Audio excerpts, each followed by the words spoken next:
Francisco to Dub Nation. Steph Curry downtown again. And to those who bleed orange and black, It is out of here. good morning. This is Murph and Marcus. Brian Murphy and Marcus the Waterboy Boucher. Streaming live at twitch.tv/the Sports Leader. All right, happy Thursday morning, everybody. Still thinking bowl, still thinking Super Bowl after all these days. Marcus, the Niners refuse to keep, I should say they insist on staying in the news. So, good morning, brother. Good morning, Murph. You're absolutely right. The Super Bowl is this storyline that's going to carry on for weeks and weeks and weeks. But we got big news yesterday with the 49ers making the announcement that Steve Wilks has been relieved from his job, Murph. Yes, which will be obviously the story all day. And by the way, I want to make sure to say good morning to you. Mm-hmm. Did you see the story out of Scottsdale, Arizona? No. That Logan Webb, like one of the stories, like, and you'll see this as we announce, talk about the Fox Chime, as we announce that as of yesterday, Marcus and I will be in Scottsdale, Arizona for the traditional morning show trip down to Arizona, dating back to, the Frank and Mike days. And we will bring you Giants baseball Thursday and Friday, all the sights and sounds before the first broadcast next Saturday. So congrats on your first Scottsdale trip, brother. Thank you, man. I'm looking forward to it. I mean, talk about the month of February. I had my first Super Bowl radio row. Now I'm getting my first trip to Scottsdale. February gets really busy. There's a third one. It used to be Pebble Beach, too. It used to be Bowl, Beach, Dale. Damn. Now, we were lucky to get to the Bowl. Yes. Thanks to a 24/7 halftime comeback, right? Yeah, uh-huh. And then we just found out about Dale yesterday. That's Nothing it, man. like some advanced planning, right? Yeah, whatever. My schedule's pretty open, I know, Murph. you're open, yeah. I got a couple things to move around. But hey, you're a little bit more of a busier man. That's all right. That's all right. It's all good. Being in Scottsdale is all good. It's really good for the soul. But I was going to tell you that the only thing about it is it's very quiet. I mean, it's great. We talk to players, and it's great. The content's fantastic, and you're going to get, you being a seam head, you're going to be so in your element.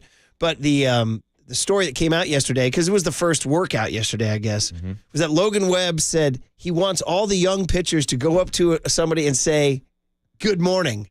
So I was like, that's probably something we should institute on our show.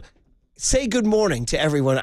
I think we do it anyway, though. Good morning. Yeah, we always say good morning. And I usually walk in. I say what's up to the boys, my guy, Young Tony. We got Jacob here today. And then I go give a fist bump to my guy, OD, Overnight Dave. Always got to check in with Dave to start my mornings. That's a good stuff. So anyway, like Logan Webb would say to all y'all, good morning. Good morning, Murph. Unfortunately for Steve Wilks, we say goodbye. Adios, amigo. What was that? I'm sorry? Good morning to you. Jimmy Nance. He'll say good morning to you. I'll start the show with a Nance. So what's interesting, and that happened at noon. We sign off at 10, and then it happened at noon. So obviously, every show's had a chance to react to it, including young Greg Silver last night. I'm driving home last night from at a TAM boosters meeting and pick Rory up from swim practice, and I'm like, this enthusiastic voice that is bouncing around my car right now, is this Greg Silver? He never ID'd him. I missed the re-intro, and he did like a long, I was in the car for like 15 minutes, and they didn't go to break. He never, and no caller said, hey, Greg, how are you? But man, that kid, he sounded excited to be there last night. Oh, you're talking about a guy that's now gone through the system, Murph. I remember he was running shows on the leadoff spot, and I was calling him Overnight Greg, OG, in honor of Overnight Dave. Oh, yeah, he ran the board for me a couple times. All right. That's a rapid rise now. Yeah. What do you give me for him and Brock Purdy?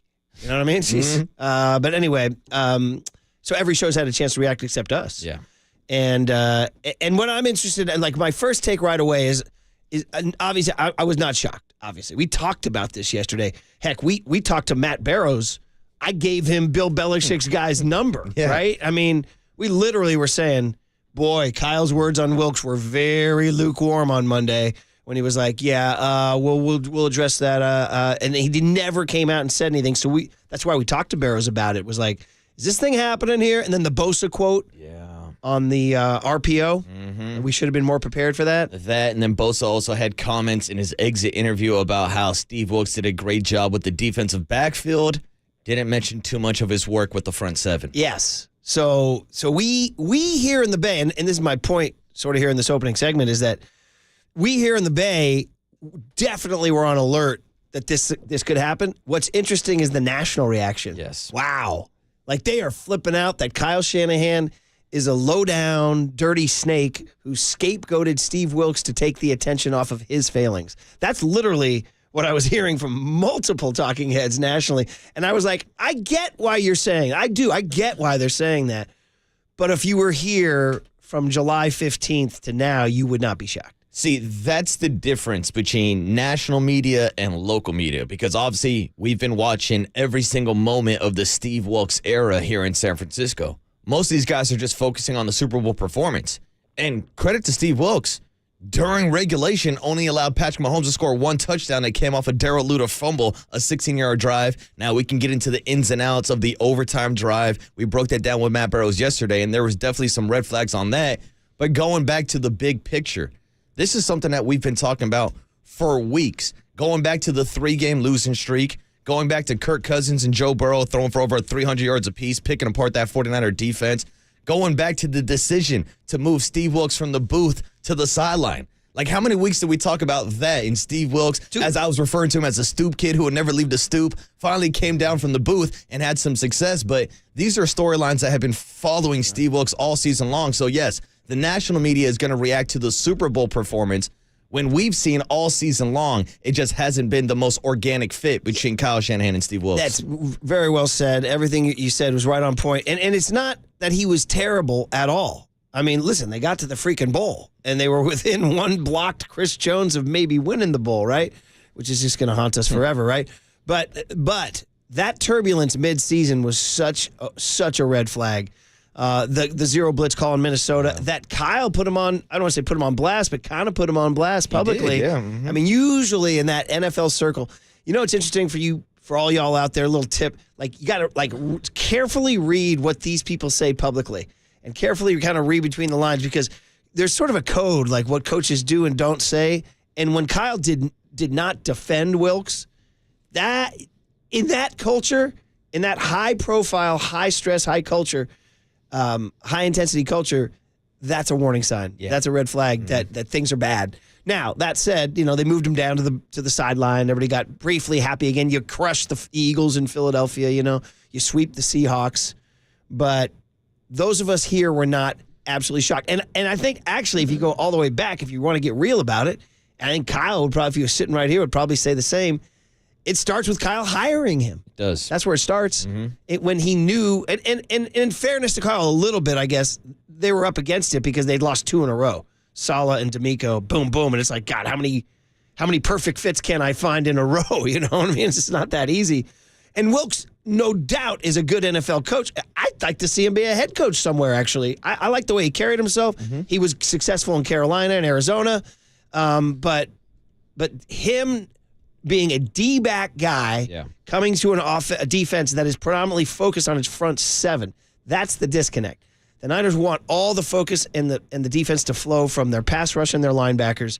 Wilks is a guy who's almost exclusively a D-backs guy, secondary guy. And I think that's where we should give Steve Wilks some credit this morning. I mean, look what he did with Charvarius Ward, arguably having the best season of his career, was an all-pro corner. Demo Lenore. I was going to say, the development of Demo and what he was able to do also. So Steve Wilks does still get some credit for a defense that allowed 17.5 points per game and also led the NFL, tied for first in interceptions with 22 of them. So he created turnovers, made plays.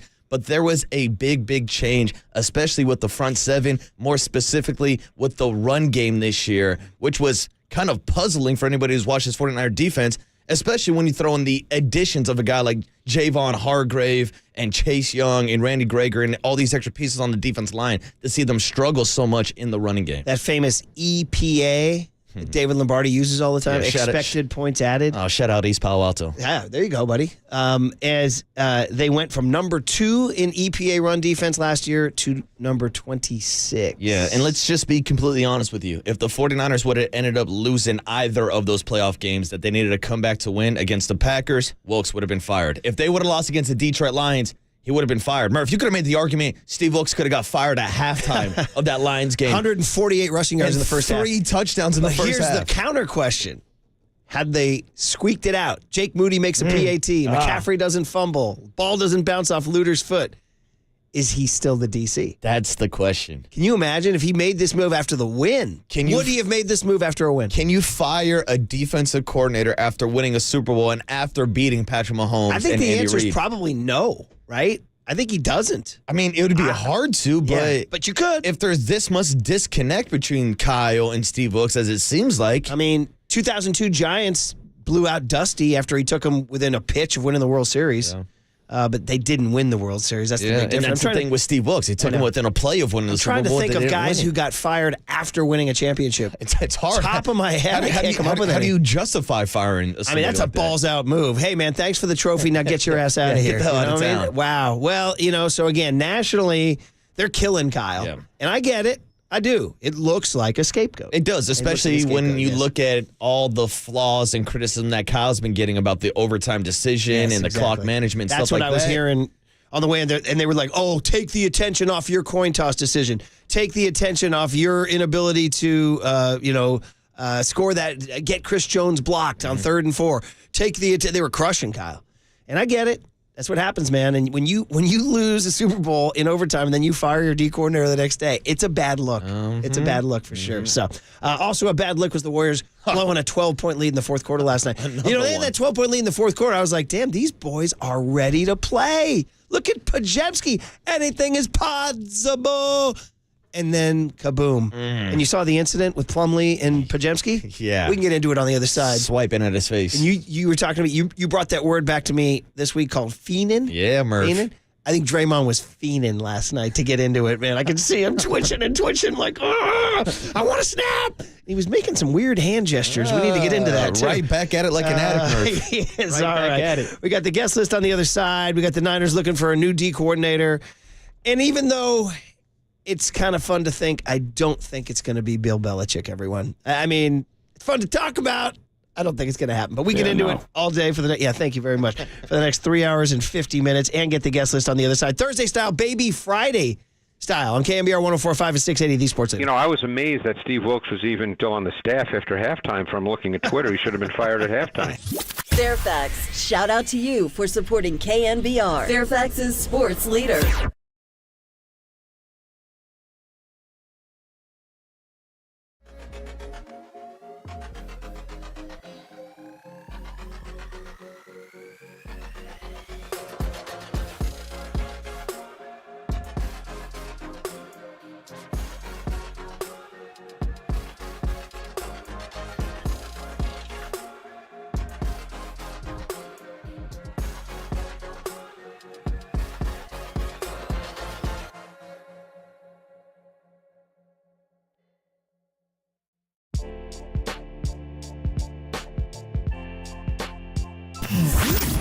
Here's what's trending now. Trending now. On KNBR.com. Matt Mayoko stopped by the Pop and Lunch Show minutes after it was announced that Steve Wilks was being fired by the San Francisco 49ers. So to hear Matt Mayoko's breakdown, check out that podcast and more. Trending now on KNBR.com and the all-new KNBR app.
And now, time for the Protect Your Assets with David Hollander Business and Technology Report.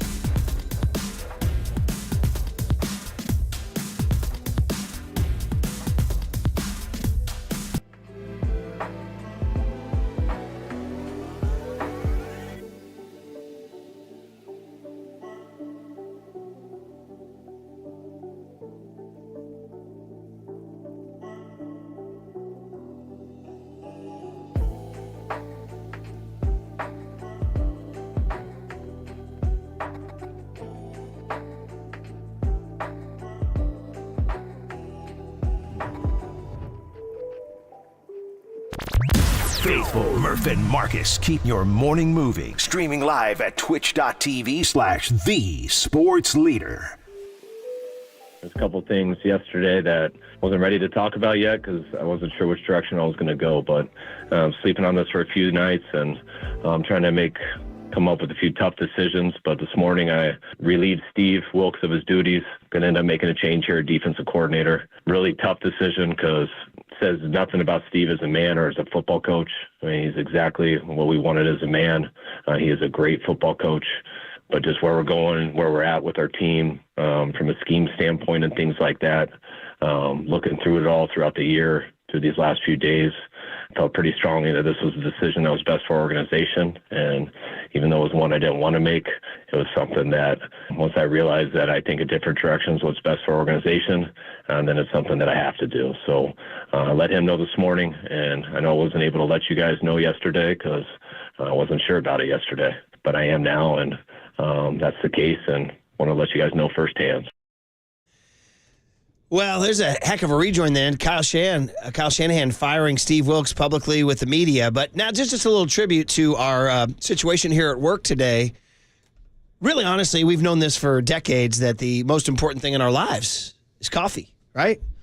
And our our coffee machine here at work has a situation going on right now, and there was a big handwritten sign on it that says, black coffee only. Now, for me, that's great. That's all I need. That's all I need. No now, problem, you. Murph, you're looking at a mocha man over here. No mocha. I start my show every day with a mocha. So I said to Young Tone, I said, well, as my role as cultural historian here, I said, can you give me a little squeeze black coffee in bed today? So thank you, and you're welcome. You're welcome, everybody. That's Squeeze, different in Tilbrook. They wrote a few hits back in the day, and one of them involved the title Black Coffee in Bed. Which, by the way, if you spill, can be a problem. Oh, that's a bad problem. Yeah. But it's all right, Murph. I made my jailhouse mocha this morning. Jailhouse mocha? Mm-hmm. That could be a song. Yeah. Yeah, what was it? Oh, it's just a black coffee, and then you get a pack of hot chocolate, throw it in there, and next thing you know, that's a mocha. It doesn't taste as good as the Bloomhagen 3000 machine we got in there, but it's pretty good. So anyway, shout out to Black Coffee community, and shout out to Squeeze for that, and shout out Kyle Shanahan for sacking Steve Wilks just like that. By the way, he said he wasn't so sure Monday. How about the proverbial sleep on it, man? Like, I'm teetering. I wake up Tuesday morning. If feet hit the floor, I said, yeah, I'm blowing out. I'm giving Steve Wilks the ziggy today. That's always the move, right? To sleep on it for a night. Don't want to make rash decisions. It's a great move. I've always found that to be sound advice. Whenever people ask me for advice to give to them, I say, why don't you sleep on it? Right? And see, Murph, whenever I'm faced with these big decisions, I like to sleep on it so that way I could sober up and actually make the right decision. Hey, and if you go to sleep, you can bring black coffee to your bed. There you go. And he says in that song, now she's gone. And that's what you say for Steve Wilks now. Now he's gone. He's gone. How do you feel, though, about Kyle saying, yeah, he's the kind of man we want. He's just not the DC we want. Well, I get it, and I understand it, because I did like Wilks in what I saw of him. Anytime I saw him interviewed, he's a stately man. He had a nice presence about him. I liked the way he talked. I liked the way he explained things. I liked the way he handled himself. I liked the way he handled kind of the high pressure and the fact that he was getting kind of publicly, I don't want to say humiliated, but he was getting publicly sort of called out. Yeah. Get down from the booth. Get down to the stoop or whatever it was. What is it, the stoop again? The stoop kid never leaves the stoop. Right, Shout out to my Hey Arnold generation. So, hey, the stoop kid left the stoop. Yeah. And Steve Wilks left the booth and had some success on the sideline, but obviously not enough. He did it, and then he actually had a quote in December where he said, I get it. When I took this job, it was basically a no-win because if we play good, they'll say, yeah, right, just like D'Amico and Saleh. And if we go down a little bit, he said that I'm gay. So he kind of called it in December. Yeah, and the fact that he was being asked to come in and not exactly bring his own system, but to adjust to what Robert Saleh and D'Amico Ryans had been running previously. Because Kyle Shanahan has an idea for the defense that he wants for the 49ers. So much so that he called a timeout when he didn't like a look in the Super Bowl. And we're going to analyze like that overtime drive. Now, Kyle probably had his decision made, mid-season, really, when they were really flailing about. But if you needed like an ultimate symbol or example of when it was going to go down, it was the overtime when on 2nd and 13 after Valdez-Scantling ran backwards, which, by the way, we don't talk about enough. How about that? He caught that ball like +4, +5. And usually the forward progress rule gets you that, but not if you reestablish yourself as a runner, which he decided to do and kept going backward. Well, credit to the Niners for swarming him. Oh, yeah, they spun him around and set him about 8 yards in the backfield, and that's when you saw Chris Jones on the sideline losing his mind. Was Lenore part of that? Oh, he might have been. Because that is a guy, and we mentioned it briefly in the first segment. We talk about how he did with the secondary. You said Charvarius Ward. Dude, by the end of this year, Deommodore Lenore is looking kind of like a dude. He's looking kind of like a dude. I'm kind of looking forward to him going forward. I've always thought that was a weakness, but not anymore. And he was a big part of their defense this year, especially when Steve Wilks decided to move him inside to the nickel position.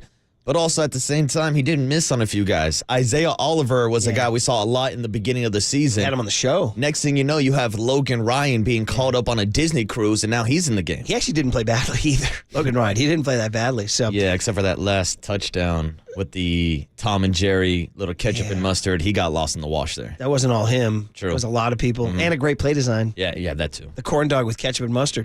Again, the Andy Reid situation. And by the way, now that we're here, I mean, guys, I don't know what to say. I mean, how many shows have I done after a tragic mass shooting in this nation? I don't know, 50.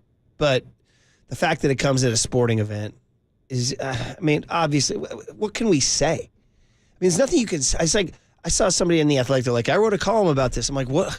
What's your column going to tell them? I mean, I got nothing for you, Marcus. No. I got nothing for you. Other than just utter freaking profound heartbreak and sadness, not just for what happened yesterday, but for the state of the nation, that this is what we live in every day now. And everybody's got their reasons why, whatever. Everybody's got a reason. But the bottom line is, and I'll just say this, and this is what makes me the most sad. So I was born in 1967, and I honestly, and I talked to Overnight Dave about this, other than the one guy in the 1960s in Austin, Texas, there was a sniper in Austin, Texas, who scaled the clock tower there and started shooting people as they walked across the quad. And that was like crazy story that had legs for years. That was a one-off, like from another galaxy, right? Until I think I was 17 years old, a guy walked into a McDonald's in San Ysidro, which is a town between San Diego and Tijuana, and he opened fire in the McDonald's. And I mean, Marcus, young Tony, you can't even imagine the shock in this nation. It had never happened. It was like, you can't go to a McDonald's? What's going on? What happened? We were losing our minds for weeks and months about this. And since then, we've now gotten to the point where, through yesterday, it's almost daily. And whether it's the rot from within in the country is just so profoundly sad and so beyond. I almost think it's beyond fixing. I do. And you just kind of live your life, and you're gambling and hoping you get lucky that it doesn't happen to you. That's really the only thing you can do. Because, everybody talks gun control or mental illness or whatever, but it's like, I don't even know. I think the horse is so far out of the barn.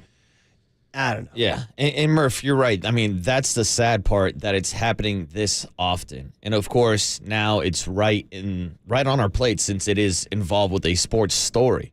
But just think about the fact that people even have to kind of contemplate going to something as big as a Super Bowl parade, a day that people should be going out, having a great time, enjoying Travis Kelce, Patrick Mahomes, Andy Reid. But for this to happen, man, it sucks. There's no better way to put it. It's an awful tragedy. And shout out to the Kansas City Chiefs fans who stepped up big. Talk about that Samaritans, bravery. Heroes, the guys who took down one of the gunmen. Talk about that. Yeah. So if you're in that situation and that guy's running past you, you'd like to think that you're the guy who would go tackle him, but probably 999 times out of 1,000, you're going to run to safety. Yeah. Right? Mm-hmm. The people who run into the burning building, right? This guy, I saw that guy interviewed too. Yeah. Sometimes those guys are just like, the most ordinary guys become the most extraordinary heroes, The guy looked like any old dude. And he was just sitting on, he just had a Chiefs t-shirt on, his little, he had a little soul patch. And he was like, hey man, somebody told me to go get him. So I went and got him. I'm like, dude, you are made of something special, brother. Yeah. You're made of something special. So, so anyway, it's like, you can't even really talk about the parade without. No. Like, we have some sound from Travis Kelce singing Friends in Low Places, and it's kind of funny because he's so hammered and he calls out the Niners in it. But I was talking to you guys before. I'm like, do we even play it? You could. It's different. But anyway, I'm raising two kids now. I got a 12-year-old and a 16-year-old. And it's like, this is all they know. You probably grew up in the area. Did you guys do shooter drills at school? Yeah. You did? Yeah. Gosh. That's when we first started, because obviously I was in school after Columbine and stuff like that. Yeah. So you guys would actually do drills. It's a scary thing. I gotta tell you, I never did that kind of stuff. Yeah. I never did that. Yeah. We did earthquake freaking drills. Yeah. We had earthquake drills. Anyway, guys, it's so sad for Kansas City, and one dead, and it was a radio DJ. Did you see that? No. A radio host. I missed that part. Yeah. It was a lady. Her woman, her name is Lisa, I believe, Lopez, I think her last name was. Garver Lopez, I think it was. I hope I got that right. I should have probably double-checked before I said that. And then 21 injured, including 15 kids. So, Kansas City, we feel you, man. And America, I just hope we get better somehow, some way. And I hope it's not a strategy, by the way. So anyway, all right, let's get the guest list going on a Thursday, February 15th, 2/15/24. What we do with all these is we just go on. We have no choice either. Yeah, Lisa Lopez is her name, yeah. We got no choice. You got to move on. Life goes on. Yeah. It's kind of like what Mike Shanahan said after the game Sunday night. He's like, we just lost the Super Bowl in heartbreaking fashion. He told Mike Silver, he's like, but you got to go on. Yeah. And that's the thing, this is bigger than sports. I know we just had a whole 2 weeks back and forth battle with Kansas City talking about how much we hate Patrick Mahomes and the Chiefs, but there's no hatred here. Our hearts are with everybody in Kansas City, man. This is a bad situation for everybody. And, anyway, what do we got, buddy? All right, starting off in about 20 minutes, 6:50 this morning. It's our last hit of the year with Greg Cosell breaking down the X's and O's and maybe diving into what he thinks of the Steve Wilks firing. Okay, yeah. So Cosell, I love him. God bless. How great was it to have him in person? Oh, dude, it was awesome. Our vibe with him is so strong that on Friday, he wandered into Radio Row and he had some time to kill. He just came over to us and hung out. Dude, he circled back. It was fantastic. Yeah, he came back a couple times. It was like, and we were like, "Hey, do you want to go on?" He goes, "Sure, I'll go on." And then we had other guests come. He was going to hop on again. Oh, there was a couple times like he nudged me while he's walking by. He's like, "Marcus, what's going on? You going to any parties tonight?" I'm like, "Damn, Greg, I didn't know you were trying to get down like that." Oh man. So all right, we'll talk to the great Greg Cosell in about 20 minutes here, 6:50 this morning. Then at 7:35, it's time to talk about pitchers and catchers reporting down in Scottsdale. Mike Krukow kicking off Giant spring training. All right, Kruk. And did you see this story? I saw this in The Athletic, that players are upset at Nike and Fanatics for the jerseys this year. A bunch of players put on their jerseys and said, these are cheap. They don't fit right. The seams and the buttons are bad. There's like a jersey controversy. With Nike and Fanatics. Huh. They're getting called out. Interesting. And Nike said, oh, it's our new Vapor Premium jersey. It's like... And all these players are like, no, these suck. No, these are cheap POSs.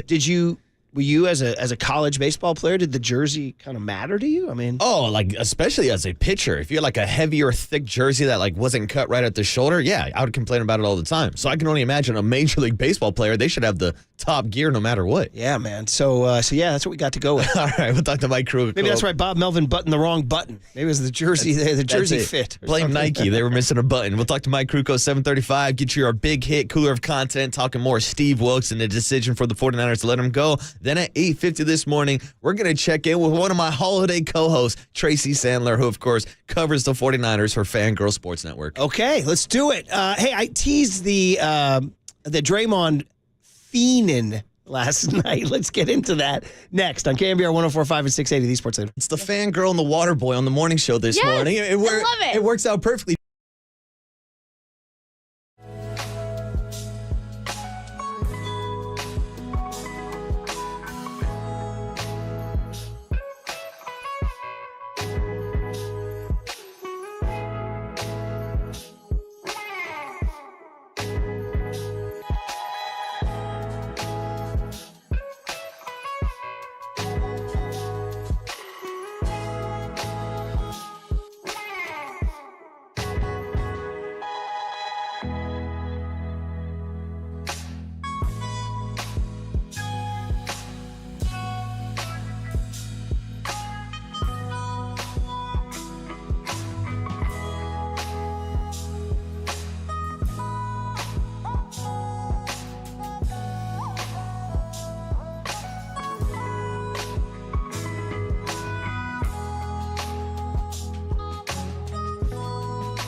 All right, let's talk about Amici's East Coast Pizzeria. It's never too early to start thinking about your weekend feast and having that thing delivered. What? We got NBA All-Star this weekend. We got Steph and Sabrina Ionescu in a three-point shooting contest. Why not celebrate it with a pizza delivery? Amici's East Coast Pizzeria. Have it delivered by them. Do not use the mega delivery companies. Why would you do that? Amici's East Coast Pizzeria. We've been doing this for more than 35 years. We make it. We deliver it. Prompt, courteous, professional. I can vouch for that for sure. And, of course, less money, cheaper than the mega delivery company. So how do you do it? You go to amicis.com, AMICIS.com, or download the app. Do that. Download the app and get your order delivered in less time and for less money than by using the mega delivery companies. This is a no-brainer, y'all. So, amicis.com, Amici's app, pizza to your house, wings to your house, pastas and salads to your house. Best pizza in town, faster and at the best price. Order direct. Amici's delivers.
Dub Nation. Murph and Marcus keep rolling on the sports leader and streaming live on YouTube at KNBR 1045. Paul George, skip pass. Powell for three, and he got it. You know what set that up was Russell Westbrook's cut in there. And part of the defense went with him, opened it up for Norman Powell. 10 unanswered by L.A. 7:01 left in the lead, down to 2. Catch and shoot three. Pajemski, that will do it. So the Clippers, they may be the best team in the West. For the Warriors, their winning streak comes to an end. L.A. now 36-17, and the Dubs fall back to 500. And oh, by the way, still have to go to Utah to finally finish off this stretch. Yeah, it's disappointing because early in the fourth quarter, the Niners had a 12-point. The Giants had a. Oh, Murph, too soon. The Warriors had a 12-point You're not lead. far off with a double-digit lead. Well, we'll be in Scottsdale next week. Remember, tell everybody that. But yeah, double-digit leads. There you go. Nice. Oh, boy. When are the Giants going to get a double-digit lead? Oh. When are the Giants going to get a lead? Thank you, Murph. Oh, Took the words out of my mouth. Oh, man. We'll be down there next week, next Thursday and Friday. We'll be filled with spring training optimism, even if the jerseys don't fit. All right. Yeah, here's the story right now. MLB players dressing down Nike fanatics over new uniforms, quote, look like a replica. Here's Taylor Ward. It feels kind of papery. So anyway, we'll get into that later with Mike Krukow. But to the Warriors, they're up 12. I don't know if you were watching at the time. Big Mason Plumlee missed a little putback. I think he thought he got fouled. Pajemski grabbed the rebound. And by the way, Pajemski, 25 last night. But all he can think about is what happened after this because he misses these free throws coming up. But Mason, so he grabbed Plumlee's frustrated. And he tries to sort of punch the ball out on Pajemski. Pajemski has his back to him. He tries to punch it again. It does really look like he's trying to flagrantly foul him. Yeah. Then Pajemski's head snaps back and he falls to the ground as if he's been punched by Mike Tyson. And now all hell breaks loose. The Clippers bench is screaming. Ty Lue's screaming. Jonathan Kuminga walks over and pushes Plumlee. Yes. And then who goes in? Dude, I'm in my living room. Literally. I'm just having a leisurely evening in the sweatpants, scrolling Twitter with the Warrior game on. And I start yelling at the TV, get out of there, Draymond. Go away, Draymond. Draymond, get out, get out, get out. I'm literally saying that to the TV because I saw him go in. I was like, oh, get out, get out. You saw him walk into that scrum with a smile on his face, dude. Murph. I no joke. I was like sweating. I was like, get him out of there. And I saw there was some either security guy or assistant, I don't know, who definitely was like hawking Draymond and kind of like trying to nudge him. But dude, Draymond started doing this to Paul George. He started, first he went with the 4, right, which is easy, right? 4 rings. Well, first he started flashing his tongue as he was walking what was away. that? I have no idea Like what it was. Ozzy Osbourne or something. Yeah. And then he did the 4 fingers, which I get, but then he made these hand gestures. If anybody at the Golden State Lumber and Building Materials text line can help me out, is there some sort of hand gesture in society today that I do not know about? 415-808-5627. It was involving his kind of balled up fists, and he was banging them together and making kind of. Yeah. I know. It was a little. Did you have any idea what was going on? I thought it was a nice Valentine's Day message, Murph. That's what I was getting. I see where you're going. Yeah. I see where you're going. Yeah. Anyway, this thing was I was like, Draymond, get out of there, bro. But then he was like, he's kind of like, he was almost like hissing. Yeah. Kind of like hissing at him. Yeah. It was weird. And so I said, your word, fiend. I said, oh, Draymond is fiending to get into a fight, isn't he? You can only wait so long. I told you yesterday's podcast raised a little red flag with me. You gonna get this podcast. When he called out Nurkic and Durant, I'm like, here we go again. Well, I told you about his comments the other day when he was talking about how his suspension was actually a good thing for the team. And so now he has it in his mind like, hey, it's no big deal that got suspended. I can just go back to being old Draymond. Because, I mean, gosh, they've been playing so well. They'd won 5 in a row. And unfortunately, Ty Lue gets ejected, which, by the way, is incredibly unusual. They say he's the calmest guy in the league. And Paul George fouled out of that game. He did foul out. And no Kawhi Leonard to begin with. Yeah, so that's why it's a really, really bad look. Norman Powell. Well, that's what you expect, dude. Norman Powell, 4 threes in the fourth quarter. Yeah. 4 threes in the fourth quarter. And the Warriors can't convert on the other end. They get a little tight offensively, and they defensively have some breakdowns, and Powell takes advantage. So does, by the way, Amir Coffey. I had to bone up on my Amir Coffey last night. He hit a couple big threes in the fourth quarter, too. They scored 44 in the fourth quarter of the Clippers. That's the thing, Murph. They were outscored 44-28 in that fourth quarter, and now that marks the 6th time this year that the Warriors have blown a 15-point lead. Well, it's, the NBA, because my kid came in, he goes, what happened? They had a lead. I said, dude, it's the NBA. Double-digit leads in the NBA are pretty useless, but when you blow that many, that becomes a thing. Yeah, the only other team in the league that has more is the San Antonio Spurs, who have blown 7 of those leads.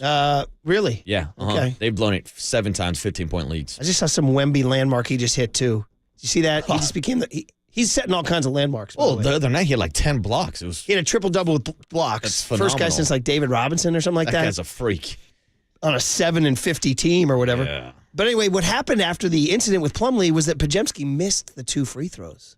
And then the Clippers went on a run from there, and the Clippers said that they were inspired by the incident. They were inspired by Draymond Green. So here's Pods on the Plumlee incident and missing the free throws here. I honestly think he was just kind of frustrated throughout the game, just battling with Draymond and, Draymond being physical with him and him not kind of getting any calls around the rim. And so he probably thought he got fouled, and I got the rebound. And so he kind of just trying to take his frustration out on me. But I guess it was worth it because I missed the 2 free throws.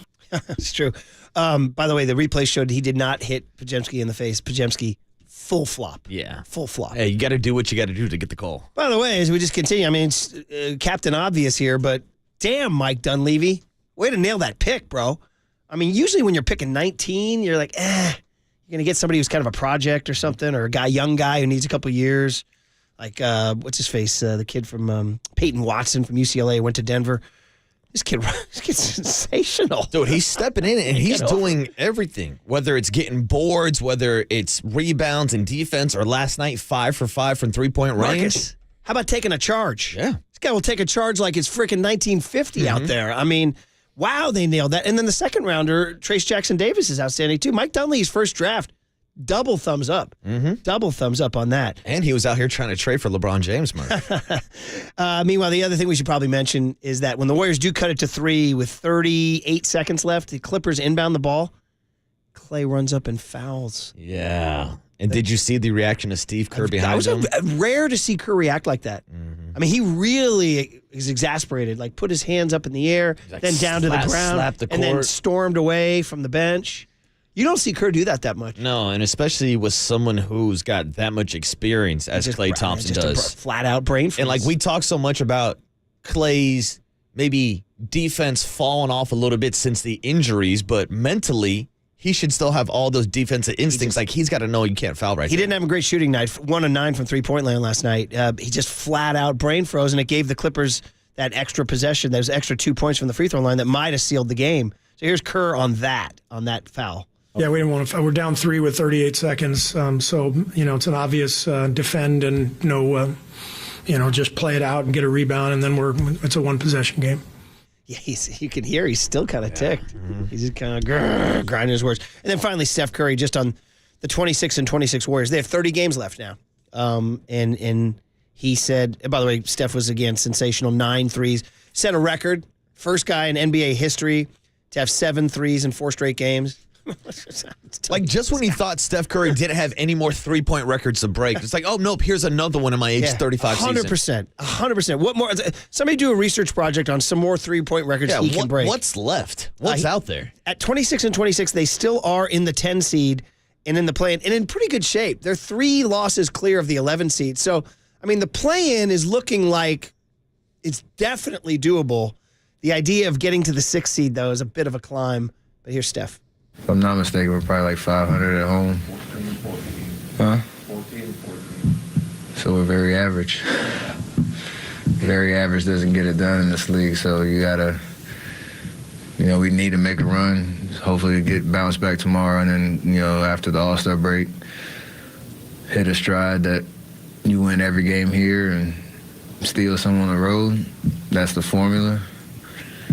But we've been very average so far, so got to regain that home court fear that we've been accustomed to in the past.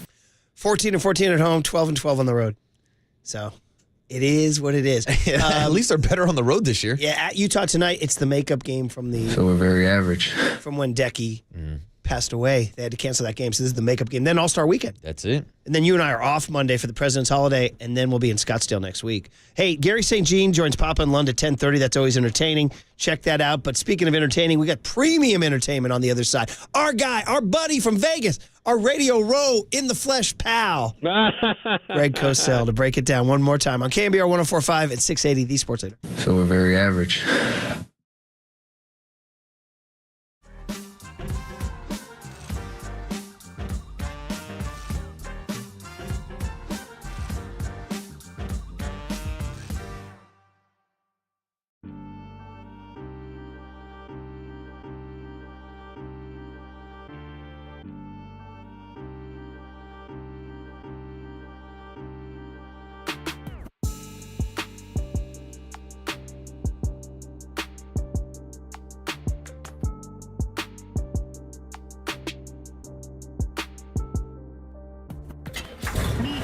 From the Chilton Auto Body Traffic Desk.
time for KNBR's Opening Bell Report. Sponsored by Protect Your Assets with David Hollander. Concerned inflation will ruin your dream retirement? Learn more. Listen to David's show every Saturday morning or call 1-866-PROTECT.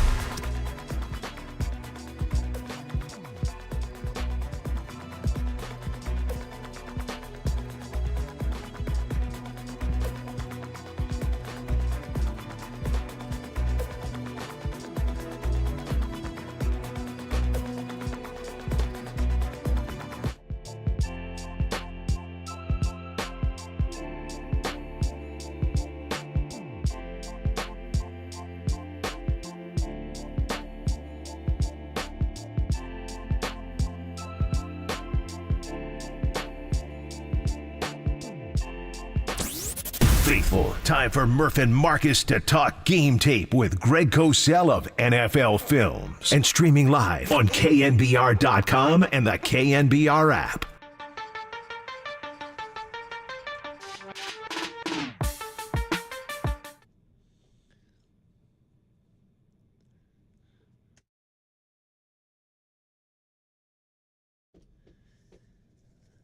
I want to make sure to get that out there before we started with Greg, because last time we saw Greg Cosell was in Las Vegas, and he was jonesing for a little Led Zeppelin, and we gave him 10 Years Gone, I believe, and it sounded great. And then, Greg, we left you, and then they played a game, and in overtime, Mecole Hardman ran a corn dog Tom and Jerry thingy, and the next thing you know, we drove home playing Led Zeppelin's The Rain song, Greg, because it's time to cry and weep. Good morning.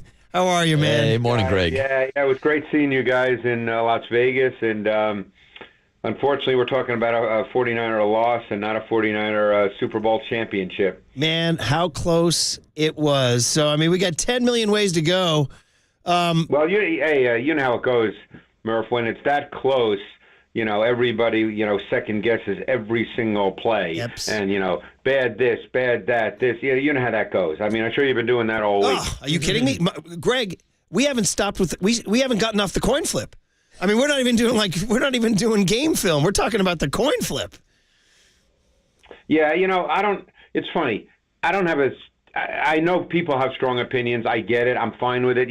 There's certain things that deep down I don't really care about, and that's one of those things. I mean, I don't know what the answer to that is. I know that analytics, of course, says that they should have, I guess, not taken the ball. I don't know the answer to that. Who knows? All right. Well, in fact, why don't we just start with the one I mentioned at the very end? I mean, we got 10 million plays to talk about with you, but the touchdown play to Mecole Hardman, which has that funny name, the Tom and Jerry and the corn dog, and Andy Reid said corn dog with ketchup and mustard, but it certainly looked almost indefensible, Greg. I mean, it was really a well-schemed play. I mean, it was really, really hard to defend. I won't break it down in hardcore detail for the simple reason that people can't see it. But essentially what they did with Hardman's what we call Zin motion, he's the Z receiver, to the strong side of the offensive formation, and he went in motion into the formation behind Kelsey. And then he returned outside, so it's kind of return motion. It really put Charvarius Ward in a bind. I mean, it distorted his coverage responsibility. It distorted Logan Ryan's coverage responsibility. It was just a beautiful play design against that low red zone coverage, which I'm sure they anticipated based on film study. And it just really distorted the responsibilities. It was a very difficult play to defend. And Greg, it might not even been the best play on that drive. If you want to go back to the 4th and 1 read option RPO, I thought Andy Reid dotted up perfectly. Nick Bosa read the down block, went for his running back responsibility. Next thing you know, here's Travis Kelce out into the flat, taking the safety out with him. So in that situation, whose responsibility is it to put a hit on Patrick Mahomes, Greg?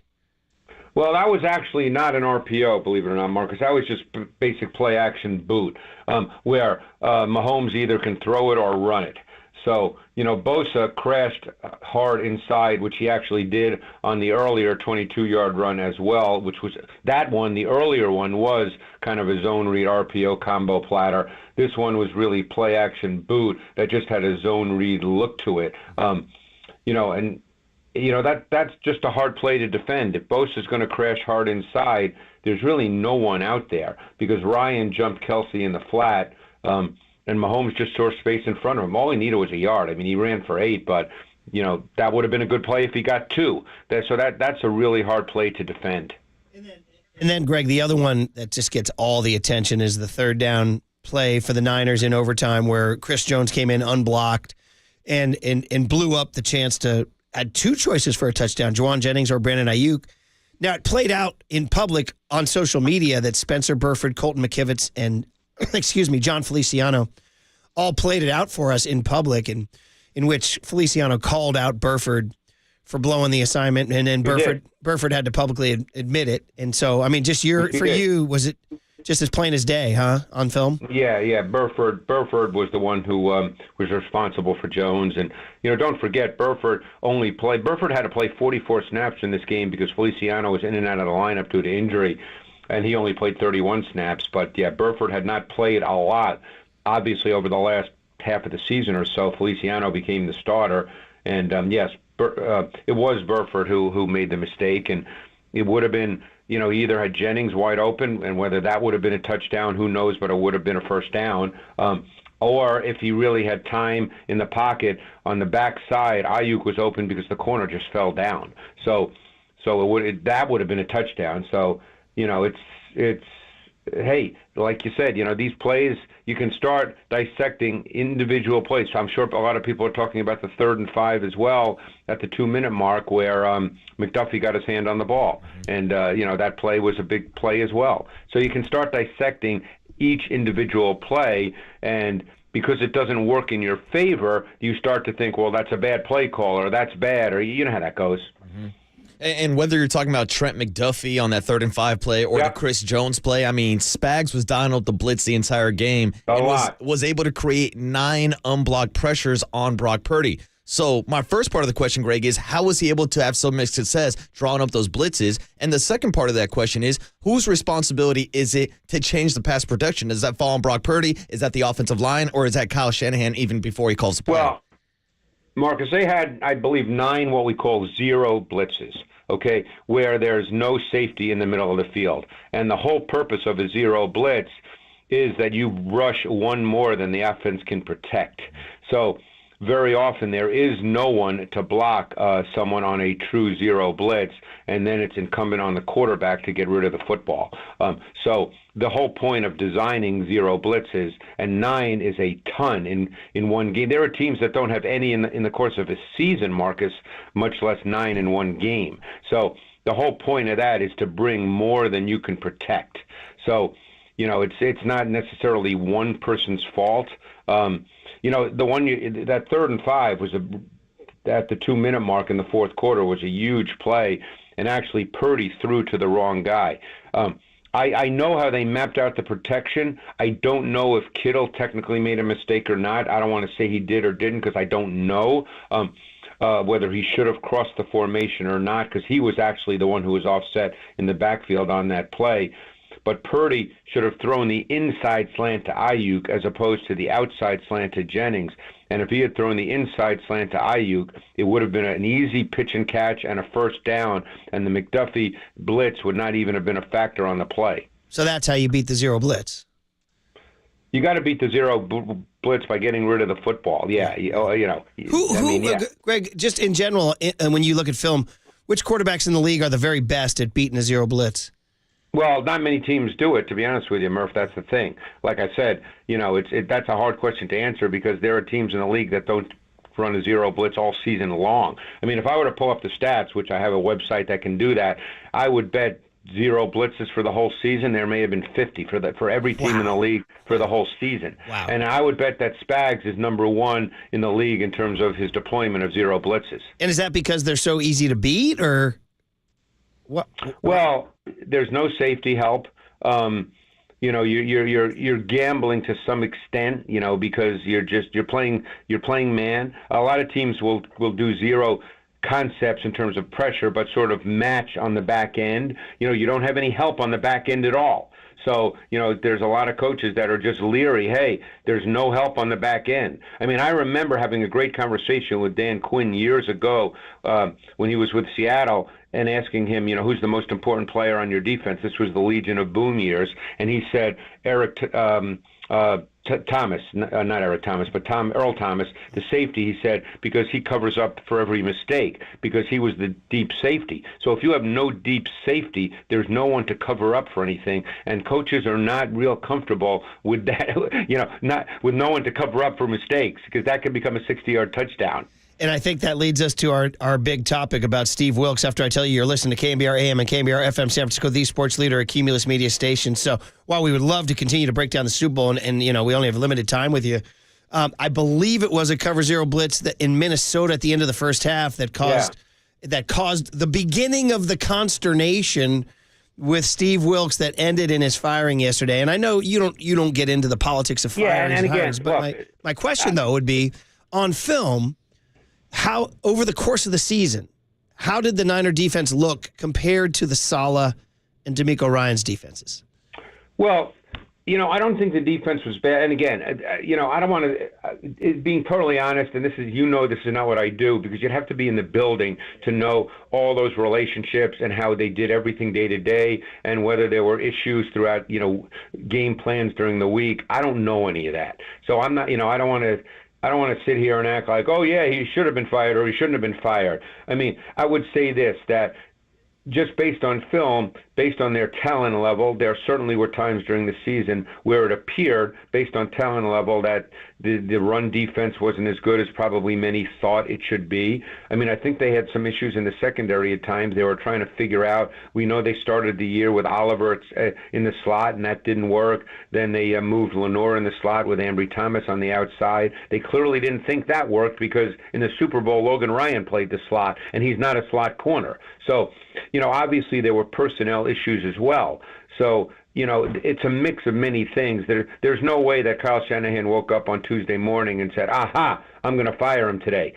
Obviously there was a lot going on that we don't know about, and I don't know that stuff. So I don't want to say here's the reason. But clearly I'm sure there were philosophical differences. Yeah, and Greg, I wanted to ask you about a sequence in overtime. I know we broke down the 4th-and-1 design run by Patrick Mahomes a little bit. But that 2nd and 14 play after Marquez Valdes-Scantling went back about 8 yards, Steve Wilks decided to drop 5 guys back to the marker, which obviously gave a nice cushion for Patrick Mahomes. Then on the next play, he sends the blitz. Patrick Mahomes picks up the first down. And then on the next play, he also tries to line up with those 5 guys back at the marker again, and Kyle Shanahan has to step in to call a timeout to tell him to change the play. So what was your breakdown of that series? Well, you're talking about you're talking about the 3rd and 7 first, the Rice 13-yarder on 3rd and 7. Well, Correct. no, the 2nd and 13 is when he drops the guys back. After, right. But then they gained then it 6 leads yards, to and then it led to a 3rd and 7 where he hit Rice for 13 yards. Yeah, where Wilks sent the blitz. Yeah. Right, and that was a zero blitz. They rushed 7. They aligned 4 across on the back end in kind of what we call a quarter structure. It was kind of a zone match behind it, and Gibson actually got in clean on that play, but Mahomes hit Rice on the shallow crosser. See, that's where the quarterback has to beat it, because Gibson did get in clean off the edge, but Mahomes beat it. So then the next play is the one you're talking about. Again, it's obviously something, there's something there with Kyle and what he was lining up with that he didn't like. Only he could tell you, and I guess he did tell you by firing him, but, he's not going to tell you about that specific play. But, yeah, there was clearly differences, I'm sure, in how they saw how to do things. And, at some point, you're the head coach, or you have the ability to do that.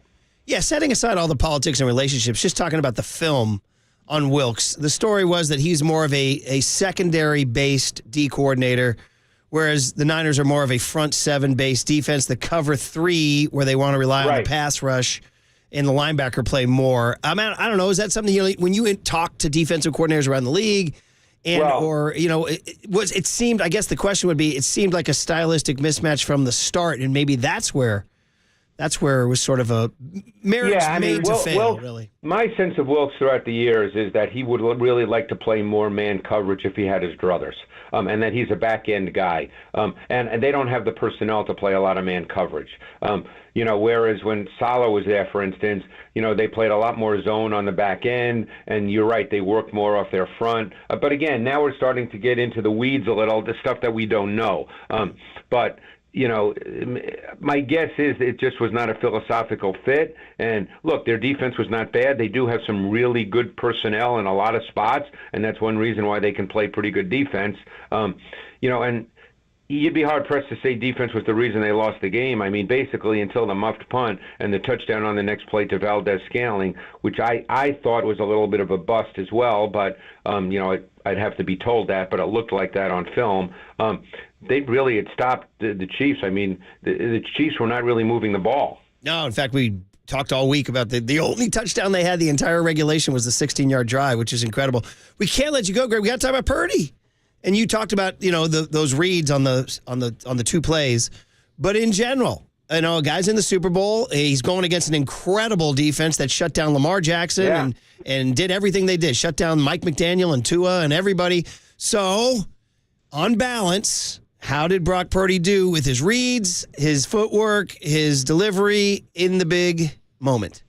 Yeah, I would say overall Purdy played well. I thought he had, some plays that, to use the cliche, that he'd like to have back. And I thought there was a stretch in the third quarter where he struggled a little bit. I thought that he didn't see some things clearly. He was a little too reactive to pressure, which was the whole idea, obviously, of the pressure. The result was some hesitation leading to late throws, some poor reads. But I thought overall that, he played a solid game within the context of what he's asked to do in that offense. Look, Spags even admitted that early in the game he played some zone and that the 49ers did a really good job because the 49ers actually started to spread the field and horizontally and find the voids in zones, and then Spags very quickly went to a lot of man coverage because the defining feature of the Chiefs defense in this game was man coverage and blitz, and I thought Purdy handled himself well. Look, if I told you before the game that he'd have fewer turnovers than Mahomes, you'd probably say the 49ers would win. Yeah, you're absolutely right, Greg. And I wanted to ask you about that man coverage and the blitz that Spags was sending the entire game because you would assume that creates one-on-one matchups for your wide receivers. And Brock Purdy targeted Deebo Samuel 11 times in the Super Bowl, only had 3 catches for 33 yards, and Brandon Ayuk 3 catches for 49 yards. So did it just come down to those guys not winning their one-on-one battles against Ladarius Sneed and Trent McDuffie? At times. Yes, and they were very physical with the guys. One thing that Spags believes in, because I've talked to him about this, is he wants to play press. He does not want to give receivers free access into routes. And even with all the reduced splits by the receivers close to the formation, he still played press. Normally, you don't see that, Marcus. Normally, when receivers are reduced very close to the formation, you see corners play with width and depth. But Spags doesn't believe in that, and I can see in my mind's eye right now 4 or 5 times that Samuel tried to get off the line of scrimmage and he just got disrupted. And, that obviously that offense is based so much on Purdy hitting his back foot and delivering the ball. And when the timing of the receivers gets disrupted, that disrupts Purdy. And then they played meaningful snaps of what we call 2-man coverage, where they have 2 deep safeties and man-to-man. And that's where corners can undercut routes. They can tailgate, as the term is used, and there was one critical third down play, 3rd and long in the third quarter, where McDuffie did an outstanding job on a dig ball, getting underneath Samuel, but he was able to do that because there were 2 safeties over the top. So, they played with a lot of press, a lot of disruption. It was a good job by Spagnuolo. It was a good plan. And at some point, receivers do have to win. At some point, I mean. That's the bottom line. If you're getting man coverage, your receivers have to win somewhere along the line. And then when it comes to George Kittle, Greg, did Spags have a game plan to take him out of Kyle's kind of offense, or did it have to do with him being involved as a blocker to take on those extra blitzes? Yeah, that's, he was used a lot as a blocker in this game. Mm-hmm. Again, I'm not one who questions game plans. I don't do that. I don't question play calls. I don't question game plans because you'd have to be there all week and be part of the process to know the whole approach. And I've been fortunate enough in my career to be in training camps where I've been given access, and I understand what's involved with that, so I don't question those things. It's easy to say right now that George Kittle should have been more involved in the pass game. That's easy to say, but they clearly felt, based on all the pressure they were getting, that they needed Kittle to be a blocker more than a receiver. They did not want to send 5 out and just block with 5 versus the Chiefs with all the pressure they were sending. They were. And then finally, I know we could go on and on and on. I know we got to let you go, but the Dre Greenlaw injury, how you saw that play out on film, the way Kelsey was absolutely no factor in the first half and then became much more of a factor as the game went on. How much do you attribute to Greenlaw's absence? Hardly anything. I mean, that was not, to me. I looked for that carefully, Murph. And, again, I'm sure there were tweaks that are, for even someone like myself, I don't know the little tweaks that they might have made. Look, obviously when you lose a really, really good player, the people that replace him are not as good. But, I think it's an easy thing to say, well, Greenlaw affected the game. Well, sure he did. He's better than the guys who are coming in. But I was really looking carefully at specific plays. I thought maybe there were a couple of run plays where I thought, hey, if Greenlaw was in, that would have been a different outcome. But Kelsey didn't catch the ball in the second half because Greenlaw was out of the game. That's not the reason he caught passes. Okay, interesting. All right, we thought that was pretty much it because the way Burks and Flanagan Fowles got targeted. But, man, oh, man, hey, listen, woulda, coulda, shoulda. That's why they play the games. Yeah, the rain I know. Song, The emotion was wrong, Murph. I was walking out of the stadium. Fortunately, I could walk back to Mandalay Bay, from the stadium. And 49er fans, man, it was raw. It was tough walking back, hearing a lot of the fans. I got to tell you, Greg, so I had me, my family, 2 kids who are big Niner fans. He had 2 high school buddies over in their jerseys, Niner fans. I had a longtime friend and a Niner fan jersey, lifelong San Franciscan. And when Mecole Hardman caught the ball, Greg, it was stone silent in our living room for like 2 minutes. I was sitting behind, and I got to know. I was sitting behind, and I got to know him, and we're actually going to hook up at the Combine. 49er scout, the Northeast scout, and he was there with his wife and 2 kids. And, his 2 kids were crying at the end of the game. It was so sad. All the high schoolers just slumped to the floor, and they were like, and then they got on their phones. But we just sat there. There was nothing to say. It was everything. All the drama had played out. Twists and turns and highs and lows. And look, like I said, when a game is that close, everybody wants to dissect every individual play, and if it doesn't work out in your favor, they need a reason as to why, so it becomes, bad coaching, bad play call, bad game plan, bad this, bad that, because they're just looking for reasons. And I get it. It's emotional. 'Tis better to have loved and lost than never to have loved it all. There you go. Is that a Led Zeppelin lyric or is that a poem? Probably not. You guys are almost finishing each other's sentences again. Right. Man. Well, it was great to see you. It heartened my soul to see you in person. And I wish we could have hung out more, but I hope you got some more of that sushi, by the way. I went 2 nights in a row, and then Saturday night I went down to Strip Steak, the steak place in Mandalay Bay. We did that place too, Yeah, Michael Mina. Oh, I got prime rib because that's not something like my wife just whips up on a regular basis, So it was $96 for a 16-ounce prime rib, but man, was it good. It was so good. We live like kings, Greg. We live like kings. So listen, this is the time we say goodbye, and thank you so much for all these great Thursday mornings. Everybody grinding out the commutes on the Golden Gate Bridge and the Bay Bridge. Love you. And then what we'll do is we'll let you go into your lab and maybe bother you before the draft. How's that sound? That sounds good. I'm already starting on college, guys, so I'll be ready. You're the best, Greg. We love you, man. Thank you for a great year. Thank you, Greg. Oh, guys, thanks so much. I enjoy it every week. Greg Cosell on the UMA guest line. Mike Kruko at 7:35 on KNBR 104.5 and 680, the Sports Center. James Worthy and Michael Cooper. Here you go. We're completing each other's sentence. This is really bad, Murph. San Rafael, shout out to you for supporting KNBR, San Rafael's sports leader.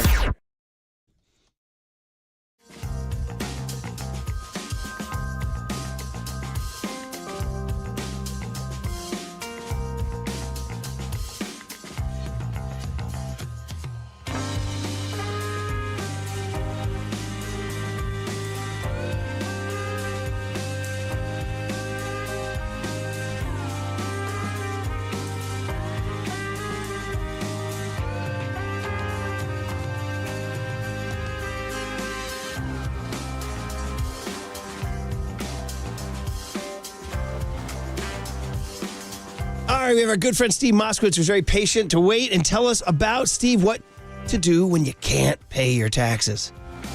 You call us, let us handle it for you.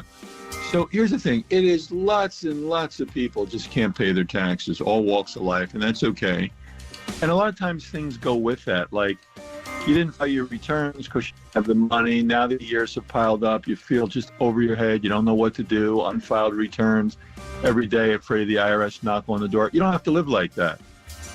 We'll go to the IRS and the state for you. We'll get all the records they have on you. We'll make a deal. And the first thing we'll do is we'll talk to you. We'll hear your situation. We'll hear your needs. We want to take care of them. And then we want to go to the IRS for you, so you don't have to talk to them, deal with them, have anything to do with them. And we're there for you to take care of you. And then you can go ahead and have a normal life, change your feeling, and don't let these new IRS agents come and ruin your life, your business, your marriage. Just let us take care of everything for you and enjoy a normal life. Well, that sounds great, Steve. And for more information, the phone number to call is 1-888-TAX-DEAL, 1-888-TAX-DEAL. You can go online to MoskowitzLLP.com. From the Chilton Auto Body Traffic Desk.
And now, time for the Protect Your Assets with David Hollander Business and Technology Report.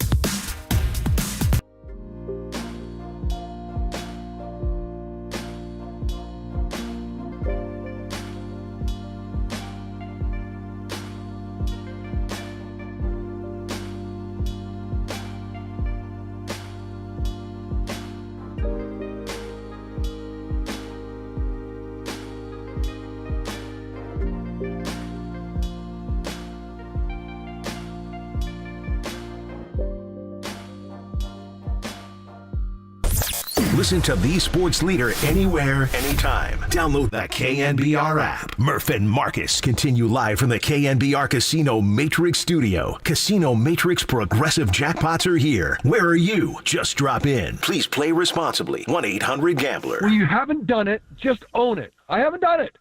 That's it. Bottom line, haven't done it. No mitigating factors, not 1,000 things that went wrong. Nothing. No, I haven't done it. And just recognize that it makes no sense to try to explain it or try to or defend it or minimize it or anything else. It's like, no, this is the ultimate thing. It's like think about Everest, right? It's like, oh no, I climbed K2. Oh great, that's awesome. Have you been to Everest? No, I've been in base camp when I've climbed up and the weather came in. Well, call me when you put the flag on top. Great cut from Steve Young. He's so great with a little club remix of Forever Young. They're Alphaville. That's my era now, Young Tone. Well done. Well, shout out to when Jay-Z had a Forever Young. Okay, he Young took it Forever, I believe. Hey, man, there's just certain beats out there you take, baby, and you run with them. But that was a great, great cut from Steve Young for a number of levels. Great riff on K2 and Everest right there. Yeah, I got to base camp, but the weather, no. Tell me when you got there. Let me know when you put the flag on top of the mountain. But you know what's interesting from a guy who covered him? That's because he's speaking from direct experience. He was the guy who couldn't win the big one, and it haunted him. And that's why in 94 or January of 95, the famous incident on the sideline, get the monk, somebody take it off my back. You've all seen the NFL films, right? Yeah. You've seen it? Yep. Young Tony, he's Steve Young when he finally wins the bowl after never doing it for Joe. He says, somebody take the monkey off my back. Somebody take it. He actually said, it's a great moment in NFL films history for somebody admitting about the pressure getting to them, you know? So that's why Steve's talking from. He knows. Mm-hmm. I mean, dude, let me tell you what, going into 1994, Joe's got 4 and he's got 0. Bro, it was real. It was real. Oh, there's expectations, and now that's why we're talking about the monkey on the back of Kyle Shanahan. Yes. And his expectations now, and now obviously being 0-2 as head coach as the 49ers. Saw an interesting thing. Dave Del Grande was a sports writer at ANG, or Alameda Newspaper Group, for a long time. He posted on Facebook, said, did Kyle Shanahan walk out of the game saying, if I had Kirk Cousins, I would have won the Super Bowl? I don't know about that. It was an interesting take, and I was wondering, just throwing it out there, listening. The reason I bring it up is that we just talked about Spags blitzing, and 650 texted on the Golden State Lumber and Building Materials text line. So basically, Spags took advantage of Brock Purdy's inexperience, which you can make an argument. You know, I asked him how many quarterbacks do beat the blitz, and Greg was like, well, it happens so rarely, can't give you an answer. Once again, I want to talk about Lamar Jackson, and the MVP of the league in the AFC Championship did less than Purdy, right? And that's the thing. It's like, we've talked a lot this year about Brock's numbers against the blitz, and he's done phenomenal. Even in the game on Sunday, he had pretty decent numbers overall. But that, to me, is what separated Brock from having a good performance versus a great performance. It's because of the missed throws in the end zone to an Ayuk or a Debo, or even just going with a different couple of reads. But then again, when the pressure's in his face within 3 seconds, he's only throwing to his first read in that situation. So that was just kind of a bad predetermined read in my opinion. I want to say, in the famous Jimmy G. Emmanuel Sanders miss in 54, I want to say that there was no collapsing pocket on Jimmy, was there?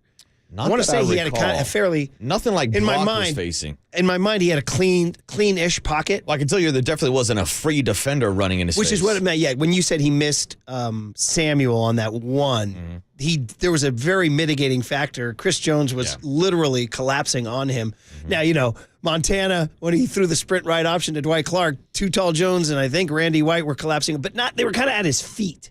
It's different when a guy's in your line of vision. Right? But that's the difference between the elite quarterbacks, right? Like I've heard a few former quarterbacks, like Jay Cutler on the Inside the NFL show, talking about how Patrick Mahomes would have made that throw on 3rd and 4 on the overtime drive for the 49ers. Like there's quarterbacks who can make that throw. Brock did not on Sunday. But maybe the biggest factor of all in that is experience. Yes. And we've talked about this. You've brought this up this year. If it was Major League Baseball, Brock Purdy would be a rookie. Yeah. He'd be eligible for Rookie of the Year. I mean, so we can't even think of him as anything other than a rookie. No. Right? And like to put it all on Brock is unfair in my opinion, especially when we're breaking down Spags' defense, the blitz that he was sending the entire game, and the one-on-one matchups that were not won by his wide receivers on the outside. Like we talked all season long about all the talent that John Lynch has accumulated on this team. Whether it's Christian McCaffrey in the backfield, George Kittle, you look on the outside. You paid Deebo Samuel $20+ million. He had 11 targets, 3 catches, 33 yards. Brandon Ayuk is looking for a big contract. 3 catches, 49 yards on 6 targets. And so when they're sending the zero blitz, that creates those one-on-one matchups on the outside. And let's be honest with you, Deebo was not getting separation against Trent McDuffie. Brandon Ayuk, I know he beat Ladarius Sneed on that final play of the game, but that, of course, was the pressure in Brock Purdy's face. I know Brock says he wishes he threw the ball to Ayuk, but there needed to be more instances during that game of your wide receivers who want to be $20 million wide receivers winning their one-on-one matchups. That's it, man. I mean, sometimes it just comes down to, and Cosell said it, you got to win that matchup, and they didn't. Deebo's not really a route runner per se. Not like Ayuk is. No, Ayuk's the elite route runner. Deebo's one of those guys who takes advantage of those crossing routes and then just refuses to go down. You get him the ball in space. Correct. He doesn't really create the space, and Kyle's great enough to get the ball to him in space so many different times. Well, that's why I thought Kyle was going to get more creative and get Deebo involved in a rushing game also. Only 3 rushes for 8 yards. Say that again? Deebo only had 3 carries for 8 yards. Yeah, and do you have the box score in front of you? I have it right in front of me, yeah. What did Purdy have on the legs? Purdy, 3 carries, 12 yards. Yeah, they did a good job shutting that down. The Lions sure forgot about that key moment. Think about Spags in a couple instances had a QB spy on Brock Purdy so that he would not scramble out of the pocket, which is something that we brought up with Patrick Mahomes on that final drive and the 49ers and Steve Wilks not putting out a QB spy. Maybe why Steve Wilks is no longer here. 510 kind of ticks me off with this text. Let's not apologize for Purdy. He played mediocre. I got to tell you, I watched that fourth quarter in overtime. There were three huge plays that he made on his own. And if you're in the freaking Super Bowl in the fourth quarter in overtime and you're 3 different plays where you create something huge out of nothing, that ain't mediocre, bro. That ain't mediocre. I mean, he went down really well. He went down the fourth quarter stretch and set up Jake Moody for a go-ahead field goal and then got the go-ahead field goal again in overtime. Now, again, it's hard to win games with field goals versus touchdown against Patrick Mahomes and the Chiefs, but he put his team in a position to win these games. And Spags is unbelievable. I just told you the Chiefs just set a record for most games allowing 25 or fewer points in the NFL history. I mean, Spags now has 4 bowls. And, it's up. It was Kyle versus Spags. And Spags got him by a fingernail. That's what it came down to, a fingernail, really. And now, since we're talking about, Andy Reid and Spags now 3-0 or 4-0 against Kyle Shanahan in 2 Super Bowls, 2 regular season games. 4-0. Yeah, they've dominated him. Yeah, so that's the deal. You got a boogeyman. You got to shake it. Maybe what you need is the freaking Bills to beat them. You know what I mean? Well, you need Joe Burrow. Yeah. That's what you really need. Wow, that guy. He's been the one guy to go in Arrowhead and stop the Kansas City Chiefs, but obviously he was dealing with an injury this year. He also had very little problem with Steve Wilks out here in Levi's, too. All right, guys. Well, we continue to talk. And listen, I'm glad I'm fired up for Purdy next year. He's going to be a whole off-season film study. He's going to be fantastic. And it's going to be up to the Niners to kind of continue. They're not going to be able to keep all these weapons forever. They're going to have to keep finding them in the draft. The next Deebo, the next Ayuk. Those guys weren't top 5 picks at all. You can find guys in late first round, second round, third round. You can find dudes. And Murph, The 49ers finally have a first-round draft pick this year. Right, and which I might want to see in O-lineman. Oh, please. Would be my first thing, you know what I mean? So, all right, here's the deal. We got the big hit's going to be Steve Wilks is firing. You guys can check in. Did you think it was a scapegoating, or do you completely support it? That's basically the national media sees it as a scapegoating. They're killing Kyle. Locally, I think people feel a little differently. But we got Mike Krukow on the other side. 1 week from today, we will be in Scottsdale. That's it. This kid, Waterboy, this guy going down again. We're doing it. So, and by the way, MLB players are saying the jerseys are cheap and don't fit well. And Bob Melvin spoke yesterday, too. So we'll get into it with Mike Krukow next on KNBR 104.5 and 680, the Sports Leader. Call me when you put the flag on top.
There's no question we've got the best in the booth. That's why Murph and Marcus catch up with Kruk right now. On KNBR 104.5 FM and 680 AM. All right, we do it with Mike Krukow every Tuesday and Thursday, but this is getting fun because 1 week from today, Marcus and I will be broadcasting from Scottsdale. 1 week from Saturday is the first game on KNBR, and March 28th opener in San Diego is not that far away. So much to go through. And Mike is, of course, brought to us by NorCal Honda. Honda is value. Get a great deal now at your NorCal Honda dealers. And I want to remind everybody before we welcome Mike, his Fan Fest final stop is this Saturday at Oracle Park. It's open 10 a.m. to 3 p.m. Come on in. We got the trophies. We got alumni, broadcasters, Lucille, photo ops. You can get into the park this Saturday, 10 a.m. to 3 p.m. It's free. Brought to you by Dignity Health, the Alameda County Probations Department, Amici's East Coast Pizzeria, and the Alameda County Sheriff's Office. So, Saturday, Oracle Park, 10 a.m. to 3 p.m. Mike, good morning. How are you? Hey, morning, Mike. Yeah, good. The High Sierra is gorgeous. Beautiful. A little weather last night, a little snow on top of the hill. We're getting rain here, but it's just spectacular. And guess what I can smell? Springtime. Yeah! Right. I mean, here we go. The pitchers are down there. We had all sorts of little stories coming out, whether it was Logan Webb telling all the young pitchers they had to say good morning to someone, or whether it was Alex Cobb saying he might be ahead of schedule, or whether it was Bob Melvin talking about Jung-Hoo Lee as his leadoff guy. What grabbed you yesterday? Well, all of them. I mean, it's just the storylines out of spring training, for the most part, are good. It's fun to listen to Logan Webb talk about the kids. he's still a kid, but it gives you an idea as to how he has earned the right to be the veteran that now gives advice, which I think is always a great story when the young players start to emerge into that role. I love that about spring training. And of course, the new skipper, I mean, you get an idea as to what it meant to him to be able to put that uniform on, and he was quite candid about that, being raised in the Bay Area. And Mel was a baseball player. He paid close attention to both teams, the A's and the Giants, and as it turns out, he got a chance to wear both the uniforms, which is quite special. So, he feels the urgency. He feels the weight of that uniform, which is so cool about putting it on, especially for a Bay Area kid. So I thought those were great stories coming out. Yeah, and Mike, one of the stories I'm looking forward to the most is Bob Melvin working with some of his young catchers. Obviously, everybody's going to talk about Patrick Bailey, but Tom Murphy gets brought in this offseason, and Joey Bart is still on the 40-man roster. So how much do you think Bob Melvin can help the development of all three of these catchers? Tons. I've always thought that I played 17 years. It took me 10 years to learn how to pitch. It took me 10 years to really know what I was doing, to be able to win with bad stuff. I mean, to be able to read hitters and read situation, and to be able to, take the ball every fifth day and basically give your team a chance based on whatever stuff you had that day. And catchers are identical to pitchers. Their education comes in little bits and pieces, and for the most part, the way you learn is by sticking your finger in the fan. The education price is high, and you make mistakes, you learn from them. And Bob Melvin was a cerebral catcher when he got to the big leagues as a young catcher, and then he just kept adding to his knowledge, not only as a player, but when he became a coach and a manager. So the way that he evaluates a catcher, whether you have 1 year in professional baseball or 15 years in professional baseball, he'll have something that he can tell you that'll make you better. And so, I mean, if you're standing around the guy, keep your ears open. And the other thing, too, about Mel, and I've likened his style to Roger Craig. Roger Craig was a guy you always were aware that he was a teacher. But, you didn't just take everything for face value. He would throw a few things out there that made, little sense to you. And he wanted you to challenge him. And Mel's that way. He likes to argue. He likes to get a player to think, to get those wheels turning in his brain, to make a point and to disagree. And it's just all part of your education. So if you're Joey Bart, if you're Tom Murphy, I mean, you get after it. You challenge him. You talk ball, and you will get better hanging around Bob Melvin. It's kind of amazing that Marcus brought that up, that Joey Bart's still around. Like, wow. I mean, yeah, that's going to be a story we're going to have to follow. So, I mean, I still expect the Giants to make a bunch of moves. I mean, it's just crazy, this hot stove league. Now, pitchers and catchers have reported, and the Cy Young winner doesn't have a team. I mean, we've been talking about this all winter, Mike, and now we're actually here. But it's crazy that the pitchers and catchers have reported and Blake Snell's nowhere. But he will get somewhere for a lot of money, and I don't know whether that's San Francisco. But that leads us to the next question. If there was anything that was news yesterday, it was that Reggie Crawford, the first-round draft pick of the Giants, has decided to forego his two-way dream, no longer going to be a hitter, only a pitcher. There's a lot that goes into that. Marcus said he saw him down in San Jose, and he loved the motion and the easy power that came out of his left hand. A little bit of bad news, though. He has a lat strain, which is going to sideline for 3 or 4 weeks, which is really bad news. But also the Giants said that he might be able to move fast. I don't know if you were able to see this guy, the power left arm, and what you think about him saying, no, I'm only going to become a pitcher now. It's just it's too much to ask, perhaps. Well, I mean, it's the hardest thing in sport, and that's to hit a baseball. But yeah, I have seen him in video. I have not seen him in person. But the beauty of video is, you can see how athletic a guy is. I mean, you look at the way that he is in command of his balance throughout his motion, and how consistently he repeats the stroke. I mean, that's athleticism. And this guy gets great extension through his movement, and so being as athletic as he is, I mean, you can teach him things. You can take him and say, okay, now here's the deal. You hold the grip this way. You move your thumb under your forefinger. You move your thumb under your middle finger. These will give you different types of movement. This type of movement is good against this type of a hitter. This type of movement is good as in this type of situation. And you start teaching them bits and pieces. When a guy comes up through professional baseball and he throws hard, you basically just kind of leave him alone.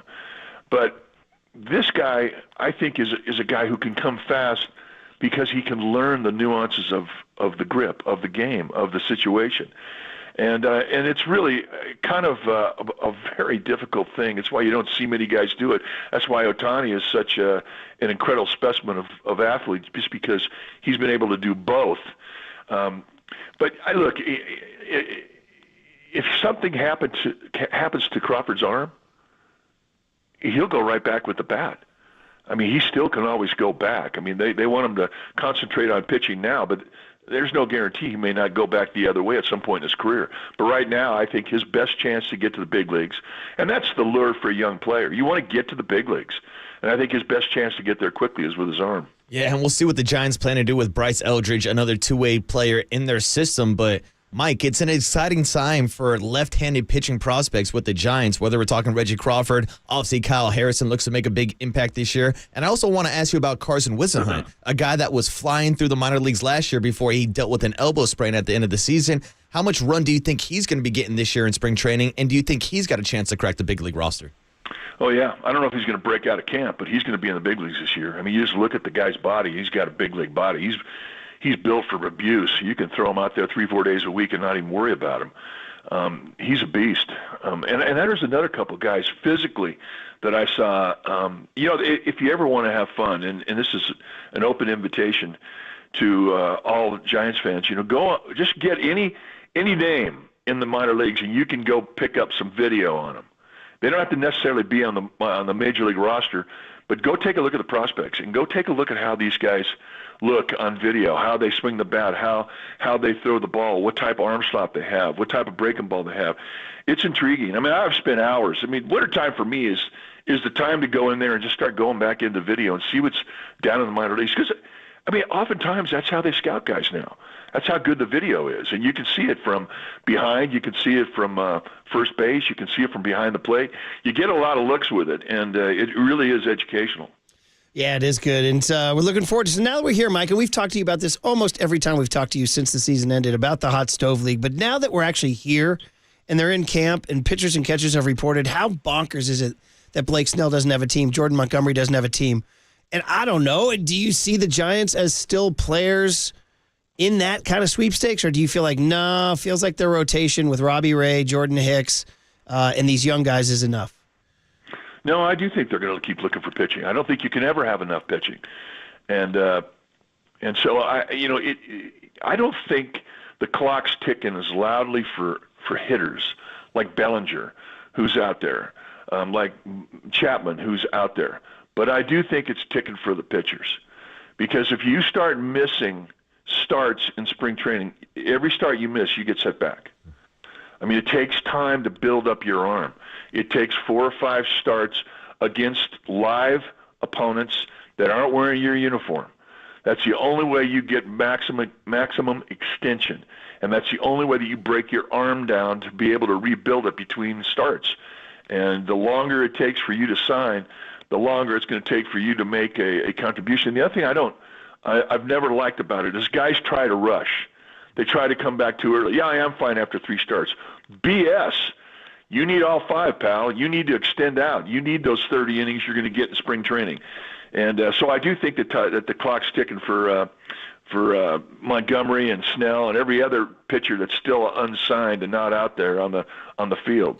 And I'm actually glad you brought that up, Mike, because I was thinking about the advantages or disadvantage of signing late into spring training. Now, obviously, batters will tell you they want to see live pitching. They want to see more live at-bats. But I think I'm with you. It's more important for pitchers to build up that arm strength. Now, you can tell us the difference between building up that arm strength in bullpens off on the side versus facing live batters in a game. You can throw bullpens. You can throw BP all you want. And you know because the next day you're not sore. I mean, you're building up strength a little bit, but I've done this, throwing a ton in the off season. Get to the very first outing in spring training where you're going to throw 30 pitches, like 2 innings, right? And you go out there and you got people in the stands. That helps too. And, you're extending it. Next day you wake up, you feel like you haven't done a thing in the off season. You're hurting in 42 different places. And that's how you break your arm down. When the arm comes back and you're good to go for your next start, you become stronger. And now you can throw 45 pitches, and then it goes to 60, and then to 75, and then you can get it up to 100. We used to be responsible for 125 pitches. That's what they wanted you to be able to throw when you came out of spring training. Now, I mean, they're breaking camp with guys around 80, figuring that their first start they're going to be able to get up to 100, and they're kind of using their first start as their last start that we used to use in spring training. So it's changed a little bit. I mean, they're so paranoid about guys throwing too much early in the year where it's going to hurt them in September and possibly October. They really handle guys with kid gloves. I don't think they should, but that's the way it is. That's the way it's evolved. Well, lots of activity. Giants keep moving in the margins, too. Guys like Amir Garrett, minor league deal. Otto Velez, a utility guy from Toronto. Austin Warren, a right-hander reliever from the Angels. All these little moves you got to keep up with. But we're still waiting for the big ones. But, Mike, I got to leave it on this and say, by the way, I want to thank you. Did you know that your strong statements on the Niners Tuesday gave KNBR days of content? You rattled some cages, and we're like using you in promos. How about that? Congratulations. You're a football analyst, Mike. You're a football analyst. Yeah, I'm a football guy now. Yeah, absolutely. But you know what? I kind of speak for the fans, and I think that everybody kind of had a belly full of it. And, you just need to applaud these guys more than run them down. Because right now they're at the bottom. They're crushed they didn't win. They're crushed they didn't deliver for their fan base. Who supports a team better than Niner fans? Nobody. And as a player, you want to reward them for that loyalty. And when you don't do it, it hurts. So I hope I did light a fuse. I didn't hear any of it, so I'm just taking your word. You're the new John Madden. You're the new Troy Aikman. You're the guy. All right, Mike. Well, listen, obviously this weekend's going to be big. Something might happen by next Tuesday, and then obviously we'll be really getting going next Tuesday when the position players report. So have a great weekend in the beautiful High Sierras, and we'll talk to you Tuesday.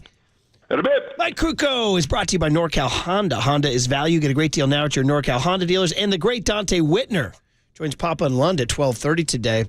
Okay, the big hit. Steve Wilks fired. Are you with the national narrative that this is a scapegoat move by Kyle Shanahan to take the attention off his failings?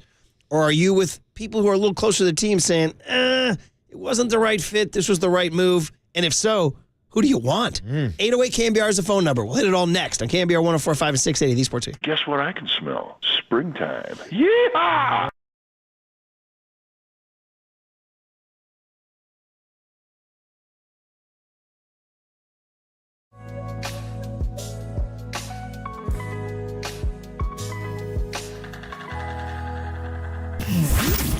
Here's what's trending now. Trending now.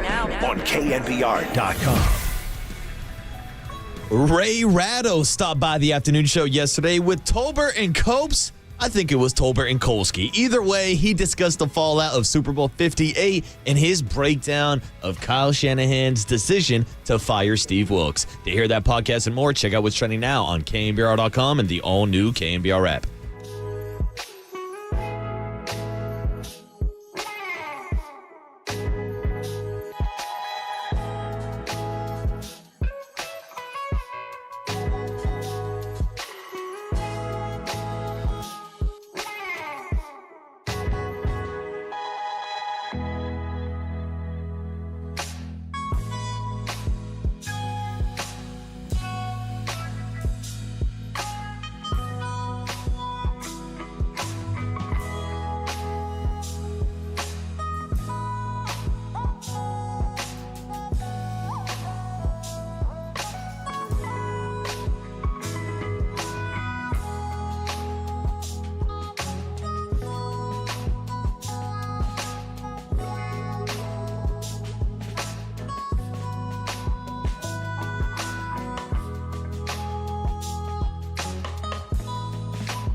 All right, let's talk about Provident Credit Union making you money on your checking account, right? You don't want to pay to use your own money. You'd rather earn on your checking account. And that's where Provident Credit Union's dividend earning super reward checking account comes in, where you can earn a competitive 1.26% annual percentage yield on your account balance. Yep, that's 1.26% on a checking account. And it gets better. Provident Super Reward Checking comes with no monthly or annual fees and free access to ATMs nationwide. So why not start earning on your checking account today? Visit providentcu.org. Stop by any of their 21 Bay Area branches. That rate is effective January 1st, 2024. 1.26% APY on balances up to $25,000. 0.08% APY on balances beyond the first $25,000 and 0% APY when requirements are not met. No minimum balance required. Federally insured by the NCUA. Rate may change at any time. Other terms and conditions apply.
Now, this is the Big Hit.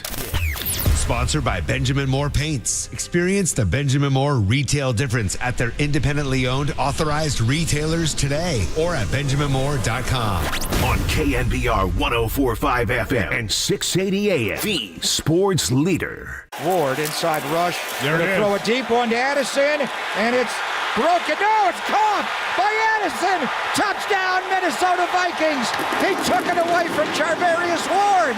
But how did they score a touchdown there? He knows he messed up on that call. You can't do that. It's not an option. We're usually a rush 4 kind of team, and it's a little different this year. But yeah, I don't know. Aaron Jones turns the corner, 20, 30, 40. Aaron Jones to midfield. They finally drop him on the 49 or 37-yard line. Aaron Jones goes 54 yards. Counter run. They give it to Montgomery, led by Kabinda, the fullback. Just trampling the Niners inside the 35. They can't stop the running game. Sam, they can't stop the Lions' running game. It was embarrassing. Yeah, it was embarrassing. Kind of felt helpless, and we didn't want to go down as failures, and we know our defense is way too good to play like that. They're widening it out because the Chiefs are spreading them out. Yeah, shotgun. Kelsey, they put Mahomes in a gun. Kelsey goes in slow motion. Play action. They roll Mahomes, a block by Kelsey. Mahomes will run for a first down. You just knew he was going to run for it. Yeah, the zone read got us a couple times. We could have been more prepared there. We have to know in crucial situations who's going to have the ball, and obviously it's him. He had a scramble down the middle on that last drive. Damn, Jacob the Vigilante should be a lawyer in his next life, making the case against Steve Wilks. My gosh. Jacob's our producer today, and he put together that package which showed all the lowlights. No sacks, no interceptions, no fourth down stops, all the bad stuff there of the Niner defense. Not one of the 22 interceptions this year that led the NFL. It's all lowlights for Steve Wilks this morning. You did your job, buddy. You painted the picture we needed, and you are listening to KNBR AM and KNBR FM San Francisco, the sports leader, Cumulus Media Station. So that's the big hit today, guys. Obviously, the big, gigantic news that Steve Wilks was fired as Niner defensive coordinator just 48 hours after the tragic overtime Super Bowl loss, in which, quite frankly, the defense played a pretty darn good game for the most part. We keep breaking out the stat. Only one touchdown to the Chiefs in regulation, 60 minutes. They did give up a long minute 53 drive that got to the 6-yard line at the end of regulation. Then time ran out. They kicked a field goal. And then, of course, the touchdown drive in overtime, which will live in infamy. The 2nd and 13, where they played the D-backs back and gave up the 7-yard pass. And then the blitz on 3rd and 6. And then the non-emphasis on the Mahomes run on the 4th and 1, and then, of course, the Tom and Jerry corn dog touchdown, which I don't know how you're going to defend that, really. And Kyle Shanahan having to step in and call a timeout for Steve Wilks on that overtime drive also. I think that was the final straw. All of those things need to go. So let's play you guys some sound, then get out to the phones. 808-KNBR is a phone number. How you guys feel? To be honest, guys, from my take, I was not surprised. I was not surprised. You know, you've been around this league a long enough time. You heard the words. The way Kyle Shanahan, we had that cut in there after the Minnesota game when he put him publicly, as the kids would say, on blast, where he criticized him publicly about he knows he messed up there. And then the whole idea of moving him from the booth down to the sideline, right? And then calling that timeout, as you mentioned. So there were enough red flags. And Nick Bosa, who's, has been a real heart and soul leader on this team ever since he got here, those quotes were pretty damning. So I think we view it here locally different than they do nationally. I'm not upset about it. I like Steve Wilks. I like the way he carried himself. I like the manner in which he communicated. But it was clear that he as a secondary-based defensive coordinator was not the right fit for a pass rush linebacker-based defensive roster. Yeah, and Murph, that was my breakdown because I even remember coming in Monday morning, fresh off the Super Bowl loss, and talking about the performance of the defense in Steve Wilks. And look, I had some criticism for that final drive against Kansas City in overtime, but I didn't think his Super Bowl performance was the reason why he would get fired or lose his job. I thought it was taking a few steps back, and if there wasn't 2 comebacks against the Green Bay Packers and Detroit Lions, Steve Wilks would have lost his job back then. Yeah. And Murph, you laid it out perfectly. It goes back to the 3-game losing streak. When Joe Burrow and Kirk Cousins are picking apart this defense, then we had the fiasco of whether or not he should be in the booth or on the sideline. It just felt like there was a disconnect, not only between Steve Wilks and his linebackers and his defensive linemen, but also with Kyle Shanahan. Now, it's interesting. ESPN has taken the tack that this is a scapegoating, and I listened to the guys from Get Up on the way, and they're like, well, this is absolutely scapegoating. Kyle Shanahan deserves a lot of criticism for this move. Steve Wilks is not the guy who fumbled on the first drive. McCaffrey was. Steve Wilks didn't miss that PAT. Moody did. Steve Wilks didn't, they said Steve Wilks didn't fail to block Chris Jones. Spencer Burford did. They were very angry at him. And then they kind of massaged the stats they put up there to show that the Niner defense, the stats they had showed got better under Wilks than it did under D'Amico Ryans, when in fact, in reality, the real because they had fewer points per year, I believe, than last year. But in reality, the advanced analytics show that the defense got dramatically worse, particularly on the run defense. The EPA stat most people use now, they went from number 2 in run defense to number 26. And that was the biggest red flag to me this year with the defense when you're talking about the disconnect between the defensive line, the front seven, and the defensive backfield. Because we can talk about what he did for Charvarius Ward, what he did for Dima Lenore, and how, again, they were tied for first in the NFL with 22 interceptions this year. But when you look at that front seven, when you add in Hargrave, when you add in Young and Gregory and all these guys, and Cleve Farrell came in this year, they should have improved against the run this year, but instead they took a step back, which, again, is a huge, huge issue, and it's a reason why Steve Wilks has now been fired. Yeah, 408 text in on the Golden State Lumber and Building Materials text line. Wilks was not the right fit. You could feel it in the beginning of the season. Then he gets pulled from the booth, and the nail in the coffin was Kyle calling that timeout in the Super Bowl. Win or lose, I'm pretty sure he was getting replaced. Well, here's what Kyle Shanahan had to say on the conference call yesterday as to why he fired Steve Wilks. Kyle, does this have to do with just kind of, him coming in from outside the building and not being familiar with the system that you guys had run successfully for so many years before this? Yes. I mean, that was the hardest part, and I knew that was a challenge. It was tough. It was real tough losing D'Amico. It was tough losing Solid the year before, but we had committed to not just the system, but the players that had been in the system, from our D-line, our linebackers. They had played in it for such a long time, so it was my goal to not have to change all of them, and bringing in Steve, who was unbelievable, and how loyal he was, and him trying to do it, but it just ended up not being the right fit, and it's like, it hurt for me to do this, but that's exactly why I had to.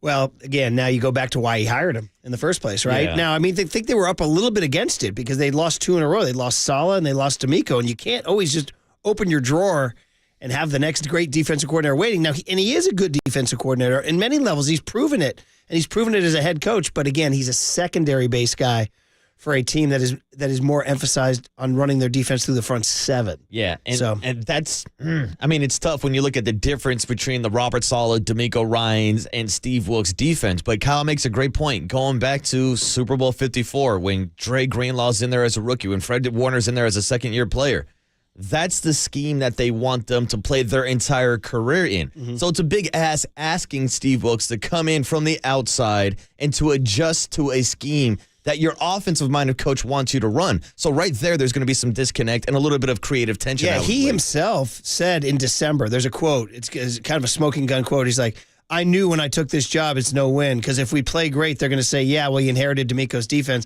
and if we don't play great, then I get the axe. Yeah, you get the ziggy. So here's Shanahan on that very secondary versus front seven philosophy here. Yes, I think it was, and I don't think that just is solely because his background's DBs. I just think it has to do with, the way we play linebacker and stuff like that, and the way that, Fred and Trey have done it here over the years, and the way we've coached it. And, there's no one way to do things, but you want to tie things together, and Steve was always working to do that. There's no doubt about that, but it was just for his background and how it ended up with us, it was harder than it needed to be, and I felt it would improve us going a different direction. Well, there it is. So there's Shanahan. Steve Young checked in. Before we go out to the phone calls and the text at 808 KNBR, Steve Young, yesterday on the afternoon with Tolbert and Kolsky, as we wish Copes well. Here's Steve Young on the creative tension, maybe. One is creative tension. Like, we don't necessarily get along, but there's tension between us, but it's creative. Like, we bring out the best in each other. And that's what you want. But I'll call it toxic tension. I don't think it was toxic, but I think sometimes it just doesn't work. Like, it doesn't bring out the best in us. It frustrates us. It brings us, and so those are times when you gotta move on, because it's just it doesn't work. Yeah, there's tension, and we don't necessarily get along. We don't necessarily, see eye to eye. But there's benefit. There's abundance in the relationship. It's when there's not abundance in the relationship where it doesn't create a 1 + 1 = 3, or like a sense that despite the fact we don't agree, or philosophically even don't agree, that's okay. That doesn't necessarily matter. What does it bring out in us? You and me, our groups, our teams, as a whole. And so I got to believe that this decision was made based on nothing against anybody. It's just that in context, we weren't abundant. And the truth of the matter was, in the last 6 weeks, nobody was. Since Christmas, we've not, other than that first drive before the fumble, we really haven't been who we were. Yeah, that's Steve Young talking about that creative tension. One more bite before we get out to you guys. Louis Riddick, who we really enjoyed on Super Bowl Radio Row. We were just talking about that among our highlights. Easy Ed McCaffrey was great. Kurt Warner was great. Rich Gannon, Golick. But Louis Riddick has a great presence about him. Remember, he was a finalist for that job John Lynch got, the Niner GM job. I was just telling you, I'm surprised that he does not have a GM job. Well, now, I'm sure he could. Here's his take on getting fired, on Wilks getting fired. A lot of times, Al, these situations become personal. And when people use or cite the reasoning as being the right fit, a lot of times it's just philosophical differences, personal differences. Certain people start complaining, players start complaining, this isn't the way we used to do it, I'd rather do it this way, I liked it better the old way, etc., etc. Because there is no let's just say on the surface, there is no objective reasoning for firing someone who was top 5 in scoring defense, top 10 in total defense, number 1 in the NFL in interceptions. There's no objective reason for that. This is really a philosophical thing. And really, in a situation like this, it leaves you scratching your head, but there's always more to it than meets the eye. And it's unfortunate. I'm telling you, nationally, they're killing Kyle. Yeah. They're saying he's just trying to point the finger somewhere else. Yeah, the narrative is Kyle's looking for a scapegoat so that we're not talking about his overtime decision or his clock management at the end of the half or his decision to not run the ball in the first 2 possessions in the third quarter. Look, there's plenty of criticisms to go all around. But again, here locally, we've seen this Steve Wilks story kind of digest and evolve the entire season, which, of course, tracks back to the original decision by Kyle and John to hire Steve Wilks when they knew that he was not the perfect fit for that defense. Yeah. And sure enough, everybody is, the other part of this is who do you bring in? Yeah. Who do you bring in? Obviously, Belichick. Everybody's like having fun. That ain't going to happen. Just not going to happen. Pete Carroll. I mean, I threw it out there when the Seattle Seahawks got rid of him. Does he want to? Full circle moment? Depends on what he wants to do in life, but he would fit the scheme. It's a Seattle-type scheme they're running. Right? You think Pete wants some revenge against Seattle, too? There would be that, and just back to the Bay Area for one last run. But again, after you've been a head coach for that long. Yeah. Now, Mike Vrabel, huge name, another strong personality. Does he want to go back, do these head coaches want to become coordinators? It's happened a lot. A lot of head coaches get fired, then go become coordinators, build it back up and go. You know what Tim Kawakami brought up?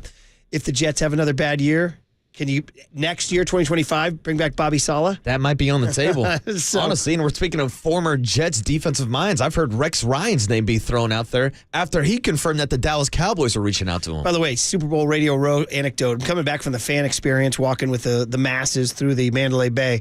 And there's this guy with his kid, and they have a football looking to get autographs. And I'm like, bro, you're in the wrong. I mean, you're standing in the Mandalay Bay shops area. There's going to be no autographs here, right?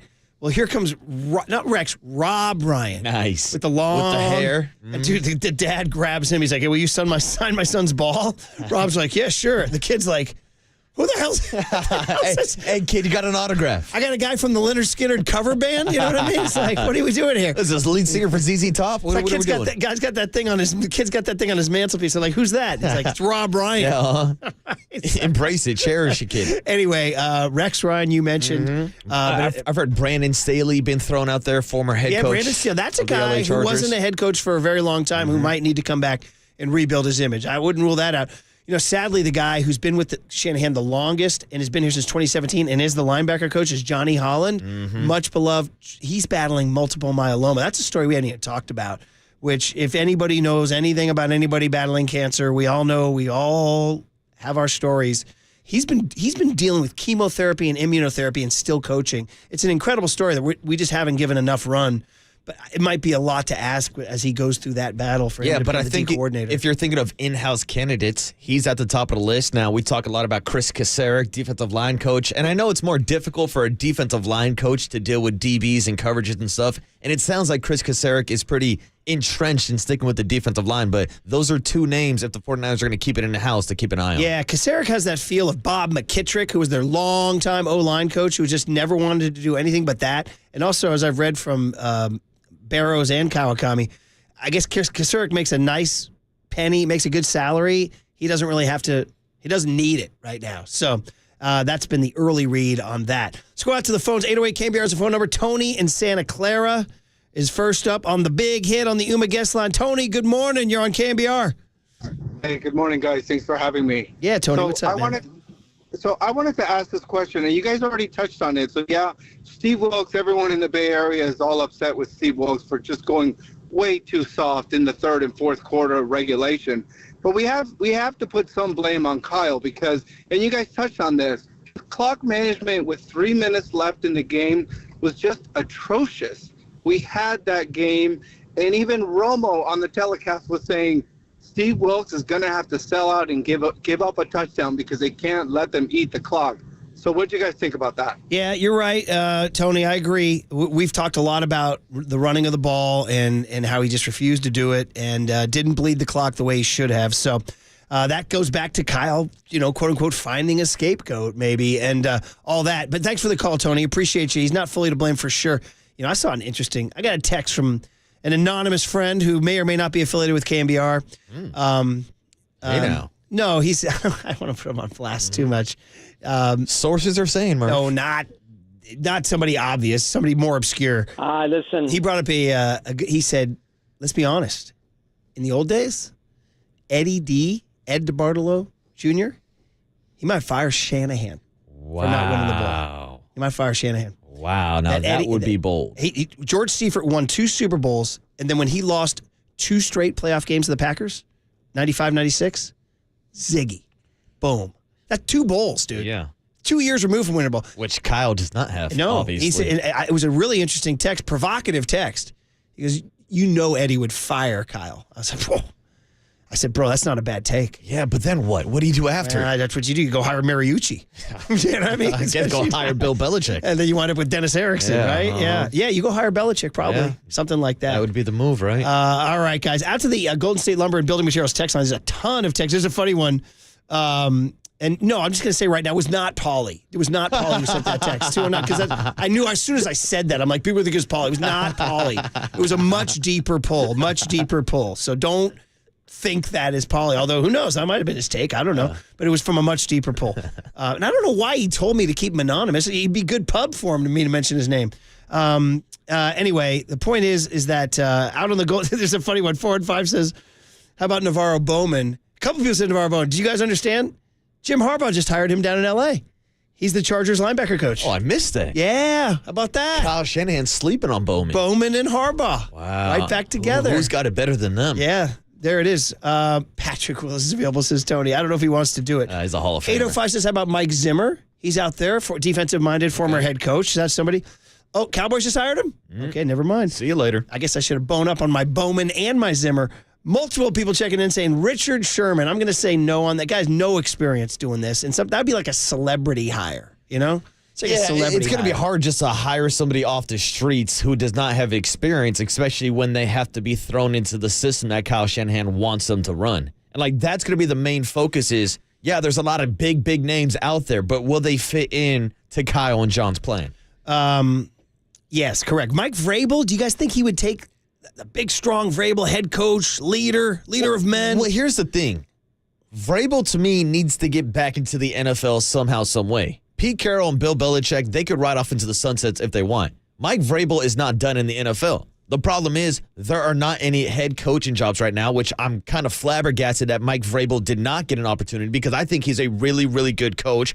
He's done a phenomenal job with the rush defense in Tennessee. Yeah. I think he would be a great guy to add to the staff, but that's the question. When you've had success as a head coach, are you willing to take a step down and go back to being a defensive coordinator? It was kind of shocking to hear Bosa's quotes, man. Bosa, he's such a pro. And by the way, speaking of Bosa, as we continue to get more and more of this mic'd up stuff from the Super Bowl. Oh, we got to get into it. Heartbreaking one of Fred Warner on the sideline literally crying after Greenlaw's injury. Mm-hmm. Literally trying to gather himself, crying. That's how much he cared about his brother. And the one guy to walk over to him and put his arms around him and put his forehead on his forehead was Nick Bosa.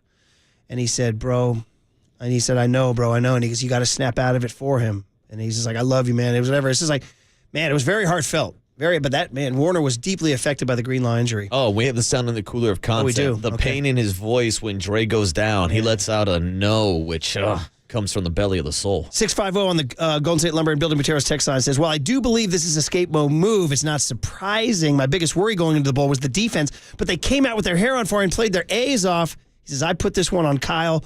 Poor clock management and blank play calling. The D stops the Chiefs on either side of halftime in the third quarter, and Kyle calls 3 pass plays on 2 possessions in a row." And I will never get over that. 707, multiple people saying Ken Norton Jr. He's down at UCLA.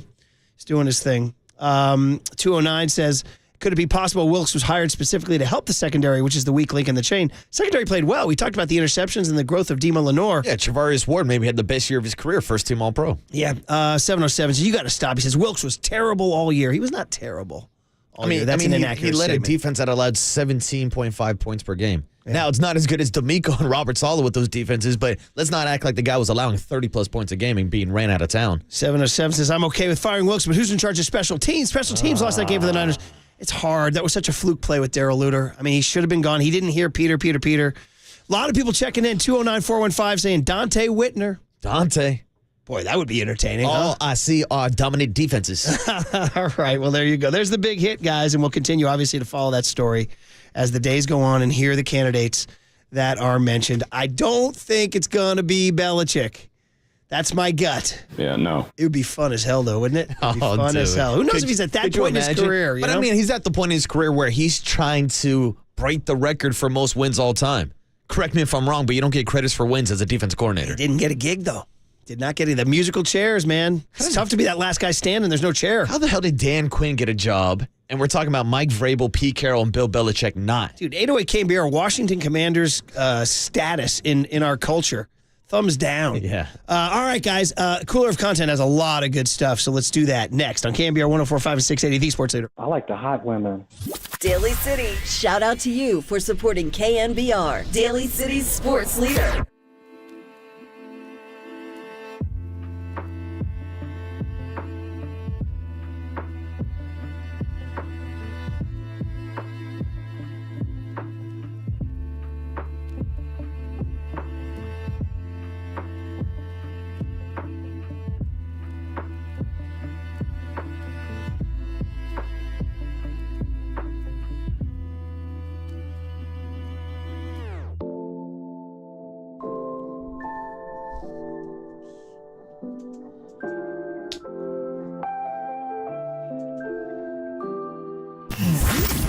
Here's what's trending now. Trending now.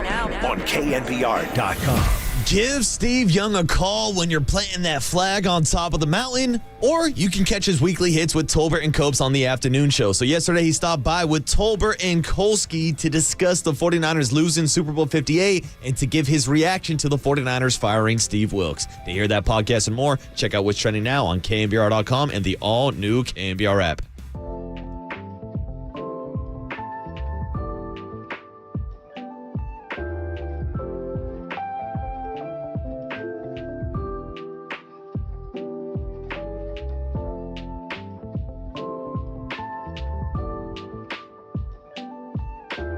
All right, what's up, everybody? Happy Thursday morning. It's Marcus, the Waterboy Boucher, and I'm here to talk to you about Prize Picks, because if you love playing fantasy sports, do what I do and take the sports to the next level with Prize Picks, the #1 daily fantasy sports app with over 3 million members. Right now, I'm in sports heaven because basketball season is really heating up, and there's no better way to turn all the big games into 100 times your money than with Prize Picks. Just select 2 or more players and place your entry. It's that easy. You can win up to 100 times your money with as little as 4 correct picks. You can turn $10 into $1,000 just like that. I love the easy gameplay, the quick withdrawals, and the huge selection of players and stat options. This week on Prize Picks, you know I'm going with the Joker, Nikola Jokic to get more than 9 rebounds. Give me Luka to get more than 32 points this week. Prize Picks now offers Apple Pay for quick and easy deposits into your account this basketball season. Right now, Prize Picks will match your first deposit of up to $100.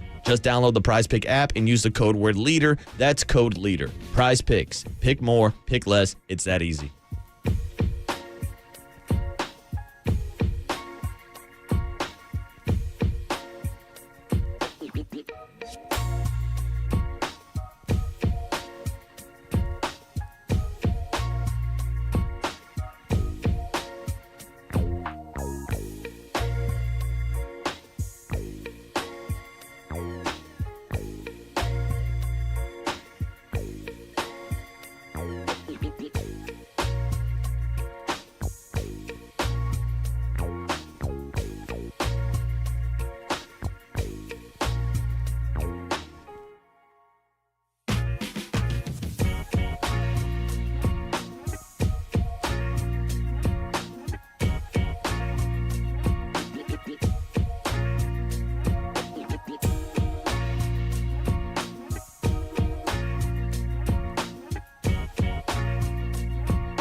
And now, time for the Protect Your Assets with David Hollander Business and Technology Report.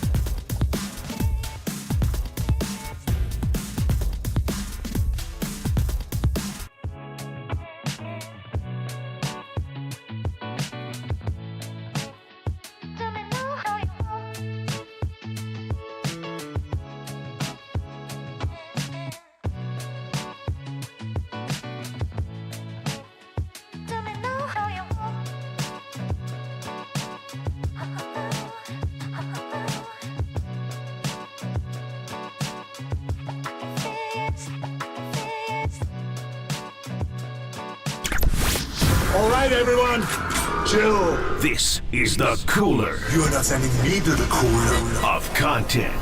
Sponsored by Mancini Sleep World. Sleep better, live better. Visit sleepworld.com. And by Marin Health. Marin Health Medical Center and Marin Health Medical Network world-class care. Closer than you think. On the Sports Leader. All right, packed cooler, man. Packed to the gills, y'all. So let's jump into it.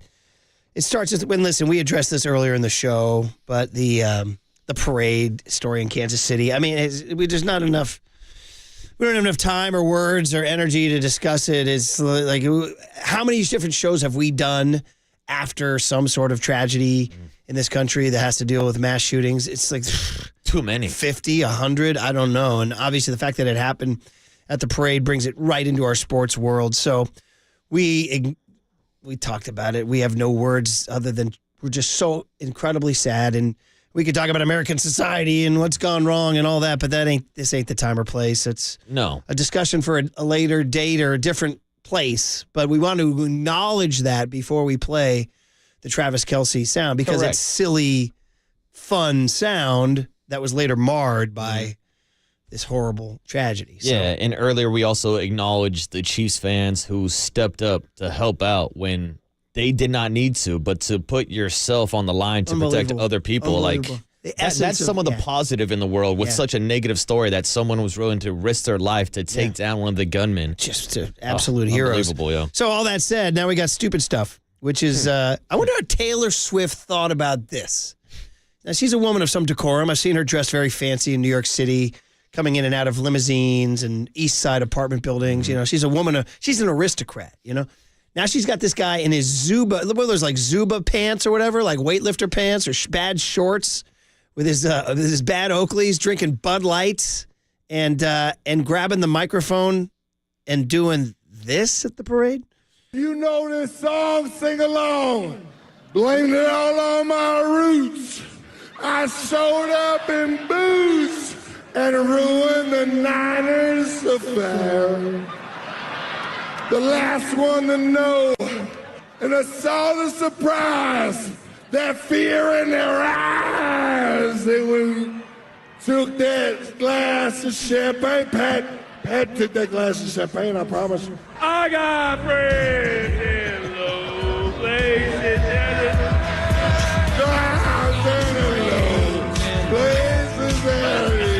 Oh, man.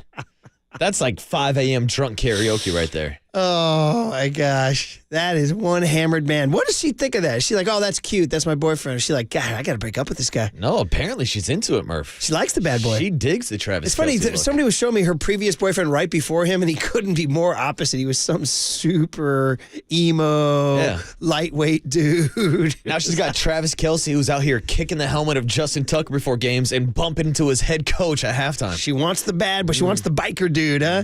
So anyway, would you know, I mean, listen, if a Niner did that, we'd be loving it, right? Yeah. Remember Draymond was drunk as hell at, and then what was it? Who was the player? Was it Jordan Bell? Jordan Anything is possible, Murph. Off the Haney. And Draymond was doing the nope. Yep. Yeah, nope, exactly. Yep. I mean, this is what they do at the parades. Exactly. Hey, I tell you what, and I ride with Garth all the time. I ride with that tune. You know, there's certain songs that have become so overplayed. Margaritaville by Jimmy Buffett or Mr. Brightside by the Killers or whatever. Like all these songs, that's one of those songs that's just like firmly ensconced in the culture. And if you're at that party scene, and I support it. I do. I support it. It's a funny song, you know? Yeah. Showed up, blaming all my roots. I showed up in boots and ruined your black tie affair. It's a great opening line.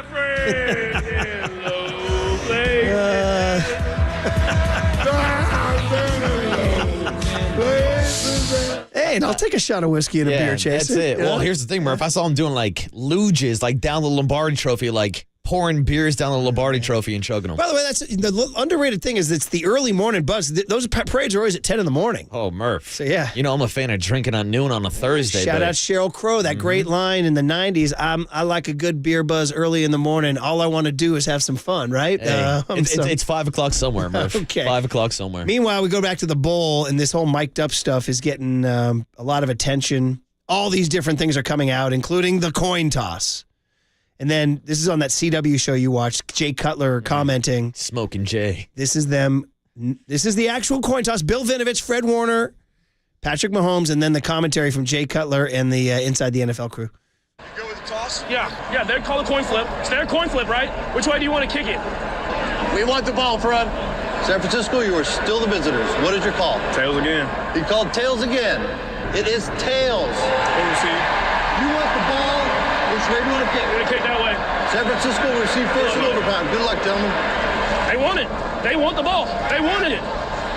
Hey, they wanted it. They wanted it, baby. We want them to have the ball. They want it. They can have it.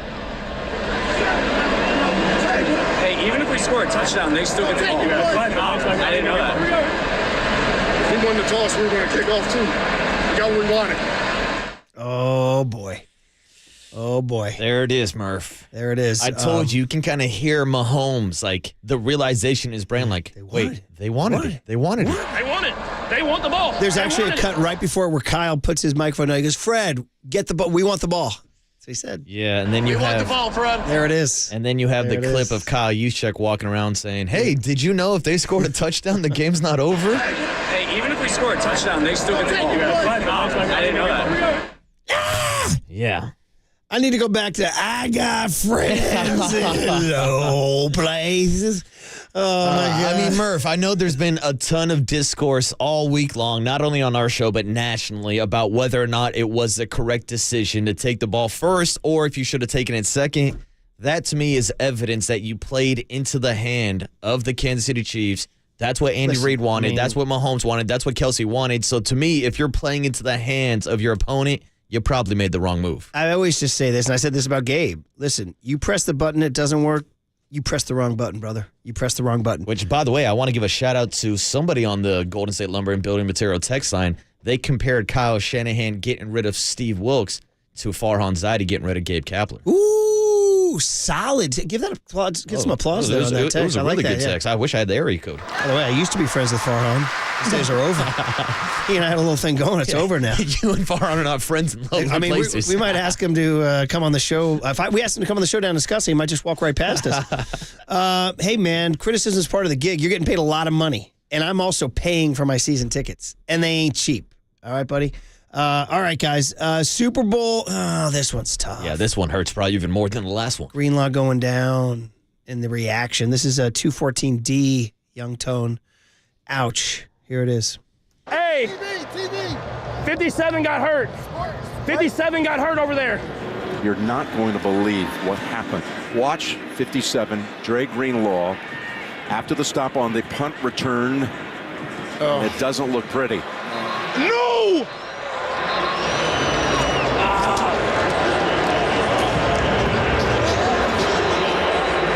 Did Dre just get hurt running out on the field? Did Dre really tear his Achilles? Yeah, they just said it. That's depressing. Dude, that Warner no is unbelievable. It's just like your buddy, your brother, your fellow. You engage in this violent game. You put your bodies on the line every day. I mean, it's no joke what these guys do. These guys do a violent game that risks serious personal injury. Those guys are thick as thieves. They're close. They're in the Super Bowl. I mean, we're talking about the heartbeat of the defense. Yeah. Dre and Fred right in the middle of everything. And you can see the pain on Fred's face. He takes off his helmet, immediately spikes it down to the ground like, oh, I'm getting goosebumps just even thinking about it. Yeah, that no gives me goosebumps. It really does. And then later on, he's on the bench crying. Yeah. And Bosa comes and hugs him. Bosa puts his forehead on him. Yeah, and Fred even said after the game that he knew immediately it was a torn Achilles because he'd been playing with that. Dre had that Achilles tendonitis the last couple of weeks. Oh, man. That was a tough one. I guess the only thing to do now is end on a completely silly one in which we pay tribute to a life well lived. A guy named Bill Post died at the age of 94. You're like, so? Well, so he's a guy who at age 16 during World War II got a job at the Kellogg's or Battle Creek, Michigan, Kellogg. I think it's the Kellogg's factory during World War II. He said he was bringing his wages home to his parents. They had nothing. And then one day at work, some guys came in a few years later. He's still working on the assembly line. They were just making pastries. And the guy said, hey, what if we did this pastry with some sugar and cinnamon inside and then we put some frosting on it? Why don't we try this on the factory line? Ladies and gentlemen, this man invented the Pop-Tart. He died yesterday at the age of 94. People around the world are saluting this man who changed your life. And they did a documentary on him, a little hit that we found last year. At age 93, he was visiting the factory where he came from. Bill Post, the Pop-Tart man. Rest in peace. I was 16 years old. In 1943, war going on. So they hired 30 kids for that summer. I was one of them. We were as poor as church mice, bringing money home for my folks. The rest is history. 4 guys came through here. There were 4 vice presidents. They had a piece of pie, the shape of a slice of bread, fork marks around the edge, 2 pieces of dough with some filling in. They said, we have this idea, we'd like to put that in a toaster. My boss said, wow, it wasn't going well at all. And I said, that's a great idea. I'd like to take that sample back, and I'll be back with a plan of what we ought to do. And they sold 45,000 cases of each flavor. They just blew off the shelves. I said to our superintendent, hey, why don't you take some Pop-Tarts and run them under that icer? Go out and melt in a toaster. Do it anyway, jalapeno's, put it in there. He said, I don't believe it. It didn't melt. The decision to make all 4 flavors iced took one day. That was 60 years ago. Things were different, you know. We run on a daily basis 7 million Pop-Tarts, 7 million consumers that invite us to their home every day. Just try anything. There is no idea that's too crazy. And if somebody tells you you can't do it, show them you can. Dude, get some applause for my man Bill Post. With the inspirational thing at the end, don't let anybody tell you can't do it. So, where do you guys come down on the Pop-Tart? How big a role was it in your life? Oh, Murph, the Pop-Tart is a breakfast staple. Even though it's probably like more of a dessert and you probably shouldn't be eating it for breakfast, but dude, I used to inhale Pop-Tarts as a kid. Did you? And I didn't care about going into toaster oven. Okay, I'd eat them raw straight out of the bag. Question. Okay. Either way is fine with me. And would you rank? How do you power rank your flavors? Oh, so I mean, the classic is the strawberry with the white frosting. I would have said sprinkle. the classic is the cinnamon. See, that's the thing. That's the battle. Are you looking for the fruit flavor? Or are you looking for more of the dessert cinnamon. flavor? To me, the cinnamon Pop-Tart. I might start weeping. I'm a child again. My mom is taking care of me in the kitchen. It's like everything's good. Yeah. Mom's gonna tuck me in. I got a cinnamon Pop-Tart. Oh man. But toasting. I agree with you. You can eat them raw, Yes. but I do think the toasting takes it to the next level. It does. Like, I have a buddy who's like a Pop-Tart fiend, Murph, and he'll take Pop-Tarts, he'll throw a little butter on them, throw them in the oven, like add even more like sugar and fat to Ooh, it. Yeah. dude.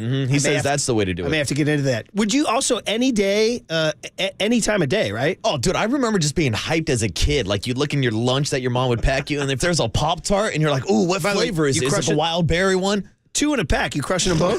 You think I'm giving those away, Murph? I'm saving one for later. Oh, nothing gets by this belly, Murph. Did Come you on. know this? No joke. When we went and saw Seinfeld and Gaffigan at the Chase Center, did you know? I'm not even kidding. And they said we're not kidding. Seinfeld and Gaffigan have a movie coming out on Netflix on the invention of the Pop-Tart. Dude, that's it's almost like the phenomenal. death of this guy is the ultimate promote. It's called Unfrosted. And it's coming out on Netflix sometime soon. It's set in 1963. It's called Unfrosted. It's on Netflix. I can't give you the May 3rd. Yeah. May 3rd. And Tony just brings up a great point, too. Just like a couple months ago, there was the Pop-Tart Bowl college football, and it became like a huge meme because they had a gigantic Pop-Tart mascot that was running That around. was over Christmas break, That though. was We didn't Christmas talk about break, it yeah, much. the Pop-Tart that mascot. thing got so much run because then it It's came everywhere. out. Yeah. I don't know if there's a single person in the world who's anti-Pop-Tart. My kids eat them. 2024, my kids eat them. I mean, these are generational treats, Murph. Yeah, so anyway, we salute. Yeah. And as he says at the end, don't let anybody tell you, because these people go, oh, you can't do that. That's ridiculous. It'll melt in the toaster. He doesn't know. I figured it out. It didn't melt, Murph. But anyway, there's so many flavors now. But the original 4 were, the core flavors were the core 4, strawberry, nice. cinnamon, blueberry. I like blueberry. The wild berry's good. With that purple frosting. I can't find the next one. I don't know how the hell either. they made it purple, but. Okay, core flavors have been unchanged. Frosted strawberry. They say the top 2 are strawberry and cinnamon. Ooh. You can throw the s'mores one in there, too. That one's pretty good. I don't know now. See, they I get don't creative. know. You got to go off the path. Yeah. Oh, blueberry's bomb. And Jacob says he's never going to toast them. Ooh, never. See, that's the thing. If you give me like a cinnamon or like a fudge brownie one or something like that, I like to toast it up, have it with a glass of milk. Oh, my God. Anyway, we salute good. the man. Talk about a great American. That's a great American. Dude, that's the American dream. How about his right line? He there. goes, we were poor as church mice. I never heard that one. That's a pretty good line. All right, guys. There's an extra long cooler of content to get you through your morning. Gary St. Jean joining Papa and Lund at 10:30 today. Tracy Sandler, fangirl, your former Christmas host. Holiday host, Murph. We'll talk Niners with her coming up on KNBR 104.5 and 680, the Sports Leader. If somebody tells you you can't do it, show them you can.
Faithful Murph and Marcus keep your morning moving. Streaming live at twitch.tv/thesportsleader. You know, Pete Carroll, at whatever age he is, does he really want to be grinding as a coordinator?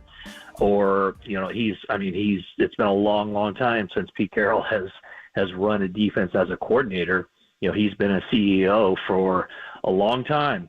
A long, long time. I don't know how many years has he been a head coach. So it's very difficult, especially somebody, you know, who's on the other side of 70, to have the energy to do that. I mean, it's tough enough to be an NFL head coach, but you're talking about the hours that coordinators put in.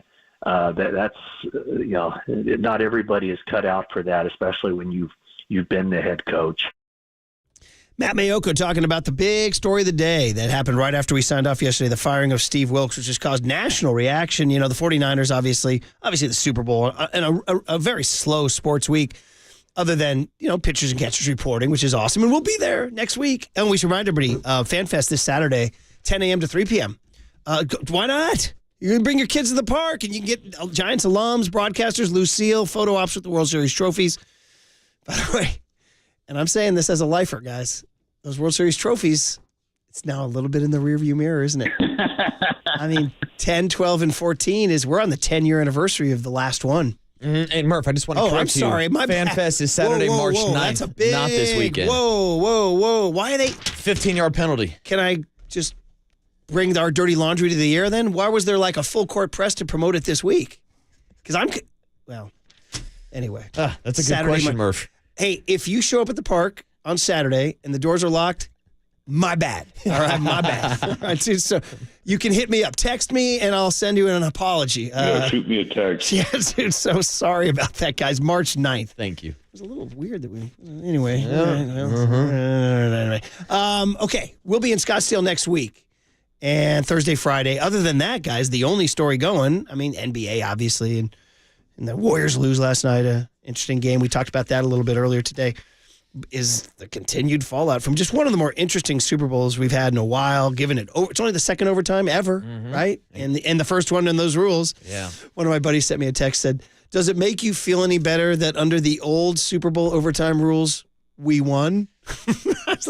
With just a field goal? Well, just the first score, yeah, right? That's what true. Brady and them did. Sudden death, yeah. He goes, think of it that way if you want to feel better. I don't even want to think about that. It almost makes me feel worse. Today would have been the parade. Oh, Murph. How's the weather? Stop it, dude. Come on. How's the weather? Stop it. Get some help. Well, you've been. It's not like we can't say you haven't been to a parade.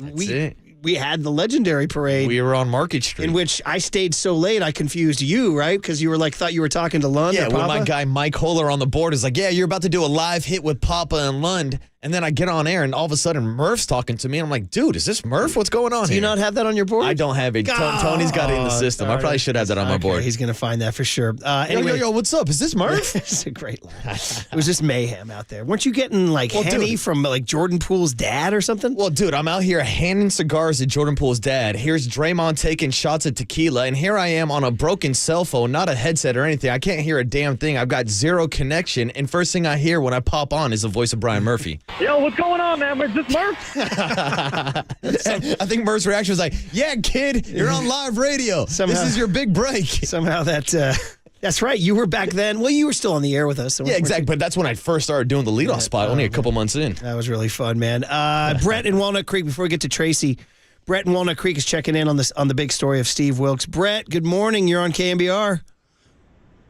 Hey, good morning, guys. Thanks for taking me through the 5 stages of grief. Once again, unfortunately, they went in reverse order from acceptance to now anger. But that's pretty good. Here's my call on Steve Wilks is I don't think it's a scapegoat thing. I think Steve Wilks was fired 6-8 weeks ago on some just when he had to come out of the booth down to the field, and granted they made some strides, but their D-line didn't perform to the standards of what we all expected.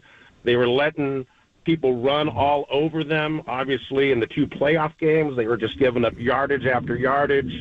And, if it takes the Super Bowl for him to finally get his guys fired up to play, I think he was gone long before. And, had the Niners won the game, and he's still been fired, which I think he would have been, are we talking all about these bad decisions by Kyle? And I'm also with you guys. I would have taken the ball because then you know what you got to do, and you got 4 downs to do it. But, sometimes that was my fear of this game, was a close game. I think a blowout we would have won, but a close game against arguably one of the best there is in a close game, tough to win those ones. Brett, great call. Agree with most everything you said, too. And just for the record, when I came in, my take was, and I was texting somebody Sunday night, officially I was 50-50 on the coin flip. I saw both arguments. Marcus was the one who strongly said, take it second. I could buy into the fact that if you hold him to a field goal, you could win the game, but, and I heard somebody, who was it, somebody on KNBR or nationally, who said, I'm calling BS that the Chiefs would have gone for 2. What do you think? I think Andy Reid was going for 2. Yeah, okay. Andy Reid's the type of guy that's got those plays in his bag. Like, we would have just seen the corn dog, ketchup and mustard, Tom and Jerry in a 2-point situation. That was so easy. That was the easiest pitch and catch all game. And Andy Reid's got about 5, 6, 10 of those plays ready Marcus to go. Thompson had a really interesting take to us. He said, well, Kyle, you got to adapt, improvise, and overcome. And Kyle may need to realize he's now in a different league than he was a few years ago, and have to start being more of a 4th down go guy and a 2-point guy. Well, think about the steps that Andy Reid had to take to shake all the criticism and to finally win those big games. It comes down to some of those big decisions and wanting the ball second so that he can control the fate of the game. That's what Kyle needs to take into his hands. Once again, it's okay to be in your Andy Reid stage in Philly if you're willing to wait 17 more years. Oh, Merv, that's too long. I don't got 17 years. I don't know if... And by the way, shout out to everybody who responded on the Pop-Tarts. There was a huge upspringing, and the winner was the guy who said he actually, listening to us, literally changed his destination to work, went to Lunardi's, and bought 2 boxes to honor them. Took a picture of them in his car and showed them to us. So he got 1 strawberry, 1 cinnamon. Oh, so there you go. I'm going to go get some Pop-Tarts right after this.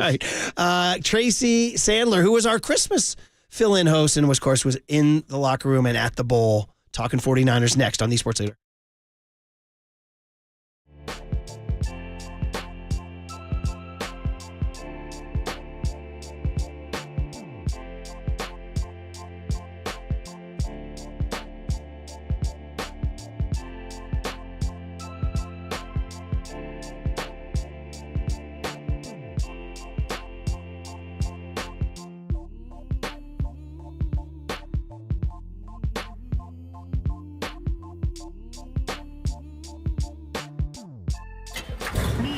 From the Chilton Auto Body Traffic Desk.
Listen to the sports leader anywhere, anytime. Download the KNBR app. Murph and Marcus continue live from the KNBR Casino Matrix Studio. Casino Matrix Progressive Jackpots are here. Where are you? Just drop in. Please play responsibly. 1-800-GAMBLER.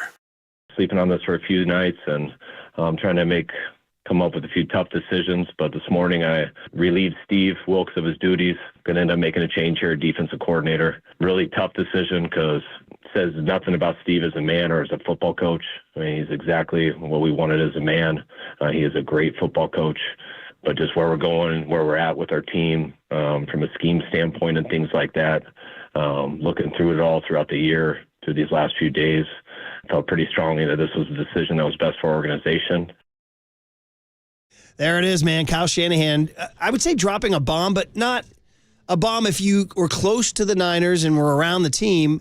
Nationally, however, they're viewing it much differently. Mm-hmm. They're seeing Kyle Shanahan as scapegoating Steve Wilks to take the attention off of his shortcomings. So many different ways to look at this, and also who's next, right? So Tracy Sandler, who, of course, is covering the 49ers every day and knows what's going on down there at their Fangirl Network and sat in during Christmas. Tracy, I want to thank you for filling in for me, the Murph part of Murph and Marcus. So great to have you. Marcus, you know. How are you, Tracy? Hey, what's up, Tracy?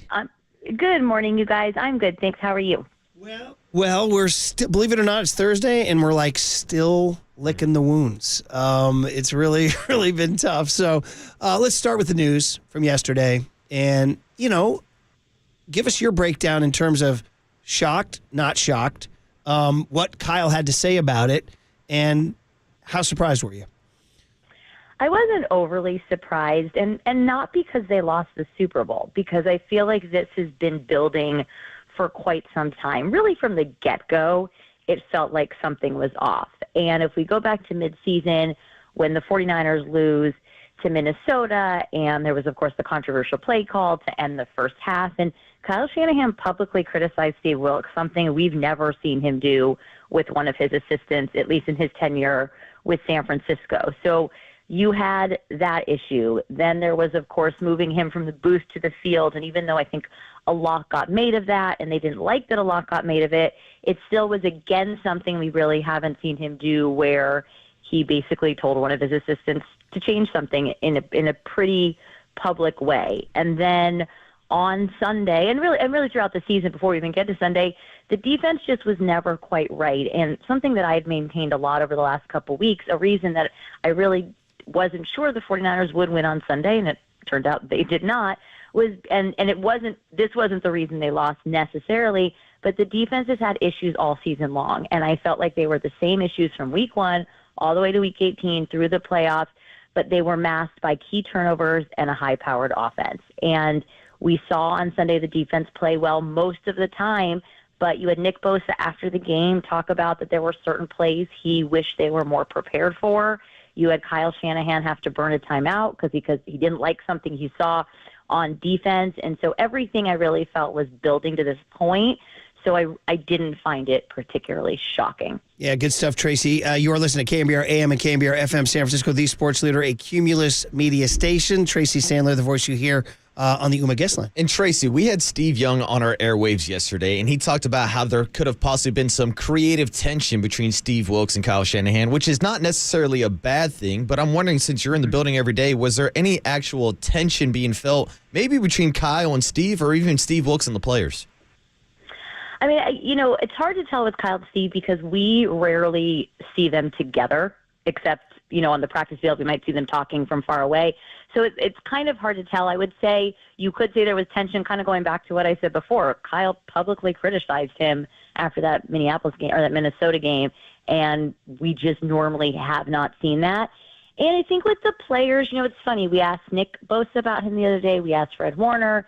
Both of them made the comment that they thought it was a good first year, but he had to come in and really learn their defense as opposed to them learning his defense, and it really wasn't what he did before.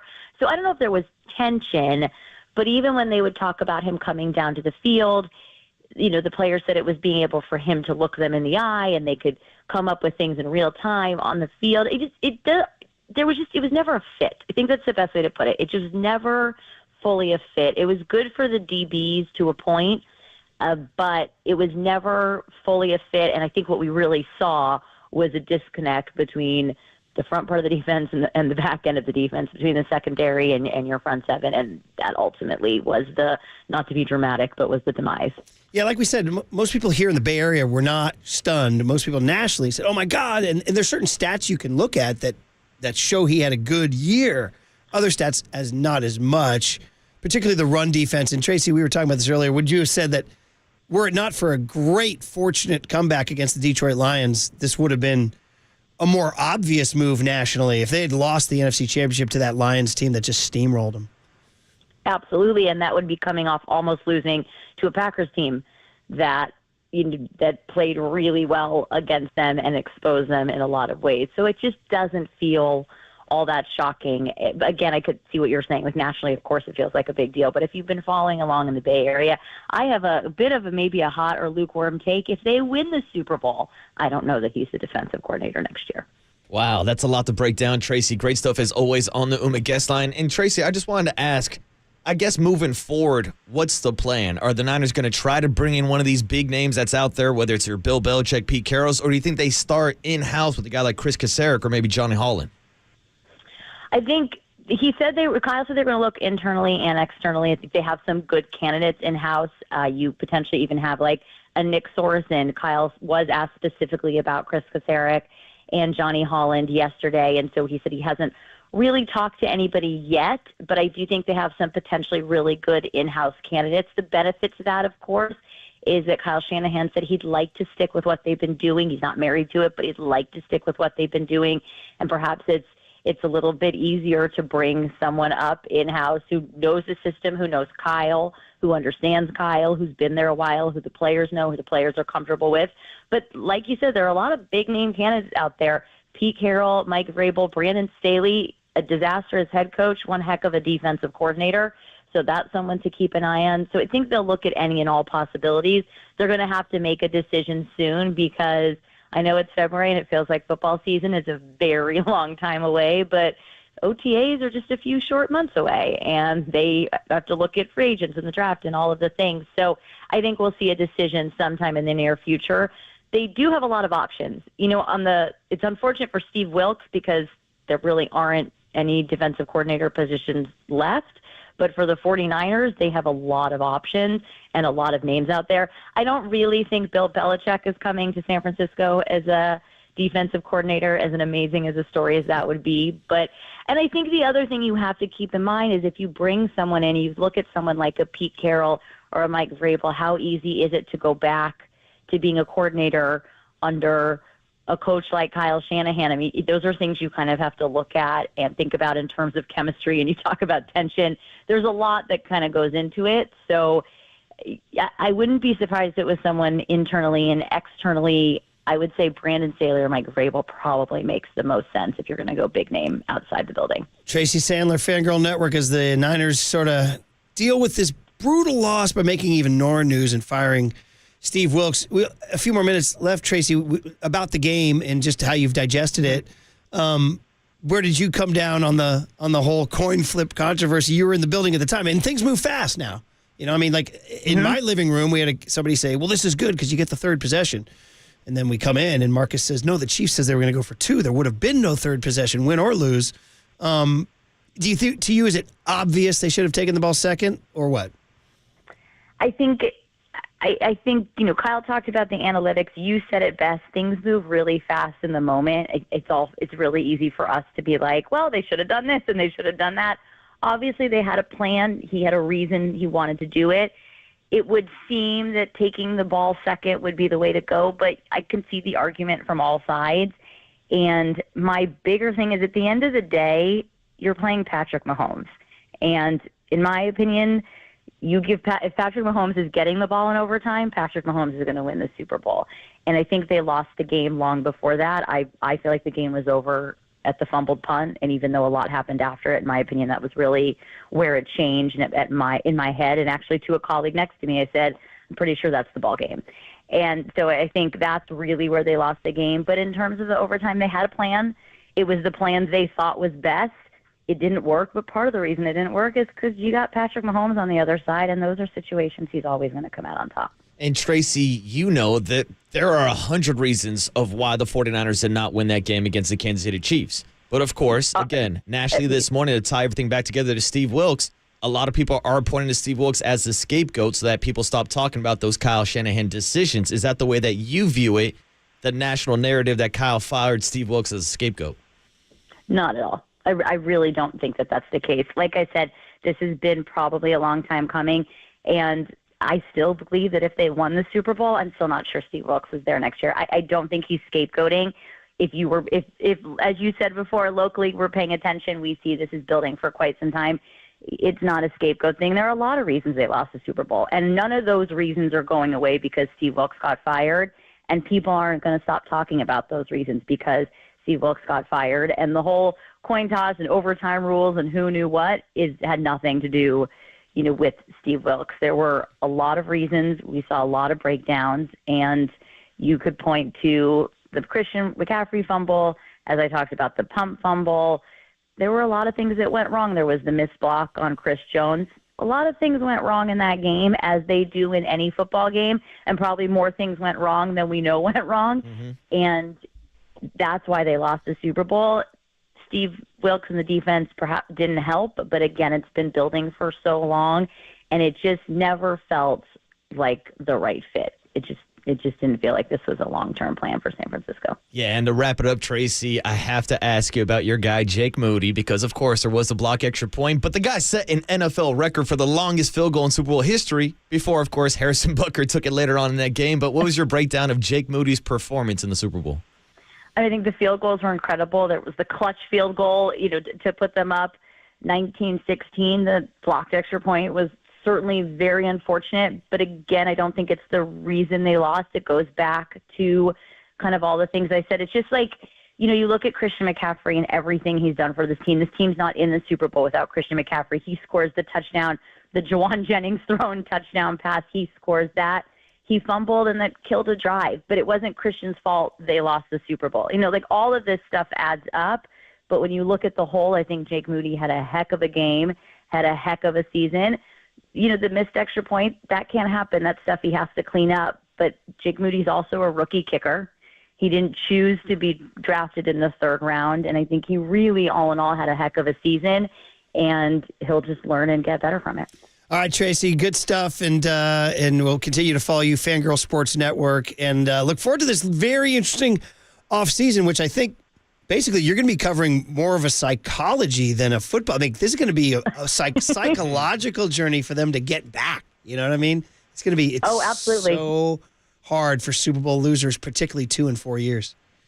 I think so, and I think this Super Bowl more than anything is going to have a bit of a psychological effect, and it's going to be work to get them back there. But I will be there covering it all. I'll be at the Combine in a couple weeks, so follow along. Yes, we will. This team always is interesting. Yes, that's one thing about them. 1,000%. That you're thanks, right Tracy. about, Tracy. Thanks for the time. Yeah, thanks, Tracy. Appreciate Absolutely. it. I'll talk to you soon. Yeah, Bye. Tracy Sandler there, and she, like most of the locals, is saying this is not, as despite what you hear nationally, this is not a shocking move. All the signs we saw during the season that played out right up to Kyle calling that timeout in the Super Bowl. And by the way, if you want to follow Tracy on Twitter, at Tracy FGSN for Fangirl Sports Network. FGSN at Fangirl Sports. That's it, Murph. Okay, so on the other side, the psychological impact, of course, there's a quote from Kyle Juszczyk I wanted to get out there, too. If you want to get deep and philosophical, if you want to continue the Wilks discussion, we can at 808 KNBR. But also, at some point before we get out of here, the Warriors game last night was very interesting. Mm-hmm.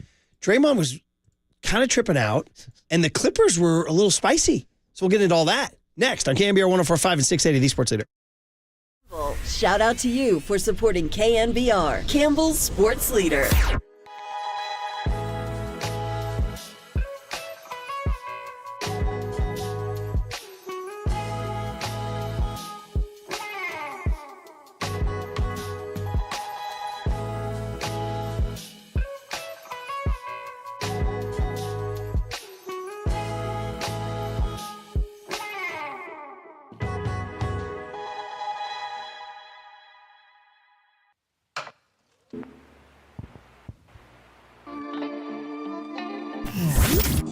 Here's what's trending now. Trending now. On KNBR.com. Give Steve Young a call when you're planting that flag on top of the mountain, or you can catch his weekly hits with Tolbert and Copes on the afternoon show. So yesterday he stopped by with Tolbert and Kolsky to discuss the 49ers losing Super Bowl 58 and to give his reaction to the 49ers firing Steve Wilks. To hear that podcast and more, check out what's trending now on KNBR.com and the all-new KNBR app.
And now, time for the Protect Your Assets with David Hollander Business and Technology Report.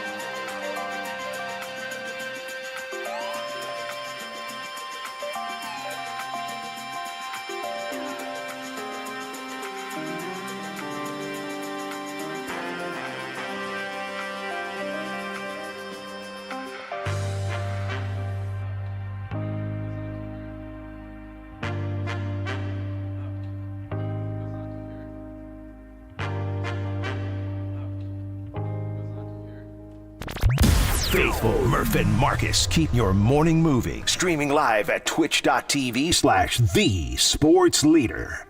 When you haven't done it, just own it. I haven't done it. That's it. Bottom line, haven't done it. No mitigating factors, not 1,000 things that went wrong. Nothing. No, I haven't done it.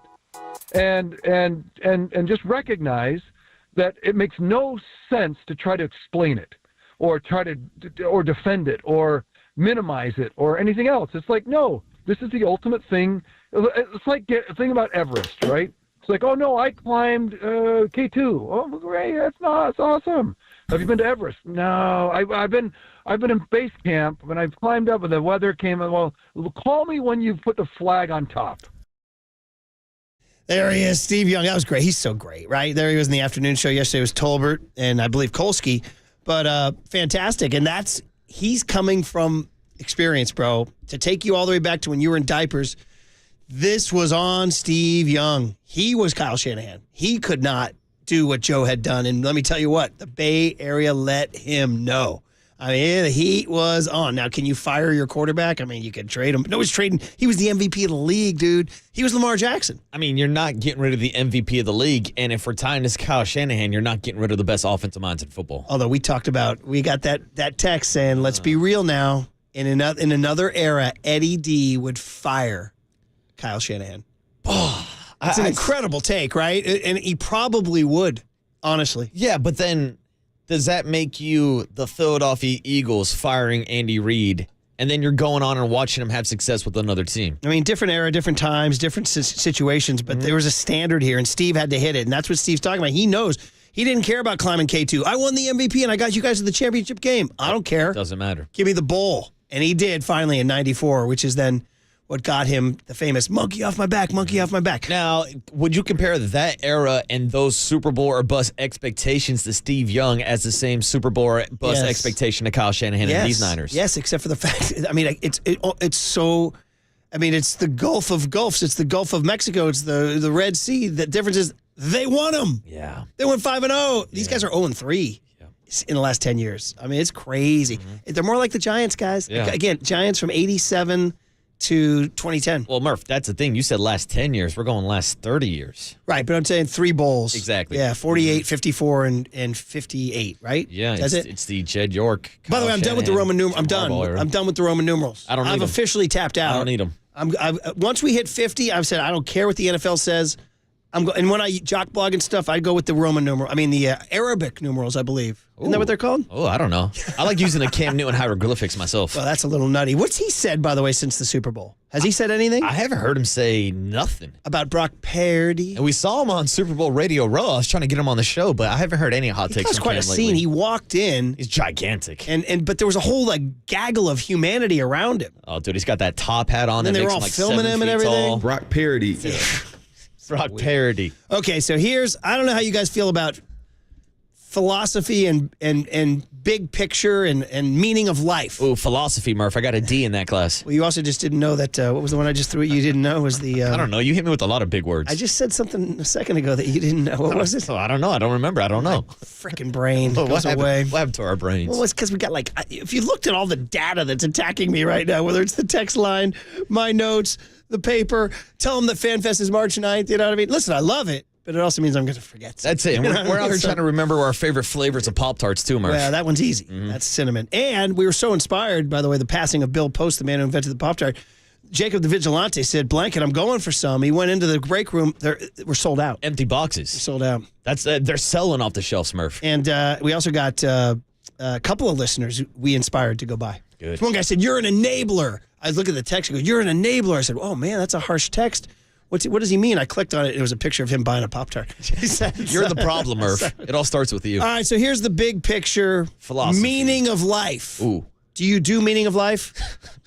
You're asking me if I know the meaning of life? For you, the meaning of life is a Larry June or Andre Nicotina tune, and maybe a 2 a.m. angel at a club. That's it. That's the meaning of life. That's my purpose in life, Murph. Yeah, Arabic numerals. That's what I was talking about. Arabic numerals. Young Tony, you know that, right? The numbers we all use, 1, 2, 3, 4, those are called Arabic numerals. Those are Arabic, huh? Yeah, as opposed to Roman. I learn something new every day. Well, there you go. I know now you say they get in trouble, right? But the Roman numerals are what the Super Bowl goes with. I'm done. I'm out. I'm going all Arabic. All right? So here's the meaning of life. Kyle Juszczyk. He says, Kyle puts it to us in a good way. We're going to put ourselves out there because that's what you do as a professional athlete. You're vulnerable in putting yourself out there on the biggest stage of the world. And when you come up short, it hurts. You're a little embarrassed. But we embrace that. We relish that. Because what's the alternative? And here you go. This is Juszczyk. That's what living is. It's taking a chance and putting yourself out there. He goes on to say, because if you don't do that, you're never going to have the opportunity to really experience true greatness and true accomplishment. And he says, that's just part of the gig. I think having an understanding of that and accepting that helps in these situations when you do come up short and being able to bounce back. Because you know what? You know that it sucks, but what else are you going to do? That's how we're bred. That's how we're going to work. And that's what he said. So, all that said, and it'll help everybody, that's a beautiful quote. Now, why the blank didn't you take the ball second in overtime? All right, brothers?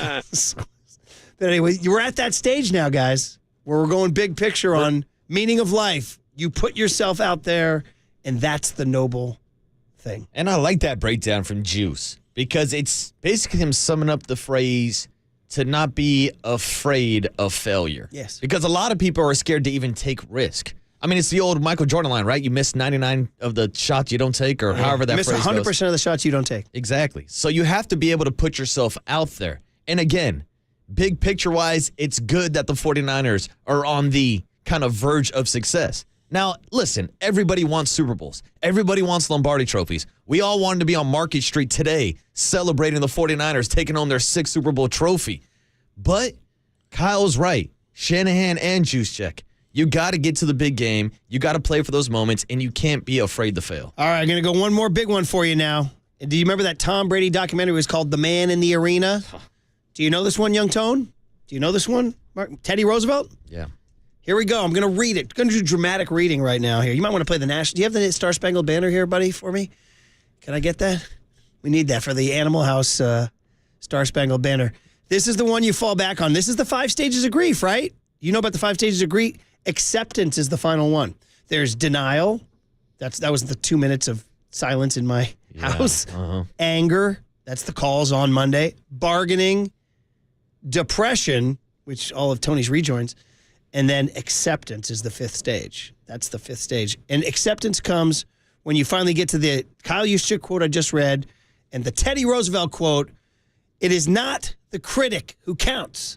Not the man who points out how the strong man stumbles or where the doer of deeds could have done them better. The credit belongs to the man, I still need that anthem, who is actually in the arena, whose face is marred by dust and sweat and blood, who strives valiantly, who errs, who comes up short again and again, because there is no effort without error and shortcoming.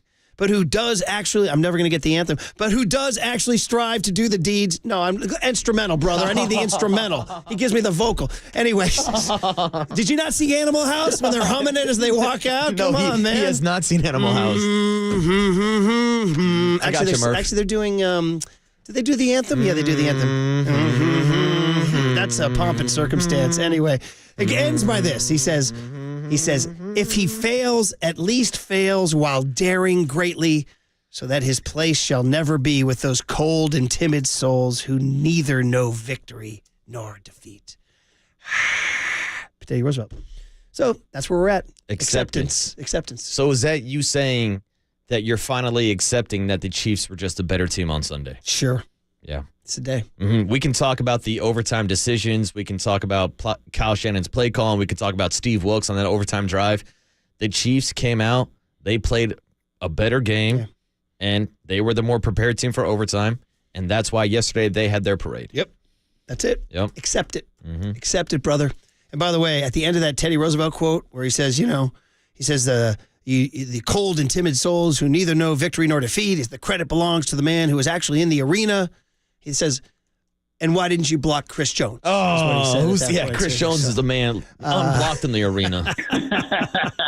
Unblocked in the arena. So there you go.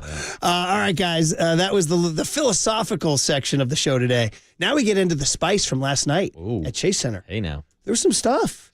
Draymond, and then after the game, the Clippers, kind of chirping a little bit. I don't know. We'll get into it. Warriors and Clippers. These two teams don't like each other. Next on KNBR 104.5 and 680, the Sports Leader. But that's life.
Dub Nation. Murph and Marcus keep rolling on the sports leader and streaming live on YouTube at KNBR 1045. Moody, nice job to strip Westbrook. Here's Curry, wide open, three on the way. First player in NBA history with 7 or more made threes in 4 consecutive games. Here's Zubac to the corner and Powell. He'll rise and hit a three that gives the Clippers the lead. Harden working on the rookie. Great crossover to the corner. Powell for three. Got it. He had 2 from the left side. Now drills 1 from the right, and the lead's up to 6. Warriors have 2 timeouts left, so do the Clippers. Shot clock at 8. Westbrook to the corner. Now Coffey wide open. That goes down. Everything falling from deep here in crunch time. Podziemski missed the tip in, and that's it. The Golden State Warriors 5-game win streak is over. The Clippers stay a game out of first with an impressive road win. Their 5th straight win away from home, thanks to a 44-point fourth quarter. Man, a couple things happened there last night. One, we realized how good the Clippers have gotten. They did that without Kawhi and with Paul George fouling out with about 4 minutes to go. And also, we realized that the Warriors just continue to be bothered by these late-game leads. My gosh, they were up as early as much as 14 early in the fourth quarter. And it was 12 for a while. And then there was a little incident where Mason Plumlee tried to lay one in. He thought he got fouled. He missed. The ball got tipped out to Podziemski, who got the rebound. And by the way, shout out Podziemski, 25, career high. Dude, 5 for 5 from three-point range yesterday. My God, this kid. Again, Dunleavy, wow. I remember thinking, I don't know if this guy has the athleticism. Wow, fantastic pick. I liked the Trace Jackson-Davis pick more than the Podziemski pick. But Dunleavy, bro, well, if this is how you're going to draft, the Warriors are in good shape, right? Mm-hmm. But anyway, Podziemski grabs it. Plumlee's frustrated. I think he thought he got fouled. So when you're frustrated, you lash out, right? He tries to punch the ball out of Pods' hands. Kind of does it another time, clearly frustrated. Now he's fouled him, looks like flagrantly. And then Pods snaps his head back and falls to the ground.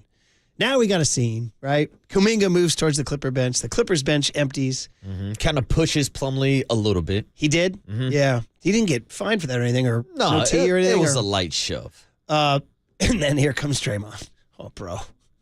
I was like, oh, my God. Dude, he was like a shark in the water smelling blood. I literally was on the couch, chilling out, scrolling through Twitter with the game on, and I said out loud in my living room, no, Draymond, get back! Get back! Get him! Somebody get him! Because, dude, I could see it. I was like, oh, this is going to take, I was going to say one thing, you know? Mm. This was the test, right? Is he a new Draymond? Mm. Well, he went in and he definitely got his money's worth in terms of woofing, right? Yeah. Because he does the 4 fingers, obviously, that we're going with the championships. Then he makes a hand gesture that we can't even figure out what it is. That we were trying to figure out all morning long. Was it rated R? It's a little below the belt, Murph. Was it rated R? I think it was, because if you read the words that he's saying in his mouth, if we're doing like a little bit of lip reading, it sounds like he was calling him some inappropriate words, and it does seem like it was an inappropriate gesture. Well, I just worried because when he came back with that podcast yesterday, and he was kind of calling out Nurkic and Drake, I was like, uh-oh, here we go again. But he would tell you he needs to live on that edge. The question is, can he live on the edge and not go over? I mean, that's always been with Draymond Green. He's a habitual line stepper. So he'll go up and he'll put his toes on the line. And he did that yesterday. Whether it was walking away, staring guys down, or sticking out his tongue at them too. Like, when he got back to the huddle, he kept doing that 4 thing and then doing the thing with his hands.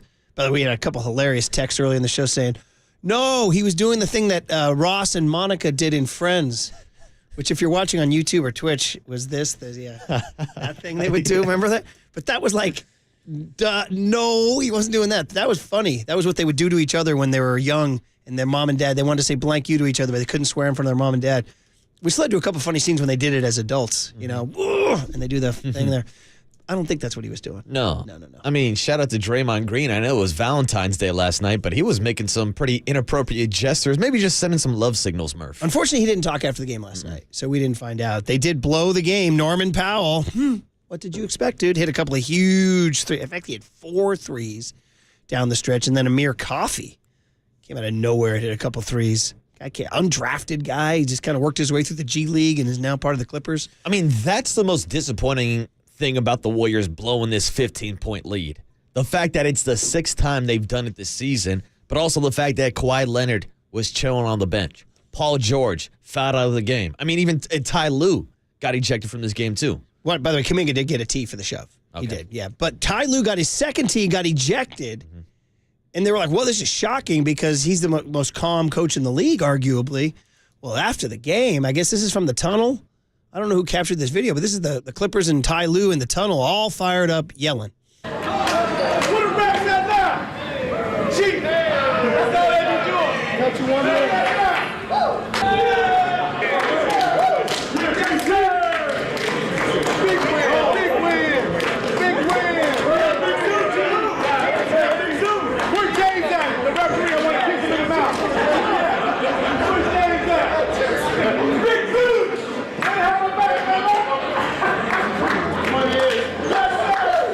Okay, kind of hard to hear, but you do hear him say, "Where are the refs at now? Where are the refs at now?" So Ty Lue's chirping, man. And did he say something about kissing a ref on the mouth? Is that what he said? Something about cheating? They're yelling, man. Clippers got a little swag now. I'm watching this video as they're coming through the tunnel, and Ty Lue's yelling. The team's clapping it up.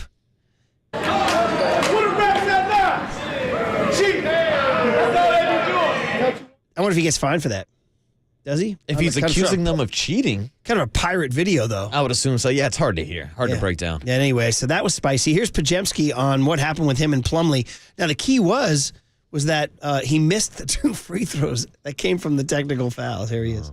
I honestly think he was just kind of frustrated throughout the game, just battling with Draymond and, Draymond being physical with him and him not kind of getting any calls around the rim. And so he probably thought he got fouled, and I got the rebound. And so he kind of just trying to take his frustration out on me, but I guess it was worth it because I missed the 2 free throws. Yeah, that was shocking, actually. He's not. He missed last night from the free throw line. He was 2 of 6. So that's a little odd. That's the one kind of negative part to his game, I guess, so far. Yeah. But he's right, though. It was a pretty chippy and physical game. Like, even Draymond earlier in the game caught an elbow. I think it was Zubac who hit him. And then he was down on the ground, completely sprawled out. And there was like 2 possessions back-to-back where they just played on. Like, the ball went all the way down the court. The Warriors got a rebound. And next thing you know, Jonathan Kuminga is dunking over the body of Draymond Green sprawled out on the court. Just play on, man. What's going on here? Yeah, and so then you had the situation where the Clippers start hitting those big threes down the stretch.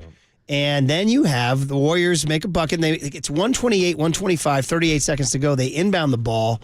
And Klay Thompson just flat out brain freezes and fouls. I believe it was Russ Westbrook, right? And it was 2 automatic points. And you never saw Steve Kerr react like this.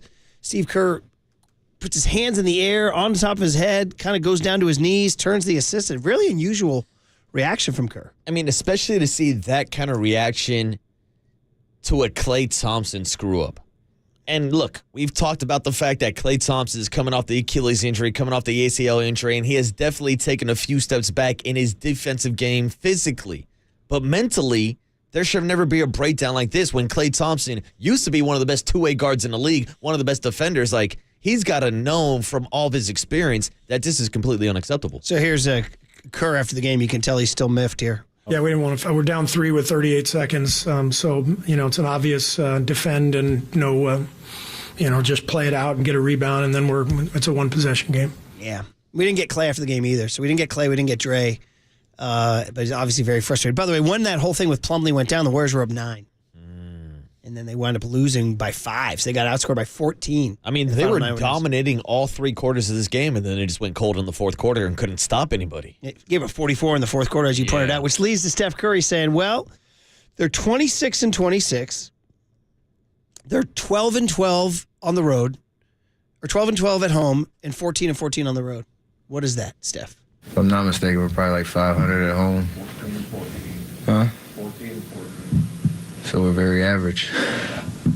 Very average doesn't get it done in this league, so you gotta, we need to make a run. Hopefully get bounced back tomorrow, and then, after the All-Star break, hit a stride that you win every game here and steal some on the road. That's the formula. But we've been very average so far, so got to regain that home court fear that we've been accustomed to in the past. There it is. So Chase Center, not magic for them. And by the way, now they're 0-1 since the post-LeBron rumor. right? That's right. You know what I mean? So the season's falling apart because they don't have LeBron. I wonder if they stopped trusting each other in the fourth quarter because Lacob called Jeannie Buss. Well, it's interesting because I was even asked Tony if we had the sound because Steph Curry was asked about the trade rumor to LeBron James after the game yesterday. Do we have it? No, we don't. That's the problem, Murph. What happened there? Yeah. Ill-advised cutting. Was there some confusion? There's Murph. With our nighttime sound cutter, sounds like there's a lot of confusion. Because it was confusion. Okay, so we're at Utah. The Warriors are at Utah tonight, and sadly, it's the makeup game for when they lost Decky Milojevic. But that's at 6 o'clock tonight. Then they don't play for a week, guys. We got the All-Star game this weekend. How about that? You ready for it? Shout out our three-day weekend, buddy. We won't be back till Tuesday. Are we going to do Brian and Bobby's best bets for the three-point contest and a slam dunk contest and everything like that? I'll get back to you on that. Yeah, I'm guessing that's a no. By the way, this is always a tradition in Scottsdale, Warrior game. So that Thursday night, we're in Scottsdale. Next Thursday, they play the Lakers on TNT. Oh, that's a good game. So we'll have to find a spot. Real good game. Right? Find a spot for Warriors Too Lakers. bad it's not Don and Charlie's. Yeah. Now you're killing me. So anyway, the Warriors are very, very... Windhorse, got Brian Windhorse on the LeBron stuff before the game. Brian Windhorse on the LeBron stuff, yeah. Well, what if I told you guys, have the sources on this, that LeBron and Steph have actually been thinking about playing together for months, and that they actually want to play together for Steve Kerr, and that is something that they want to see happen, where they can win something that will be meaningful and would engage basketball fans around the world. And that is with Team USA this summer at the Paris Olympics. That is the time that they are going to play together, assuming everybody's healthy and everybody can make it work. Okay, so he deked us there. What if I told you they do want to play together for Team USA in the Olympics? Oh, you got us, Windhorse. Hey, man, the drama ain't over because he can opt out this summer. LeBron can. And who knows? They may do something together. Something might happen at the Olympics. Scott also wrote about this today in the Chronicle. Like, they go to the Olympics in Paris, and something might happen where he's like, yeah, let's do this. What if the Warriors try to force his hand and your guy Mike Dunleavy goes out and drafts Bronny James? Is Bronny going, as we used to say, hardship? Is he going pro after this year? I don't know if he's... I was going to ask you what's going on down in SoCal with your hoops, because obviously you pay attention to your Bruins, but it seems like Bronny's not getting a lot of playing times with the Trojans. And they are having an extremely disappointing season, which I love to see, by the way. As my buddy always likes to say, my buddy Sully always likes to say, SC basketball, MUT program. That's what he says, MUT program. MUT program. Well, it's like, and then, when they're 9-15 this year, they're not, and they were supposed to be good. They were like ranked. They're having a terrible year. Damn, and Bronny's still not seeing the court. Yeah, I got to look up their stats for you here, guys. The players, Bronny, I don't know. I know he's not doing too much, but I mean, would you draft him just because that, right? I mean, I'm sure there's some team that's thinking about that angle. Let's see. I'll give you his numbers. Like if you're right the now. Indiana Pacers and you're struggling to get superstars on your team, I'm drafting him in hopes that you can maybe convince LeBron to come. He's scoring 5.8 points a game, 3.0 boards, 2.6 assists. He's shooting 35% from the field. He's playing 19 minutes a game, 20 minutes a game, pardon me. So he's playing, he's playing decent minutes. Yeah, he's scoring 5 a game. But are those NBA numbers? He's just a dude. No, he's just a dude. I think that was always the whisper down there, wasn't it, the whole time? Well, now they're saying that the younger kid might even be better. Oh, yeah. Bronny's younger brother. What's his name? That's a good question. I don't know. We'll figure it out. He's the one that's the character in Space Jam 2 about like the nerdy kid who doesn't like basketball. Was he the one? There were stories about like that was the storyline of Bron's younger kid, but it turns out he's actually the better basketball player. Okay, we'll figure it out. Yeah, Bryce? Yeah, it might be Bryce. Yeah, Bryce. So, all right, well, anyways, tough one for the Warriors. Dante Whitner's going to join Papa and Lund at 12:30 this afternoon. They are 26-26. And just to kind of catch you guys up, because we've been so 49er-centric, when you wake up this morning, the Warriors have actually fought their way into the 10 spot of the play-in. I know, man. It's a long way from 73-9, right? But it's actually better than being out of the play-in, which is where they were for so long. And they actually have a comfortable, I mean, it says in the standings that they're only a game and a half up on Utah, but if you always look at the all-important loss column, they're 3 up on the loss column on Utah. And tonight could be a big one to create a little distance between them. And then in the play-in bracket, it's the Mavericks, the Kings, the Lakers, and the Warriors. That's who it is right now. So that's who you would want to climb over. So next Thursday, that Laker game's a big one. That's it, Murph. To try to get going here. And then if you want to look ahead to the 6th seed, Phoenix and New Orleans with 22 losses. The Warriors have 26 losses. So it's a little bit of a climb. You're going to have to climb over the Lakers, Kings, and Mavs to get there. But they have 30 games left. What do I got to say? They got to go 20-10? 30 games left down the stretch. Yeah. This is what happens when the 49ers lose a Super Bowl. We start talking about climbing into the play-in bracket. If they go 20-10, that's 46 wins. What was their over-under start of the year? Ooh, good question. I'll look that up for you. Was it like 45.5 or something like that? Well, what they won last year to finish in the 6th seed? Something like that? Anyway. Couldn't tell you. Get your Warriors going. If you want to take your mind off the Niners, 6 o'clock tonight, Warriors Jazz. And if you think we haven't talked baseball, A, you're wrong. We talked to Mike Krukow earlier today. And B, we're going to be in Scottsdale a week from today, Thursday and Friday, in Scottsdale, giving you those classic sounds of the Giants at spring training. Warriors over-under this year was set at 49.5. Ooh, they're coming in under, brother. Coming in under. You do have the sound. You found it. So somebody asked Steph about the LeBron trade rumor.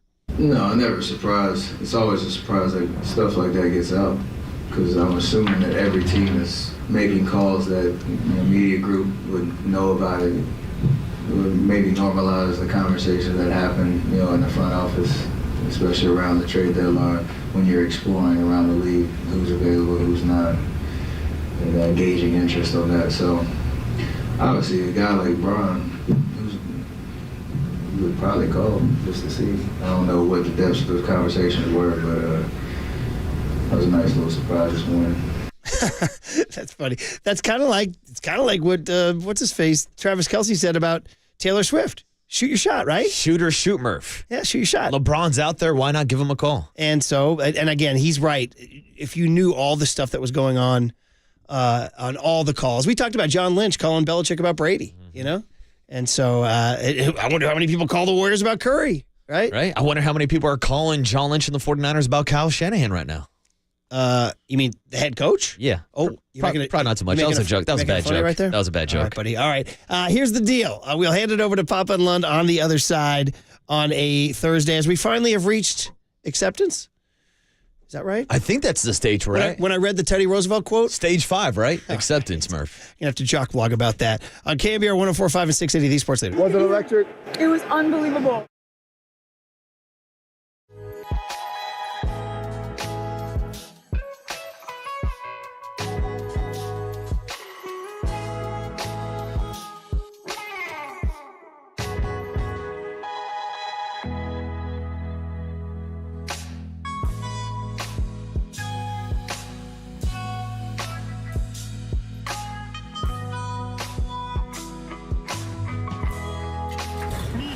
From the Chilton Auto Body Traffic Desk.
Listen to the sports leader anywhere, anytime. Download the KNBR app. Murph and Marcus continue live from the KNBR Casino Matrix Studio. Casino Matrix Progressive Jackpots are here. Where are you? Just drop in. Please play responsibly. 1-800-GAMBLER.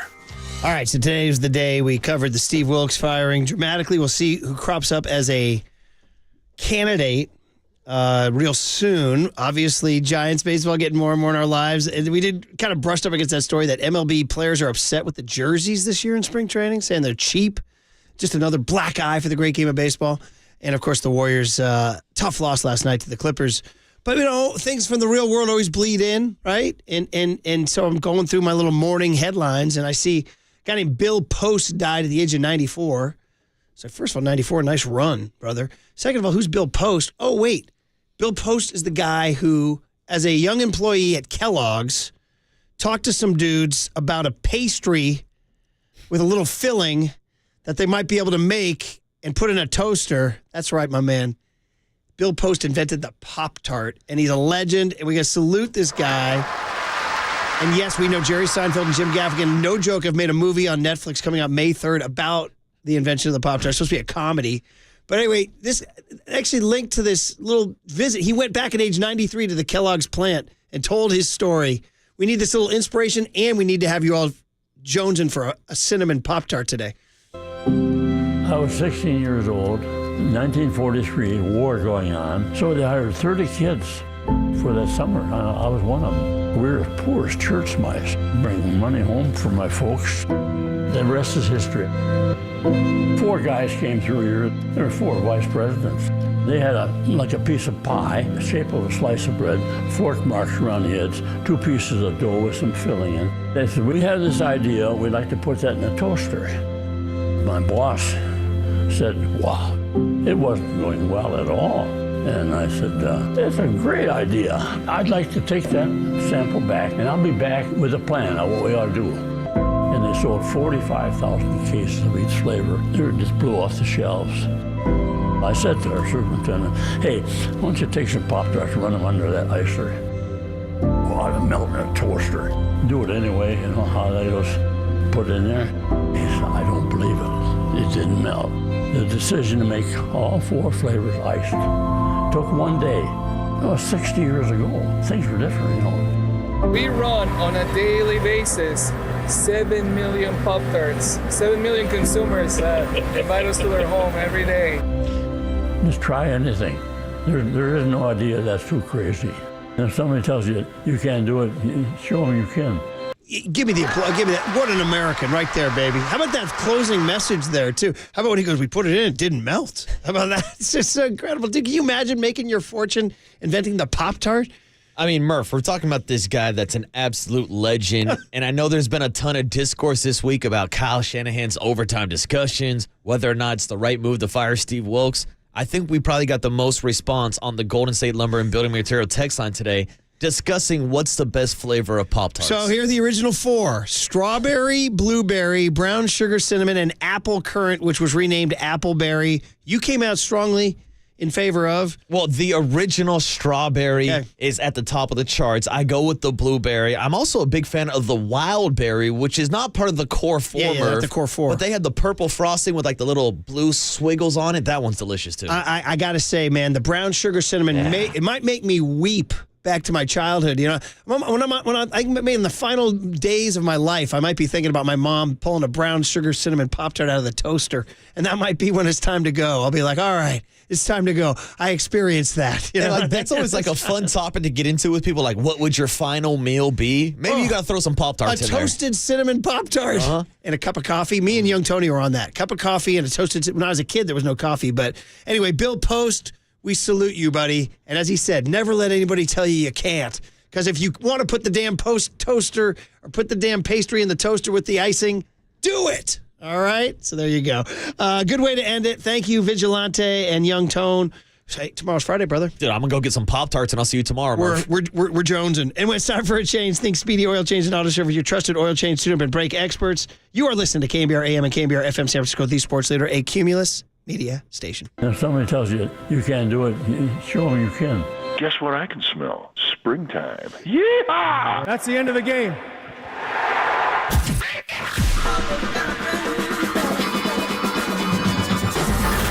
Ladies and gentlemen, prepare yourself. Prepare yourselves for Greg Papa. Sleeping Flight is Superman! San Francisco! And John Lund. It's 10 o'clock. Let's hit it. This is Papa and Lund. That's right. We're getting it going. On KNBR 104.5 and 680. The sports leader. Pajemski missed the tip in, and that's it. The Golden State Warriors' 5-game win streak is over. The Clippers stay a game out of first with an impressive road win, their 5th straight win away from home, thanks to a 44-point fourth quarter.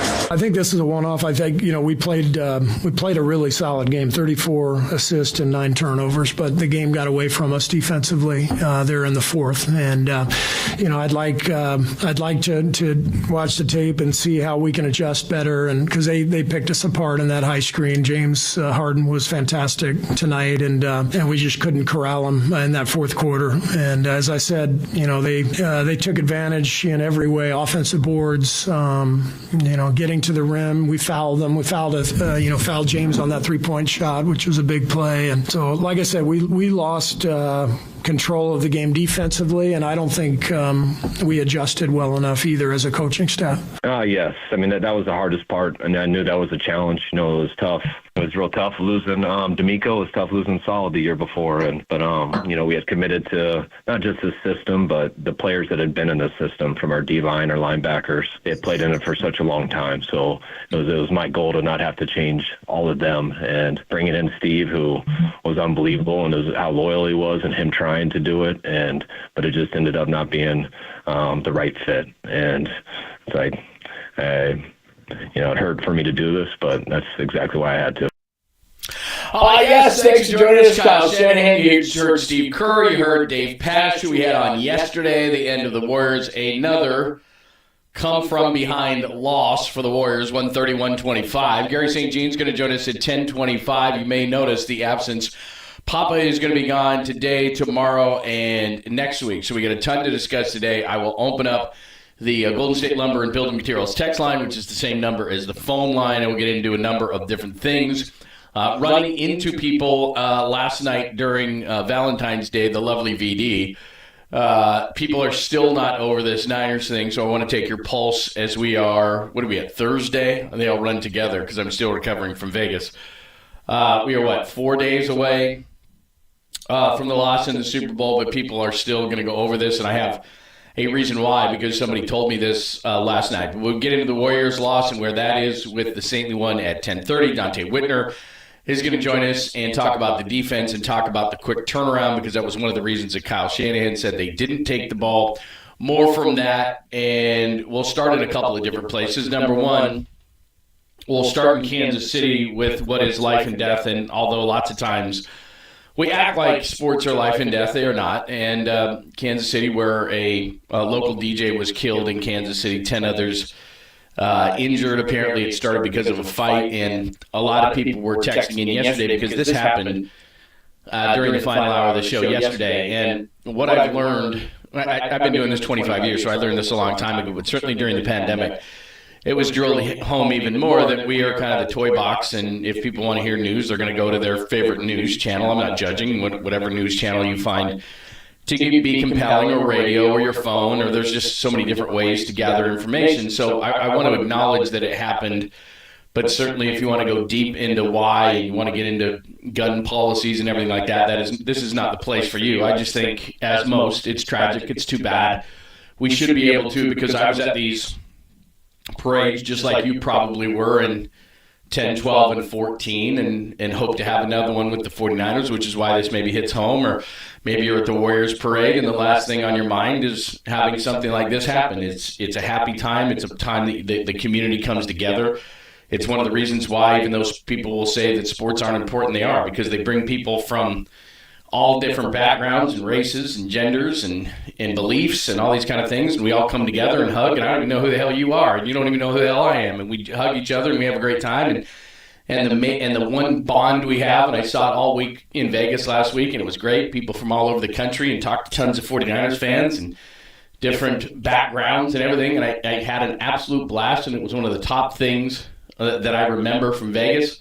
In addition to doing the shows and all these different things, I ran into so many different 49er fans from so many different places around the globe, and just the differences in all those people, and NFL fans in general. It was a great time. And the last thing in your mind is something tragic, which is like what happened in Kansas City. So like I said, I'm not going to dwell too long on it.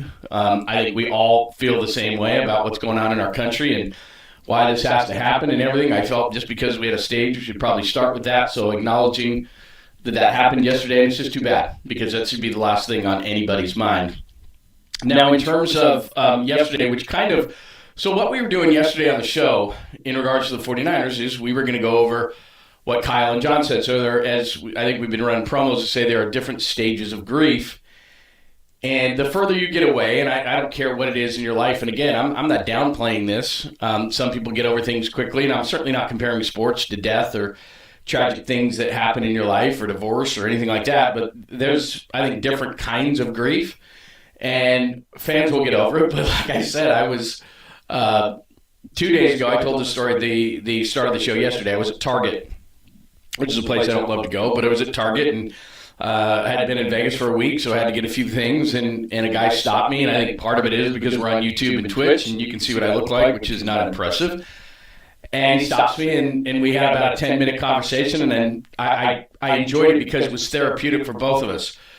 And what I got out of the conversation was, and we can get into this conversation, and again, text line is open, phone lines are open. Maybe I'm wrong in this assessment, but this Super Bowl loss hurts worse in two different ways, at least off the top jump for me. And then through the years, we're going to figure it out. It's kind of like when the catch first happened, we just didn't know how historic it was going to be, and that Dwight Clark was going to be synonymous, and it was going to start this whole thing for the 49ers. And you just don't know how things are going to go down in history. Like the Brandon Ayuk catch, whatever we want to call it, it's not nearly as cool now because they didn't finish it off. I mean, there's just different things that happen in sports, and some turn into legend, and you think some are going to be legend, and then they don't. But the first reason why, obviously, it hurts so much is because it just happened, right? It's fresh in our minds. And then the second part of it is, it's not like the Kansas City loss where you can go back to 3rd and 15 and say that was the one, or to Kyle Williams fumble and say that was the one, or go back to, a lot of times in losses you can go back to one specific play that either ended, or like the catch was just one specific play, although afterwards the defense had to go back on the field, and a lot of people forget that. But it's just etched in our mind, one play. We went over it as I was standing in Target, and I had a great time doing it because, like I said, it was therapeutic for me as well. We went over probably 10 plays. We went over the Dre injury. We went over the Ray play. We went over the CMC. I mean, we just went over everything. And then this one, and this third down, and that third down, and we're standing in the middle of Target. And I think by the end of it, we were just kind of like, cool. And then last night, I'm out with my lovely bride, and same thing, a couple of different people, very nice. And like I said, I'm nobody, so you can come up to me anytime, and we can talk about whatever. So you're not bothering me. We were just waiting at the bar for our table. And somebody comes up and says, hey, sorry to bother you, sorry to talk about this. I'm sure you talked about this a million times, but I got to talk about this, and I got to get this off my chest. And I actually feel like, I can be at some sort of use in this kind of situation. So I'm like, hey, lay on the couch. What do you got? And so it's interesting kind of how this is going. So maybe you're somebody by Thursday that just wants to not have anything to do with this. You're over it. Your life has moved on. Maybe you were very emotional at the time. Maybe Monday was very difficult. Tuesday, Wednesday, now we're on Thursday, and you're like, dude, it's spring. It's the Warriors. Again, I don't know what your thought process is, or maybe I'm pulling you back in, and you're like, damn it, I thought I was over this, and you're not over it. But in just talking to a few different people, and again, we did a post-game show. I think I told this story the other day. For me, it was deja vu, because in Super Bowl 54 in Miami, I'm staring at a field that's got a Niners end zone and a Chiefs end zone, and it's got Chiefs confetti, and I'm looking up at the scoreboard, which hadn't changed, and I'm looking at the big boards on above either end zone, and it said Chiefs champions. And the only difference is that in Miami, the seats were aqua colored as I'm doing the post-game till 4:30 in the morning, and in Las Vegas, they were black. I literally took a picture and did them side by side and just went, damn. And me and Dennis were there in both situations, and it was just weird. So I know that it's going to be therapeutic. I know that it's going to take time, but I just thought it was kind of interesting that in literally 2 consecutive nights, people were like, hey, sorry to bother you, but I got to get over this. So we were going to kind of go over that yesterday and discuss all the different things. So my point in saying all this is there's stages to it. And so the first stage is kind of, okay, we talked about the game on Sunday night and Monday. And then Kyle and John spoke, and yesterday was Wednesday. We're going to get over that. But then Steve Wilks gets fired, and basically from, I don't know, guys, what was that, about 12:30 yesterday? So we'll get into that conversation a little bit more because I have some philosophies on why it happened. And then there's an interesting dynamic that's going on that tells you that really, as much as we love to watch the national shows and react to the national shows, and we care about what the national opinion is of our local teams, not just the 49ers, but all the local teams, and we watch those shows and we listen, and then we get outraged about lists and opinions and everything else. The reality is they don't know the inner workings, just like I don't know the inner workings of the 49ers, even though I'm around them quite a bit. And then there's another inner workings that the national media doesn't know. And that's kind of rearing its head today because a lot of people are outraged that Steve Wilks, who held the Chiefs to 19 points during regulation, got fired. But there's a lot more to this, and I can relate this to what you do and what we all do for a living in relationships and anything else. So we'll get into that today.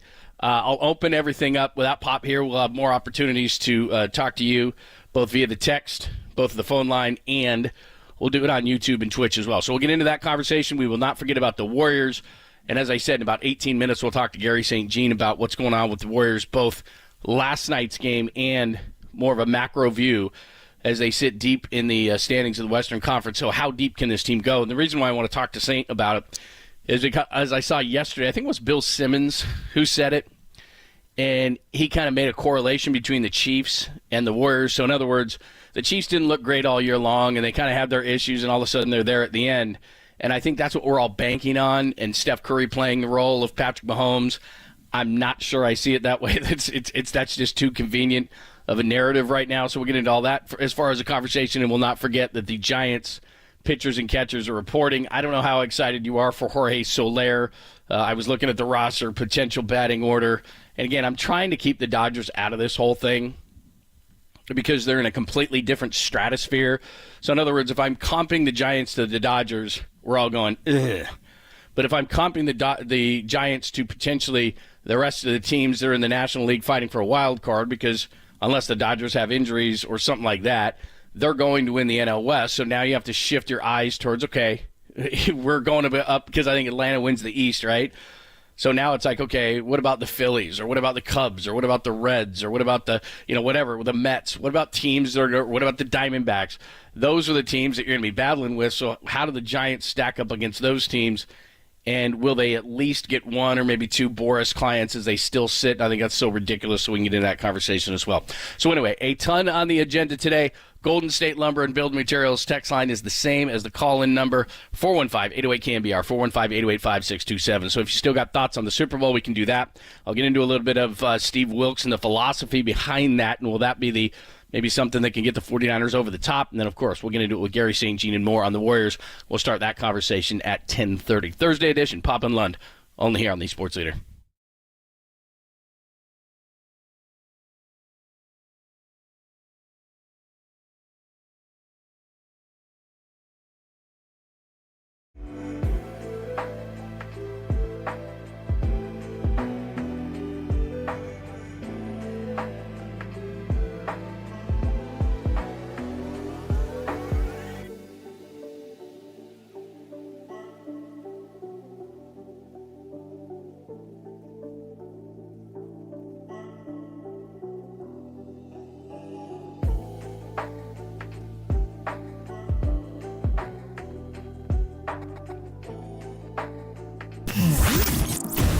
What's trending now? Trending now.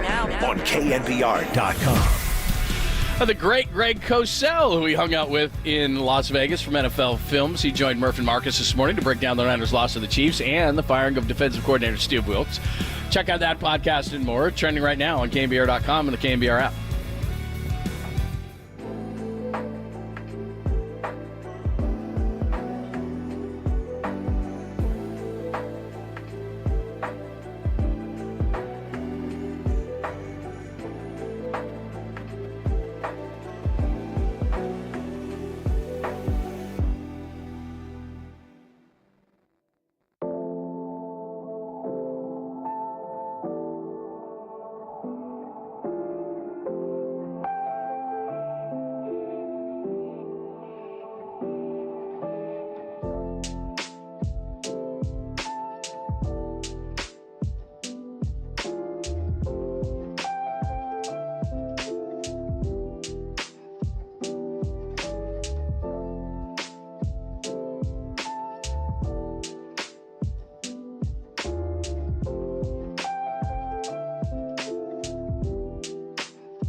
successful, there's a party happening on our podcast page. Hear every interview from every show on demand at knbr.com/podcast. Now on with the show on the sports leader.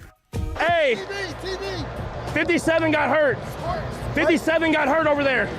You're not going to believe what happened. Watch 57, Dre Greenlaw, after the stop on the punt return. It doesn't look pretty. No!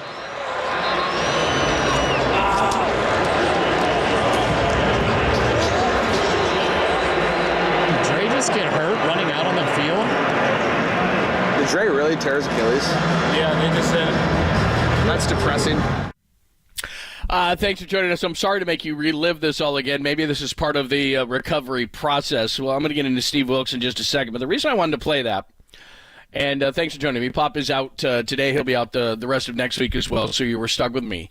The Golden State Lumber and Building Materials text line wide open, 415-808-5627, 415-808-KNBR. That is also the call-in line. So if you want to be a productive member of society and still let it out on this Thursday, you can. As I said at the beginning of the show, at Target day before yesterday, and then going out to dinner for VD yesterday, talked to a lot of people, and I think that I was therapeutic and helped people. It made me feel better, and I think it made them feel better.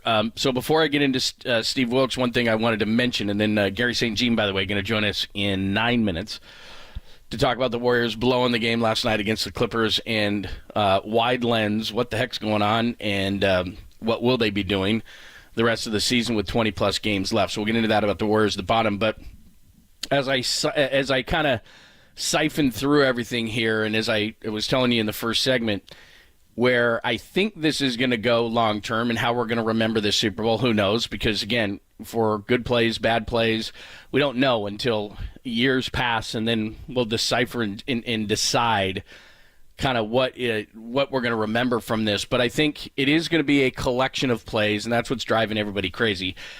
There's probably, honestly, 10 plays that if any of those 10 plays or situations in Dre Greenlaw's case change, we're having a parade actually today. Today I was going to be on a float. I feel robbed. I was going to be on a float today.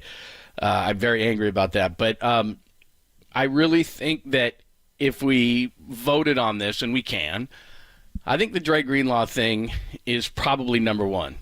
And you can say McCaffrey fumble, and you can say Ray muff or whatever you want to call it. He should have just dove on it. I know he defended himself, that he had to get it, and I get it. Anyway, we can go through all that. Third downs, blah, blah. I mean, that's what's driving you crazy, right? If this. But to me, as I go back, and I don't know if it's too painful for you to do yet, but inside the NFL, and they got all the mic'd up guys, I mean, that was the no you heard there was Fred Warner. You heard George Kittle's voice. You heard Kyle Shanahan say, did Dre just got hurt running on the field?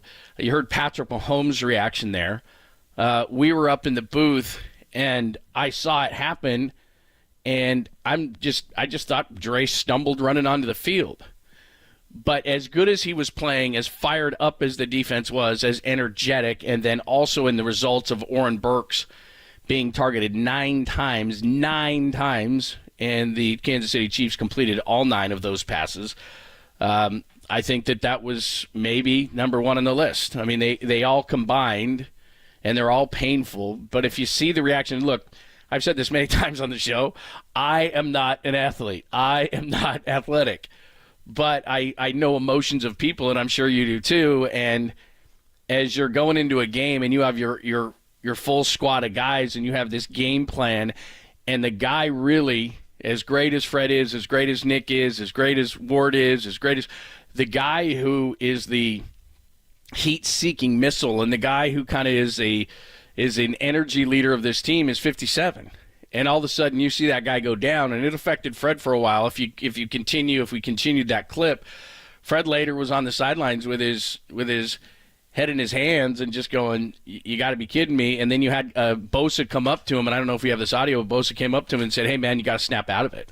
You know, you're Kittle on the sidelines. Like, it took those guys a minute, and you don't have a minute against Mahomes. I mean, that's just the way it goes. So, to me, of everything that happened, that might have been the thing of all of them that drive us crazy, that potentially you say, if not that.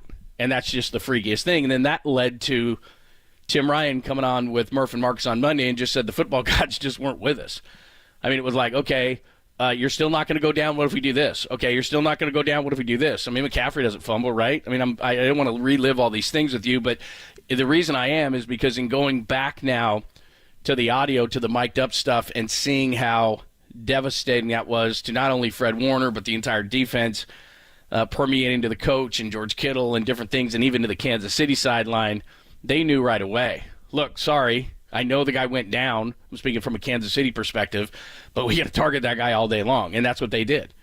And that might be, and that's so that we can transition into the conversation about Steve Wilks, which we will after we talk to Gary St. Jean at the bottom of the hour. I'll pick this back up. It might be the reason that Steve Wilks is gone right now, because they couldn't come up with a plan, unfortunately, to hide Oren Burks. They couldn't, they didn't change the defense. They didn't disguise what they were doing. And when Kelsey went in motion, he went with them, and they're like, we're targeting 48. And they were successful of it. So, I mean, you're talking about a guy like Kelsey getting 9 catches. Now, look, if Dre's in there, does he do that? Does he have that kind of success? Maybe he does. But I do know this. He was fired up at the beginning of the game, and Kansas City wasn't going anywhere. So, just a thought in listening to those clips. All right, we'll get into it with Gary St. Jean coming up next. We always love having the Saintly one on the show, and we'll get into some Warriors talk. Not only last night's game, how disappointing, but now where the Warriors sit in the West. What is the expectation level now? And, of course, yesterday, all the LeBron stuff coming out. So we'll discuss that with the Saintly one. Get into a little bit of Warriors. We'll pick up some 49ers. I'll get out to the phone line, the text line already starting to line up. We'll do all that coming up. But let's talk Warriors with the Saintly one next, only here on the Sports Leader. Hiya, fellas.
Dub Nation, filter out the noise and kick it with KNBR on the gram for everything blue and gold. Follow the sports leader on Instagram at KNBR. Yeah, I mean, that's my job, to help our guys be the best versions of themselves. And, there's different ways to do it, but it's mostly communication and perspective and then trying to put players in the best position to find their rhythm within the game. Steve Kerr, the Warriors, again, a comeback loss. They lose to the Clippers last night, 130-125. And let's get into the whole conversation. But first, before we do that, the saintly one, Gary St. Jean, joins us, and he's on one of my favorite places because my mom lives out there. You're on the Big Island? Aloha, John. Yes, you and I talked about Mom being over here. She may have me showing up for lunch or dinner. Oh, she's so good too. Her husband is a fisherman, has a big fisherman boat, and they'll bring fresh fish. Oh yeah, they'll hook you up, and they know how to cook it. And their yard is like pineapples and papayas, and so they cut this fresh fruit. I'm telling you, I'll call her. They're right by the airport there. I'm sure close to you. So there you go. Yeah, John, you need to do the show. Sports leader from over here in Kona. Come on, man. Dude, that is awesome, man. So you take a little time with the family, relax a little bit? Well, you know what? It's perfect. My son Greg's coaching with Phoenix, and they played last night, so he's on a plane right now, and my daughter Emily and my grandsons William and Joe are here, and MJ and I came the day before, and our job was to stock up at Safeway, and it's so much fun watching the kids swimming and everything. I love this place. I do too. That is awesome. I'm glad you're there. First of all, somebody on the text line just said, they said, I know it's a couple of days late, but Saint and I share a birthday on February 10th. Happy belated birthday, Saint. Is that Thank true? You, buddy. Yeah. Yes, and Zaza's birthday's the same day, and February 10. So, it's great. But you know what? It's time to stop counting. I don't want any gifts. I'm just happy I'm looking up at the sky. Me and you both. My birthday's next week, and I just my wife's like, great. Yeah, and my wife's like, well, what do you want to do? I'm like, I hate celebrating my birthday. I don't want to do anything. I don't want to get any older. I don't want any of this stuff. Anyway, I'm just like you. All right, let's get into a little bit with this Warriors team. Again, they blow a lead last night to the Clippers. They've done that before. You know this a heck of a lot better than I do. I mean, this happens. It's the NBA. I get it. But this is a disturbing trend, especially for a team with this much experience. How do these things continue to happen like this? Well, there's a couple trademarks that we've seen during the season and stuck out last night. It was personal fouls and the foul free throw discrepancy makes. That was basically the end of the game. You looked at the stat line. They did a good job rebounding. They're undersized, but they're one of the best rebounding teams in the league. They had over 30 assists, which Steve loves. Their assist-turnover ratio is good. A little inconsistency from individuals, which can hurt you, in a game like this. And it's a tough loss, John, because you're playing without Kawhi Leonard for the Clippers. So you're saying we're playing at home. We've really played well over the last 8 games, and you're thinking you're going to get this one before your last game tonight up in Utah. So that it's a tough one because you had a lead and you weren't able to hold it. And, Powell was knocking down threes. And, John, I'll say this. I think in the West, they've been the best team over the last 2 months. There's no doubt in my mind. Denver's been solid. Minnesota's been a surprise, and OKC's been a surprise. Those are the top 4, and they're going to stay up there. Gary St. Jean's joined us on the Big Island. The Warriors lose last night. The Clippers come back 130-125. Since you talked about the standings, I think it's interesting because, like you said, I don't know what Minnesota and Oklahoma City are going to do in the playoffs, but then you start looking at a team, as you said, like the Clippers, who look like the best team in the West. That's a team that's a veteran team with a guy like Kawhi who's won a championship. Denver won the championship last year. Phoenix hasn't had their whole parts enough this year, but they could be scary in the playoffs. Then you go down to the Lakers. We know what they are. The Warriors right there sitting in 10th place. So we have these 2 young teams at the top, and then we have a bunch of these teams that have championship-type players kind of sprinkled throughout all these teams. It's an interesting dynamic, isn't it? Yeah, it really is, John. And, if you're down there and you're crazy coach and you're looking at the standings every morning, you say to yourself, well, they're not playoff tested. I would not mind playing OKC. I would not mind playing Minnesota. You've got some guys on the Clippers who've been there and had great success. And, of course, Denver's a repeating champ. And now, and you look at it from the other perspective, how high can the Warriors get? Can you get up to 7 or 8? That would give you a home game in the play-in and just win one and you're in. And I'm telling you what, if you're one of those teams up above, do you want to play the Warriors in a 7-game series? Not me. Yeah. You saw the other night a great example in that great game with Phoenix. Go way the heck back to Nelly and when they were playing Nowitzki and he put Jackson on him and Avery Johnson matched up going small against Nelly, and that was the end of the series. So you look at that game and you say, well, why not play Durant at 5 and go small because if your bigs aren't scoring a ton for you, get them the heck out of there. And so there's dilemmas when you play the Warriors. And we got to talk about the good, John. Draymond being back has really, I think, really solidified things on both ends in terms of quality of play and the rotation. Because I've seen a big improvement in Wiggins and Kuminga. And, Clay's had some good games, not the best last night. And Steph's been all world. And I think the bench guys, Podzinski and those guys are doing a great job. So can they keep this going? Last night was a hiccup. I think they'll win tonight. And they finished out this run toward the All-Star break in pretty darn good fashion considering the beginning. Absolutely. Now they're 8-4 in their last 12 after the loss last night. Gary St. Jean good enough to join us as the Warriors lose last night at Chase 130-125. And as Saintly one said, they've got that makeup game tonight in Salt Lake City, so we'll keep an eye on that one as well. You mentioned Draymond coming back, and a couple of things on his front. Number one, he said maybe him being out was actually a good thing because it allowed Kuminga and other guys to kind of flourish and get some more minutes. I'd love to get your thoughts on that.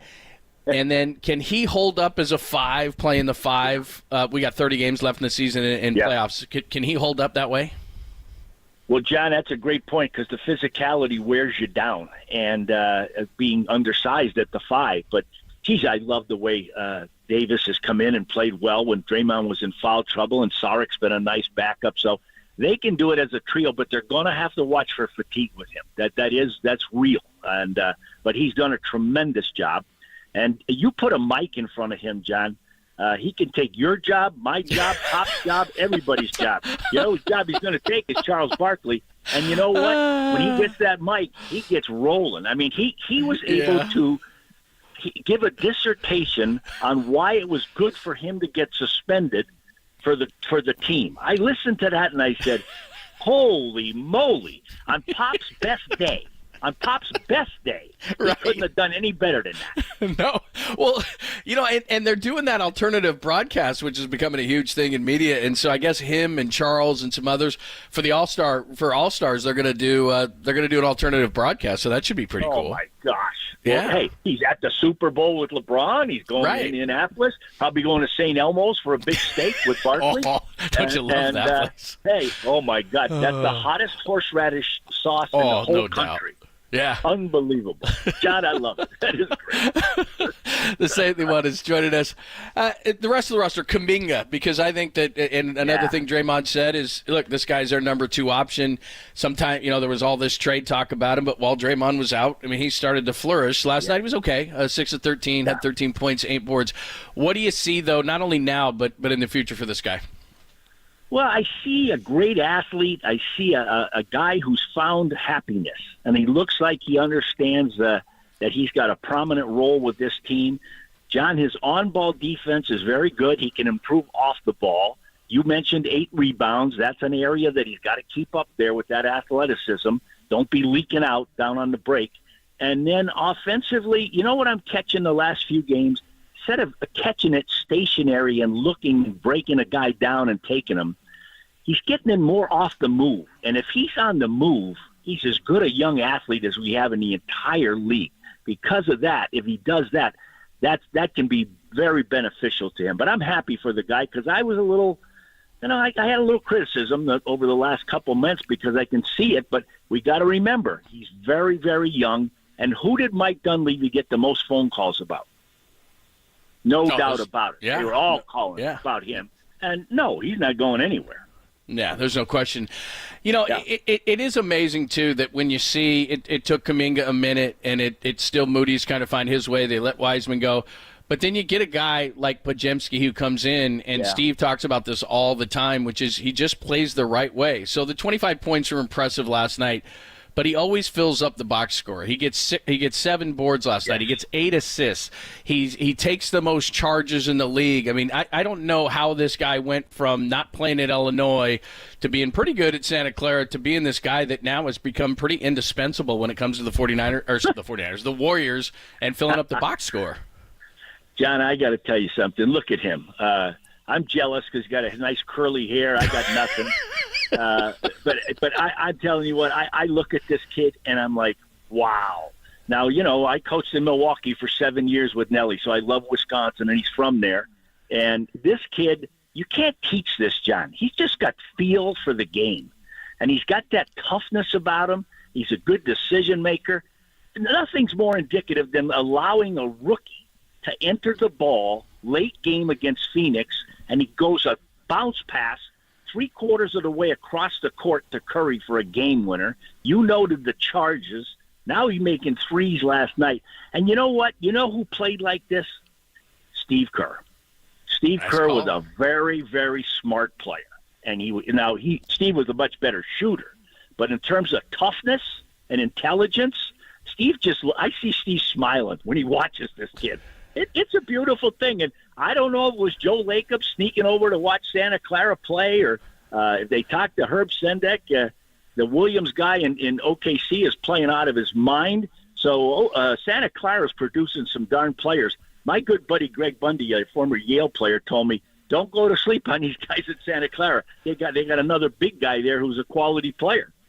Yeah, I love this kid, and like you said, it's just people say, well, what's the right way? How do these young guys get minutes? Just watch Podziemski play. I mean, he just plays with so much energy, and like you said, he's so smart. He's just a ball to watch. Hey, I don't want to take any more of your time because you're over there enjoying yourself, but thank you for making it. By the way, do you make a quick trek over to Maui? Does Nelly come see you? What's the deal? You guys are so close. What's happening? We really should hook up, and I need to go there to see him. That's my man. But I'm here, and I got the golf cart. I'm driving down to the playground right now. Beautiful. And meeting Joe and William down there. And I'm going to tell Steve this might be his future backcourt to take play in Steph's place. But I'm going to tell you what, I'm a proud, happy papa. This is a beautiful thing. You sound great. Thank you so much for taking the time during your vacation. We love it, and we'll talk to you soon. Hey, John, you give my man Pop a big hug, and he's the guy. You guys are the best, John. You too. Thanks, Haley. All right, that is Gary St. Jean in Kona. Yeah, my mom lives over there. I mean, it's unbelievable. Like, you can just hear it in his voice. Like, we can't all do this, but, I mean, that would solve your 49ers woes in like 2 seconds. You go see the sun, you go sit in a little sand, you get a drink with an umbrella in it, and you'd be all good to go. You can see how happy he is. Anyway, as far as the Warriors are concerned, they've been inconsistent. They've lost big leads. I'm looking at the text line right now, and people are asking the question, why are they losing big leads as a veteran team? Look, I don't know. They gave up 44 points in the fourth quarter. How about some defense? That's the main thing to me, is that everybody focuses on the offensive end of the court. We look at Steph scoring 41 and Podziemski scores 25 and who's doing this and who's doing that, but nobody stopped anything defensively. And when you go up 44 and a quarter, somebody's going to come back against you. I mean, they were minus 16 in the fourth quarter. They were minus 16 on the free throw line. And what we like to do as a fan base is we like to bitch and moan about the Zebras, but the reality is this has been going on a long time for the Warriors, and nobody's trying to make the Warriors lose and the Clippers win. It's just this is an age-old problem for the Warriors, even when they were winning championships, the type of things, the turnovers, which didn't happen last night, but the turnovers, the free throw discrepancies, everything else. But the big picture thing that you care about, and I find this to be interesting, is I see something similar to what happened last year, which is I think they can win a first-round series. I think it's critical that they don't play in the play-in because as an older team, I just don't think you need an extra round of playoffs. But as we sit right now, as bad as things have been, they're 4 games back in New Orleans in the 6, and there's plenty of time to get up to that. So Saint said, well, if they got up to the 7 and had a home court in the play-in, I would say if they got up to the 6, could avoid the play-in altogether. And then all of a sudden, like as you sit right now you'd be playing the Clippers. If you played the play-in and you played the Timberwolves and the Thunder, as good as those teams are, all respect to those teams because they've had a good season to this point, but it reminds me of the Kings last year. They didn't have the experience. It was a hell of a series. It took 7 games, but I could see the Warriors knocking off a team like the Timberwolves or Thunder, as good as they are, But then you start to get into the teams, and this is what presented them in the second round to the Lakers. Some of these veteran teams that are, look, they're flat out better than the Warriors right now. The Clippers are, the Nuggets are. I think the Suns, if they were full, would be. I don't know about the Lakers, but again, I think from a matchup standpoint, Anthony Davis's size would give the Warriors some trouble. So I could see a very similar path to last year where you say, okay, you get by a young, inexperienced team on the upswing in the first round, but then you run into a veteran team in the second round, and you're just not as good as that team, and there you're out in the second round again. And we'll get into this a little bit later on in the show, but Tim Kawakami did the podcast talking to Joe Lacob, and again, he not only said, do we need to get under the second apron? I don't want to get too complicated as far as the numbers because your eyes are going to glaze back in your head and go, look, I just care about the team. I don't care about the finances. I get it. But he wants to get under the tax altogether and reset that whole number, and then they can kind of be back in the game a little bit. Well, in order to do that, you could be looking at Klay Thompson not even being here, or if he's not going to play ball and take a major pay cut and realize what player he is anymore. And again, all due respect to Klay Thompson, love Klay Thompson, personally, professionally, everything else.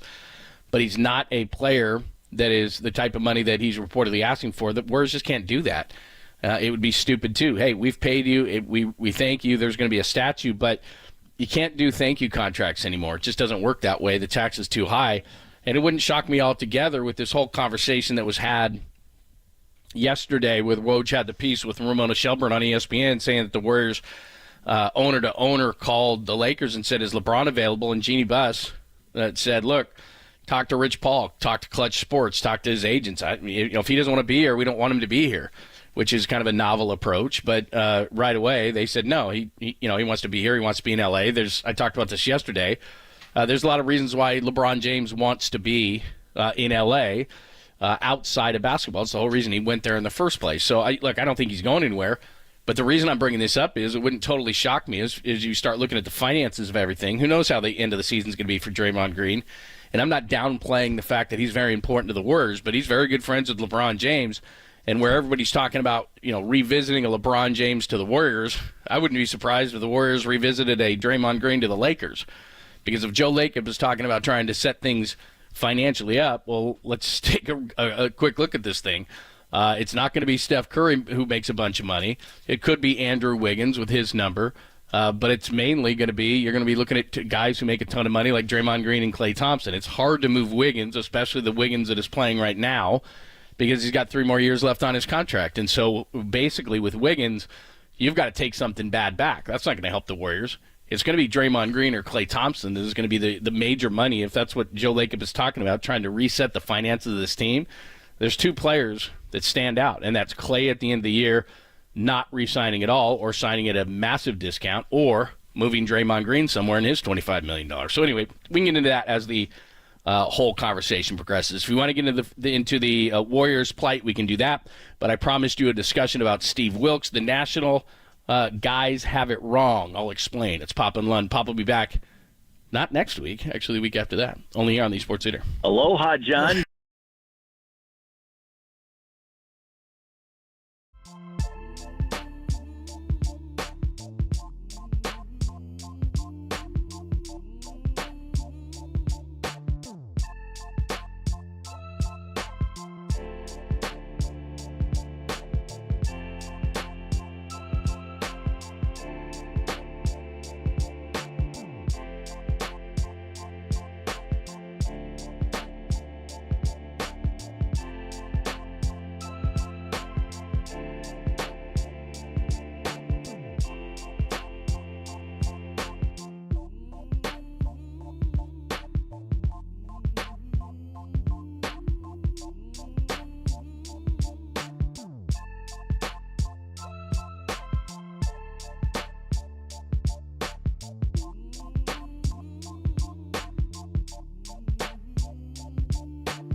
Listen to the sports leader anywhere, anytime. Download the all-new KNBR app. Now back to Papa and Lund live from the KNBR Casino Matrix Studio. Casino Matrix Progressive Jackpots are here. Where are you? Just drop in. Please play responsibly. 1-800-GAMBLER.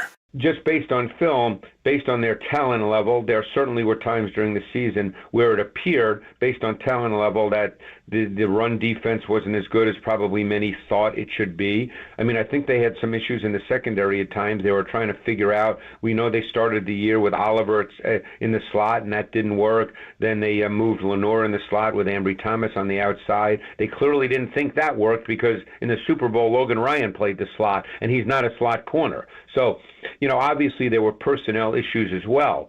So, it's a mix of many things. There's no way that Kyle Shanahan woke up on Tuesday morning and said, aha, I'm going to fire him today. Obviously there was a lot going on that we don't know about. And I don't know that stuff. So I don't want to say here's the reason. But clearly I'm sure there were philosophical differences. That is perfectly put by Greg Cosell, our friend from NFL Films. We have 3 shows. He joins, 4 shows. But he joins 2 of them, not one of ours. But we did have Greg Cosell on for years, so I'm obviously familiar with his work, and he is tremendous. And one thing he does is he takes emotion out of these things, and he just describes what he sees, and that's exactly what he said. So we'll get into the rest of this because my goal yesterday on the show with Papa, and Papa will be back next week. He's out, so he'll be out the rest of the week. He's taking a little break. He always does this during the NBA All-Star break, and I know he was burned out from the season, so he'll be out for a few days, and you'll be stuck with me. But so what we were trying to do yesterday was to kind of go through the week, all right? So Sunday night, I do the post-game show exactly like I did in Miami. It was deja vu all over again. We leave the stadium, we walk back to the hotel, whatever. We do the show Monday in Las Vegas. It was kind of a post-mortem, and we're trying to make people feel better. We're going through the game, blah, blah, blah. Yesterday, John and Kyle had spoken, and so we were going to assess John and Kyle. And then yesterday, Kyle spoke, and when Kyle spoke, he fired Steve Wilks, so that kind of stopped everything, and that's what we discussed. And so now we've had a day to kind of talk about this. And for new listeners, I mean, you have your head coach, you have your offensive coordinator, which Kyle is. So the defensive coordinator on the 49ers is a massive position. If it's Robert Saleh, who runs the Jets defense, and the offensive coordinator is a massive position because it's the other side. It's a big position anyway. But when you have an offensive mind like Kyle Shanahan, your defensive coordinator is kind of got to take charge of everything so Kyle can kind of focus on the offense. He focuses on the entire team, but you understand the concept here. So that's what makes it such a big deal. Let's start there. Now, again, as a 49ers fan, and how I described this a little bit earlier on the show, if you're just joining us, is from a national perspective. Like, for example, I respect the hell out of Charles Woodson, and I know about 0.5% of what he knows about football. But he tweets out the following, the former Raider. He says, he's just the scapegoat, talking about Steve Wilks. Fumbled punt, Greenlaw goes down. He can't control that. Without those 2 things, they most likely win. Offense didn't do the job. Clarence Hill is a friend of mine who covers the Cowboys. Again, a national perspective. He didn't touch that punt. He didn't tell Bosa to crash on that 4th and 1 when he had contained. He didn't get Greenlaw hurt. He didn't make McCaffrey fumble. He didn't miss the extra point, which it was blocked. He didn't settle for field goals in the final 2 drives on offense. So tell me again how it's Wilks. I get it. I get how that looks on the outside. But the reality is, as a 49ers fan, you know this, and as a media who covers the 49ers on a daily basis, we know it. It just never fit. So from coming down from the booth to the 0 blitz in Minnesota, to the defense, as you just heard Greg Cosell say. At the end of the season, I think we all know this, right? It wasn't a 49ers defense. It wasn't a dominant defense. It certainly wasn't the defense that we saw in Super Bowl 54 frustrate Patrick Mahomes. Now, did they hold him to 19 in regulation, and should that be enough to beat the Chiefs? It should. But we know Detroit, that wasn't the Niners defense. Green Bay, that wasn't the Niners defense. Down the stretch, that wasn't the Niners defense. It just wasn't. But even more than that, and I think we can talk about this on a non-sports level that we can all understand. I've been in radio for 30 years, and I've had some shows where I just had amazing chemistry with my co-host, like I do with Pop. I've had other shows where we were kind of like the A's in the 70s. We didn't really like each other, but it worked well enough. And that's kind of where Kyle was with Steve Wilks. They don't hate each other, but he wants everything on this staff to be as smooth as it can be, and that's just kind of he and Steve Wilks didn't necessarily see eye to eye. Maybe it was a personality issue, maybe it was a philosophical issue, but when Steve Wilks came in, he had a certain defense that he ran, and Kyle had a certain thing that he wanted to run, and they weren't exactly the same thing. So basically, Steve Wilks was trying to fit the square peg into the round hole, and it didn't work. So it could be anything. It could be philosophical, which I think was partly, but also it's personality, and that's what I'm trying to get across, is that we all have different personalities. We've been in relationships where we think it works, then it doesn't. It could be personal, it could be professional, it could be any of those things. So it's on the outside, I get the national perspective that it's, look what Steve Wilks did in the Super Bowl. How could you fire that guy? I get it, but that really wasn't it. And Greg and I had this conversation yesterday. I think even if they win the Super Bowl, they probably replace the guy. Because as crazy as that sounds, give me a second before you go, what? The worst thing that the Giants did when they won 107 games is they stood pat. I can guarantee you this, the Kansas City Chiefs, after winning another Super Bowl, are not going to just try to run it back, which is it's a popular term to say, let's just run it back. Well, if you're not getting better, you're getting worse. And so Kansas City's not going to just sit on their hands. They're not going to just try to sign Chris Jones. They're going to try to get better because they know everybody is looking at them going, all right, how do we catch those guys? Well, if you stand pat, then you're a target that's just sitting there. You better be a moving target. And the best time to get better is when you're at the top because everyone wants to play for you. So if I make the analogy of the Giants, you got to get better. The Warriors, when they lost after winning 73 games, could have easily sat there and said, geez, we just won 73 games. We can tweak this, tweak that, and we're going to be fine. We don't need to do anything. We won 73 games. It was fluky that Draymond Green got kicked out of a game. We're fine. They went and got Kevin Durant. That's what you do. And so Kyle Shanahan, to get over this whole, and we can have this whole conversation of whether Kyle can win a big game or whether the Niners can win a big game or all the heartbreak of all these things, but Kyle Shanahan looked at the situation, not the Super Bowl, maybe not even the way that the defense performed, but just said there's a better fit out there for, other than the head coach, to me, because you have an offensive-minded head coach, the most critical position on the field on the coaching staff. Other than the head coach, for Kyle, it's the defensive coordinator. And so they didn't fit. They didn't fit from a personality standpoint. They didn't fit from a philosophical standpoint, and we saw it throughout the season. The national media, all due respect to the ones I just read, especially Charles Winston, who knows a hell of a lot, but from the outside, it looks like Kyle Shanahan's going, oh, I got to find a scapegoat. Well, the other problem with the philosophy of, or the thought of, there's a scapegoat here, is that Kyle Shanahan's not getting fired. When you have a scapegoat, that means you're getting close to getting fired, and you say, I got to find somebody to throw under the bus, and maybe next year if I don't get it done, then I'm out. But so I got to find a shield here, a human shield that I got to throw here so that I don't get fired. That's not the case. Kyle Shanahan, despite all the people yelling and screaming, and on Sunday night, I looked at my screen from the Super Bowl in Las Vegas. I looked at the caller screen, and literally every phone line said Shanahan, Shanahan, Shanahan, Shanahan, Shanahan. Everybody wanted to blame Kyle on Sunday night. And that was my whole point, is this is all evolving. And so we had a pretty good idea, even on that night, that Steve Wilks was not going to fit. Now, here's what's going on in the text line right now, and I'm with you. 415-808-5627.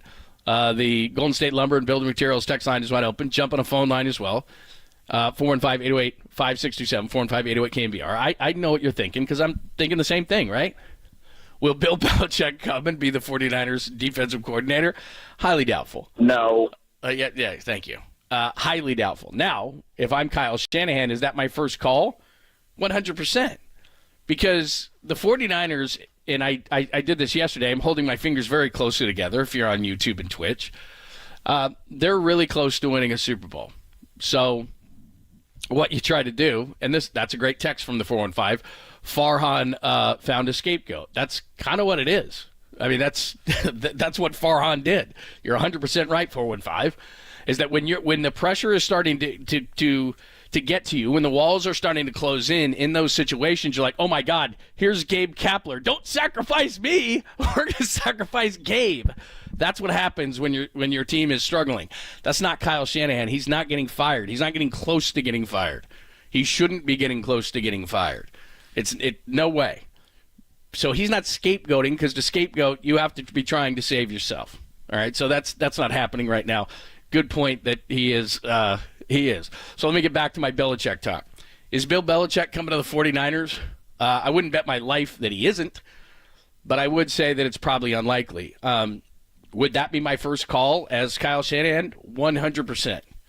And in that situation, what Kyle Shanahan does, and we've heard this morning too, as this story is starting to evolve, that Kyle Shanahan had to spend too much time on the defensive side of the ball. Kyle's an offensive guy, right? Now, offense and defense can work together. You go to your defensive coordinator and say, you see my offense? Where do you see the holes? Where would you attack it? They do things like that. But generally speaking, I think this is how it works within the hierarchy of the 49ers. Kyle takes the offense, and if he has to have too much an eye towards defense, and he's not having a lot of his attention to the offense, and the word is that he was spending too much time going, what's going on the defense? With Saleh, he didn't have to do that. With DeMeco Ryans, he didn't have to do that. So that's part of it. Now, the other side of the Belichick thing, as crazy as this sounds, and again, you can tell me I'm crazy, who knows, is that because I dealt with this in Dallas when I covered the Cowboys, and I was there when Bill Parcells was there. And Jerry Jones famously does not hire guys. He tried with Jimmy Johnson. It fell apart. They got the Super Bowls, but Jimmy was gone. Should have been there forever. Briefly with Bill Parcells, didn't work out because Jerry doesn't want to share the spotlight. Now, I don't think that's Kyle Shanahan. I think Kyle Shanahan just wants to win a Super Bowl at this point, because yesterday when Steve Wilks got fired right away, and this is easy, right? Because I don't know the young and up-and-coming defensive coordinators. You probably don't either, unless you're studying it. But the reality is we know the big names. We know Belichick doesn't have a job. He'd be great. We know Pete Carroll doesn't have a job. Now, he's a former Seahawks guy, and he was an arch rival of the 49ers, but he was also the defensive coordinator of the 49ers. He's pretty damn good. There's Pete Carroll. There's Rex Ryan, loves toes and feet. Who doesn't? He's with ESPN. He's high profile. You hear him talk. Oh, I know who that is. So we all can identify, Mike Vrabel. We can all identify 3 or 4 guys. That doesn't necessarily mean, and they've also got to have similar philosophical thoughts as Kyle Shanahan to the defense he wants to run. And Charles Omenihu, who's now with Kansas City, blew his knee out, didn't play in the Super Bowl, but he's a former Niner, put a tweet out this morning that said, Kyle's not changing his system. Kyle's going to play the system he wants. And the reason Kyle runs that system is because the Seattle cover 3 system is the one that he says gives his offenses the most trouble. So he wants to run the defense that gives his offenses the most trouble. That's his philosophy. So you've got to marry the philosophy, the personal side. I'm bringing this all together because with Steve Wilks, personally, philosophically, I think all those things did not jive. So this is a complicated thing.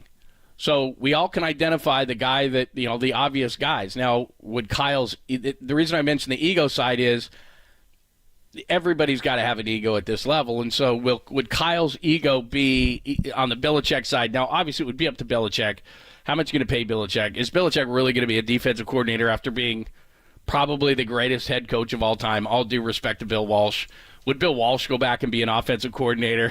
I mean, I'm laughing as I say it because no.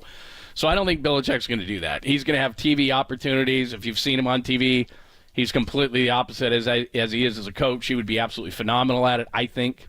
In fact, if I was Fox and I had Brady, I would put Belichick and Brady together.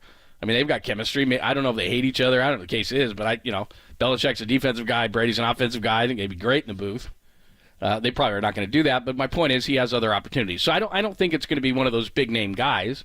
It could be somebody in-house. It could be, everybody's, I think Matt Barrows, there's a number of guys who put out the list of defensive coordinators.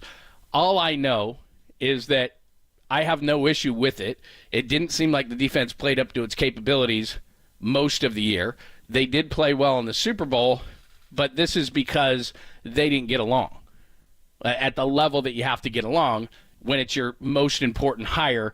Obviously, besides yourself, when you're an offensive guy, you don't want to worry as much about the defense. Does that make sense? And I think you don't have to be a sports expert to know that. We all work with certain people, and it's like, look, Bob over in accounting, not my favorite guy. Can we coexist? Yeah, because I got to get paid or whatever. You could be a sales guy. You could be a police officer, and you got, a partner in your car. I mean, you don't have to be best friends. You don't have to go out for beers. It helps. It seemed to me that Saleh and Kyle were pretty close. Seemed like that Kyle and D'Amico got along pretty famously. Now, maybe that's success, and maybe that breeds it. And it's like, if you're successful, I don't care. We don't have to get along. But it just seemed like that was the issue, and it certainly wasn't a scapegoat issue. So there you go. Thoughts on that. In terms of, I'm getting a lot of stuff on the text line. Richard Sherman, I don't think you're going with a first-time guy. I don't think you're just going to throw a guy in there.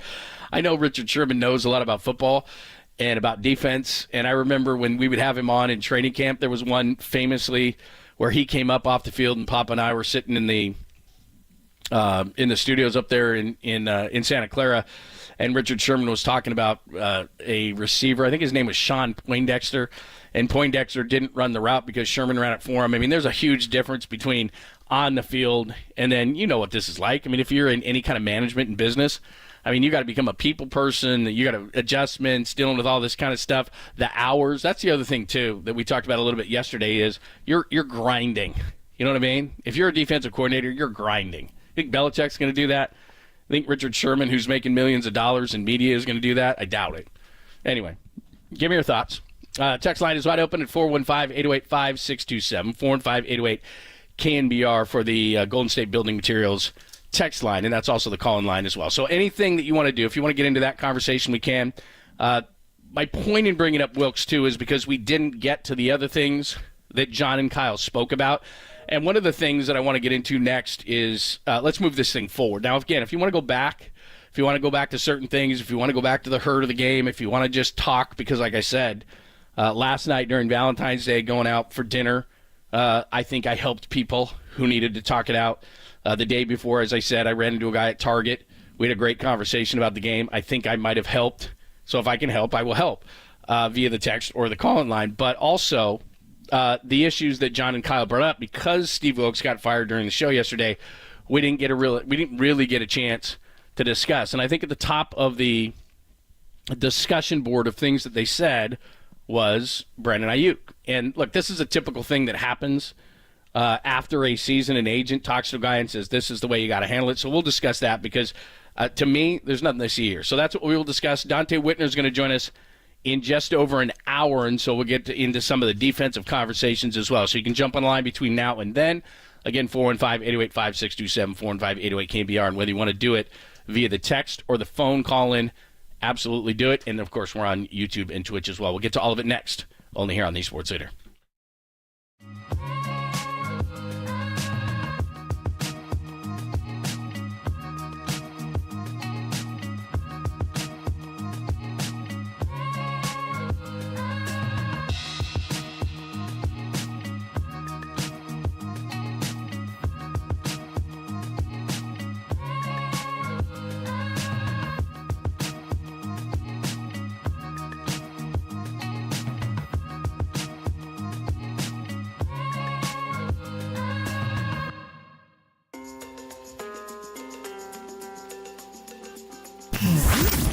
Here's what's trending now. On KNBR.com. The always bright and cheery Ray Ratto. He joined Tolbert and Kulski yesterday to discuss the fallout of the Niners Super Bowl loss. Check out that podcast and more. Trending right now on KNBR.com, the KNBR app.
Faithful,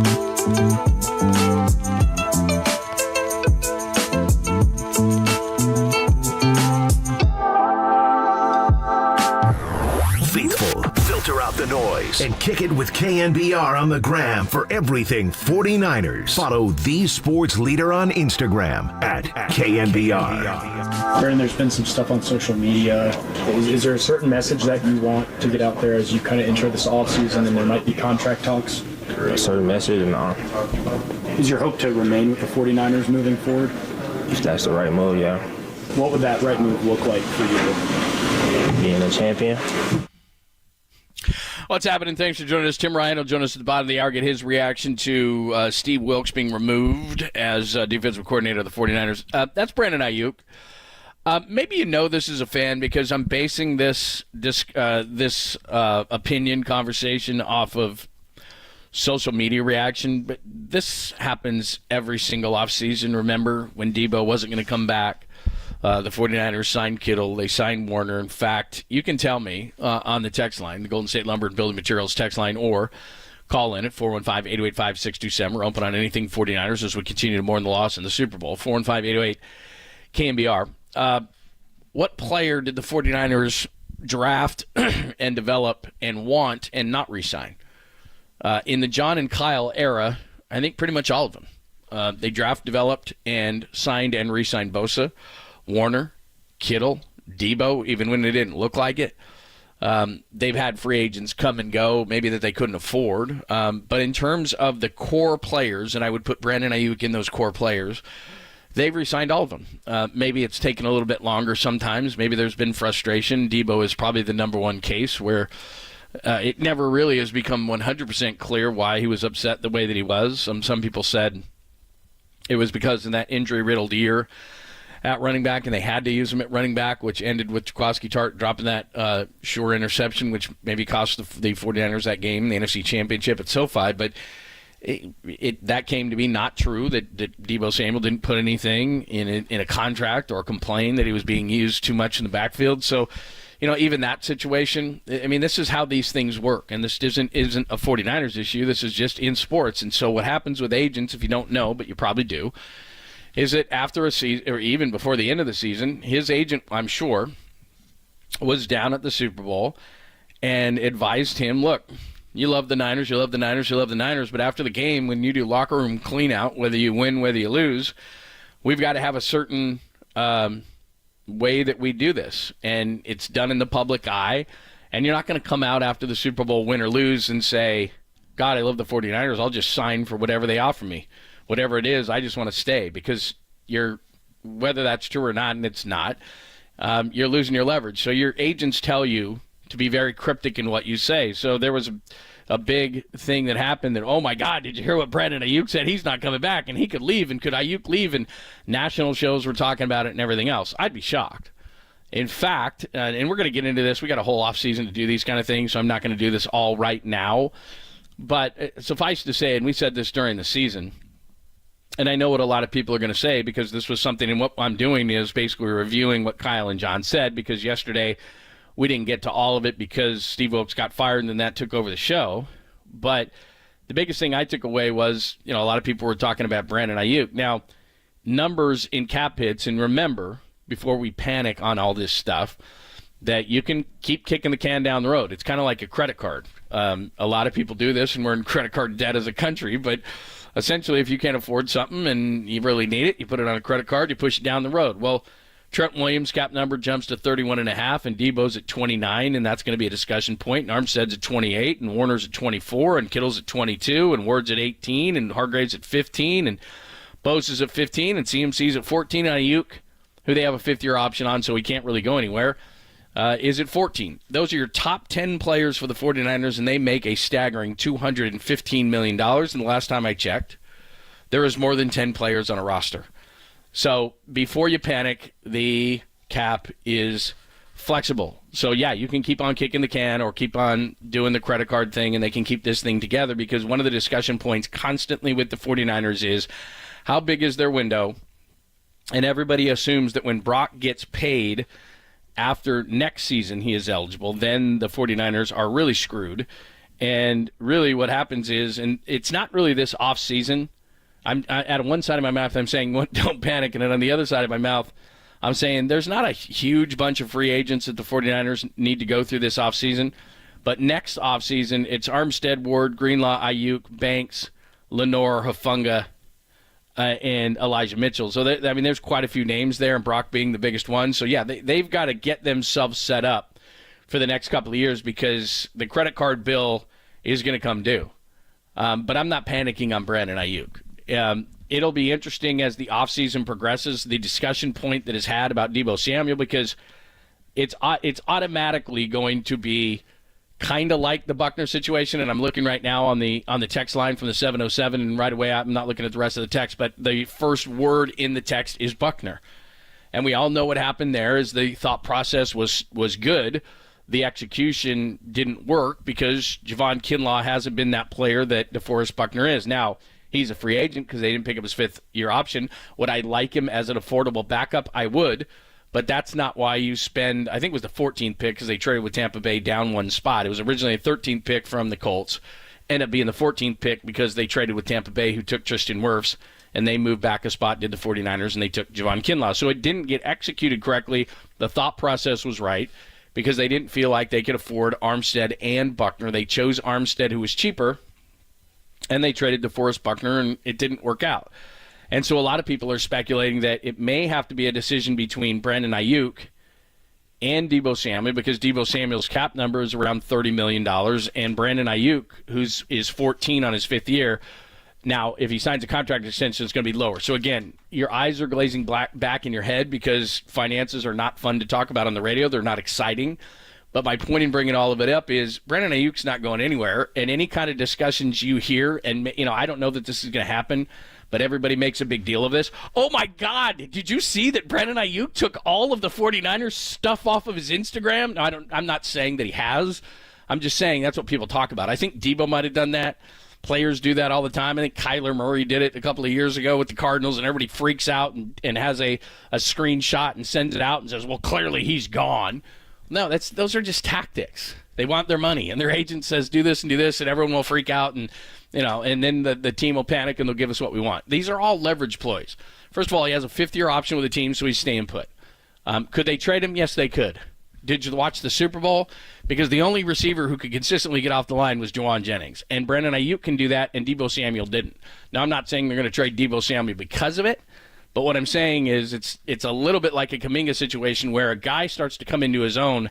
That's not when you trade him or cut him. I don't think so. I think that's Brandon Ayuk's going to be a player on this team. I put him into the core. So if you want to talk about core players, Purdy's in there, Bosa's in there, Warner's in there. Now I'm starting to look at, I have no insight on this. I'm just saying that like guys like Deebo, I love Kittle. But, there's certain guys who you may or may not think are in the core and maybe are or not. And I would put Ayuk in there. So I don't think Brandon Ayuk's going anywhere is the overall point of the discussion. And that was something that got lost because everyone was freaking out because he was asked a question and essentially said, well, if I'm supposed to be here, I'll be here. Well, you got a fifth-year option, and that's what people do. That's what players do. That's what agents tell players to do in their exit interviews and situations like that because they know how to manipulate the media and specifically social media so that everybody starts talking and they try to gain leverage. The 49ers are way too smart. And again, I'll finish what I started with, which is tell me the guy who they drafted and developed and didn't keep. And it's a great point that somebody brought up right on the text line, Buckner. Absolutely. Now, they could have done that. They didn't do it because Buckner said, I want out of here. They said it because we don't think we can afford to do that. Now, the question to ask after that is, did the 49ers, learn their lesson and say, God, we tried it with Buckner and it didn't work, let's just keep everybody?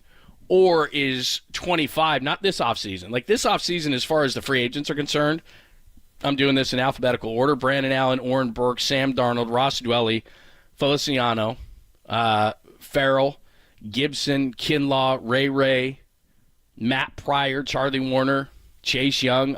Are there any guys in that list? There's some guys you'd like to have at the right price, but is there anybody on that list where you go, oh my God, if we don't get him back, we are screwed? I'd like to have Chase Young back at the right price. I'd like to have Kinlaw back at the right price. I'd like to have Farrell back at the right price.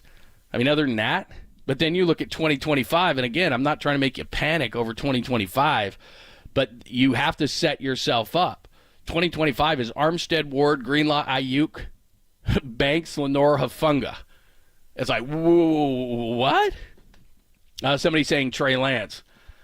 Trey Lance was drafted, tried to be developed, and I don't want to use the word bust because that's way too strong because I don't know. I mean, Trey Lance could develop. From what I understand, and there's a couple of people, 707, 408, saying Trey Lance. I think they missed. I'm not going to call them a bust. They missed. I'm saying the guys that they drafted and developed and wanted to keep, who didn't they keep? Buckner, I'll live with Buckner. Although they could have kept him, and it wasn't a situation where he didn't want to leave, and they really didn't want to move him, but they thought they could get financial relief and make a little swap there to restart the clock at that position, and it just didn't work. I wouldn't put Trey Lance in that category, but I understand what you're saying. All right, Tim Ryan's going to join us coming up next. We will put a bow on the Super Bowl, his thoughts as well. I did hear Monday with Murph and Marcus, and he brought up an interesting point in how to kind of tie up this Super Bowl, so I'll ask him about that as well. And we haven't gotten his opinion because he was on Monday. We haven't gotten his opinion since Steve Wilks has been fired by the 49ers, and obviously Tim knows what's going on that side of the ball, so we'll ask him all about that. We'll do that next. Don't move. It's Pop and Lund. Lund only today, only here on the Sports Leader. Dang it!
Listen to the sports leader anywhere, anytime. Download the all-new KNBR app. Now back to Papa and Lund live from the KNBR Casino Matrix Studio. Casino Matrix Progressive Jackpots are here. Where are you? Just drop in. Please play responsibly. 1-800-GAMBLER.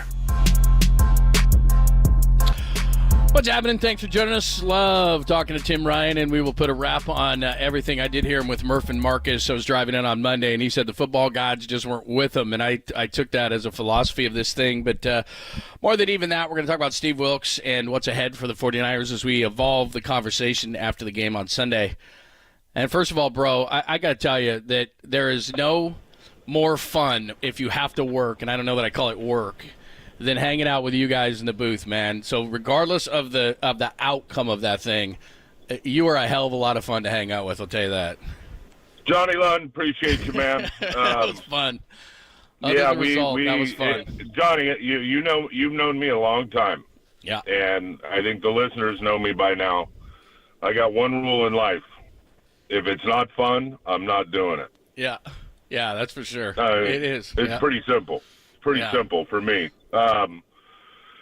It was, man, what a heartbreaker. The agony of defeat. We've been in sports long enough. There's only one happy team at the end. I don't care what level you're playing at, high school, college, or professional. And the thing that bothers me is, and I went back and watched the tape, number one, Dre Greenlaw was absolutely missed. I mean, he played 3 drives in the game. And that guy is an absolute killer as an off linebacker and what he does for the defense. And when, trying to defend Kelsey in the second half, I don't think there's any question that he was missed on some of those plays that they were converting on. That's number one. Number two, it was a game that was certainly within the grasp of the 49ers. Missed opportunities in the first half, still had the 10-3 lead. The defense absolutely played their asses off for, the whole first half and really the first 3 of the first 4 drives of the third quarter, and then the wheels fell off. Guys got tired. Give Mahomes credit and Kelsey and the offense and the play calling.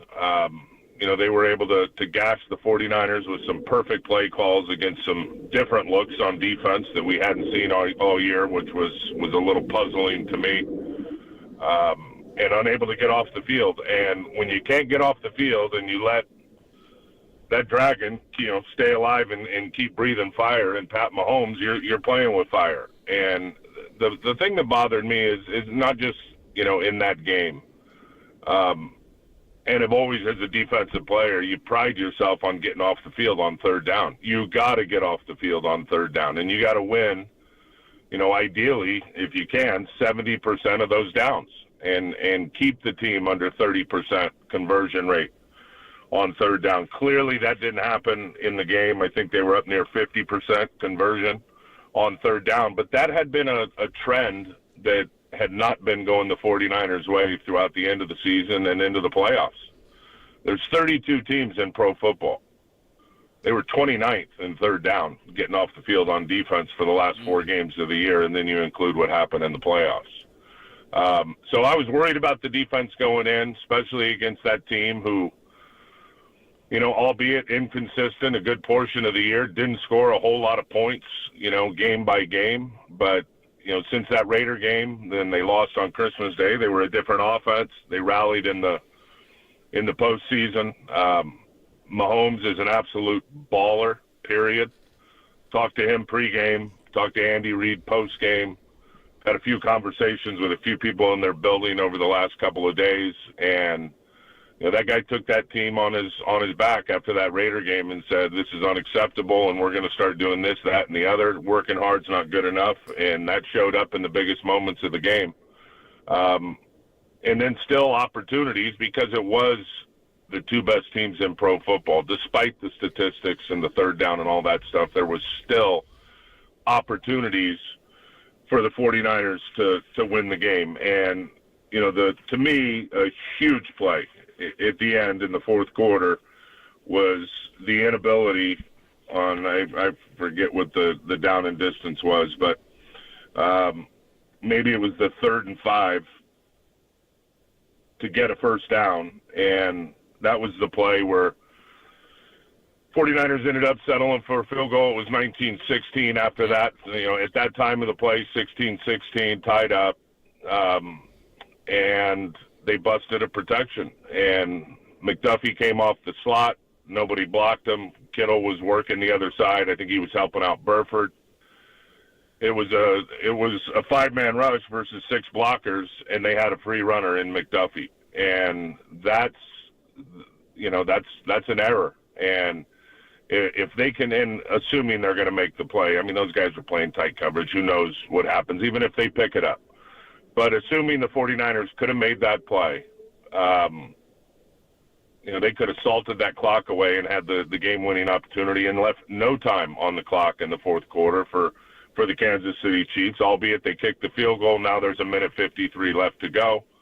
And Pat Mahomes and that offense and Andy Reid with the play calling did their thing. So there was so many opportunities in critical moments, the 3rd and 4 in overtime.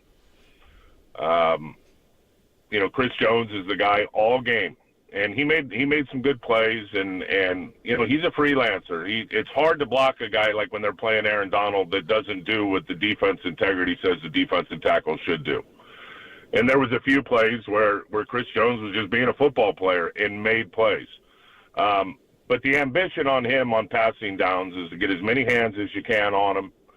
Certainly don't whiff on him and have a busted protection. And on that 3rd and 4, and again, assuming that Brock's going to get it, and it's a big assumption, but that Brock's going to get it to Juwan on the whip route, which was and he was open, which was his first read, or the second read to Ayuk, who shook down L'Jarius Sneed, dropped him to the turf, and was in the end zone wide open.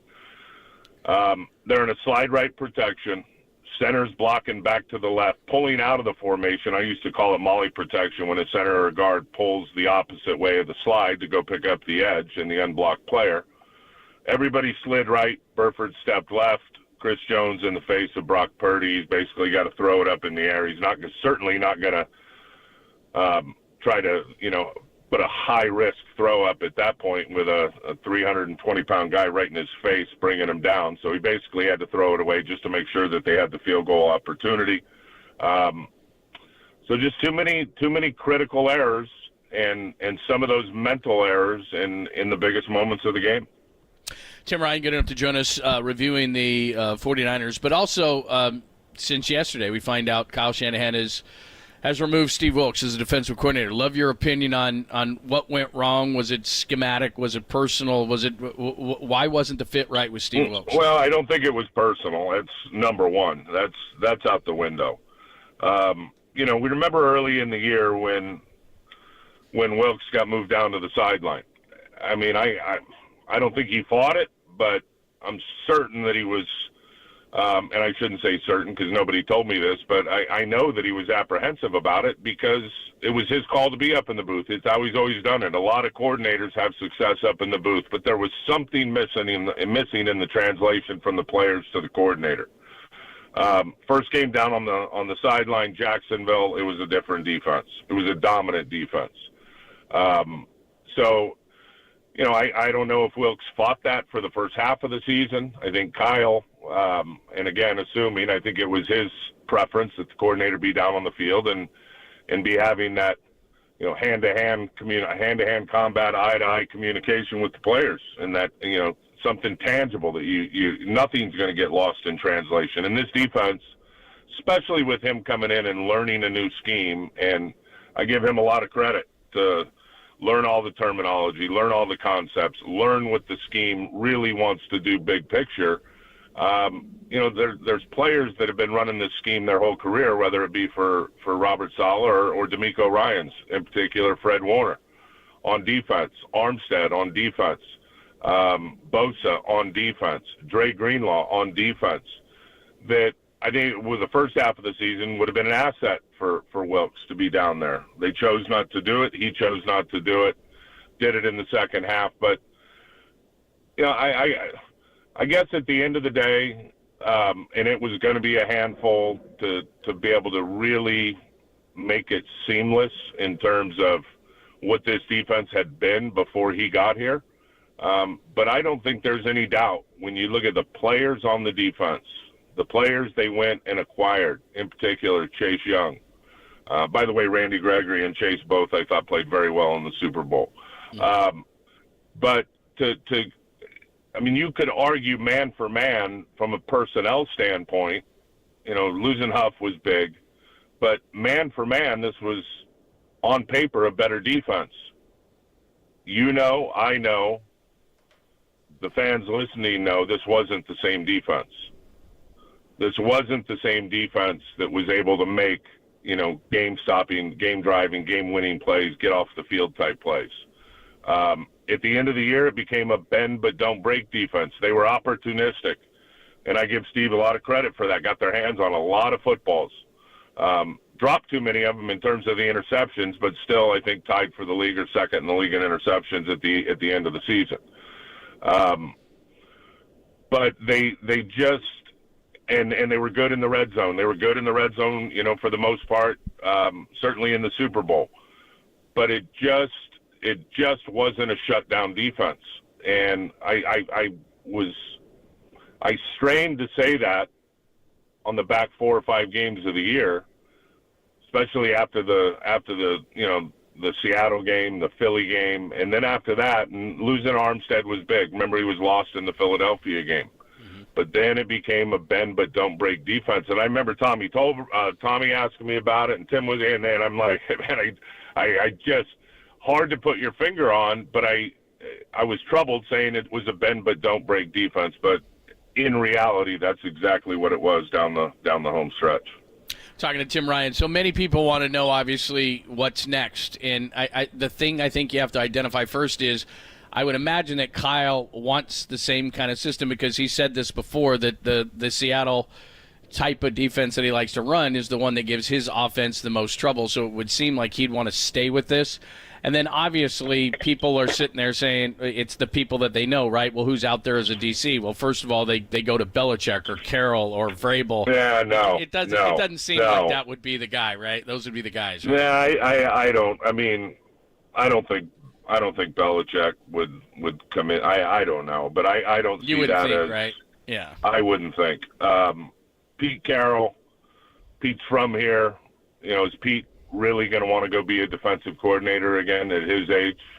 You know, and let's remember their defense has not been very good as of late.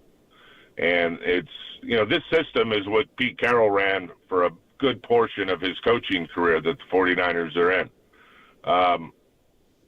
Robert Saleh learned a lot of his principles from Pete Carroll. Gus Bradley learned a lot of his concepts from Pete Carroll in this defense. But Pete's been running a different defense for several years now in Seattle. So I don't know. I don't know if that's an option. Do they hire somebody in-house? Is there somebody, you know, Daniel Bullocks, who's been here for a while now? You know, because in reality, Chris Kasarik handles the front anyway. The whole trick to this defense, Johnny, is whoever's coaching the back end has got to make it mesh with the front end, period. And I think that was a great thing that Robert Saleh did. Look, Kasarik is a tremendous defensive line coach, but he's also coaching scheme and with the wide 9 techniques. You know, he's just not putting guys in a front he does a lot of things different than a lot of traditional defensive line coaches, and that is his baby up there, both run and pass, when you're talking about the defensive line and at times where the linebackers are going to fit. So I think when Robert Saleh came in and they hired Kasarik, Robert had never coached a defense with wide 9s, with those big wide defensive ends and 9 techniques. What did Robert have to do? Robert had to learn that defensive line schematically and learn, and I know this for a fact, learn what Kasarik really likes to do up front with those wide 9s and make everything work behind it. But in order to make everything work behind it, you really got to understand the why of what he's doing, because it is a little bit against the grain. He was able to do that. They ended up getting it fixed in a year, and They started playing, really, really good team defense, obviously. So, I mean, whoever it is, they're going to have to do that. I don't think you're going to see somebody, unless Kasarik's not going to be here, and I sure as hell don't see that happen, and someone come in here and just revamp the whole thing from front to back. I think whoever it is, they got to make it mesh with those big dogs up front. Tim Ryan joining us. We're putting a recap on the Super Bowl Pop and Lund here on the Sports Leader.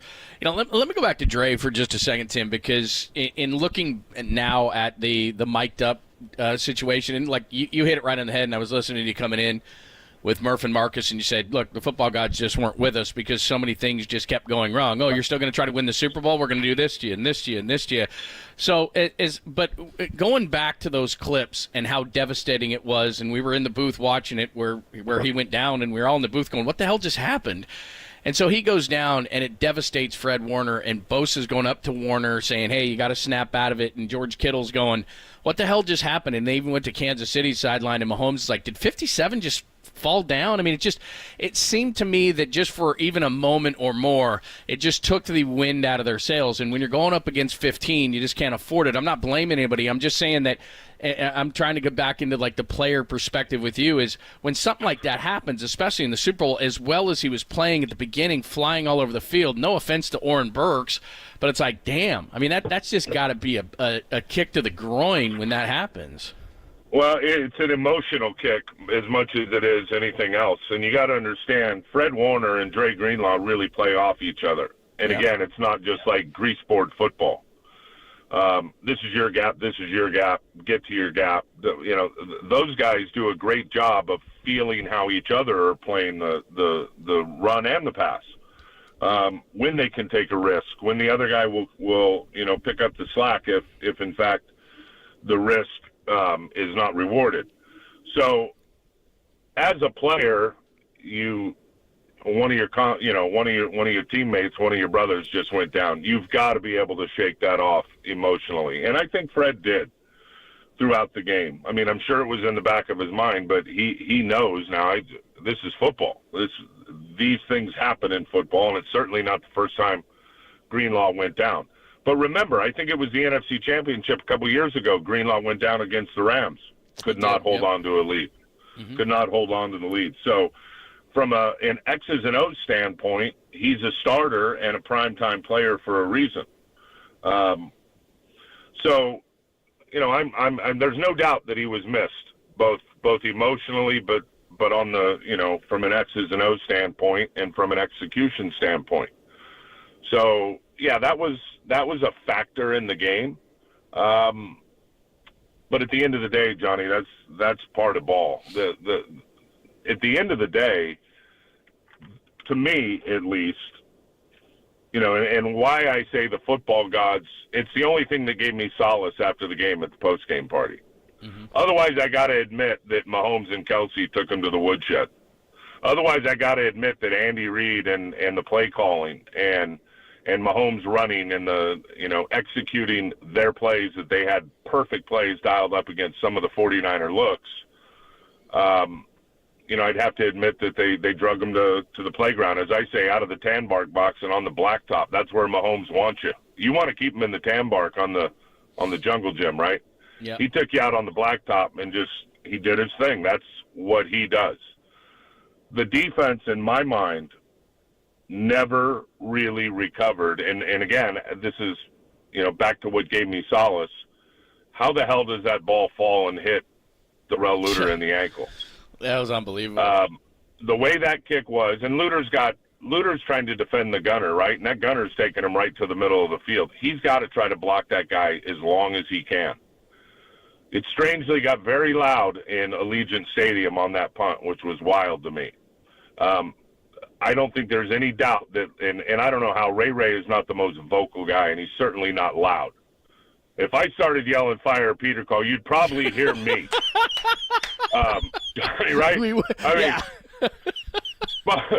Right? Just judging from the ball out calls, I might be able to get somebody's attention if I was back there returning the scare the hell out of people. They wouldn't. There would be and no one on that ball. Kansas City Chiefs would probably be running for the sideline. Exactly. People would be running for the exits. especially if I started yelling a fire call if that's their call. But how that ball clips his ankle, I've heard people say Ray should have stepped up just to fair catch it. It was 6 yards in front of him or whatever. That ball had big high hang time. I don't think by the time Ray could have stepped up, I think there was too much traffic there in terms of not just Chiefs. You're not worried about the Chiefs, but it's your own blockers. And all they got to do is if Ray steps up to fair catch it, they throw Luter into Ray. And the ball's muffed anyway. So the biggest mistake on that play as the football gods threw that down the gauntlet on the 49ers, and unfortunately it clips Darrell's ankle, is Ray made a massive mental error not jumping on that football. Right. Yeah, you can't. You got to, at that moment, you got to think like a defensive tackle like me that's got no chance to score. I was real good at diving on fumbles and cradling them up. You've got to fall on that ball. Possession is number one, period, especially in that moment. And to try to scoop it, I think was a catastrophic error, because even if he is able to scoop it, it's going to be a 3 or a 4 yard loss where he does scoop it. So there would be no benefit to scooping it. And I get you're trying to make a play, but in that situation, you got to dive on the ball, cover it up, and make sure the offense has a chance to come out and take the field. And then I don't think, after that, Johnny, I really don't think, there was another good drive or so by the defense. Yeah. But a busted coverage on the very next play for a touchdown. Way too easy for Mahomes. Caught him they'd been showing a lot of split safety throughout the game. They rotate to a cover 3. Somebody busted. I'm not going to say who. I got a pretty good idea who. Somebody busted the coverage. Then after that, they never really recovered defensively. Mistakes all over the place. Yep. And coverage looks that, these zero blitzes where they've got 4 or 5 guys 7 to 9 yards off the line of scrimmage on these mid-range short down and distances. If you're going to run a zero, by the way, Fred got tackled on that 3rd and 6 coming up the middle. Rice. And everybody, there was holding on. I don't want to hear holding, was the difference in the game and the lack of calls. There were holding on both sides that weren't called. I watched the tape. You could see it. The 49ers holds were grabbing the jersey, and you see the jersey. They're holding, right? They got their hands inside, guys trying to get off the edge, and boom, you see the pull of the jersey. There needs to be, in my mind, a new amendment to the holding call, and it's called hugging. Because the Kansas City Chiefs just hug. They're not keeping their hands inside the framework. They are wrapping guys up around the shoulder, around the waist, time and time again.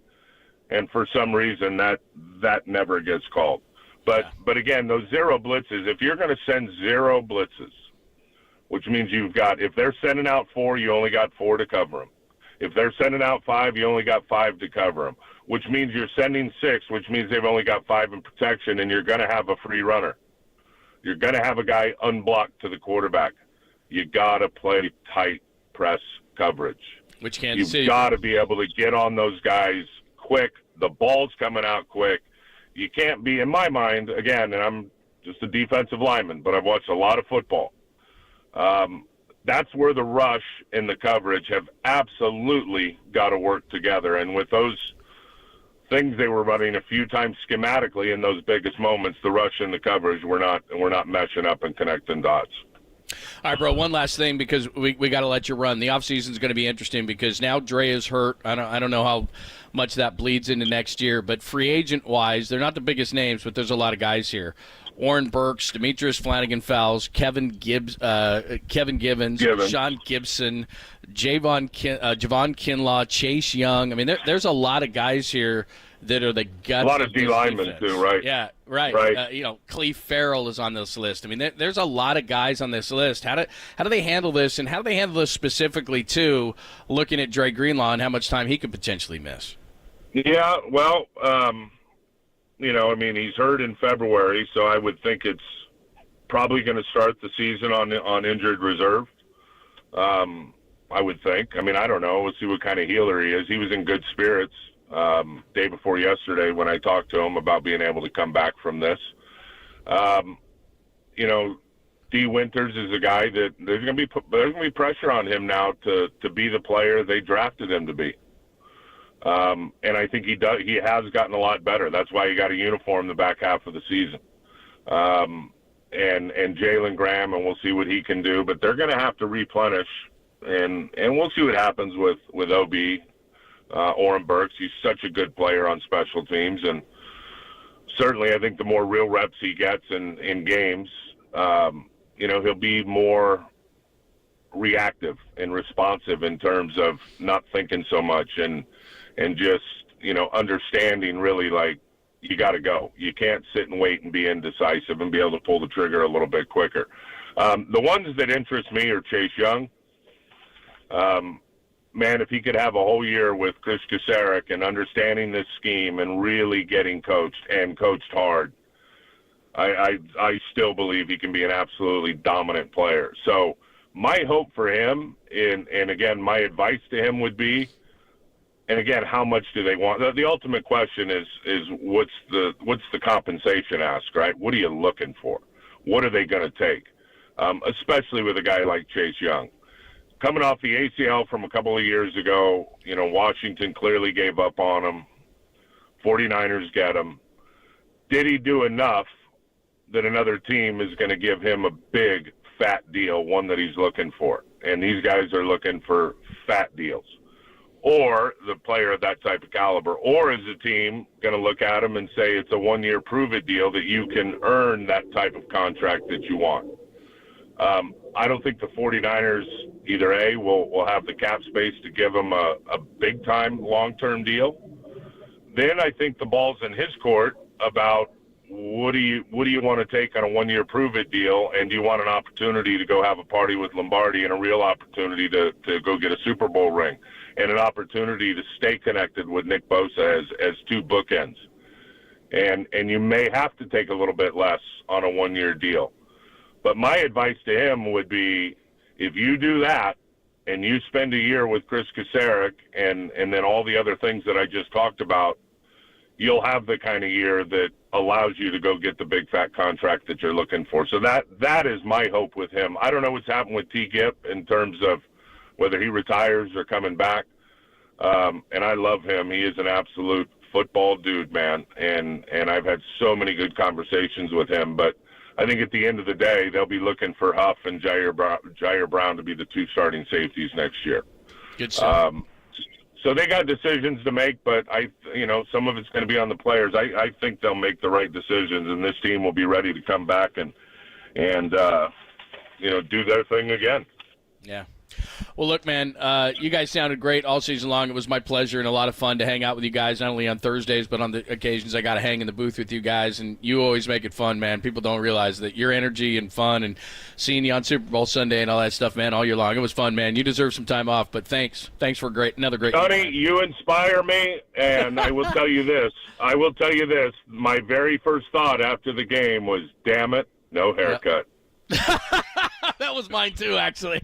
Oh man! Damn it! Another year of it, bro. You got to, keep that. No haircut. The activator and the whole thing, man. You got to keep it on there another year, dude. I'm a man of my word, Johnny London. It's a commitment. Right on, bro. Well, have a great off season. I know you're going to have a lot of fun and get away and ride some horses and everything and get out there. But had a great year, man. It was a lot of fun. Thank you so much. Johnny, enjoyed every minute. Have a great off season yourself. You too. Yeah, you too, man. All right, that is the great Tim Ryan. He is great, and I'll tell you, man, having fun with him in the booth and the smelling salts and the whole thing that we do with Tim, man, it is a lot of fun. So, and he's given us great insight as we always do. Every Thursday we do it. We usually do it for that hour down in Santa Clara. We're going to miss that kind of stuff. All right, we'll recap everything coming up. By the way, you can, just because Papa is not here, we normally do it at 11:50. We kept Tim a little long to kind of just put a whole recap on the whole thing. But if you want to ask the show anything at all, when waiting, anything at all, jump on a line right now at 415-808-5627, KNBR, and whether that is on the Golden State Lumber and Building Materials text line, I'll take them off of there. YouTube and Twitch, we'll take a look at that as well, and you can see my bright, shiny face, which is very impressive. Or you can just jump on the phone line with that same number, 415-808-5627, 415-808-KNBR.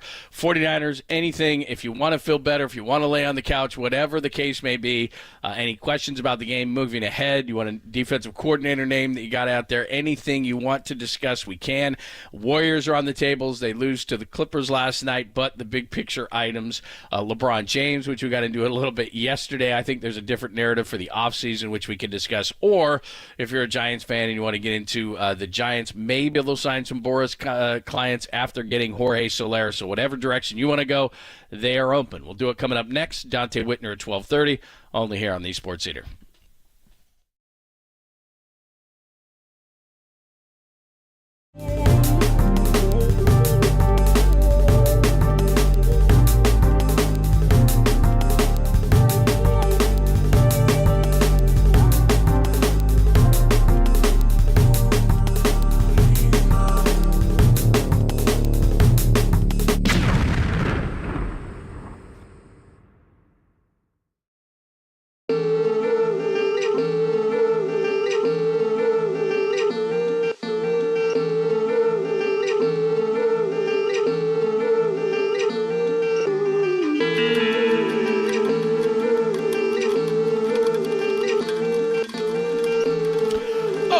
John Lund here. I'm back.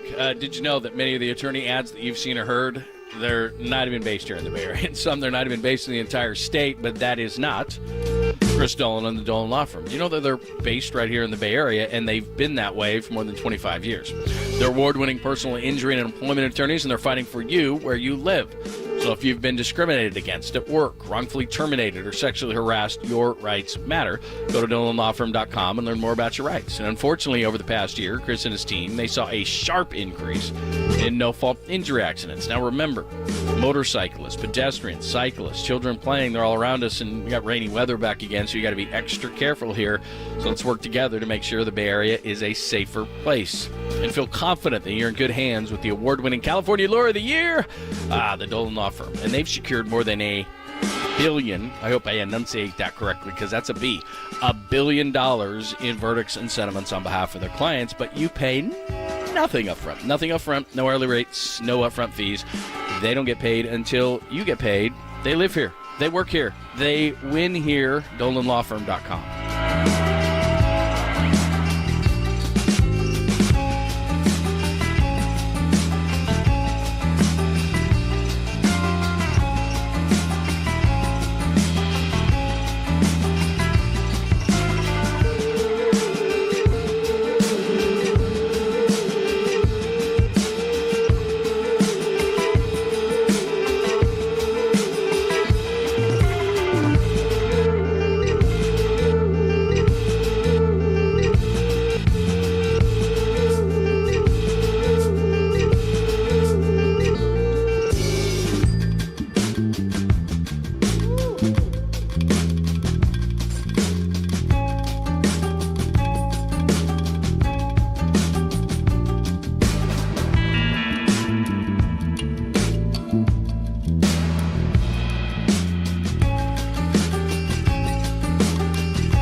is always great to talk to our good friend, Steve Moskowitz from Moskowitz LLP, and he has the answers to all your tax issues, including, Steve, a big one. What do you do if you can't pay your taxes? You call us. You give us the problem. We know what to do to take care of it. Just like a physician knows what to do with a gunshot wound, and most of the rest of us don't. Here's the deal. When you owe a bunch of taxes, you feel like somebody pushed you off a boat. You're in the water over your head. You're drowning. It's horrible. And oftentimes it causes marital problems and other problems too. So the fact that the IRS gives you a bill doesn't mean that it's right. The first thing we do is we check, is this bill right or wrong? If it's wrong, we say, hey, your bill is wrong and you need to reduce it to X. But you say, that's great, Steve, you got my bill reduced, but I still don't have X. No problem. There's all kinds of good solutions. And the first thing we do is we listen to you. We hear the needs of your business, your family, yourself. And then we go to the IRS and we want to cut you a sweet deal. A deal that lets you live your life, a normal life, and you can just forget about this. That's our job, to do everything for you.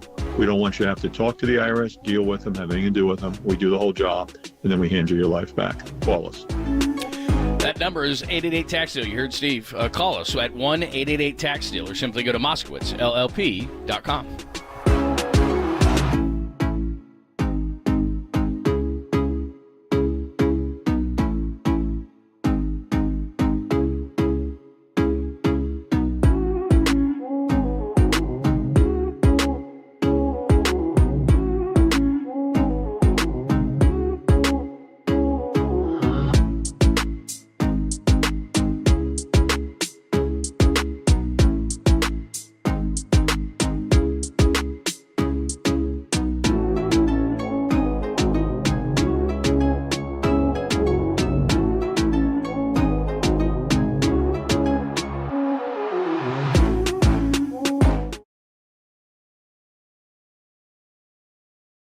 Every single interview from every single show. Hear them on demand at knbr.com/podcasts. We are the sports leader. I took a sixer to old Milwaukee or Lone Star, nothing snooty. Why is this so important to you all of a sudden?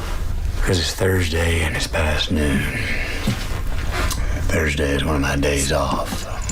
My off days, I start drinking at noon. You don't get to interrupt that. Oh, I missed you. That's actually live audio from Papa. He is off today, so he's probably drinking before noon.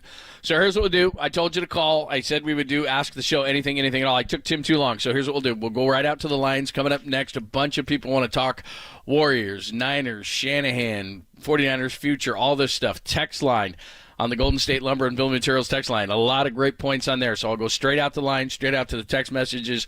We'll do a long version of Ask the Show anything at all. So we got about 20, 25 minutes to do that. And then we'll talk to Dante around the bottom of the hour about what he saw defensively and what he thinks they should do at defensive coordinator. All that next. Papa and Lund with Lund, only here on the Sports Leader.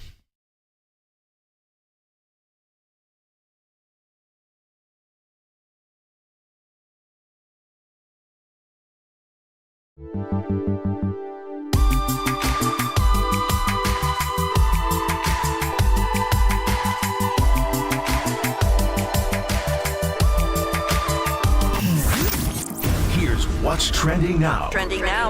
On KNBR.com. Steve Young, of course, his Wednesday conversation, he was with Tom Tolbert. Matt Kolsky was in, and he expressed his disappointment at the 49ers Super Bowl loss and the firing of Steve Wilks. Check out that podcast and more. Trending right now on KNBR.com and the KNBR app.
Protect Your Assets with David Hollander Business and Technology Report.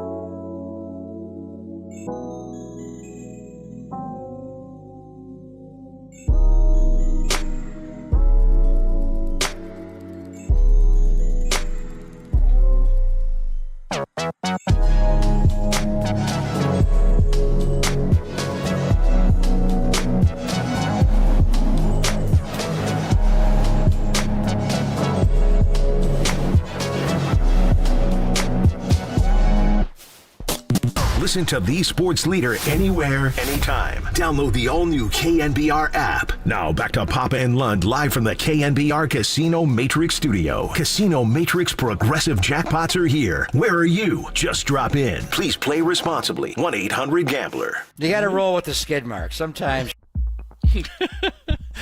Thanks for joining us, Papa and Lund. Pop out the rest of this week and next week as he recuperates from the 49ers season, and he always takes the NBA All-Star break off. So they've got the NBA All-Star game coming up this weekend. So after the show, anything at all before we hit up Dante Whitner at the bottom of the hour. And again, the text and the phone line the same, very convenient for you, 415-808-5627, 415-808. KNBR, anything that is on your mind, if you simply just want to be a functioning member of society and you're getting over the 49ers loss, whatever it is, because like I told you a couple of days ago in Target, guy stopped me. We talked for 10 minutes. It was therapeutic for the both of us. Last night I'm out for the Valentine's Day dinner with the wife and had a couple of people stop me. No problem. If you see me on the street, I'd love to talk to you about it. I'd love to try to help. I am getting over it, and yet I was there for both Super Bowl 54 and 58, deja vu, and, by the way, Super Bowl 47, so maybe it's on me. All right, before we get to Dante, let's do it. Let's get out to the lines. I promised you.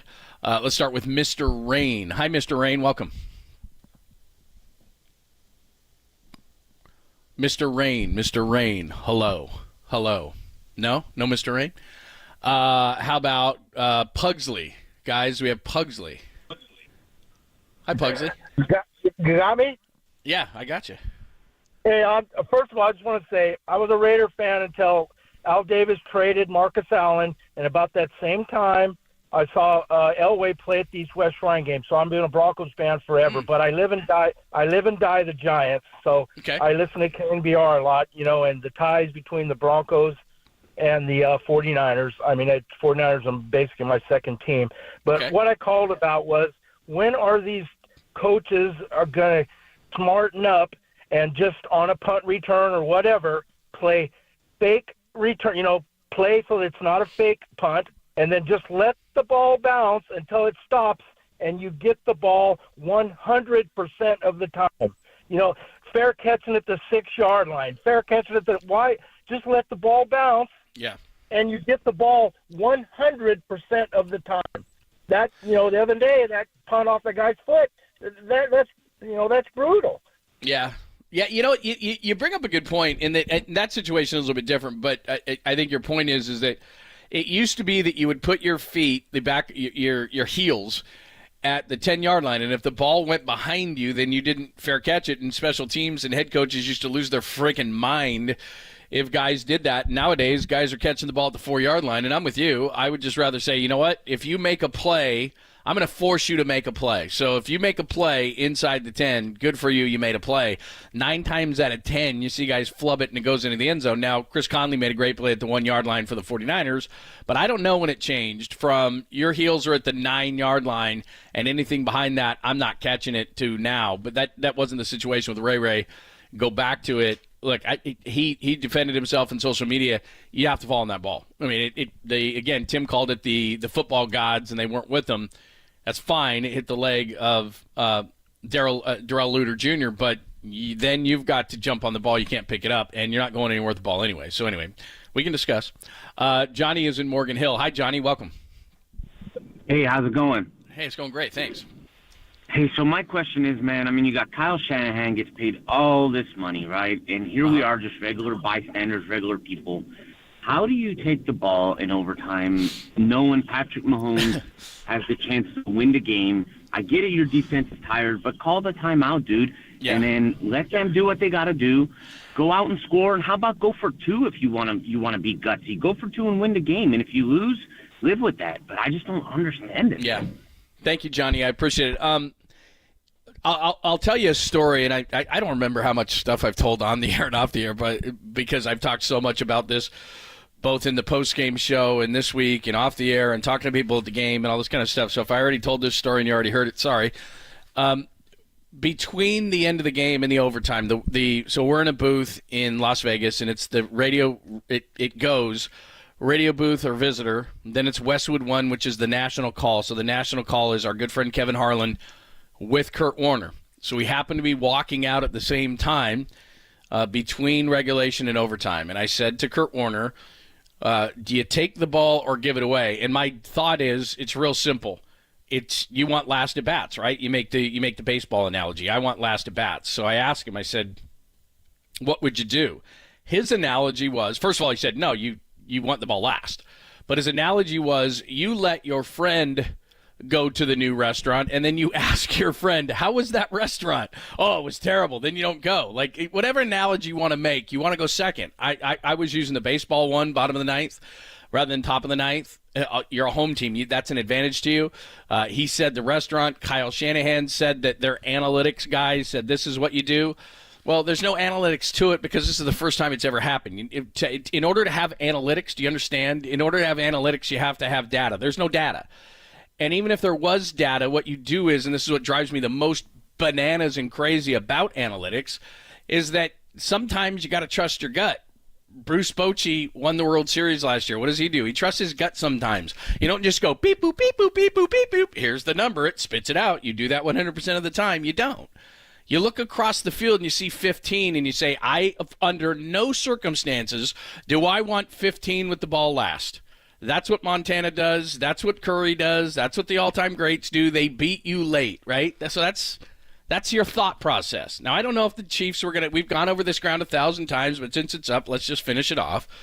I don't know that the Chiefs were going to go for two. Maybe they were. Maybe they weren't. It's the whole reason why, and I'll go back to a concept that he just said there, the third down, the fourth down, all those things, the 3rd and 5 in regulation, they get that. They run the clock down. They win the Super Bowl. Moody kicks a field goal or they score a touchdown. So that's a critical third down they didn't get. Same thing in overtime. You're driving down. You don't get the third down because nobody blocks Chris Jones. But the problem to me with the concept on both the third downs they don't get is Kyle Shanahan, who I'm not blaming and certainly not saying that he should be fired or any of the craziness that has occurred after the Super Bowl. But what I am saying is that when you do self-assessment, which we all do, right, throughout our entire life, we're always assessing, how can I be better? How can I be better? That situation didn't work. Whatever. We're always in self-assessment mode. Successful people are. Kyle Shanahan in the offseason probably needs to look at his old school mentality and say, I went for fourth downs 13 times and made 7. Last in the league. He's too good of an offensive mind to be 7 of 13 on third downs. I just think he's too creative, just like Andy Reid, creative. So on that third down in regulation, for example, when if you get 5 yards, whether it takes 1 down or 2, I get 5 yards here, I'm winning the Super Bowl, and 15 doesn't get the ball. So let's give credit to Patrick Mahomes. Let's give credit. But I'm saying this in a roundabout way, my discussion with Kurt Warner, your whole premise is not to give 15 the ball, and certainly not to give it to him last. So in regulation, if it's third down and it's 3rd and 5, which it was, and McDuffie blitzes and knocks away the ball at 157, left in the game. On that third down, I run the ball and set up fourth down. That's what I do. I'm Kyle Shanahan. I'm a super genius. I can play 4-down football. I can take an extra down. I should have plays that are going to get me 2 short yardage plays to win me the Super Bowl so 15 can't come back on the field. Conversely, in the overtime situation, whether you get it first, whether you get it second, whatever. I would have taken it second. I get it. He takes it first. Whatever. But I have to score a touchdown there. I used this analogy yesterday with Murph and Marcus. Let's use a Vegas one because I was in Vegas. If you're playing blackjack and the dealer deals a king, right? What do you assume's underneath? A face card. If he gets a 9, what are you assuming? How do you play the game? What's under the 9? A face card. You're assuming he has 19. If he's got a king showing, you assume he has a 20. If he has an 8 showing, you assume he has 18. So you assume that Mahomes is going to score. So in the overtime situation, when I find myself in 3rd and 4, I run the ball. Now, maybe I get stuffed. But then I kick the field goal anyway. But I'm running the ball on 3rd down, hoping that I'm in like a 4th and 1 or a 4th and 2. That I'm going for it on 4th down and I'm trying to get the touchdown. Does that guarantee me victory? No. But I have to get a touchdown to beat Patrick Mahomes because he's across the field from me. In regulation, I have to get a touchdown right there. That's it. Now, maybe the Kansas City gets the ball, and maybe they were true and they were going to go for 2. But I have to assume certain things when I'm playing against Patrick Mahomes. And that all goes back to the fact that everybody's saying, do you take the ball first, do you take the ball second? Okay, I would have taken it second because I want last at bats. Or I want to try the new restaurant second, let my friend be the guinea pig to try it first. Whatever analogy you want to use, the biggest premise here is 15 either doesn't get the ball last or 15 gets it as less or least amount of times as possible. So whether it's regulation or overtime, that's got to be my mindset. And it goes back to me that in self-assessment for Kyle Shanahan, one of the things he has to look at is, okay, I'm old school. My dad taught me all these things, but there are these numbers that I can't become a slave to, but I can't go for it on 4th down 13 times in a season, which is the least amount, and make it 7 times, which is the least amount, because I'm too good of an offensive mind for that. And if there was a different mentality of all the things we've discussed, and there's a million of them, and that's what's driving us all crazy about this Super Bowl. If McCaffrey doesn't fumble, if Greenlaw doesn't get hurt, if Ray jumps on the ball, if at the 44-yard line, they can get 9 yards so Moody can get a field goal. All these different things that we talk about, to me, the 2 most critical downs are the 3rd down in short in regulation with a minute 57, which then if you get that, you bleed the clock, you win the Super Bowl, or it's overtime and you took it first, which most people don't agree with, okay, but your mindset has to be touchdown there. So your mindset has to be 4 downs, because if you had the ball second after Mahomes scored a touchdown, you would be forced into 4-down mentality. So if that makes sense. All right, give me your thoughts. We'll get back to the phone lines. 808-KNBR, 415-808-5627, 415-808-KNBR. We'll get into the conversations. A lot of great stuff on the text. Still a bunch of phone calls out there, so we'll get out to that. But let's ask Dante Whitner. Defensively, what did he see from the game? How bad did the Dre Greenlaw injury hurt? I think that's actually number 1 in the list of all the things we discuss, is how devastating that was to the defense. And what about Steve Wilks and who could replace him? We'll ask Dante next on The Sports Leader.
it's what's best for our organization, and then it's something that I have to do. So I let him know this morning, and I know I wasn't able to let you guys know yesterday because I wasn't sure about it yesterday.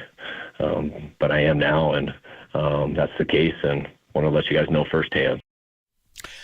That is Kyle Shanahan yesterday giving us the news that Steve Wilks out as defensive coordinator of the 49ers after just 1 year. We're going to get into that, plus a little review of the Super Bowl. Our good friend Dante Whitner joins us courtesy of the Uma Guest Line. What's happening? How are you? I'm doing great. How are you? Yeah, good, man. We're just as I'm sure you are, still kind of digesting everything and going over a bunch of different things in this game. But before we get to that, what was your reaction when you heard that Steve Wilks was out? I figured it was coming. When they had those problems during the season, they put a Band-Aid on it, but it just never got better. And when you give up 10 points per game more than you did in the regular season in the playoffs, it was just a matter of time. And I always said it, from the beginning of the season, even behind the scenes, that it's very difficult for a guy that's been primarily a defensive back coach for majority of his career to come in and handle every phase of the defense, from knowing how to attack protections and knowing how to operate the front, knowing how to make adjustments, with the linebackers. It's just very difficult. And we saw the weaknesses in the defense. We saw the lack of adjustments throughout the season and the playoffs, and they were carried mostly by the offense. So I think Kyle Shanahan made the perfect call. Well, the other thing, Dante, that I think is happening from a national standpoint, but we all know locally, is people are using the term scapegoat. I think in order to have a scapegoat, the coach has to be in trouble. Kyle Shanahan's not going anywhere. He doesn't need really a scapegoat. I mean, what happened. But there was issues from the beginning, right? From moving down from the booth to the zero blitz in Minnesota. It just didn't seem like they were on the same page. And then in Steve Wilks' defense, I mean, they already had a lot of guys already in place. Chris Kacerik's running the D line, and they had everybody in place, and they just threw in a defensive coordinator, and he didn't really have exactly the same philosophy as Kyle. So you could kind of see this coming, couldn't you? Absolutely, you saw it coming, and there's no way for him to make Steve Wilks the scapegoat. They have a standard. We've seen the standard over the last 5 years, 6 years. And the standard is to have a dominant defense with an extreme pass rush that's sovereign, and to get turnovers and to get stops in the most opportune times in the game. And they haven't been able to do that all season. And it just got stale on the defensive line. Yeah, a lot of people can say, oh, they didn't get a lot of sacks or they didn't get to Mahomes, but there are things that your defensive line coach and defensive coordinator can do with the right information to be able to affect the quarterback. And throughout the season, I haven't seen it once. So I think Kyle Shanahan made the great call as far as moving quickly and swiftly. And I'm pretty sure he's going to get somebody in the building that's going to be able to, get him over the hump. Dante Whitner joining us, obviously reviewing Steve Wilks being fired as the defensive coordinator of the 49ers. Get to the game as well. From a player perspective, and I'm sure you've seen the same things I have. So I was watching the All-22, but I was also watching the cut-ups from the sideline, and they've got the mic'd up stuff. And Fred Warner was devastated, and Nick Bosa's trying to say to him, hey, you got to snap out of this. And there's a lot of different things that happen in this game, but it certainly seemed like to me that the energy that Dre had at the beginning, and then to have that freaky thing happen where he goes off the sidelines and bursts that Achilles, and them having to recover from it, that just took a minute, and you really don't have a minute when you're going up against number 15. No, you don't have a minute, and you have to be able to snap out of it almost immediately. And that's the nature of the game. At any given moment, any of the players out there can have an injury, a season-ending injury or a career-ending injury. It's just the nature of the beast. And you are right. You have to snap out of it. You have to be the leader that they need you to be. You have to set the front, and your defense has to play well. I thought that they did a really good job of making some adjustments once Drake Greenlaw went out, bringing in Flanagan Fowles, giving Owen Burke some run, and also Ryan, the safety, played pretty much nickel for a majority of that game. And they made some adjustments. They just didn't make enough plays to win the game. And there were multiple footballs on the ground that could have went the 49ers' way. They turned the ball over. They didn't execute in main moments. So you obviously don't deserve to win the Super Bowl. But when I watched the game, I think that the 49ers' mistakes is what cost them the Lombardi. How difficult, too, because right after the game, Dante, from a fan standpoint and a media standpoint, it's blame. But But when I look at this, and you played against a lot of great quarterbacks, sometimes, and the 49ers did make all the mistakes you're talking about, but sometimes the other guy beats you, and Patrick Mahomes was given one last chance to beat the 49ers, and that's what he did. Absolutely, and that's why you don't give the football back to the great quarterbacks, because you know they have these capabilities, and in the moment, that's what he craves. He craves people doubting him and coming back late and winning football games and winning Super Bowls. So, yeah, they just didn't execute, and you can't give those great quarterbacks with something to prove, and he's continuing to add to his legacy. Patrick Mahomes right now is the best thing smoking in the NFL. You know, one of my thoughts of many after this game is when you're playing a guy like that, I think you have to be extra aggressive. I thought that in the 2 third-down situations, the one in regulation, that if you get that 3rd and 5, the one that McDuffie came on the blitz, you win that game. And I was thinking, on 3rd down, you run it. On 4th down, you go for it. Same thing in overtime. You've got to have the mentality because, look, I'd have taken the ball second. I like last at bats in baseball. I would have taken it second. But if I took it first, I would have to have the mentality of I have to score a touchdown. So, like on that 3rd and 4 situation where he just didn't have enough time. Jennings was open. Ayuk was open after Snead fell down. That on 3rd down, I'm throwing it on 3rd down, I'm running it. On 4th down, I'm going for it. Maybe it's a 4th and 2, 4th and 1.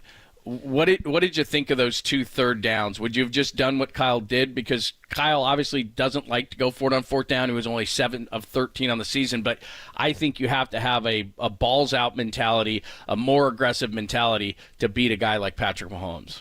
Absolutely. And in those moments, I think that there were a lot of people confused as to what the rules were. Let's just be totally honest. Yeah. There were a lot of people confused. Even the players and even some of the coaches, because they've never been in this situation before. So I think that affected it. And then going down there and driving down and having the opportunity to score a touchdown, you're right. Jawan Jennings and Brandon Ayuk were wide open, but when you have a young guard and young players, just young players in general, that's where potential and youth and not being in the moment, and that's where it can hurt you. And that's where it hurt the 49ers with the Spencer Buford blown protection. It should have just been a kick protection to the right, easy protection. Day one install, get the ball out to Jennings, survey the field. Brandon Ayuk is in the middle of the end zone, but that shoulda, coulda, woulda. That didn't happen. So, yeah, I think some goes on the coaching. A lot goes on the execution of the players, but then I put it on the defense. Whenever I played in the NFL, doesn't matter where I was, Buffalo, Washington, San Francisco, we always wanted the pressure on the defense and wanted that last moment, whether we succeeded or not. And I also think that there was something going on with the referees. Now, I'm not biased. I watched the film. I give guys credit, but there were many holds out there that were blatant holds, right? To where they have Bosa wrapped up, pretty much bear hugging him. Fred Warner blitzes, and the guy tackles him to the ground. Yeah. There's no way that the NFL can allow these things to happen and affect the game. Those are calls that should be called in the moment, and then the execution, even though it weren't called. The one on Fred Warner when they ran the over route to Kelsey, I believe. Yeah. He has to get be ultra physical, be inside leverage. You have to pull the banana in the tailpipe technique out, where you're not going to loop too far ahead of him because you're going to get picked. You have to follow directly behind him, and then the rules are you tackle him low, because most guys in that position, when trying to tackle a ball carrier, they grab him around the shoulders, he slings you off, and he continues to run and get the first down. So that was a lack of execution on Fred Warner's part, the leader of the defense, but also some calls out there that were just egregious. You know, and the other thing, too, is, and Tim Ryan was saying this both during the game and then I just talked to him a little while ago, was that's Kansas City's technique where Trent Williams kind of got caught grabbing on that second drive of the game, which I thought was really big and not really talked about. The 49ers, after McCaffrey fumbled, he had back-to-back penalties when they had the ball at the 42-yard line after Ayuk made that 18-yarder, and I thought that was big. But he said that, you know, that the officials are catching guys grabbing now, and that Kansas City bear hugs, like you said, and they're getting away with it. Yeah, they got away with it, and that's why Bosa and the defensive ends were complaining about it and trying to bring awareness to it before the game. So if we're going to play by the rules, let's play by the rules, right? It's a reason why the 49ers pay so much money for that defensive line, is because that affects the game, and that's how you win football games. But if you're allowing the offensive lineman from the Kansas City Chiefs to grab and hold, then you really pretty much negate what the 49ers can do and apply pressure to Kansas City and Patrick Mahomes, which is the only way to beat them. So I don't know, man. I'm a little iffy on the referees after watching that game on the All-22. Dante Whitner is joining us. Obviously, we're going over the Super Bowl. So take us inside a player mentality. Unfortunately, you've had to go through this. They lose the Super Bowl, and everybody's down, and you know it takes a while. So how long does it take until you feel like, man, and then all of a sudden it's like, okay, we got to regenerate this, and we got to go at this and do this again? Because clearly afterwards, and especially because they've done this, you know, this is the second time they lost Kansas City. They've had, you know, the Rams that dropped interception, and Purdy getting hurt last year against the Eagles. How hard is it to bounce back as a player from these kind of losses?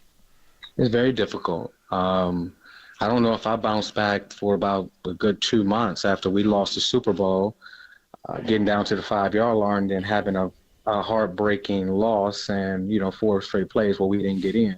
This is devastating for the 49ers players. And for a team that's been number one in the power rankings all year long with Super Bowl aspirations, you come that close and you don't get what you set out to achieve all season long. It can be devastating for guys that really dedicate themselves to the game. And it's a test of endurance. And they're going to be tested this offseason with a lot of the injuries to Dre Greenlaw. You know, you don't know if you're going to bring Chase Young back. You need help on the defensive line.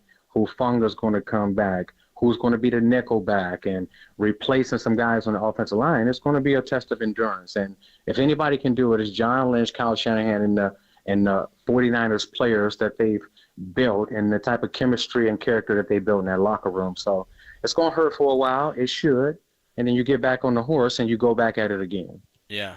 Dante, since you brought it up, I mean, they got a lot of decisions to make. You mentioned Chase Young, but along that defensive line, Javon Kinlaw, they didn't pick up his option, so and he played better. In the role that he had, he played better. You're looking at both those linebackers that replaced Greenlaw, and I don't know when Greenlaw is going to come back from that injury. Burks and Flanagan Fowles, those guys, you got to improve at one of the corner positions. You needed edge anyway. You're going to probably need linebackers. I mean, they're going to bring in a new DC, but they got a lot of decisions to make on that defense. Definitely. And these are the decisions that's going to propel you to winning the Super Bowl or keep you around where everybody else is and sending you home in NFC Championship or losing Super Bowl. So the front office at the 49ers is one of the top, if not the top in NFL, from drafting guys and developing them. Well, we saw that this year with so many All-Pros and Pro Bowlers that were drafted, developed here, and now, you know, hold those accolades. And then they've done a good job in free agency as well. So they'll have their hands full. But if you want to, you know, accomplish the main goal, and that's to get the 6th title, you have to bring in some players that can stay healthy, have some luck, and then, you know, continue to keep Purdy upright and playing well. And then also Brandon Ayuk. You need Brandon Ayuk back because he's turned into a bona fide number 1 wide receiver, and he helps so many other players around him. You know, will you explain that real quick to people? Because I was explaining this before. What Brandon Ayuk said in the locker room clean out, you know, somebody asked him, you know, are you going to be back? And he said, if that's what's right. I mean, right away you flip from, yeah, I love this team, but you flip, when you're going to be a free agent, you flip from that to businessman right away, right? Yeah. Yeah, and you know that you have great things on the horizon. Either you win the Super Bowl and stay healthy.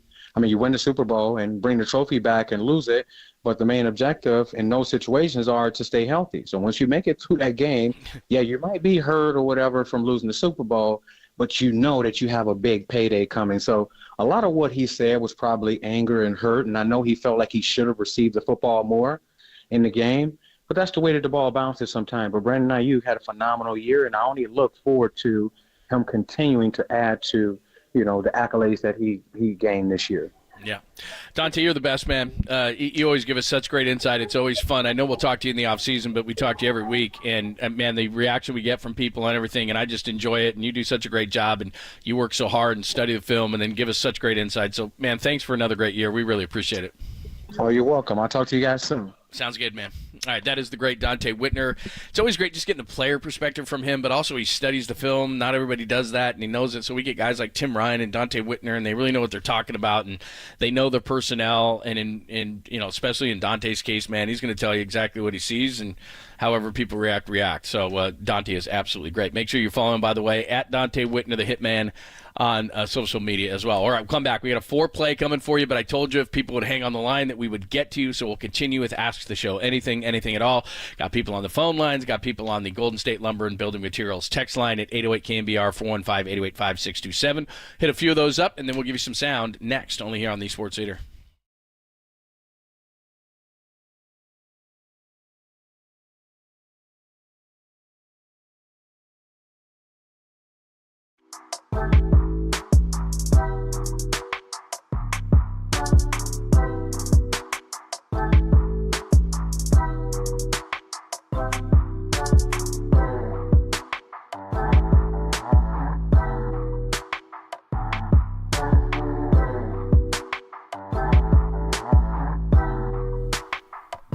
So, hey there, it's time to win. I know we've been talking about the 49ers trying to win, or the Warriors, or the Giants, whatever, but you can start right now with a new Toyota from Modesto Toyota. So come grab the keys. Let's get to your new Toyota, and you can count on Modesto Toyota. And don't I know it, I've gotten multiple vehicles from Modesto Toyota, and they give you great savings. So you come in, you check out the models or deals, or do what I did. Go to ModestoToyota.com. You see the incoming vehicles, and you look at the one you want. It's got all the bells and whistles like my RAV4 Hybrid, and you say, you know what, that's the one I want. You push the button, you press it, and then you go see Kevin and the entire crew. And you got special lease deals, and you can save big time on gas like I have with those many hybrid SUVs and trucks. Or you can go, you know what? I want gas. Adios, gas. With the new BZ4X at a low price or incredible lease deals. So it's time to win. It's time to grab those keys. Let's head out to Modesto Toyota. And they've been family-owned since 1965. So it's so tough to stay in business nowadays. You hear 1965, you're like, obviously Modesto Toyota is doing it right. They have thousands of happy customers because of great service and great prices. So let's go. I'll go with you to Modesto Toyota. And there's no dealer markup right now, so the time has never been better. And as I tell you all the time, so we're at my Toyotas, my son's Toyota, and I think we are contractually obligated for life, everybody's son and daughter and everybody else in our family, which is fine. We love it. So come check it out for yourself at Modesto Toyota and online at ModestoToyota.com.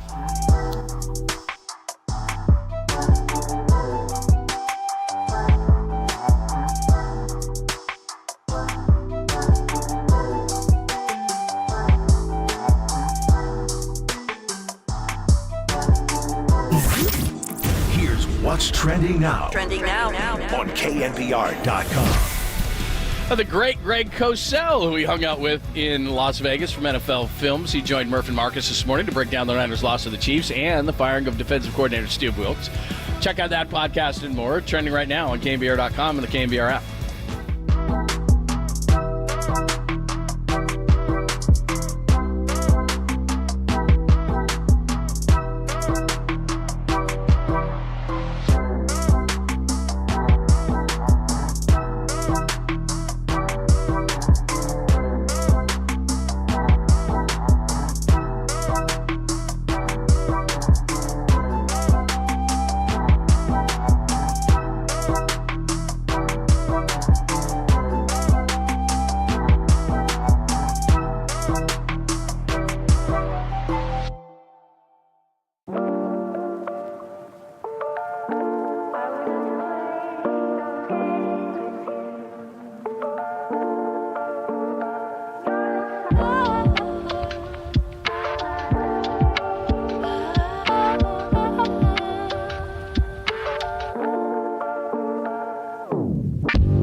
Since we're the sports leader, it only makes sense that you should follow. Find us on Twitter at KNBR. For once again, we are the sports leader. I have had gonorrhea.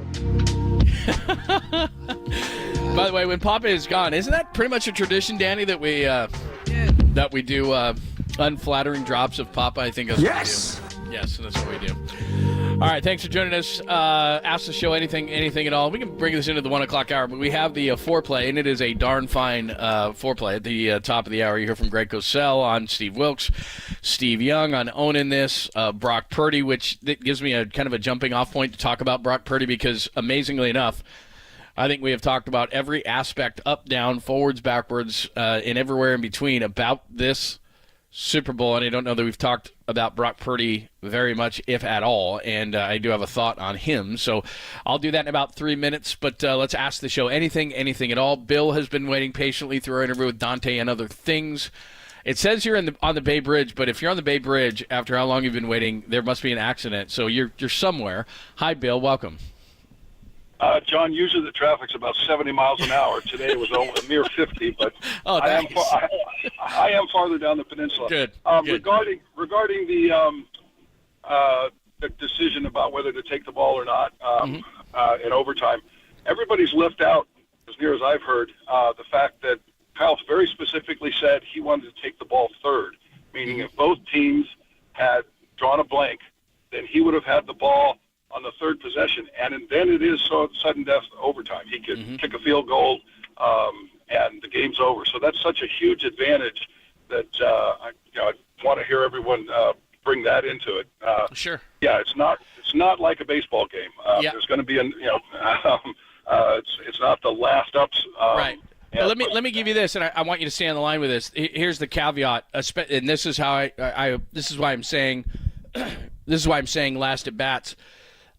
Against 15, against Mahomes or against Montana or against Steph, against these all-time greats, I don't know that you can think that far ahead. Now, look, Kyle Shanahan knows a heck of a lot more than I do, but I don't know if I'm thinking for third. I'm thinking 1 and 2, and a lot of times you don't get to 3 with the greats. So that was my thought. Yeah, I don't disagree with you that I'd like to keep the ball out of his hands, but if in the event that happens, the advantage is such a huge swing. Yeah. I could see with their punter, I coach football. If I had their punter and the defense supposedly I had, I would think, hey, let's make a stop after we don't move the ball, and then we're going to kick the ball down. Of course, in the game, if you go look back at the film, they put them inside the 10 twice and didn't hold them there. But I would think that that's still my advantage, and I think you're right. It's something to balance it, but it's not so simple. If that didn't exist and you still had to both have a chance on the second possession, then I would say, no brainer. Sure. Bill, thanks for the call. I appreciate it. Again, I'm not disagreeing, and if you didn't hear what he's saying is that Kyle Shanahan said right after the game that he wanted it first because the way that the rules work is, and again, to go over this for the millionth time, the clock doesn't matter other than, and it doesn't matter really indoors at all. It would matter outdoors because then if you wanted to change sides for wind, that's the only reason they would keep a clock. But every team under this new playoff overtime format, because of what happened against Kansas City and Buffalo a couple of years ago where Josh Allen didn't get a chance after he and Mahomes went back and forth all through that game, so they changed the overtime rules. And so whether Kyle didn't know or didn't or did or whatever, and Kansas City knew more, didn't know, whatever, the fact is that Kyle decided to take the ball, and I haven't heard anybody outside of the 49ers organization say that was the right choice. Now, he did say later the defense was gassed. Dante has said that, look, defenses are used to quick turnarounds. He didn't, after Brock knelt down to the point that the defense would have been on the field, it would have been 5 or 6 minutes anyway. So whatever, there's all sorts of different angles. But what Bill was talking about is Kyle said that if we took it first, they took it second, and both teams got the equal amount. Whether they got no points, 3 points, 6 points, 7 points, whatever. If they tied in that first overtime, then it would go to sudden death, and the 49ers, who won the toss and took the ball, would get the ball first, and a field goal would win the game. Okay, so that's the concept behind it. Maybe you knew that, maybe you didn't, but I just wanted to explain it. But when you're, to me, if you're going against the greats, this is where, again, I said this before, the third down in regulation time, that if you get that first down, whether it's taking 2 downs, third and fourth down, whatever the case may be, you've got to keep the ball there. Then in overtime, your mentality has to be on that first drive touchdown. It's not a field goal. We knew sitting in Vegas in the booth, when they kicked that field goal, the game was over. We looked at each other in the booth. Greg looked, Tim looked, I looked, Holler looked, Mike, who is running everything, looked. We all went, they just kicked a field goal, Mahomes is going to score a touchdown. We all knew it. You can't have a field goal in that situation. So like I said before, your third down there has to be a run. Your fourth down, you have to be comfortable if you're Kyle Shanahan and going for it on fourth down, because Patrick Mahomes makes that big of a difference. You have to be aggressive.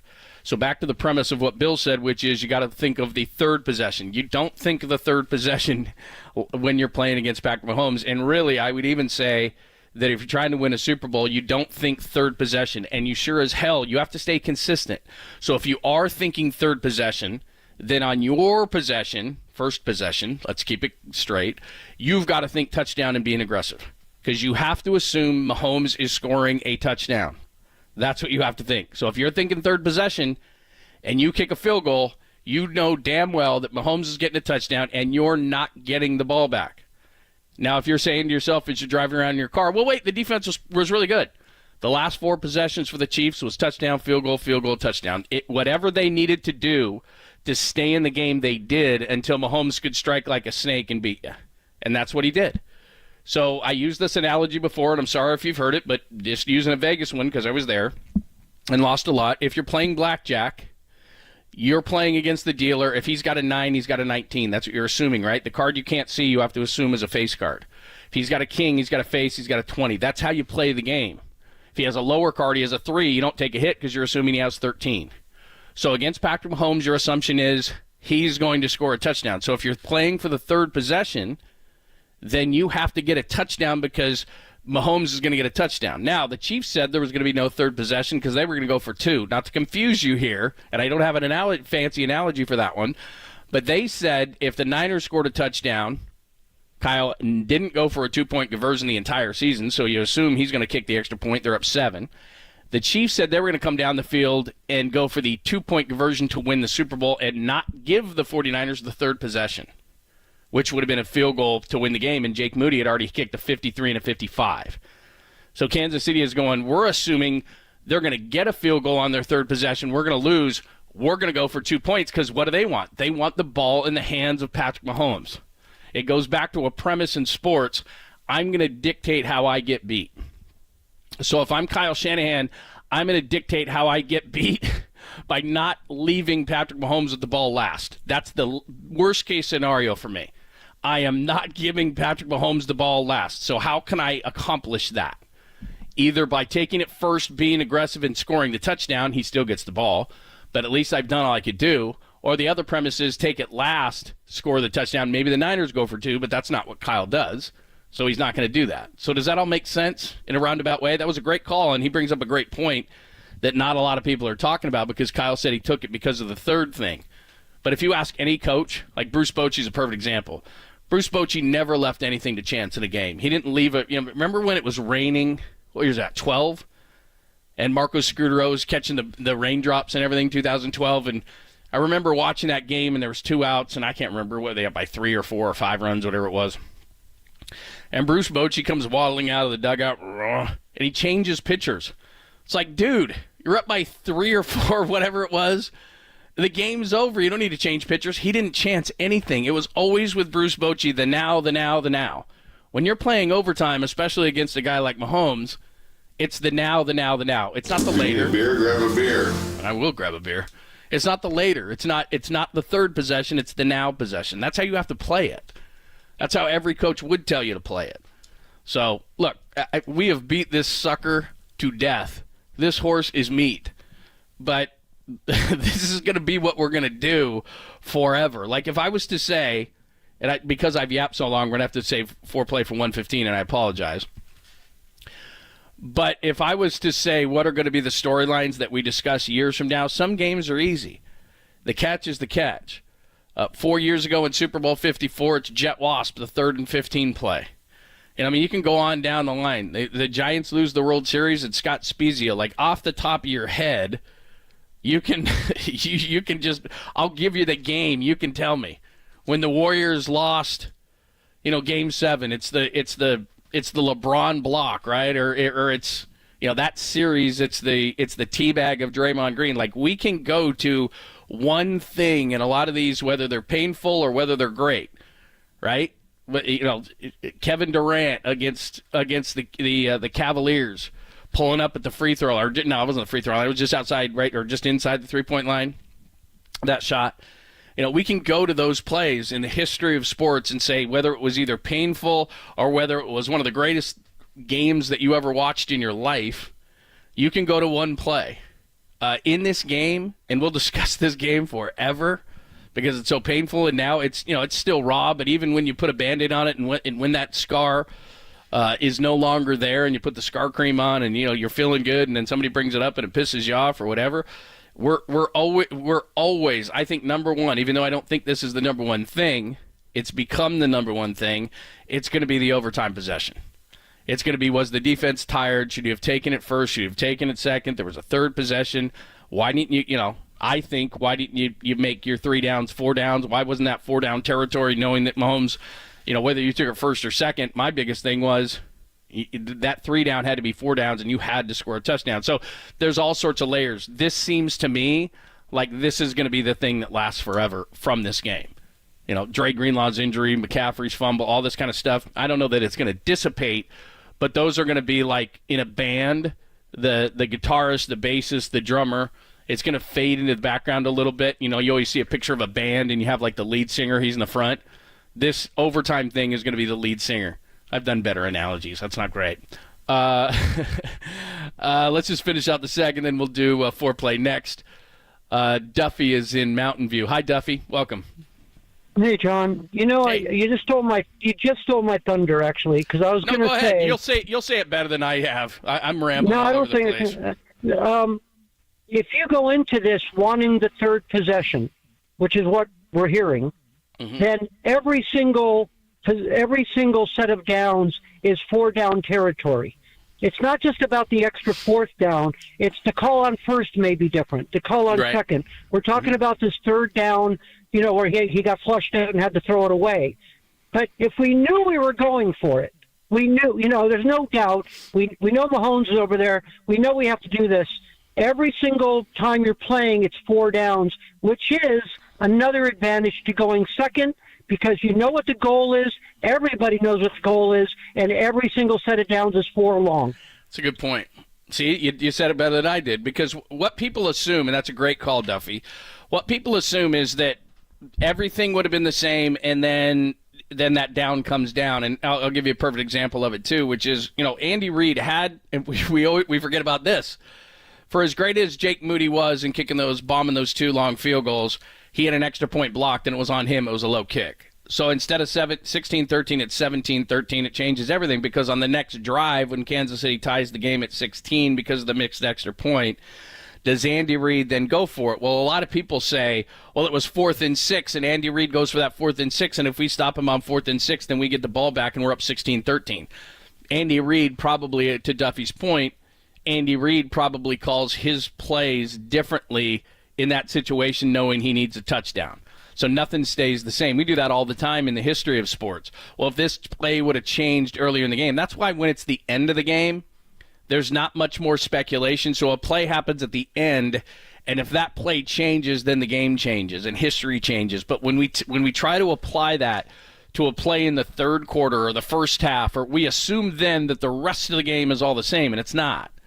If this happens, if this changes differently in the 1st quarter than this, well, there's too much time left, and then the whole game changes, and then the coaches and the players and everybody, they call it differently. My point in the regulation with 1:57 left, just under the 2-minute warning, and if you remember, you're in a tie game there. If they get that 1st down on 3rd and 5, in which McDuffie knocks the ball down, let's just say they get it. Kansas City has 2 more timeouts. So they call those, and you're either getting a field goal or a touchdown, and you're running it down. Now, if Moody misses the field goal, then you're going to overtime, but he probably doesn't, and you're world champions. So what I'm saying is, if Kyle calls that third down differently and now it's 4th and 2 or 4th and 1, does he go for it? Well, he's not that aggressive.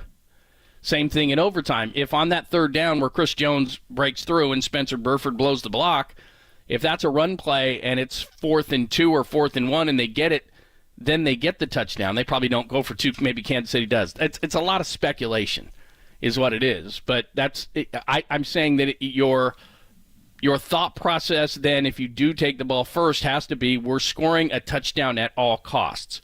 You have to stay consistent. You can't then kick a field goal and get conservative and allow him to beat you in the bottom of the ninth, so to speak. All right, one more, and then we'll get to the foreplay. Dan is in Concord. Hi, Dan. Yeah. I was going to change my thought now. Go ahead. Going back to that game. Okay. Mm-hmm. We should have never even been in that position. There's another way of looking at it. What if we did kick the extra point? Right. The defense still was allowing the points, so that means that the Chiefs would have scored a touchdown anyway. If you think about it logical. So the biggest concern that I had over the whole game, and I've been telling everybody all season, is Shanahan. He does not know how to win a game with a 10-point lead. I mean, let's just look at the facts. Okay, that we were up 10 points, right?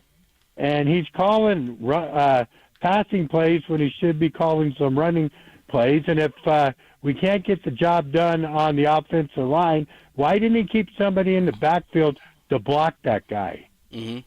So, would you say that you're of the Super Bowl, of everything that happened, that you're saying all this is on Kyle? I would say about 50% is on the players, and I would say the coach needs. If that's the true statement, I'm reading everything in the paper that they didn't know about the overtime, then that is on the coach. If he's not explaining that to, and Andy Reid knew what he was doing, if that's the case. But on the other side of the ball, what did Purdy do to lose the game? He brought him down there at least 3 times to win the game. Thanks for the call. I appreciate it, Dan. I don't think anybody's saying that Purdy lost the game. One of the reasons I wanted to take that call, and we're kind of running out of time, and so I don't want to push the foreplay back again because of my yappiness. But, look, I love Brock Purdy. The reason why I wanted to bring Brock up, and maybe I'll wait till the bottom of the hour to do more of it, Brock's great. I mean, look, this story, and we all know it locally, I don't think even people locally realize that, man, the guy came back from a bionic arm and went toe-to-toe with Mahomes and had a bunch of great seasons and, picked 262, and we all know that. We don't have to go back through it. But the kind of season he had was phenomenal, right? That's in the bank. Having said that, he wasn't perfect in the Super Bowl as good as he was. If you go back and you watch it, he missed some throws. He had Deebo Samuel along the right sideline, wide open, was late with the throw. On non-pressure situations, he had a couple of throws that he just didn't see with Brandon Ayuk especially. No quarterback is going to be perfect in a game. Mahomes sure as hell wasn't. Mahomes is just perfect when he needs to be, and that's an amazing trait. Curry seems to be that way. Nobody's perfect even when they need to be. I shouldn't even say that. But at the most critical moments, at the most pressure-packed moments, there are certain guys who are slow breathers, and they're just able to do things that most people can't. And that's Mahomes and Jordan and Curry and Montana and Brady and all that special group of guys. And I think Purdy is in that, will be. I shouldn't say in that. He will be because he has that trait. Nothing seems to fluster him whatsoever. It was amazing all the things he did even off the field and answering questions last week in Las Vegas. But the one thing, and he said this afterwards, Brock Purdy is not a finished product at 23. He didn't have an off season last year, which makes that's extremely under-discussed. He didn't have an off season to get better between year 1 and year 2 because he was rehabbing an injury. And one thing is going to happen for him this off season that I think is going to improve maybe the thing that he does the least good, which is seeing certain things. He's great at analyzing it. He's great at anticipating. He's great. There's a lot of things. But he said afterwards, in his exit interview, he wants to get better, he wants to get faster, he wants to get more agile. There were certain things he wants to do, but one thing on the field, and what he can do with this is watching more film and then doing what a lot of quarterbacks do in this league, which is, hey, let's go down to San Diego and let's all work together in an entire offseason so that we can get more on the same page mentally, that I know exactly what you're going to do at the exact time. Now, he has that a lot with Brandon Ayuk. but he could probably use that with other guys as well. And again, I'm not knocking Brock Purdy. He's 23. He's going to get better and better and better, and he has an entire offseason to do it. But a few times during the Super Bowl, and while no quarterback is perfect, and I didn't look at Mahomes the way that I looked at Purdy after this game, so I'm sure he did the same thing, but there are times where he didn't see it. Or in the case of Debo along that right sideline, he just saw it too late. And I'm not criticizing. I'm saying here is a young quarterback who went back-to-back or went head-to-head with Patrick Mahomes right down the field. And unlike Jimmy Garoppolo in Super Bowl 54, Brock played great in the fourth quarter. It is not a criticism of him. There's a lot of things we can talk about that cost him that game. He was not one of them. But there were a couple of plays in a game that was razor thin that he could have made. And he'll tell you that. That's just the way it is. So he's going to get better and better, and that's a scary thought for the opponents. That's all I wanted to bring up on Brock. All right, let's get to it. Foreplay coming up next. Steve Young's part of it, Greg Cosell, and more. We'll do it next, only here on the Sports Leader.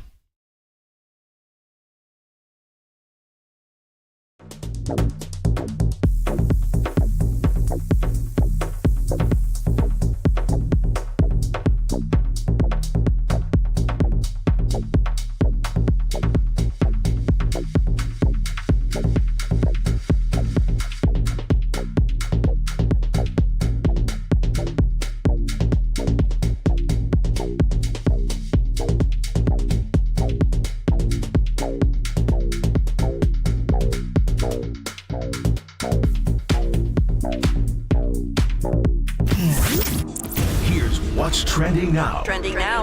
On KNBR.com. The always bright and cheery Ray Ratto. He joined Tolbert and Kulski yesterday to discuss the fallout of the Niners Super Bowl loss. Check out that podcast and more. Trending right now on KNBR.com, the KNBR app.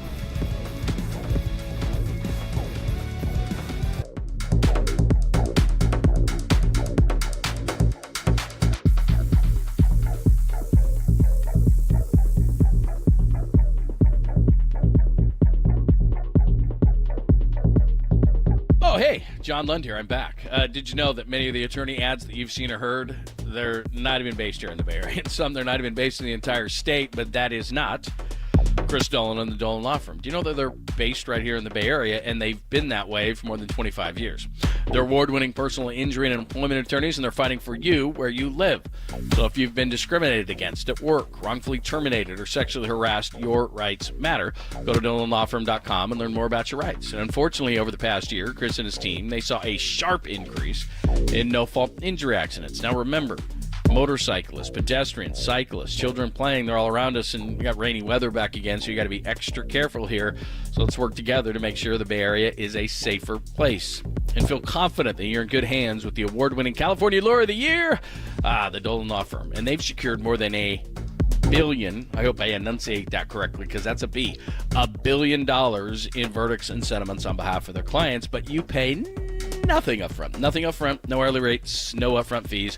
They don't get paid until you get paid. They live here. They work here. They win here. DolanLawFirm.com.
Now, time for the Protect Your Assets with David Hollander Business and Technology Report.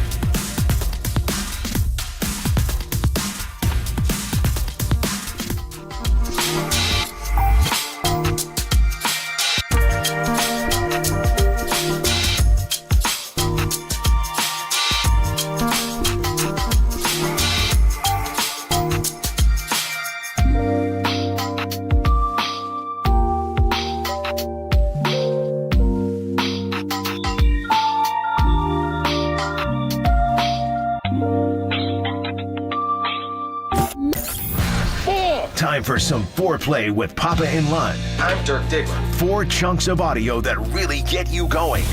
I have a gift, and I am trying to not be selfish about it, but to use it. On KNBR 104.5 and 680, the sports leader. Just based on film, based on their talent level, there certainly were times during the season where it appeared, based on talent level, that the run defense wasn't as good as probably many thought it should be. I mean, I think they had some issues in the secondary at times. They were trying to figure out. We know they started the year with Oliver in the slot, and that didn't work. Then they moved Lenore in the slot with Ambry Thomas on the outside. They clearly didn't think that worked because in the Super Bowl, Logan Ryan played the slot, and he's not a slot corner. So, obviously there were personnel issues as well. So, it's a mix of many things. There's no way that Kyle Shanahan woke up on Tuesday morning and said, aha, I'm going to fire him today. Obviously there was a lot going on that we don't know about. And I don't know that stuff. So I don't want to say here's the reason. But clearly, I'm sure there were philosophical differences. That is Greg Cosell from NFL Films. Aha! Let's fire Steve Wilks today. As we'll give you, here's what we'll do. We'll split this thing up into 2 and 2. Chuck Woolery, 2 and 2. Let's comment on Greg Cosell, and then coming up, we'll get the mic'd up thoughts from some players and why I think that the Dre Greenlaw injury, it's not being under-discussed, but I think of, as I said last segment, of the things that are going to be remembered for this Super Bowl. I think this should be the biggest one, although OT and all that stuff is probably going to be the biggest one. But in terms of Steve Wilks, the national narrative from a lot of people, and I saw a lot of tweets this morning, and I unfortunately watched the talking head shows to get a national sense of it, and the word that kept being thrown around, which I found to be laughable, was scapegoat. And to me, I could be wrong, you can tell me, but to me what a scapegoat is somebody trying to save their own ass. And so what they do is they throw somebody under the bus, right? Like Farhan threw Gabe under the bus, right? I mean, that's scapegoating. I got to save my own skin. Here, you sacrifice somebody to the gods, right? You throw someone into a volcano. Here is Gabe Kapler as my sacrifice. May I stay another year?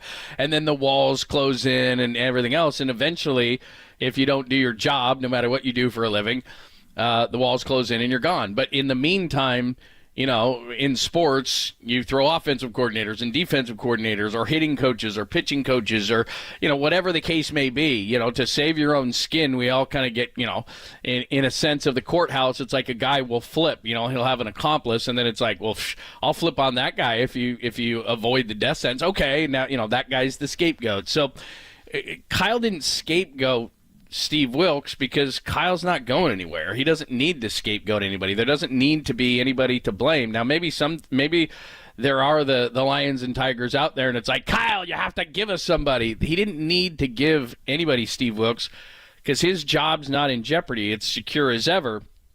It may not be amongst, again, some of the media and the talking heads and the national people and the people who say he can't win a big game or whatever the case may be, but he didn't need to throw somebody to the Lions. It philosophically, and if, again, this as a fan, and we know this as a local media, and they don't so much nationally, they looked at the Super Bowl and they said, you held Patrick Mahomes and the Chiefs to 19 points in regulation. How could you fire the defensive coordinator? You're scapegoating him. Well, if you looked at the Lions game, how did the defense look there? You looked at the Packers game, how did the defense look there? If you look down the stretch against teams who were running on the 49ers consistently versus the way that the 49ers defense looked under DeMeco Ryans and Robert Saleh for the most part, that wasn't the same defense. So, look, I think it's an admission that Kyle Shanahan, who tried to take a guy like Steve Wilks, who's a quality guy, a quality defensive mind, a quality defensive coordinator, and probably should be a head coach in this league, and said, look, here's my philosophy, you take your philosophy, and you kind of meld it together. And, oh, by the way, we've already got people in place like Chris Kasarik that we greatly respect, who's going to run the defensive line in the way this is going to be run, and we're going to run a wide 9, and all these different things, and you try to fit your philosophy into that. And it didn't work. It's things as small as he likes to do it from the booth, and we're going to bring him down on the field, to certain zero blitzes, which Steve Wilks apologized for, to then they got it together and then they didn't. And anybody who was really paying attention, and you're listening, so you're listening to sports, so you probably know, it just didn't work. And the easiest thing I can do is a comparison that is non-sports, so that we don't have to sit here and be experts and try to break this whole thing down, is that when you're in business, whether you're in business for yourself, whether you run a company, whether you work within cubicles, whatever the case may be, there's going to be people who you don't like and they won't be around, or there's going to be people who you don't like and they have to be around, and you're like, okay, I got to work with Bob in accounting, or I got to work with this sales guy, or I got to work. We don't love each other. I mean, it doesn't have to be the extremes from you love working with somebody versus like the early 70s A's who everybody hated everybody. I mean, it's just they're somewhere in between. But clearly, as the head coach, who's the final decision maker on a lot of things, he and John Lynch, but Kyle Shanahan has final say on everything, and he just wasn't a fit with Steve Wilks. They don't hate each other. Maybe Steve Wilks doesn't like him today, but they didn't really hate each other. It's just they didn't click the way they needed to click. So whether that was philosophically or whether that was personally or whatever the case may be, that's just the sense that you got throughout the entire season. So I'm just addressing the word scapegoating. Maybe I'm making too big of a deal of it, but that's not really what happened here. You saw on the field what it was, and then I just think that there just was something that wasn't there, that was there with D'Amico Ryans and was there with Robert Saleh. All right, here's what we'll do. We'll come back, and we'll get this mic'd up. You want to hear this stuff if you haven't heard it, because now all this mic'd up stuff is coming from the Super Bowl, and whether it's the Chiefs players saying they want the ball, or this heartbreaking stuff with Dre Greenlaw. I'll play some of that for you coming up next. Steve Young talking yesterday with Tolbert and Copes about how the 49ers have to start owning this stuff and losing these Super Bowls. And then I did kind of get into the Brock Purdy thing, but we will play a Brock Purdy as well and talk about his future in offseason as well. We'll get to all those things as we continue the late edition of the foreplay, which I blame completely on Danny. Actually, no. It was because I couldn't shut up. Only here on these sports. Yeah, let's do that.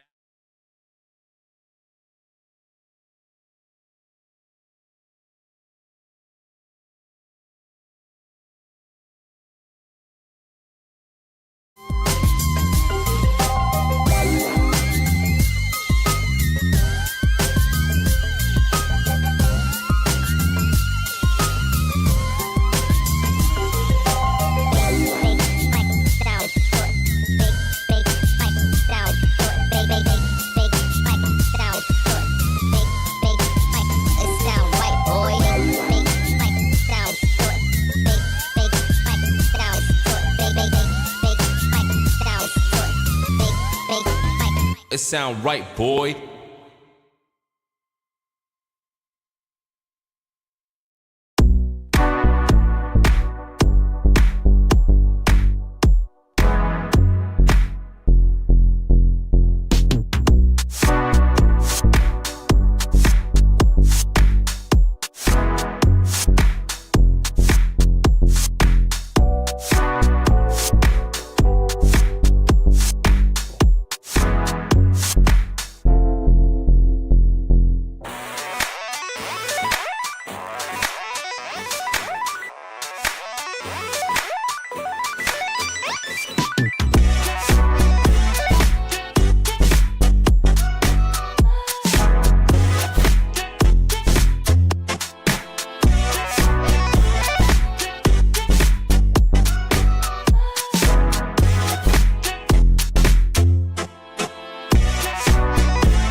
You are around the globe. Stream your faithful home of 49ers football 24/7, 365 on KNBR.com. This is the sports leader. Hey, 57 got hurt. 57 got hurt over there. You're not going to believe what happened. Watch 57, Dre Greenlaw, after the stop on the punt return. Oh. It doesn't look pretty. No!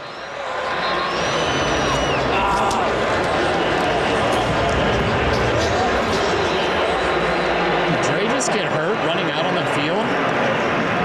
Did Dre really tear his Achilles? Yeah, they just said that's depressing.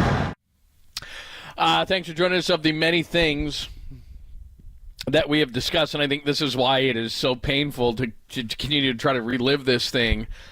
And I told this story yesterday. I told this story a little bit today, and it happened again last night. And I'll reflect it to the Dre Greenlaw injury, which you just heard with the players mic'd up on the sidelines in the Super Bowl. But I was at Target the other day, and a guy came up to me, and we talked for about 10 minutes about everything in the Super Bowl. And it's not like Jet Wasp, the 3rd and 15 against Kansas City, or any of the other heartbreaking things that have happened in the history of Bay Area sports where you could pinpoint one thing that changed a game.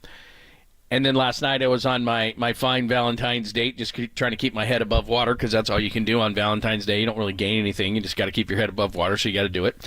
And I do that, and we ran into some people, and we talked about multiple things around the Super Bowl. And while the focus has been mostly about the overtime decision and whether you knew the rules or didn't know the rules, I really think that play right there, and it was just so freaky. We were sitting up in the booth, and we're watching it, and we didn't know either. I mean, I was looking at the play. I was watching the 49ers defense run on the field, and then you see Dre go down, and I just thought it was like he slipped or something like that. And then he started rolling around, and we all looked at each other like, that ain't good. And then we got the news back from the sideline that that's what happened. But I was going to say if you don't remember, but it was just days ago, so I'm sure you do, even if you were overserved. I mean, Dre Greenlaw was on fire at the beginning of that game. You're mixing up the defense, and in the first half, Travis Kelce had 1 catch for 1 yard. In the second half, he had 8 for 92.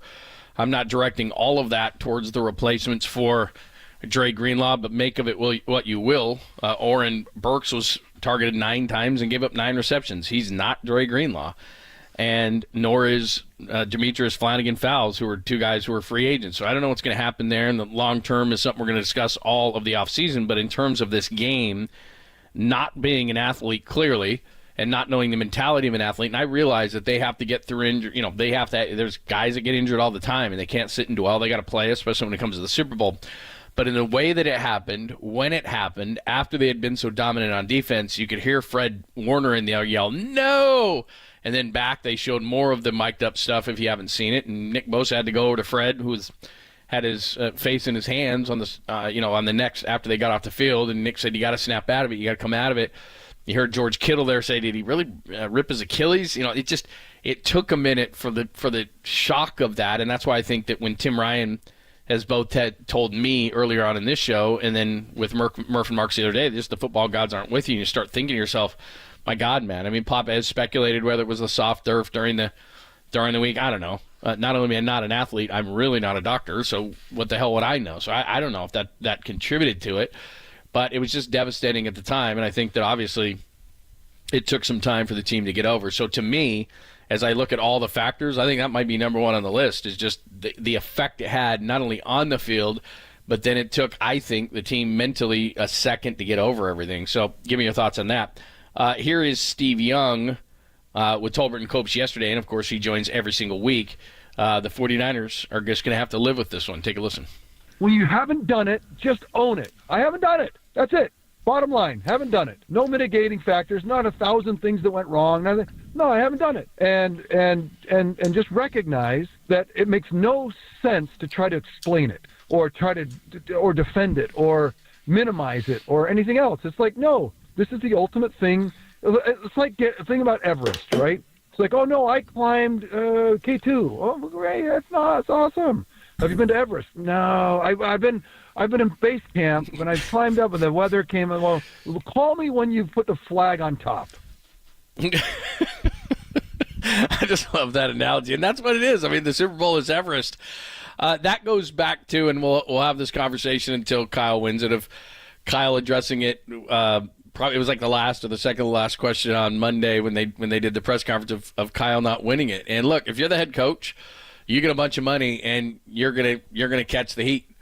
If you're the quarterback, you're gonna catch the heat. If you had a game changing play in a negative sense, you're gonna take the heat. And so that's what Ray's going through, and all these different guys. As I've said numerous times since this thing ended, from the post game show there in Vegas to now. This one hurts because it's not a specific play, it's a series of plays. And I do think that if even one changes, Dre doesn't get hurt, Ray doesn't fumble, CMC doesn't fumble, they cash in on the interception from the 44 to start the third quarter. Like, the 2 third downs, which I think should have been 4-down territory plays, but okay. Whatever the case may be, any of those kind of things, any one of those things happen, and we probably have a different outcome. Now, the CMC one, as I told you earlier, because I know you've been listening for a while, and I appreciate it, and you're saying you're contradicting yourself, because early in the game, let's say the 49ers score a touchdown, right? CMC fumbled at the 27-yard line. They were rolling on that series. Remember, Kyle Juszczyk jumps over a guy, they're rolling, all this kind of stuff, and they score a touchdown. It's 7-0. Well, the whole game changes. So maybe Mahomes, it's not like the game's going to go exactly the same and you can tack on 7 points for the 49ers. It doesn't work that way. So who knows? But in your mind as a fan and trying to rationalize why they lost, there's all these plays that pop in your mind. They rush to your brain. And you think to yourself, if any of those things change, we win. And I think that's harder, actually, than having one play like Super Bowl 54 where you think Mahomes hit that 3rd and 15, Bosa was held by Eric Fisher, and damn it, if that doesn't happen, we win. Well, there's still a lot in that game. But there were a lot of plays in this game where you think, God, normally we make that play, or obviously Dre doesn't get hurt, so all those things. So, yeah, it's a tough one to get over. And finally, let me play this one from Brock Purdy because I promised it. If you go back, I think David Lombardi has this on YouTube. It's about 12 or 14 minutes. I encourage you at some point when you're feeling better to just listen to, or maybe do it now, or actually don't do it now because you're listening to the show. Do it later, much later. But Brock Purdy afterwards in the locker room clean-out on Monday had a lot of good things to say, and I know I watched David Lombardi had the interview up from The Athletic, but here is Brock in talking about the season. Obviously the game, us, how we came up short. Obviously it's a sucky feeling, but I also am trying to have the perspective of, all right, this is happening for a reason. It's all part of all of our stories and stuff and our testimonies. So that's sort of the hope that I have for it. And more than anything, just being grateful for the kind of season that we had with the guys in this locker room, this team, this organization. We got to the Super Bowl. We went to overtime. We fell short of it. It sucks. We wanted it. We gave our all this year. But, man, I had the opportunity to do it with some really good people, and I'm thankful for that. We'll get there. We'll get where Brock is at some point. A week is too soon. 4 days is too soon. I was going to say a week. We're not at a week. Today's Thursday. So we're at 4 days. I think that everybody's doing quite well. And I'm getting a lot of the reaction both on the text line and social media and things like that. And people day by day are doing it better. And like I said, when I'm out and about and people somehow recognize me, we talk about it. And at the end were kind of chuckling about it. But it's going to take some time to get the perspective that Brock said right there. By the way, impressive how he used the term sucky. I don't think I've used the term sucky in quite a long time, but he did use it at the beginning. If you want a silver lining to all this, and it's probably too soon, Brock Purdy's 23 and had an offseason bionic arm surgery in which he didn't get to work on his craft. And he was thrown in right away a year ago. He just basically had no offseason whatsoever to get better or to work with his receivers or take them to a beach somewhere and throw the ball to them and get, better acclimated and more mentally in tune with these guys and all this kind of stuff. So if you're thinking of a positive sense, and I did say this, I'm not blaming him. It's just if there were one thing about Brock, like last offseason, this is what amazes me about Brock Purdy amongst everything else, is that remember last season when he'd always go left as a right-handed quarterback? That's very difficult to do. And I said last offseason, I said, look, Brock was great, but I'd love to see him have better pocket presence. What did Brock do this season? He had an amazing pocket sense. He hardly ever went left. He moved up in the pocket, which is what you're supposed to do, or he would go out right towards his dominant arm and move that way. I mean, he was great. Even in the face of a blitz and pass rush, he was the highest rated during the regular season blitz quarterback in the NFL. So he made that change without even having an offseason to actually physically do those things. Somehow he did it. And so in this offseason, in which I think one of the things he could work on is there are throws out there, and he's sometimes not seeing them. And I'm not saying it's egregious or outrageous, but there were some in the Super Bowl. The one to Debo down the right sideline is one that was just too late. There was a couple to Ayuk, and I'm not talking about the ones where he was rushed in his face by Chris Jones, which, Snead fell down. That was a touchdown in overtime. That's not what I'm talking about. There were just a couple other ones. Now, look, no quarterback is perfect, and Brock is just not going to see throws. It's not that he's missing throws. There were just certain times during the season in which he just didn't see it. And I think that during the offseason, he's going to study more of that stuff, and he is going to see it, and he is going to get on the same page a little bit more even than he already is with these guys and work on these things. So he's got improvements to make, as good as he is, and he finished, fourth in MVP voting as a guy who's in his second year as the last pick. I mean, the fact that he improved as much as he did with no offseason with his pocket presence, what's he going to do with an entire offseason? So you should be excited about that when you're ready to be excited about that. All right, there you go. That is a very much expanded version of the foreplay. We still have some remnants before we get out of here as well. Pitchers and catchers reporting. We did hit up on some Warriors things, so I got a couple of things to empty the bag. Tolbert and Kolsky. We still have Copes out, man. Maybe we have to discuss that next, because I went to Vegas that long. I shouldn't say this, because now if I do say this and basically crow that I'm okay, that maybe I'll get hit with something. So maybe I won't do that next. But anyway, I've got some remnants for you to the top of the hour on the Sports Leader. It's a sucky feeling.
Listen to the sports leader anywhere, anytime. Download the all-new KNBR app. Now back to Papa and Lund live from the KNBR Casino Matrix Studio. Casino Matrix progressive jackpots are here. Where are you? Just drop in. Please play responsibly. 1-800-GAMBLER. It's me, the groove, and my friends are going to try to move your feet.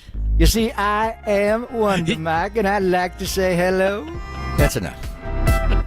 That is enough. The theme continues. If you leave the show, then we play all the drops that you don't like. And Papa is out today, tomorrow, next week. And so we will mercilessly play drops from Papa while he's gone. A couple of things before we get out of here at the top of the show, and it's Kolsky and Tolbert at the at the top. Bottom of the night tweets at me talking about this whole overtime thing, which will clearly never die. He says, don't you listen to the morning show? Murph had an analytics guy on ESPN. That guy said they pulled the analytics guys from NFL teams. It was almost a 50-50 split on taking it first or last. Here's what I would say to that, and I know it was Seth Walders who it was, and I know Seth. How can you have analytics if this is the first time it has ever happened? There are no analytics. And so, as I said, I walked out of the booth, and I'm not really fixated on this as much as most people. I walked out of our booth at Allegiant Stadium in Las Vegas, saw Kurt Warner, who was in the booth next to us with Westwood One. He probably thought I was a stalker. And I said, this is before it even happened. This was between the time Brock Purdy knelt at the end of the fourth to the time that the coin was tossed. And Fred Warner said, tails again. Okay, let's hear the clip, and then I'll finish. Starting point is kind of like a 50-50. There are some minor factors that I think you got to consider. Well, let me say the big reason why it's a 50-50 is obviously the first team, like Shanahan has mentioned, you get the ball first in a true sudden death situation if it goes 0-0 or field goal. I do think people overrate. If it goes touchdown, this does not come into play because the second team is going to go for two. But if it goes 0-0 or field goal, then you are in a true sudden death situation with the ball. That's clearly advantageous. The second team has the advantage of knowing what the first team did, the informational edge that we talk about in college football, and that lets them know, hey, do you need to go for it on fourth down here or not? And they have that advantage, which could matter. Yeah, I get it. You're not playing for third. I've already explained this. You're playing for first. You're playing against Patrick Mahomes. There isn't going to be a third. You've got to think about 1 and 2, and more so 1. But so whatever. If everyone wants to debate that, that's fine. All I'm saying is that I got a tweet that said, "Don't you listen to the morning show?" And this guy came on and did analytics. And I'll stick to this. You can't do analytics for something that's never happened. Analytics is analysis. To have analysis, you have to have data. There's no data. So maybe that defends Kyle, in which Kyle says, look, we wanted the ball. We talked about it all week. But if you're talking with analytics guys and there's no analysis because there's no data, then you're doing it for feel. And now we're back to what I like to do. And feel is 15s across on the other sideline. I want it last. I want bottom of the ninth. And to finish my story about Kurt Warner, again, I was stalking him as he went to the bathroom between the time Brock knelt and the time the coin was tossed. And I said, you take the ball second, right? And he said, absolutely. And I made a bottom of the ninth comparison. Hey, it's baseball. You want the ball at the bottom of the ninth. He even made a better one and said, if you're going to a restaurant and it's brand new, you allow your friend to go. And then if he says it's good, then you go. But you're not the guinea pig. You're not going to go first. He's going to eat the food and go, God, it was awful. I would never go there. Thank you very much. I think I'll go second. So, look, nothing's perfect. I get it. This seems to me like this is going to be the thing that forever is going to be talked about, even though there's a million things to talk about in this whole thing. And one of the reasons why is because it's the easiest and it's the most debatable. No, you take it. No, you call heads or tails. No, you take it second. No, it's Mahomes. No, we want it third.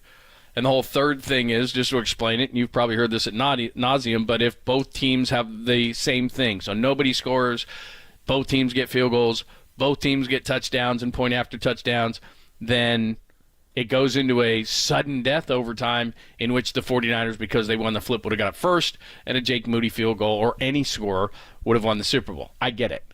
But if you think about it logically, do you really want to play the third possession game with Patrick Mahomes? Probably not. Anyway, we're done with that, at least for today. We'll probably never be done with it. But at least for today, I think we are. Other things we didn't get to today, the Giants are actually in Scottsdale, so as the week progresses, tomorrow we'll get more into that. I did see some over-under numbers on the Giants, and maybe we'll get into this tomorrow. And hoping as a Giants fan that they are going to get one or two Scott Boras players still. Matt Chapman still being the most likely according to people in the know. 79-83. How does that strike you when it comes to the Giants? By the way, they have the Dodgers at 100 wins. My general thought on the season, I'm not even the Dodgers are playing a different game. Like if you're a Giants fan, I think this is probably your thought process. Like I'm not going to drive myself crazy thinking about the Dodgers other than when you play them. Like they're winning the division, okay? We can slot that, and they're projected at 100. I'd even put it over that. So they're projected at 100 wins. And I'm thinking to myself, all right, I'm not looking at the Dodgers.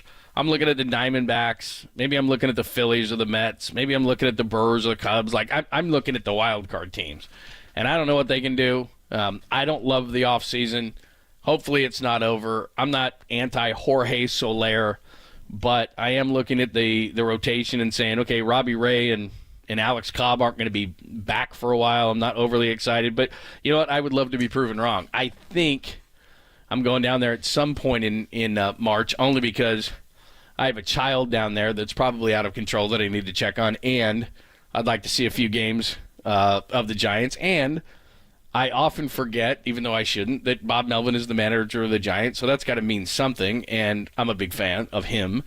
So maybe they can do something a little bit better than what they are projected to do. But I'm not anti-Jorge Soler. We talked about it briefly yesterday. I just hope that they're not done. And hopefully on the pitching front. I don't even know if I hold out hope for a Blake Snell, maybe a Jordan Montgomery. He's nice. Maybe a trade. I don't know what the case may be. But I'm hoping, and this is more on Scott Boras than it is on Farhan, I'm hoping that something can get done with a Boras guy, although it seems to me that Boras will play this thing into the season, hell, if that's what it takes. Thanks, as always, to Danny doing a great job. Jacob back there. Who else, Danny? There was other people too, right? Danny, Jacob, anybody else? Not Walter. Walter's still sick. Tim was, yeah, of course. Thanks to everybody back in the studio for doing a great job as always. Gary St. Jean from Kona. If you want to go back and listen to that at KNBR.com, that was a lot of fun to talk to him. We talked to Tim Ryan for the final time this year as well, as we did every Thursday. Dante Whitner. Those guys shine great light and give us great insight into the Super Bowl itself, so make sure you go back to KNBR.com and listen to those. And, yeah, it seems to me that Copes is out again. He did not fare well. He coming out of Vegas, so he is still sick. Walter didn't help us whatsoever. He's still sick, so he feels better as well. And so that means Tolbert and Kolsky. Tolbert and Kolsky coming up next right here on KNBR AM and FM San Francisco, the Sports Leader, a Cumulus media station.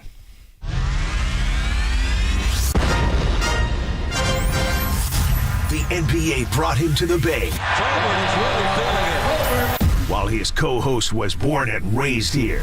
Adam, that is great co-host work right there. That is amazing. You're lucky to have Adam, Tommy. Oh, absolutely. It's time for Tolbert and Copes. Let's get it on! Tom Tolbert. Yeah, thank you. Now if I could ever get some beer. And Adam Copeland. Adam Copeland has arrived! On KNBR 104.5 and 680, the Sports Leader.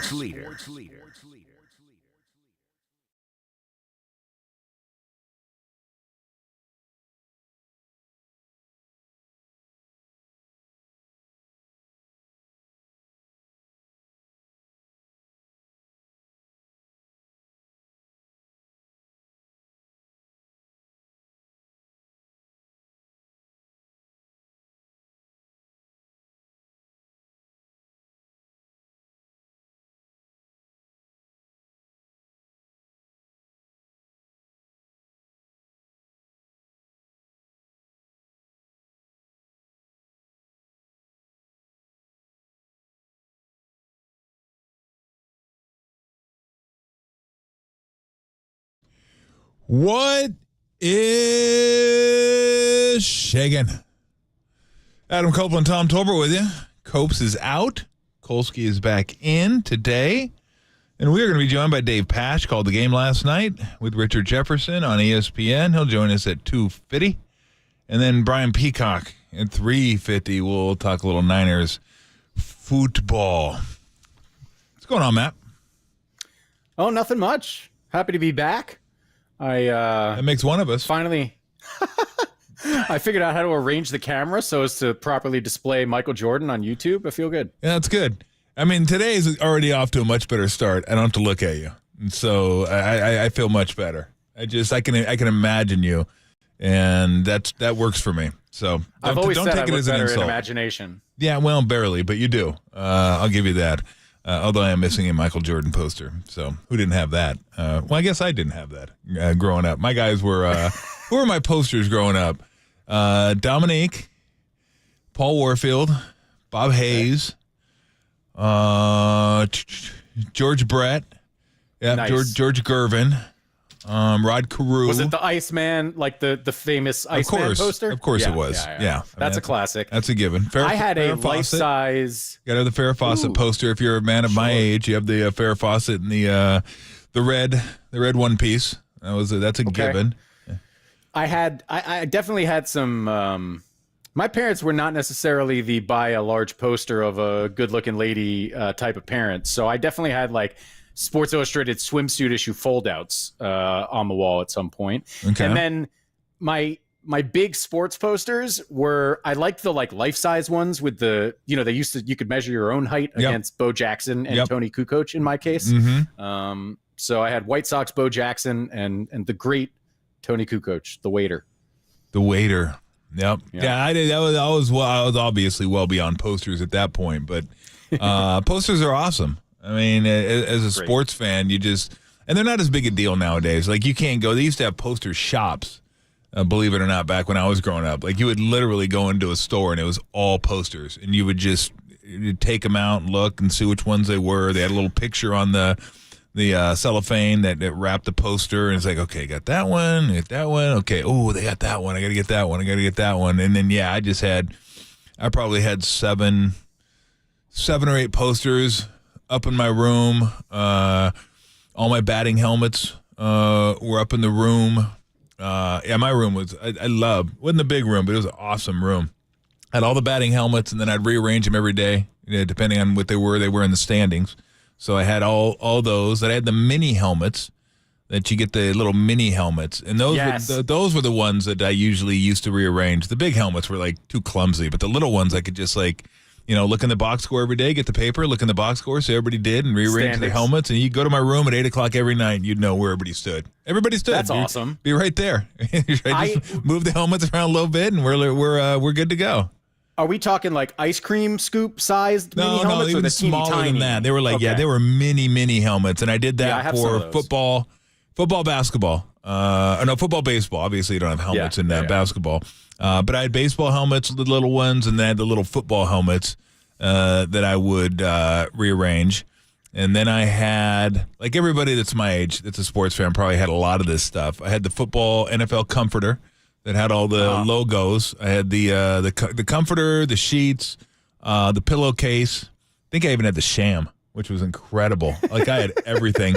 I had everything going on that bed. The curtains. Full queen set, baby. I had the curtains too. I had the curtains. Wow. And Nerf hoop. I just, anything that was sports related, I had. It was in my room, and those were my Christmas gifts. Those are my birthday gifts. That was just anything. I was like super easy to shop for. Give me a set of NFL pencils that I can go to school with. Beautiful. I'm good. You don't need to give me anything else. I'm solid now.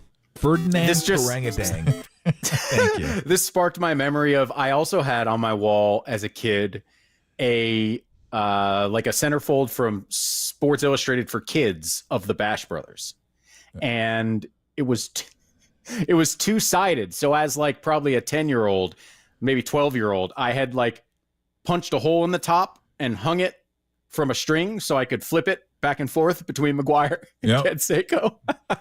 Got to do it. That's a classic. Listen, in this man cave, I got a decent amount of sports stuff right now, but mostly it's music now. I feel like as a kid, it was all sports posters. As an adult, like I got a bunch of Fillmore posters. You ever go to the Fillmore and you get the poster on the way out? I have not, but I've been to the Fillmore, but I know what you're talking about. Yeah, and then I got like some, 12 by 12 musical art that came with vinyl I bought and stuff like that. There's an NWA poster. Nice. Very nice. Very nice. And of course, the Rocky movie poster. Very important. Yeah, that's a classic. Absolute classic. Yeah, my poster days went away when I got married. It was just like, we're not doing the whole poster thing. Well, I think that's why it's become more music and movies than entirely sports in this room. It's a nice compromise of wall art in the basement. None of it gets to go upstairs, of course. Of course, yeah. Hey, look, you take what you can get. You take what you can get. Oh man, I feel I'm lucky to have what I have. Yeah, no question about it. You are very lucky to have what you have. 808 KNBR. If anybody wants to chime on in, you can hit the chats. Kolsky will handle most of that today because, again, I do not have a computer in front of me, and actually I kind of like it that way, to be honest with you. When that's one thing when I'm doing the show from home, which I usually do Monday and Fridays, I do have the computer in front of me so I can keep track of what that. Copes always keeps track of this, and I have no computer in front of me, and nor have I ever asked for one in front of me because I'm old school. Just give me a damn mic, let me go, and we're good to go. After that, but Kolsky will keep track of that. You watch the games. You know what to say. I know what to say. I know. Ooh, got a lot to say today too. So we'll start off with Warriors last night because that was a tough one. It was one of those ones that, and we'll get into a little more next segment too. But just to kind of set it up, it was one of those ones that you felt like they had a decent grasp on the game. Like they weren't dominating, but it felt like they had control of the game. The Clippers last game of the break, no Kawhi Leonard, and I won't say that they were ready to go on vacation because I know some people have said that. I think that's an insult to them. I never felt like they weren't trying. They just couldn't make shots. They could not make a three outside of Harden, and Paul George hit one early and then missed a number after that. But Harden was about the only one. He just wasn't shooting a ton of them. But Powell couldn't hit a three. Coffee couldn't hit a three. And by the way, last night I called him very end of the game. I got through the whole game without saying Coffee Black, and I did it. I go, God dang it. I go, I knew I was going to say that. I called him Black, and I go, God dang Coffee Black. I go, I went Tropic Thunders on you guys. Tropic Thunders on you guys. I go, unbelievable. I go, I made it like 47 minutes, and I did it. I go, God dang it.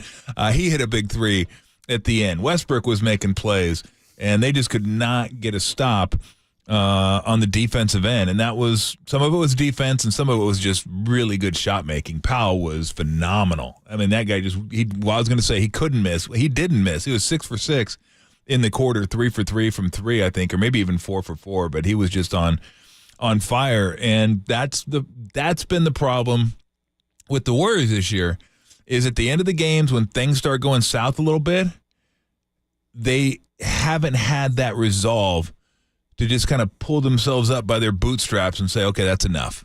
Let's stop the run right here and let's get a great shot, get to the free throw line, whatever it may be, and just kind of turn this thing around. Like there's so many games where it starts heading downhill and it's a turnover then, or it's a bad shot and it's a foul at the other end. Like they fouled Harden on a three. Just stuff like that, where once that rock gets rolling downhill, they can't put a wedge underneath it. That thing just rolls until it gets all the way to the bottom, and the bottom usually ends up in a loss for the Warriors. And they've been this team for most of the year, where it looks like they finally got some traction.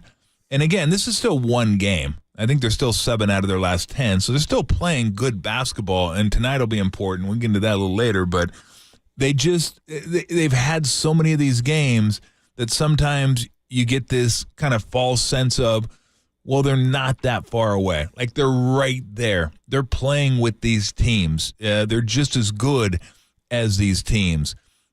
Yeah, but they keep losing these games. I mean, we can go Clippers twice now, where they had a 22-point lead down in Los Angeles. I think it was 22.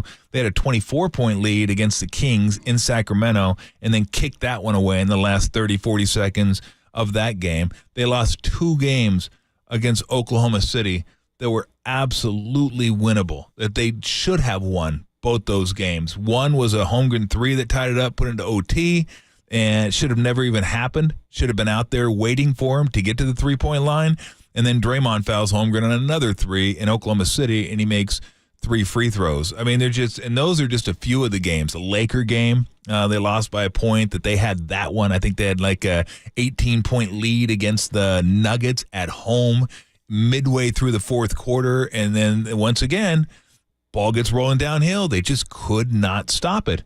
They couldn't stop it. They couldn't score, and they couldn't stop the Nuggets from scoring. I mean, this is definitely a pattern now. I mean, we can't say this is I know Steve said one-off last night, and I think what he was saying, and I would agree with it in this context, it was a one-off in their recent surge. Like, this is just, they'd still been playing good ball. They played pretty good ball last night, but this has been happening. This isn't a one-off in terms of the season. It's a one-off in terms of maybe the last couple weeks. They've been playing some pretty good basketball.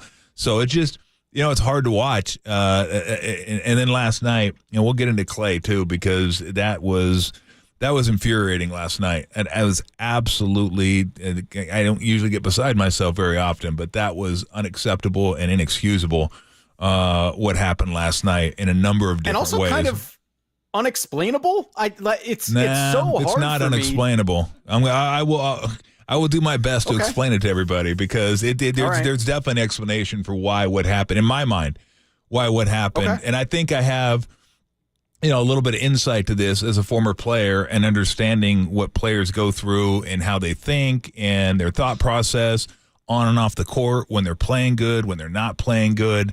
And I think that one, to me anyway, it made sense. Still doesn't make it any easier to swallow. And that's a radio tease, Tom. Yeah, it doesn't make it any more acceptable by any means.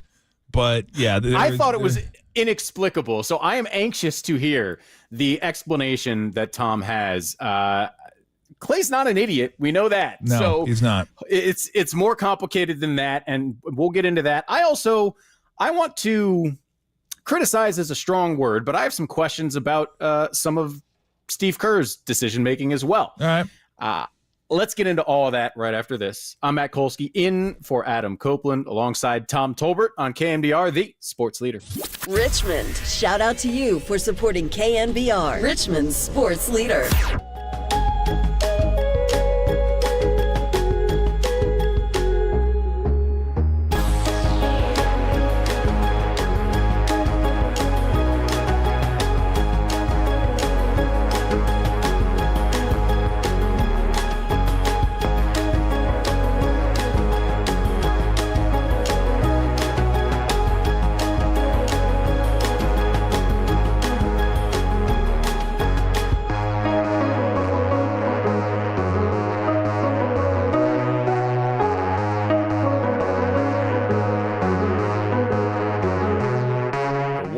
Lost an absolute heartbreaker last night. 130-125, the final score to the Clippers. That story and more trending now on KNBR.com and the KNBR app.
Protect Your Assets with David Hollander Business and Technology Report.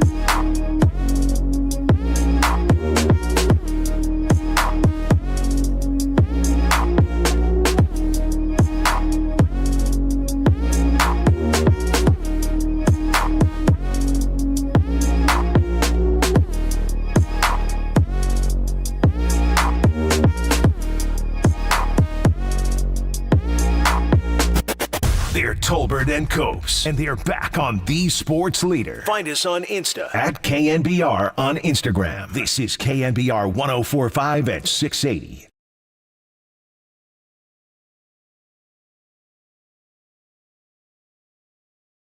I think this is a one-off. I think, we played a really solid game, 34 assists and 9 turnovers, but the game got away from us defensively there in the fourth. And, I'd like to watch the tape and see how we can adjust better, and because they picked us apart in that high screen. James Harden was fantastic tonight, and we just couldn't corral him in that fourth quarter. And as I said, they took advantage in every way, offensive boards. Getting to the rim, we fouled them. We fouled James on that 3-point shot, which was a big play. And so, like I said, we lost control of the game defensively, and I don't think we adjusted well enough either as a coaching staff. We are back. Matt Kolsky in for Adam Copeland alongside Tom Tolbert. By the way, be careful of how long those sound clips are. My song might be over. It is punk. They only last like 45 seconds. That was a Who joke. are we listening to, Tom? Jeez. Oh, that's Bad Religion. I thought it was Bad Religion. Bad Religion, okay. Little Sorrow. That's you know what? I didn't even think about it. Boom, it's your Warriors song for today, Sorrow. I figured there was a tie-in. There really wasn't a tie-in. You just stumbled into that. There really wasn't. It just kind of occurred to me. It's like a light bulb came on. Like, well, hey, that kind of fits actually. It's perfect. Okay, so last night, Warriors lose a game that, like you said, I think they had pretty firm control of. Seemed like firm might be strong, but it seemed like it seemed like it was comfortable. Like they had a comfortable working margin throughout. It was like 7 to 15 for a long time. Yeah, exactly. Like it was like, okay, they got a pretty nice little working margin here, and continue to play well and don't let them explode like they did in the fourth, and they should be good on this one. And no Kawhi. You're thinking, okay. George wasn't, although George had a pretty big third quarter.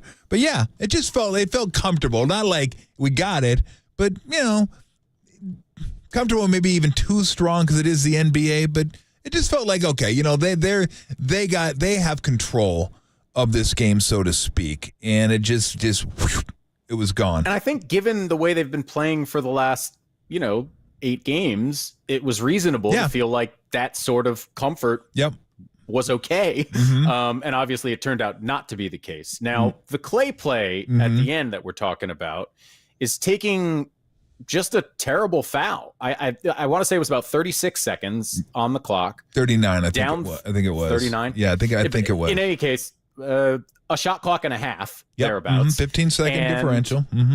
A 3-point deficit, a chance to stop them and tie the game with a 3, and frankly, a chance to, even if you didn't stop them, then still play the free throw game later if you hit a 3. So Clay takes what is a totally inexplicable foul, and my first thought when I saw it was maybe Steve had said to do that for some reason, but then obviously we could see Steve was not on board with the play, and at that point I was like, I don't know what to think. Did he just have a total brain fart? But that is not characteristic of Klay Thompson. As much as we talk about him like a space cadet, he's a pretty aware player. So I didn't know what to think of it, but you say you have an explanation. Well, yeah, and here it is. Now, Look, there was one person on board with that foul. It was one person on the ship, and that was Clay's ship. That was it. Nobody thought that was Nobody thought that was coming. I had to give myself all kinds of credit for not saying, what the is he doing on the air? Like, I couldn't believe that he fouled him. But here's the thing, and I'll go back a little bit, and this is something that's been there, kind of an underlying theme with the team this season. And I'm going to start by acknowledging this, that I love Clay. I think he's a Hall of Famer. He will have a statue. They don't have championships without Clay on this team. He has been one of their pillars on this team. For a 4-year run, one of the best two-way guards in the league, maybe the best two-way guard in the league. Clay this year, for the most part, has been a terrible teammate. Terrible teammate. Clay's a guy that when it's not going his way, sulks, pouts, and is in his own head. He's not there for his teammates when he's not shooting well. You can see his body language when he misses his first couple shots. He's wrapped his entire worth into shooting. Even though when Clay was one of the best players in the game, he did other things. He was one of the best defenders in the game. Now, I know he's not that anymore, but it can't be my only value to this team is whether I hit a shot or not. And he tries to get himself going with some of these ridiculous shots that are tough under the best of circumstances. Like when he takes a shot fading right and he lands about 3 feet from where he took off, that is an incredibly difficult shot when you're 7 for 8. It's an almost impossible shot when you're 1 for 8. It's a shot you shouldn't even contemplate when you're 1 for 8. Like right now, he should be looking for the best shots he can get and understand that he's a value to this team, even if he's not making shots, because people are still going to respect him. But if he misses shots, you can see it. The shoulders go down. He does the kind of like the pantomime shooting where it's like, oh, okay, right here, right. It's like it's all he thinks about is shooting. And most of the time this year, he's thinking about himself and not the team. When he's on the bench and he's not playing well, he's not doing what he would expect his teammates to do for him, which has been kind of synonymous with the Warriors over the years. Like they're one of the teams that the NBA said, hey, easy with all the bench antics, okay? And getting up, waving your towel, coming onto the court when Steph or Clay makes a three, doing all the cheering. I'm not saying you have to go that far, but you have to be engaged. You have to be happy. You have to be there for your teammates. Like, I'm not playing well. If they play well, I'm there for you. He hasn't been. So last night, shooting the ball poorly, Steve takes him out with about 7-8 minutes to go. Not thrilled. But he wasn't playing well. He wasn't shooting well. And the team was starting to trend in the wrong direction. So you want to have the guys in there. You want to have Wiggins in there and Kuminga in there. And you certainly want to have Podziemski in there, who was having a hell of a game. And even if he's not shooting well, he's going to add value because he rebounds. He gets after it. He scraps. He takes charges. He leads the league in charges taken. This guy puts his body on the line. So, yeah, he's a playmaker too. So you want that guy out there. So you could just see it when Clay went out. He was sulking. And he just wasn't there for anybody but himself. He was inside his own head. And I've said before, I'm certain it's harder for players that have been to the highest of highs to realize that mortality's setting in now and they're just not the same player they used to be. It's hard for all of us, but I was never at that peak. My peak was much lower than his. So there wasn't a huge gap between what I was at the end and what I was. There was for all of us, but not that big. So I know it's tough and you struggle with it and you think, God, I want to be that guy. And you just realize you're not that guy. And then you get frustrated because you feel like you're not given the chance to be that guy, and you're pouty, and you're not being a good teammate. Period. So what happened last night was he was in his head, he was sulky, he was bitching, and then with about 40 seconds left, Steve puts him back in because they want 3-point shooters out there. So right there, you come in the game, and you're not in the right mind frame. You're still in the, kind of bitchy, pouty mind frame, and you're upset, and you're in your own head, and you make a three, and the ball gets inbounded, and you just think, well, we're down. We got a foul. Without actually thinking about what's going on in the game because you haven't been locked into the game. So you don't know the time and the score. The only thing you know is you're upset, and that's what you've been concentrating on for the last 7 minutes. How mad you are, how upset you are, why can't I get my shot to go, why is he not playing me, why am I not playing in crunch time? It was just last game against Utah where he played great. He shot the ball great. He was bouncy. He looked good. Led the team. You just can't be a front runner. I mean, it can't be those highs and lows. So this game was a low. Comes in, doesn't know what's going on because he hasn't been paying attention to the game, and he fouls. When everybody on the court knows we're not fouling. We got 15 seconds. All we need to do is get a stop. We even have a timeout if we want to use it. We can advance it. We were not even going to need to advance it. We're going to have so much time left. We're going to have a minimum of 15 seconds left, probably like 18 seconds left. We can come down and get a good shot up, or we can call a timeout and diagram a play if we want to. But that's if you're into the game. That's if you're paying attention. I mean, you saw Pajemski's look. Pajemski was like, oh, and then quickly was like, okay, it's okay, okay. He tried to make it better and say, okay. Even Steph tried to hold his hand out, and Klay just walked right by him. Because I don't think Klay he wasn't paying attention to anything but feeling sorry for himself. And that's what happens when you're not engaged with the game. You get put in a situation where you need to pay attention to what's going on. And Steve may have told him that. And he might not even have been paying attention because he was thinking his own thoughts. I mean, anybody can relate to that. Your friend's talking to you, your wife, your partner, whatever, and you're just not into it, and you're thinking about stuff, and all of a sudden you go, what'd you say? Like you weren't paying attention. Like everybody was paying attention because everybody was engaged with the game except for Klay Thompson. He wasn't engaged, so either he didn't hear it, wasn't listening, didn't resonate with him. That's the only reason you don't foul or you foul. Because even if you didn't hear what Steve said, if you're engaged with the game, you understand that there's 39 seconds left. We don't need to foul in this situation. Like that you should need to be told that. You should understand that. I mean, that's basic math, that if you're paying attention, you understand time and score. He didn't because he wasn't engaged in the game. That's how that stuff happens. And he's going to have a decision to make over this break. He's going to have about a week to think about it. Do I want to be here for me, or do I want to be here for the team? Do I want to be a good teammate, or do I want to be a bad teammate? Because, look, everyone can sympathize. Some can empathize about what he's going through. But it doesn't matter. The lowest bar is teammate. Can you be a good teammate? You may not be as good as the best players. You may be better. But can you be a good teammate? Can you be there for your guys? It's easy to be a good teammate when you're winning. It's easy to be a good teammate when you're on the All-Star team. It's easy to be a good teammate when you're winning championships. That's easy. Everybody can be a good teammate then. At least most people can. If you're a really bad person, you can be a bad teammate then, and I've seen that too. But it is real. It's much easier. It's not as easy when things aren't going great. It just isn't. And right now, that's a decision he's got to make. What do I want out of this season? What do I want? Because if I'm the Warriors right now and this is the Klay I'm getting, I'm not even going to offer him anything in the offseason. Yeah. I just don't want him around anymore.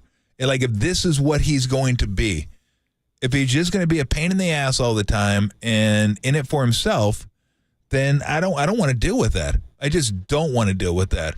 If he understands who he is right now, what his limitations are, plays within those, and is just wants to be here. Like, look, I want to help this team however I can. I mean, he's making $40 million this year. Yeah. And he's not there. He's not engaged. I mean, $40 million, like, when do you want me to go in? When do you want me to come out? Like, then look, he's gotten paid about every cent they could pay him. When they could max him, they maxed him. And you just at least owe the team being a good teammate and being physically and mentally prepared to play. That's what you owe him. You don't owe him making shots. You don't owe him getting stops. You owe him the effort to do that. You owe him the practice time to make sure you can make those shots or at least put yourself in the best position. But once you shoot it, it's either going in or going out. And there's only so much you can control. And you don't owe them that. You don't owe them 25 points a game because you're getting $40 million, but you owe them being there. You owe them being mentally ready. You owe them being physically prepared, and you owe them and your teammates being a good teammate. And that has not been the case this year. And that can't happen. You can't have a guy of his caliber who should be, helping younger guys out, teaching him what he knows, what he sees on the court, stuff like that. And he's not as comfortable as Draymond in doing that kind of stuff. I'm not asking him to be Draymond, but you got to be engaged. You just can't be a guy that's like, look, I'm in this for me right now, and if I'm not playing well, leave me alone. I just don't feel like talking right now. That can't be what you get going forward because that doesn't work for anybody. That is fascinating and I think super helpful perspective for someone like me who has not sat on an NBA bench and watched someone check out. It really is the only explanation for that play. I have something, it also kind of ties into something I've been thinking about lately as it regards to Klay. And I want to get into that when we get back, because for me, a huge part of why it's gone this way with Klay, I don't know. I just think part of the problem here is that his decline has not been an ordinary decline. And we'll get into that right after this break. I'm Matt Kolsky, in for Adam Copeland, alongside Tom Tolbert, talking Warriors on KNBR, the sports leader.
Listen to the sports leader anywhere, anytime. Download the all-new KNBR app. Now, Tolbert and Copes continue live from the KNBR Casino Matrix Studio. Casino Matrix Progressive Jackpots are here. Where are you? Just drop in. Please play responsibly. 1-800-GAMBLER.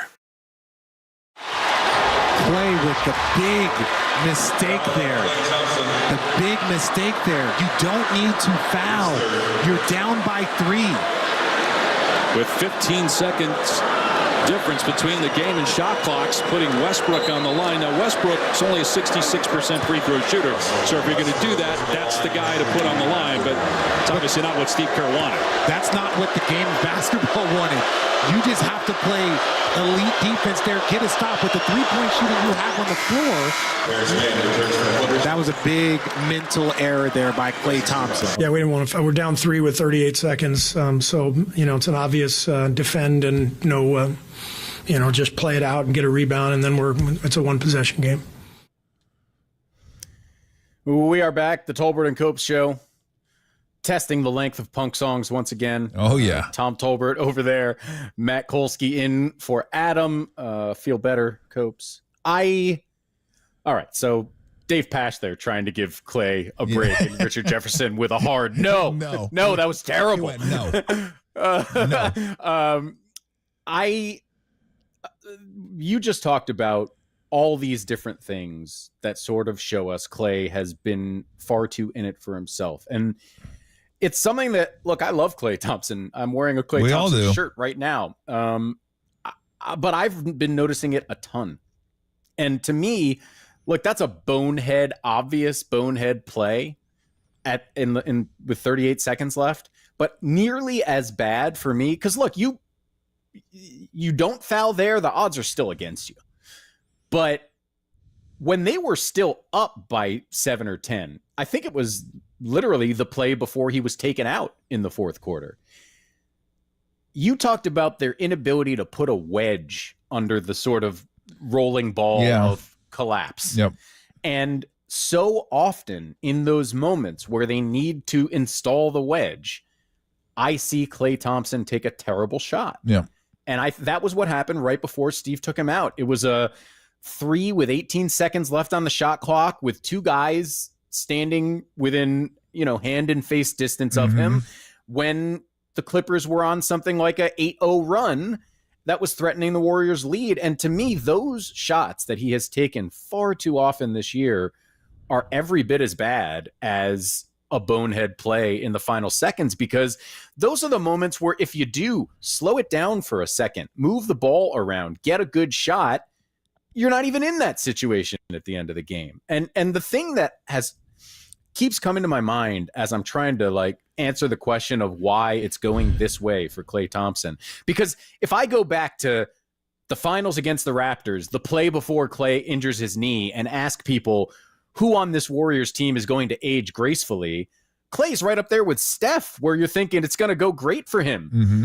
But the way those injuries happened and robbed him of his prime, the second half of it anyway, I just don't think he's ever been able to mentally process his own decline, because he didn't get a decline. He just went from the best version of Klay Thompson, which, like you said, was, him and Jimmy Butler, the 2 best two-way guards in the league, to this severely diminished version where, sure, he's still a tremendous shooter. He can get hot, but it's not like it was offensively, and it's just totally different defensively. He just cannot do the things physically that he used to be able to do. And the only way he knows to fix it, the way he has fixed himself his entire career, is with irrational confidence. Shoot yourself out of it. And he just hasn't been able to process any other way to do it, and it's killing this team right now. Yeah, and look, that shot he took, I think it was 1 for 8 for 3 at the time. Right. But that's kind of part of the beauty of Klay, is that Klay can shoot himself out of it quickly. Like he hits 1, it could be 3 in a row. But to your point, it wasn't a wide open. I think that was the one on the left wing that he shot. It wasn't just a wide open, feet set, shoulder square, this is your shot. Like, if he ever has those, you can take 1 million of those in a row for all I care. I don't even care how he's shooting at that point. If he has feet set, shoulders square, and nobody's within like 4 feet of him, let it fly. I mean, that's what you do. That's what you've always done. And I would expect him to shoot that shot.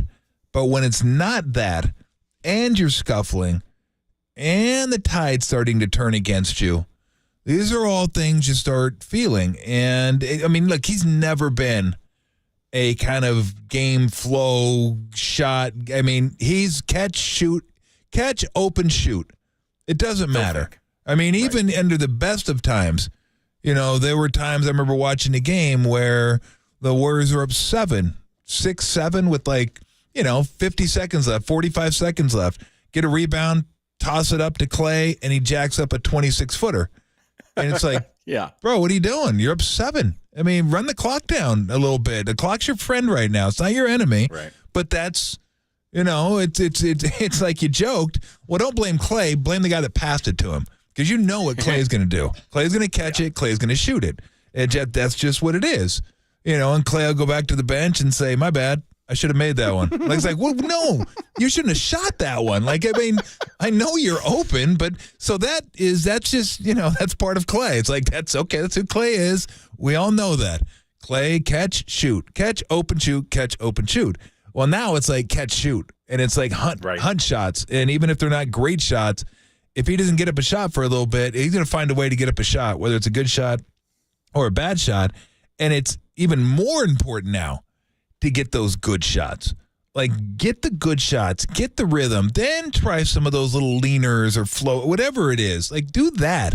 Don't try to manufacture it every trip down the court, and then when it doesn't come to you, just the slumpy shoulders happen. That doesn't work. And I said this last night. I said, somehow, some way, he has to embrace who he is now. He just has to. He has to understand the old Clay isn't coming back. He's gone. He's got to embrace who he is now and try to be the best version of who he is now, which is open shots, mid-range shots.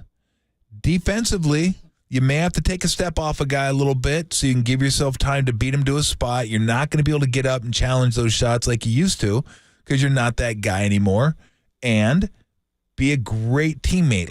Be that guy. Try to grab 5 rebounds a game. You didn't have to rebound. He was never a playmaker. I don't expect him to be that. But he can make that little pocket pass because, like I said, when he's out there, people still gravitate toward him. He can still get that pass and dump it down to Draymond or dump it down to Looney. And they have a wide open layup because 2 guys went to Clay. He has to understand there's value in being on the court and being Klay Thompson other than just scoring. So if he could find a way to embrace that guy and say, look, I'm not the guy I was, that's okay. There are reasons for that. I had 2 debilitating injuries. It's amazing he's able to play at the level he's able to play at with those injuries. He helped them win another championship against one of the most storied franchises in the NBA. That's incredible. That's incredible. Yeah. Embrace that. Hold on to that. Don't try to be the guy from 15, 16, 17, 18, pre-injury. Don't. That guy's gone. He's down the road. You're not going to see him again. But you're still valuable. He still has to find value in what he does other than shooting. And he has to find that. He has to find that and just find out what that is and what I can embrace and what can make me feel like I'm valuable on the court. So I don't have to be this guy who there's ups and downs. Because if you live and die by shooting, that is a miserable life. Just miserable. Even as great as Steph is, he has games where he can't shoot. They're few and far between. He might even go a week. He had that stretch earlier this year where it was a week or two. He was shooting 28% from 3 and 36% from 2. But he understands he still has value on the court. He creates for other people. He gets in there and fights for rebounds. He creates offense. He draws players to him. He doesn't live and die. It hurts him when he's not efficient. I know this for a fact. He doesn't like games where he scores but he's not efficient. But it's not like he lives and dies by it. Because that is just miserable. Because I know everyone wants to think that's the most important stat, the far right-hand part of the box score. It is not. It is not at all. I mean, I'll use an extreme. Ask Andre Iguodala, who rarely scored and always added value to the floor. Always added value to the team. Yes, Draymond rarely scores. Always add value when unless he gets too overly emotional. But Iguodala's the perfect example, though, because it's a different game for Iguodala from when he's in Philly to when he's here. And that I was going to say, if I'm Steve, I think I'm trying to pull Andre off the golf course for like a nice long sit down with Clay just to talk about exactly what you're saying. How do you make sure that no matter what, you provide the best value you can to the team? And not in a like the franchise deserves it sense, but the guys that you've been playing with for your entire career that you care about. And we know Clay cares about them. Like, how do you serve the team's purpose as best you can? We got to go because Dave Pasch is coming up on the other side. He called the game. We'll get his perspective on that and other NBA notes of interest. I'm Matt Kolsky in for Adam Copeland alongside Tom Tolbert on KNBR, the sports leader.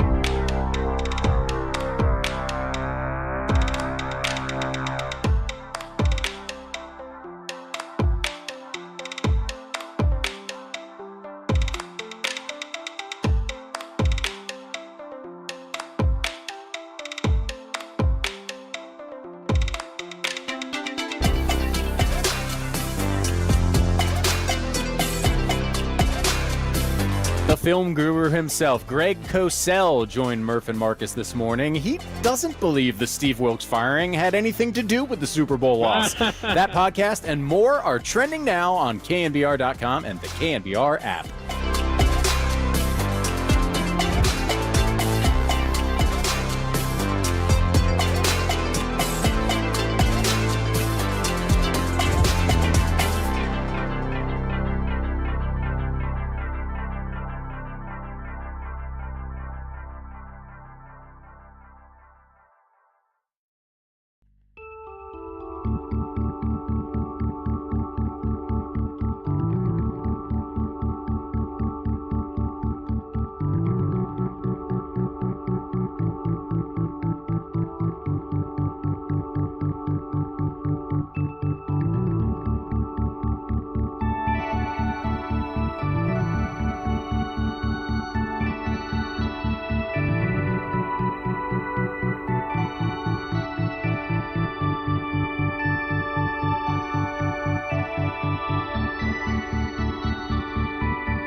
Listen to the sports leader anywhere, anytime. Download the all-new KNBR app. Now, Tolbert and Copes continue live from the KNBR Casino Matrix Studio. Casino Matrix Progressive Jackpots are here. Where are you? Just drop in. Please play responsibly. 1-800-GAMBLER. Is it true that you were in the mix to play Chewbacca? No. I heard that. Chewbacca is modeled after me. I'm being serious. I heard that you were in the running for that you were being considered to play that role. I'm being dead serious. You're always serious. That's one of your problems, is that you don't have fun with your life. Oh, the good old Chewy Baca. I love Chewy Baca. It's always fun to have Dave Pash on, and I know what you're thinking. You're thinking, well, I watched the game last night. He was doing it with Richard Jefferson, another Bear Downer, by the way. I'm sure you know. He wasn't doing it with Bill Walton, but basically, you know this show. Any excuse to play Bill Walton, we're going to find a way to play Bill Walton because, well, he's a national treasure, and that's why we love Bill Walton. We are speaking to Dave Pash, who called the game last night for ESPN along with Richard Jefferson. Dave, what is going on? Thank you for joining us. We always appreciate it. Yeah, anytime, Tom. How we doing, man? Doing good. Yourself? Doing well. Good. Doing well. Had the game last night. We get the Bruins and the Buffaloes tonight. No Bill though. Bill. No Bill tonight. No Bill. Oh boy, I gotta talk to Bill and see if I need to talk him off the ledge when the Pac-12 goes to the Big Ten. That's gonna crush him. Probably already has. Yeah. we have the final two Arizona Pac-12 games against UCLA and USC. So we'll see what kind of a send-off Bill gives. I think that might be must-see television. Yeah. Somebody might get fired. Hopefully it won't be me. Oh, the conference of deserters. What are we doing? So I'm curious to get your kind of view of the Warriors. You've seen them quite a bit this year. Obviously, I watch them every game, but I'm curious your thoughts on this team that have been playing better. But last night was something we've seen before a number of times here where they seem to be in decent control of a game or at least have, if you want to go by odds, 60-70% chance of winning, and they find a way to lose a game. Like when you saw it again last night where they just couldn't get a stop to save their lives. And look, I'll give the Clippers a lot of credit. Powell made shots. Coffey made a huge three. Harden was really good in the fourth quarter. So it's a combination of bad defense and really good offense. But when you see this team, like, what do you see? Because a lot of people say, well, they're really close. They're playing these good teams really, really well. And I'm like, yeah, but they're supposed to be one of those really good teams, and they end up losing to them more often than not. Yeah, I'm kind of with you. I think when you feel like it's safe to start saying they look like the old Warriors again, they remind you that they're not. And I think the defense in the fourth quarter was telling. And they're definitely playing better than they were a while ago. And the fact that they're mostly healthy, with the exception of Chris Paul, is good. They're clearly better. And Pajemski's coming on, and Kuminga's much improved. Wiggins and Clay are still inconsistent. The way they closed that game, another close game that they don't win. I think if you're a Warriors fan, you should be concerned. I still have a hard time counting them out just because of how good they've been in the playoffs with Steve there and with the roster of experience. You got a lot of champions on that roster. I have a hard time saying that if they play Oklahoma City in the first round, that they're getting bounced in 5. I'm not going to say that. But in terms of the expectation, the standard, which is being a championship contender, I don't see that right now. No, I would totally agree with you. I mean, the thing they do have going for them is you look at the top 4 in the West right now. Minnesota's never really been through the grind. Oklahoma City hasn't. They're super young. The Clippers usually find a way to screw it up somehow when it comes to the playoffs. Denver's the only team that has that experience of really grinding out the playoffs. Let me ask you, sitting courtside, because you are closer to the action than I am up top, with Klay Thompson, because we talked about him extensively for the last half an hour, 45 minutes, how his body language is just, it's not there when he's not shooting well. And I've noticed it. watching it, and I think that's why he committed that foul last night. I don't think he was into the game. I don't think he was focused on time and score. That's the only explanation, that you're just not paying attention, that you would foul. When you're watching him out there, and I know you're not concentrating on one player, you got the whole game to concentrate on, and you're not Warriors, you're calling it for a national audience, so it's just calling the basketball game. But is it noticeable at all, like when he's not shooting well, that he just, the slumpy shoulders, or maybe the body language isn't quite there, or is it not that noticeable? You're first of all not the first person to say they thought that he had maybe mentally, because he wasn't on the floor and was frustrated, had checked out. Maybe that's too strong, and just not as aware of time and scoring situations there at the end. But I definitely look. It's obvious he's struggling with father time and the injuries that he dealt with. And I think too, when you come back and lead the league in threes and you win a championship after suffering the injuries that some said you couldn't come back from, I think the expectation, I'm sure, for him is, well, I'm an elite player, I'm an elite athlete, I can just keep doing this. And then when it doesn't happen, I think it's hard. It's hard for all these guys, that, to deal with aging, especially if you've had those injuries. And maybe it's just harder for him than it is for others, even though he clearly is willing to accept whatever role they give him. But I do notice it. You could just tell he's shaking his head when he's walking around going to the free throw line, or it's definitely. He's wearing that frustration for all to see, without question. Yeah.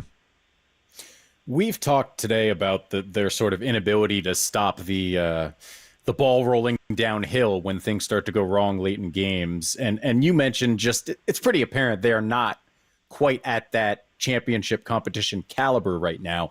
Do you see it more as something that is missing from the team, or just that the parts they do have are not connecting in the way you would want or expect? A great question. I feel like, the roster is still good enough to win and win big. I'm not sure that you look at Oklahoma City or even Minnesota and say, wow, there's just such a disparity in the talent. I think a lot of it is age. I just think a lot of these guys, can the Warriors survive the non-Steph minutes game in, game out? If Steph doesn't have a huge game, can they survive that? Andrew Wiggins looks different. Why is that? Is he not in great shape? I know he was close with Jordan Poole. Is that, is Poole not being there? Has that impacted things? And then obviously the stuff we talked about with Clay. You saw it in the series with the Lakers last year, where they just weren't good enough. I think playing a team inexperienced like Sacramento was in the playoffs, that helped a team like Golden State. If they were to play a Minnesota or an Oklahoma City, I again would not put it past them to win that series. But to go deep and to beat a good team, I just don't know that. I don't know if it's their makeup. I don't know if it's their chemistry. I don't know if they just don't have enough offensive weapons anymore, which is crazy to think about with them. But when you're struggling, you're one of the, all-time great player like Klay Thompson is struggling to be consistent. How can you really win in the playoffs? And look, the Clippers are incredibly talented. I think you have to say right now that, they're along with Denver, maybe the team to beat in the West, but look at the age of their stars. Can they make it through long playoff series, 3-4 playoff series with the age? Phoenix last year, Kevin Durant, in that Denver series, I had a couple people that said, man, he struggled to get by people. He's had a lot of injuries and he's older. And that's why I'll be really curious with a team like Oklahoma City, as young as it is. Usually inexperience matters in the playoffs, but maybe with them, maybe it won't. Maybe they're going to be the exception because of how great they've been this season. I don't know if you feel the same way, Dave. We're talking to Dave Pasch, ESPN, nice enough to join us. That Oklahoma City is my favorite team to watch. They're young, they're athletic, they move the ball. Shai Gilgeous-Alexander, Holmgren, fun to watch, but Jay Williams is having a fantastic year. And they just got a bunch of interchangeable parts, and they go, and their pieces fit. They have a guy like Lou Dort, who some nights will shoot well, some nights he won't, but he gets after you. He's kind of like their tenacious defensive stopper. I don't know if they're experienced enough. I think they might need to take a few bruises first, but I love Daigneault. I love their coach. And they're like a team that I want to watch. Like if they're on TV and it's going to be a competitive game, I'm going to try to find them because they're I don't know how you feel. I just feel like they're the most fun team to watch in the NBA. And I've watched some of their games on TV. I have not had them in person. They're not, on national TV a bunch. But yeah, I mean, they're fun to watch. I don't know with their lack of experience in the playoffs if that's going to come back to bite them, and in a series where maybe teams are more physical and there's more required of them defensively, how does that translate? They are a fun team to watch. What if they play the Lakers in the first round? What if they play Golden State in the first round? What if they play Phoenix in the first round or Dallas? I don't know. It just feels like we've seen this movie before with a young team that has success. And I haven't looked at their plus 500 versus sub 500. I haven't looked at, when do their back-to-backs occur? Yeah. Or when they played a back-to-back, did a good team that they beat, did, one of their guys sit? Like there's some of those numbers that sometimes we don't pay attention to that, once you get in the playoffs, you say, oh, okay. You kind of see why maybe they had as much success as they did. I think we saw that with Sacramento last year in the first round. Even though they made it all the way to the end against Golden State, the Warriors were a better team. Yeah. You didn't know that in the regular season, but you saw it in the playoffs.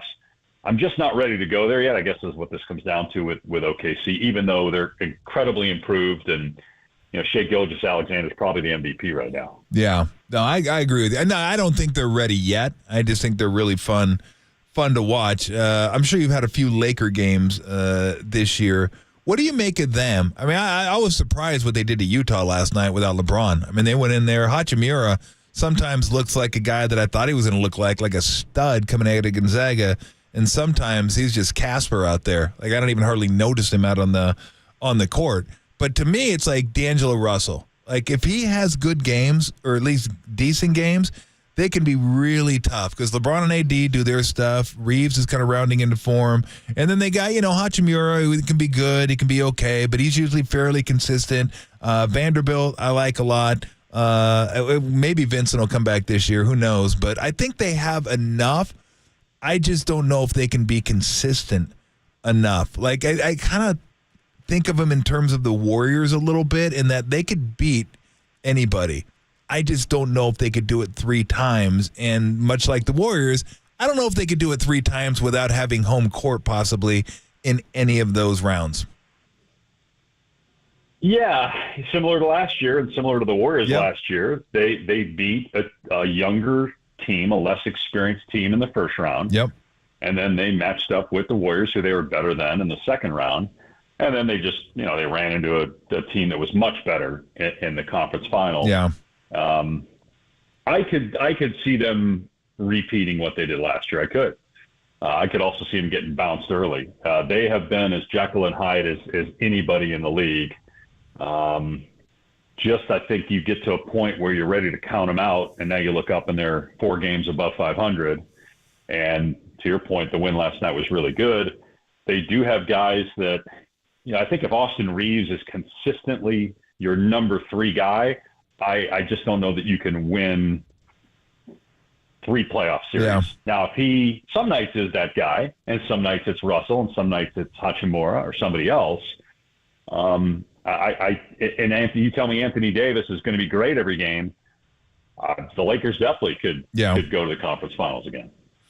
Before I let you run, I wanted to ask you about Phoenix because I know you've seen a lot of their games, done some.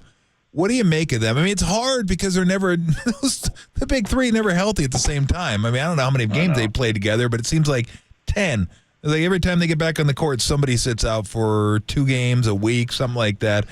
But when they're healthy, the offense is as elite as it comes. I mean, they got 3 shot makers. In fact, they might have the 2 best mid-range guys in the game, and Durant and Booker. Those guys are deadly inside of 18 feet.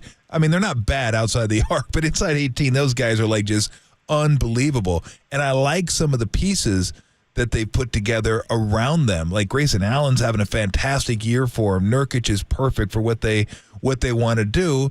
And their bench, is it's not great, but it's good. I mean, they got pieces they could fit in there. What do you think of this team if they can get healthy? I mean, do they have enough to get through the West? Because I don't think there's going to be an easy round in the West. There's going to be no cakewalks in the West. And you show up in the West, first round's going to be like, whoa, if we don't strap it on, we're going to get our ass beat in this round. Yeah. I think the two biggest issues I see with Phoenix, first of all, I think they did improve their bench with the Royce O'Neal signing. Yes, that was a nice signing. Or the trade, and then getting Thaddeus Young's going to help because they needed a 3-and-D guy. They had guys who could make threes off the bench, and they had guys that could defend off the bench, but they didn't really have a guy that could do both because obviously your rotation shortens in the playoffs. You need guys that can do both. Royce O'Neal can do that. So I think that was important to get him. I think Beal, Durant, and Booker are very similar offensively. You mentioned Durant and Booker being similar. Beal and Booker are very similar. You're talking about 3 elite mid-range guys who can make threes, but their game is mid-range. Do they have a point guard? In the playoffs, do you need a point guard? Yeah. Okay, are you going to rotate those guys, bringing the ball up, running the offense? I'll be curious how that plays out because it feels like those 3 guys are really similar in terms of how they beat you. And I think, again, the Royce O'Neal thing's big. Does he get more minutes? Because, you don't want Durant or Booker getting worn out trying to be the guy defending one of the top players on the other team. And I think Grayson Allen's a good defender as well. But, if you play the Clippers, they played the Clippers in the first round last year, and Russell Westbrook was the only guy left standing. Everybody else was hurt, and the Clippers made that, I think it went to 5, but still they made it a good series. And then, they got smoked by Denver, especially in that Game 6. And they've had a couple of collapses the last 2 years at home in closeout games where they've just looked awful. And that's why I wondered a little bit about the age thing with KD and the injuries and all that. Does it, the later you go, and not just him, Kawhi, Paul George, guys that have had major injuries and played a lot of games. Does that catch up to you the deeper you go in the playoffs?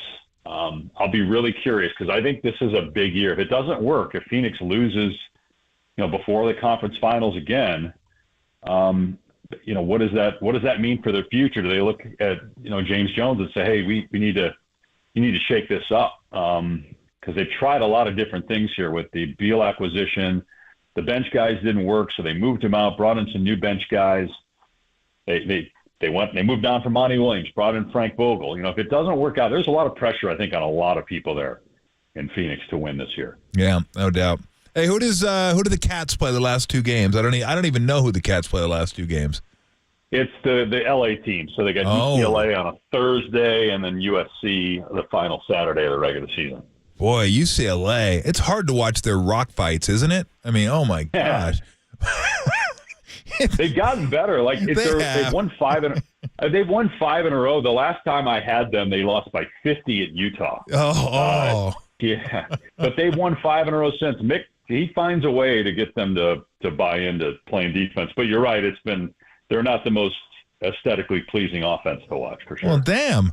I think if you don't play defense, he'll kill you. I mean, look at him on the sidelines. That guy's and maybe you have to be a maniac to be the head coach at UCLA because Howland was the same way. I always used to say, Ben, you can't trap guys in the corner, okay? You're not on the defense. You're coaching.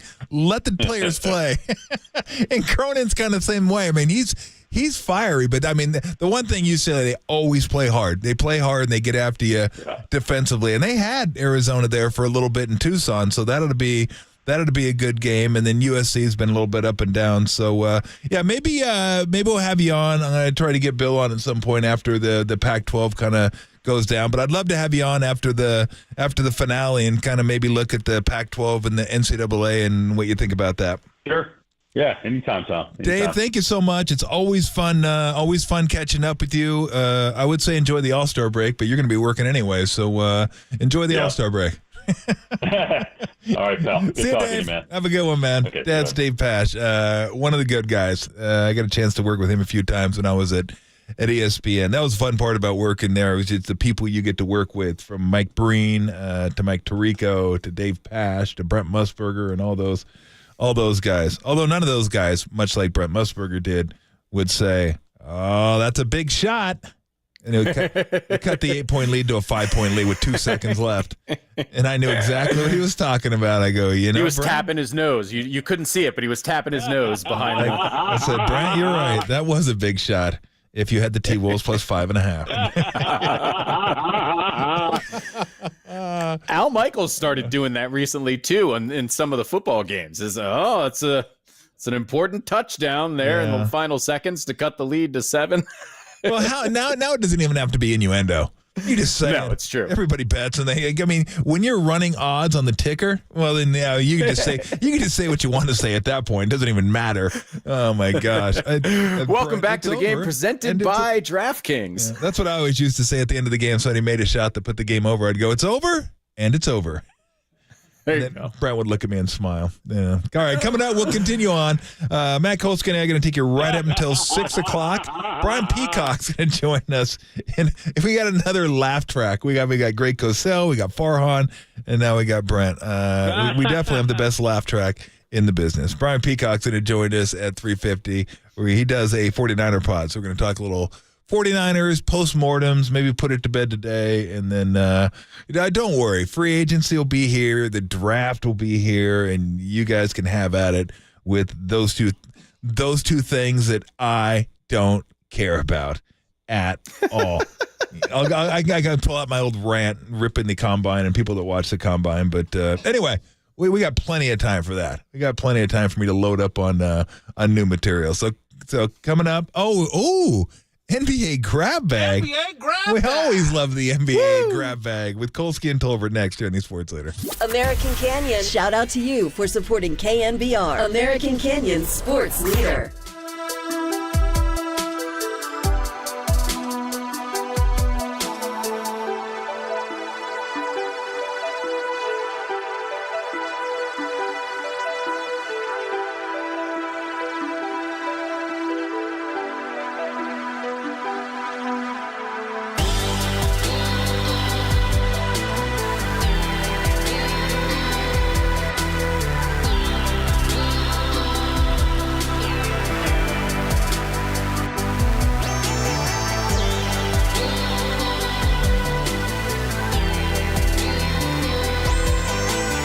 Tim Ryan with John Lund today talked about options the 49ers have to replace fired defensive coordinator Steve Wilks. That podcast and more trending now on KNBR.com and the KNBR app.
Hello.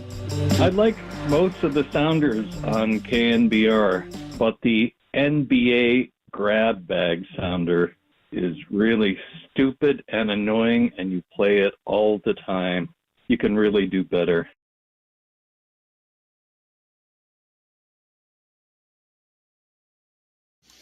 It's time. NBA grab bag time. Matt Kolsky in for Adam Copeland. NBA grab bag. Get your leader holes in. Tom Let's go. Tolbert's favorite.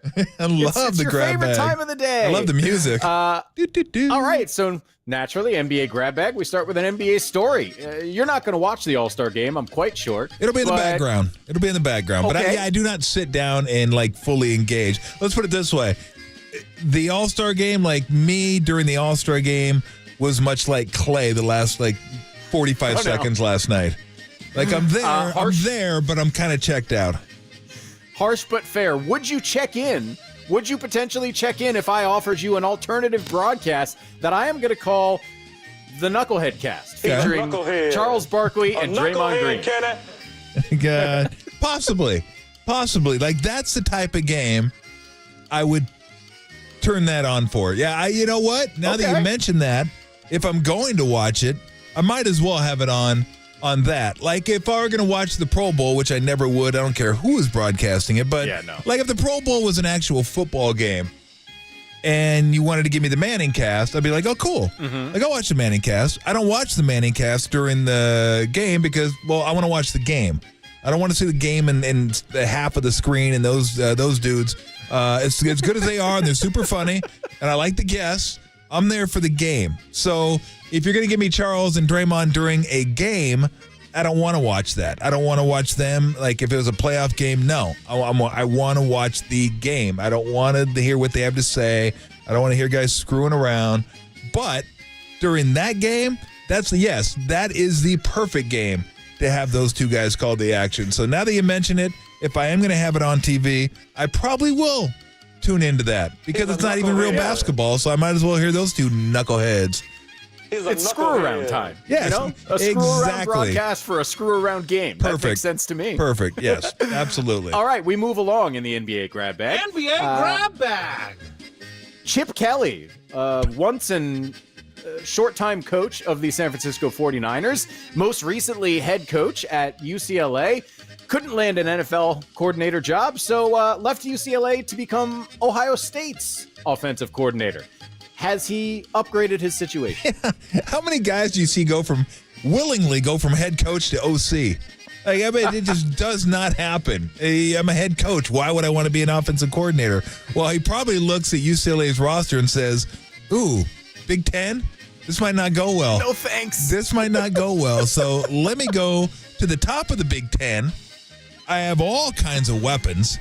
And if you're an OC and you win there, you can go ahead and get another job, maybe probably a better job than UCLA right now. So, no, I think that probably was the right decision. Like if you're looking to jump forward, maybe a bigger college coaching job, head coaching job, or catapult yourself back into the NFL, that was probably taking a step back and going to Ohio State. Probably a good move by Chip Kelly. Yeah, I don't think getting your ass kicked repeatedly as the head coach of UCLA was going to do you any favors in your career. No. So, solid choice for Chip I there. think so. Finally, and this one hits me right in the heart. Okay. I'm upset, okay? The Waste Management Open, 54 arrests, 211 ejections, and 653 emergency calls. And now officials are saying they have to look to change the event. Golfers are complaining. I say no. Once a year, you guys have to deal with this garbage. It's only right. You can't handle a little nonsense once a year. This is why nobody likes golfers. Look, they've asked for this. Yeah. Year after year after year. Like, you can't say, okay, we wanted to get kind of out of control, but now we're going to put the governor on it. Like, now that's a little bit too far. Like, you knew this was coming at some point because they encourage this type of behavior. They want people drinking. They want people chucking their beers on the 16th green. They want them booing golfers. Like, they want that. You can count on me waiting for you in the parking lot. Thank you, Jazz. It's like the purge. Once a year, they wanted it. No rules. They wanted it. They got it. And now it's like, oh, maybe we have a little bit too much. So I'm generally in agreement with you. Like, you figure out a way to keep the mayhem to a minimum. Yeah. Like, we don't want people out there getting hurt. Don't get hurt. But right. you understand. Like, I mean, like, to me, it's like, keep the vulgarity, keep the injuries to a minimum. I mean, try to make sure you don't have, like, just, angry drunks running around the grounds. But, yeah, I mean, this is what you wanted. This is what it should be. This is why people tune in. They love the participation. This is why people go. I mean, I guarantee you that's probably the youngest audience for a golf tournament all year. Because it's like, hey, this is like spring break party time. Let's go. We get to watch some golf, drink beer, and just kind of raise hell a little bit. So, yeah, I mean, you don't got to take all the fun away. Again, just, tweak it a little bit here and there so it doesn't get, like, way out of control. Like, I mean, as much as I love your idea of the purge, that would be fun to watch. I don't think I need, like, 12 deaths at the Waste Management, like people running around in mass just shooting people. I mean, we don't need that. We get enough of that crap on our own here in America. We don't need any more of it. But I would say, yes, this is supposed to be different, but just don't take it away. And if you're a golfer, suck it up or don't play. I mean, sorry, it can't be quiet. It can't be pristine every single tournament. I mean, some golfers probably love it. I think I would love it. No. Don't. Trust me, if this becomes any other golf tournament, people are going to stop watching. They're like, why would I watch this? Why wouldn't I just watch the Tri-Cities? I mean, who cares? Waste Management. You got to keep it as is. Wow, morons. Good for Happy Gilmore. Oh, my God. Go to your home. Oh, that was a delightful NBA grab bag. Glad to have been here for it. Can't wait for Sound Soiree later on. We're going to have a lot of fun today. Coming up next, though, Niners talk. We're going to put the Niners to bed. Okay. It's going to be off-season time after today, but a little bit more Niner post-mortem to do. Brian Peacock will join us around 3:50. Coming up next, we'll talk about what's next for your San Francisco 49ers. Matt Kolsky in for Adam Copeland with Tom Tolbert on KNBR, the sports leader. Oh, my God.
to the sports leader anywhere, anytime. Download the all-new KNBR app. Now, Tolbert and Copes continue live from the KNBR Casino Matrix Studio. Casino Matrix Progressive Jackpots are here. Where are you? Just drop in. Please play responsibly. 1-800-GAMBLER. Brandon, there's been some stuff on social media. Is there a certain message that you want to get out there as you kind of enter this offseason and there might be contract talks? A certain message? No. Is your hope to remain with the 49ers moving forward? If that's the right move, yeah. What would that right move look like for you?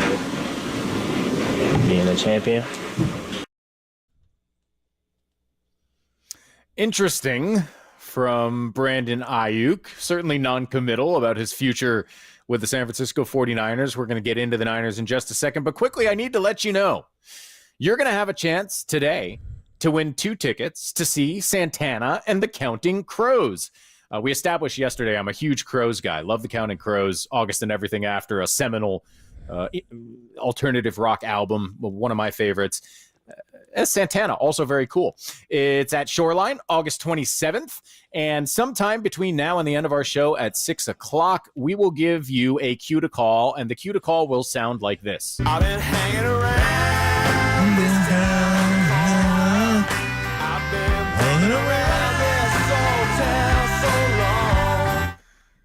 I maintain that round here or Mr. Jones or even Omaha would have been a better choice. But hey, hanging around is what we got.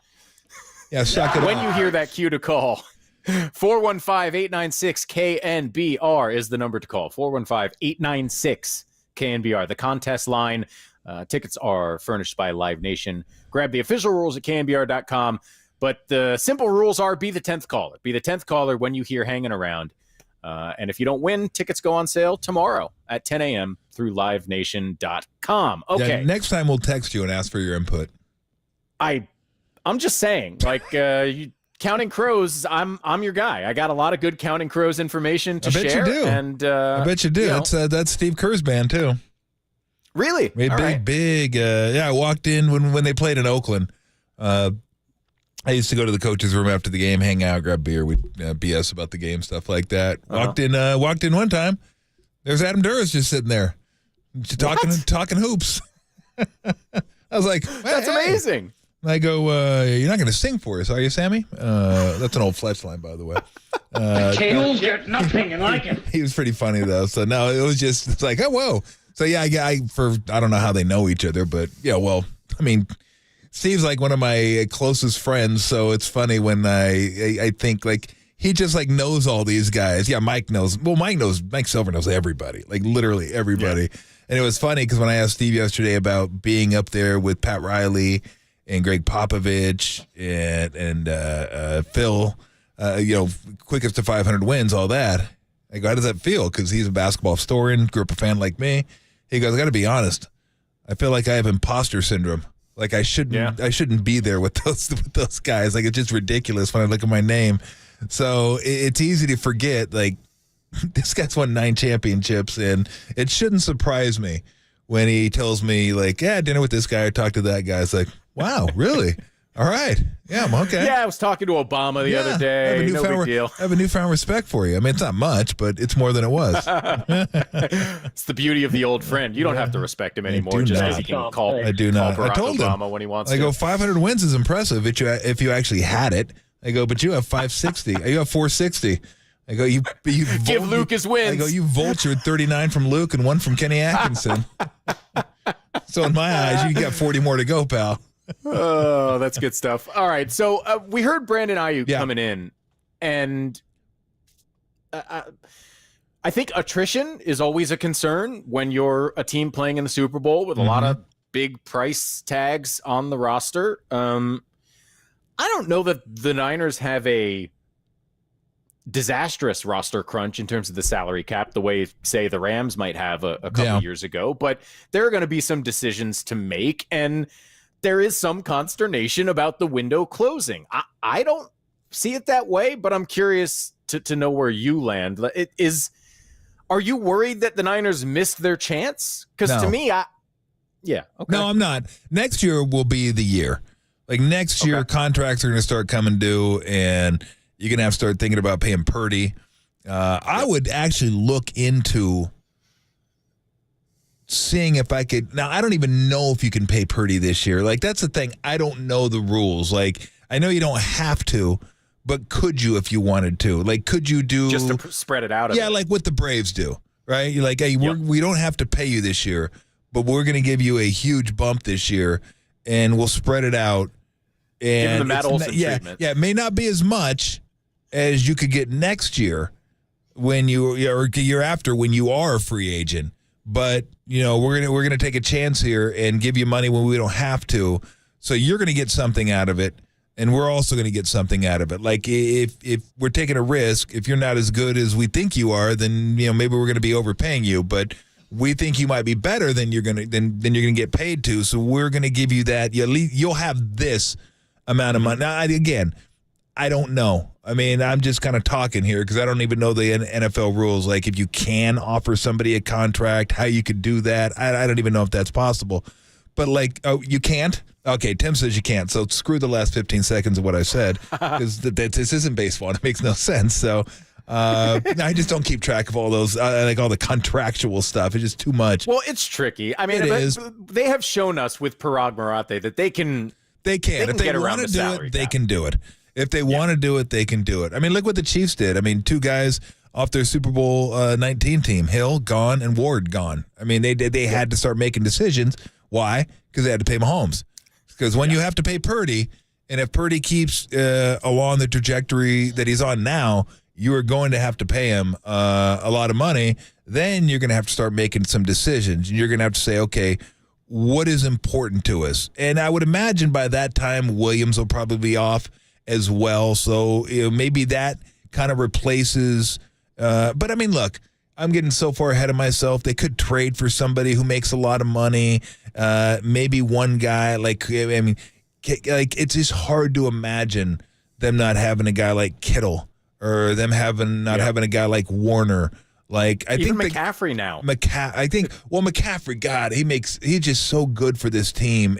But I mean, it's hard to imagine them without him. Yeah, but Bosa's going to be here. Bosa will be here. Period. That's not only is he a great player, it's one of the top 2, 3, if you want to argue, important positions on the team. So you need to have one of those guys. Like the Chiefs have one of those guys in Chris Jones. Like you just have to have one that makes it easier for everybody else. So you got to start picking and choosing. If you had to choose, who do you want? Do you want Debo or do you want Ayuk? Right? Do you want Warner or do you want Kittle? Do you need McCaffrey or can you draft another running back? Like my contention has always been they can get by with other running backs. They have. Elijah Mitchell was good. He was good, but McCaffrey takes it to another level. Like he just him and Shanahan, that system. It's like I think McCaffrey is as good as he can be in this system. Like he's going to be great anyway. Much like if I want to cross over to basketball, I'd say Steph's going to be great anyway, but he's going to be greater in this system. Like this, it just fits him. Like him and Steve, they just fit together, and he can maximize who he is here. He's going to be an all-time great no matter where he goes because he has that talent. Like McCaffrey is going to be one of the best running backs, if not the best running back in the game, no matter where he goes. But in this system with this team, I think he can reach his maximum potential.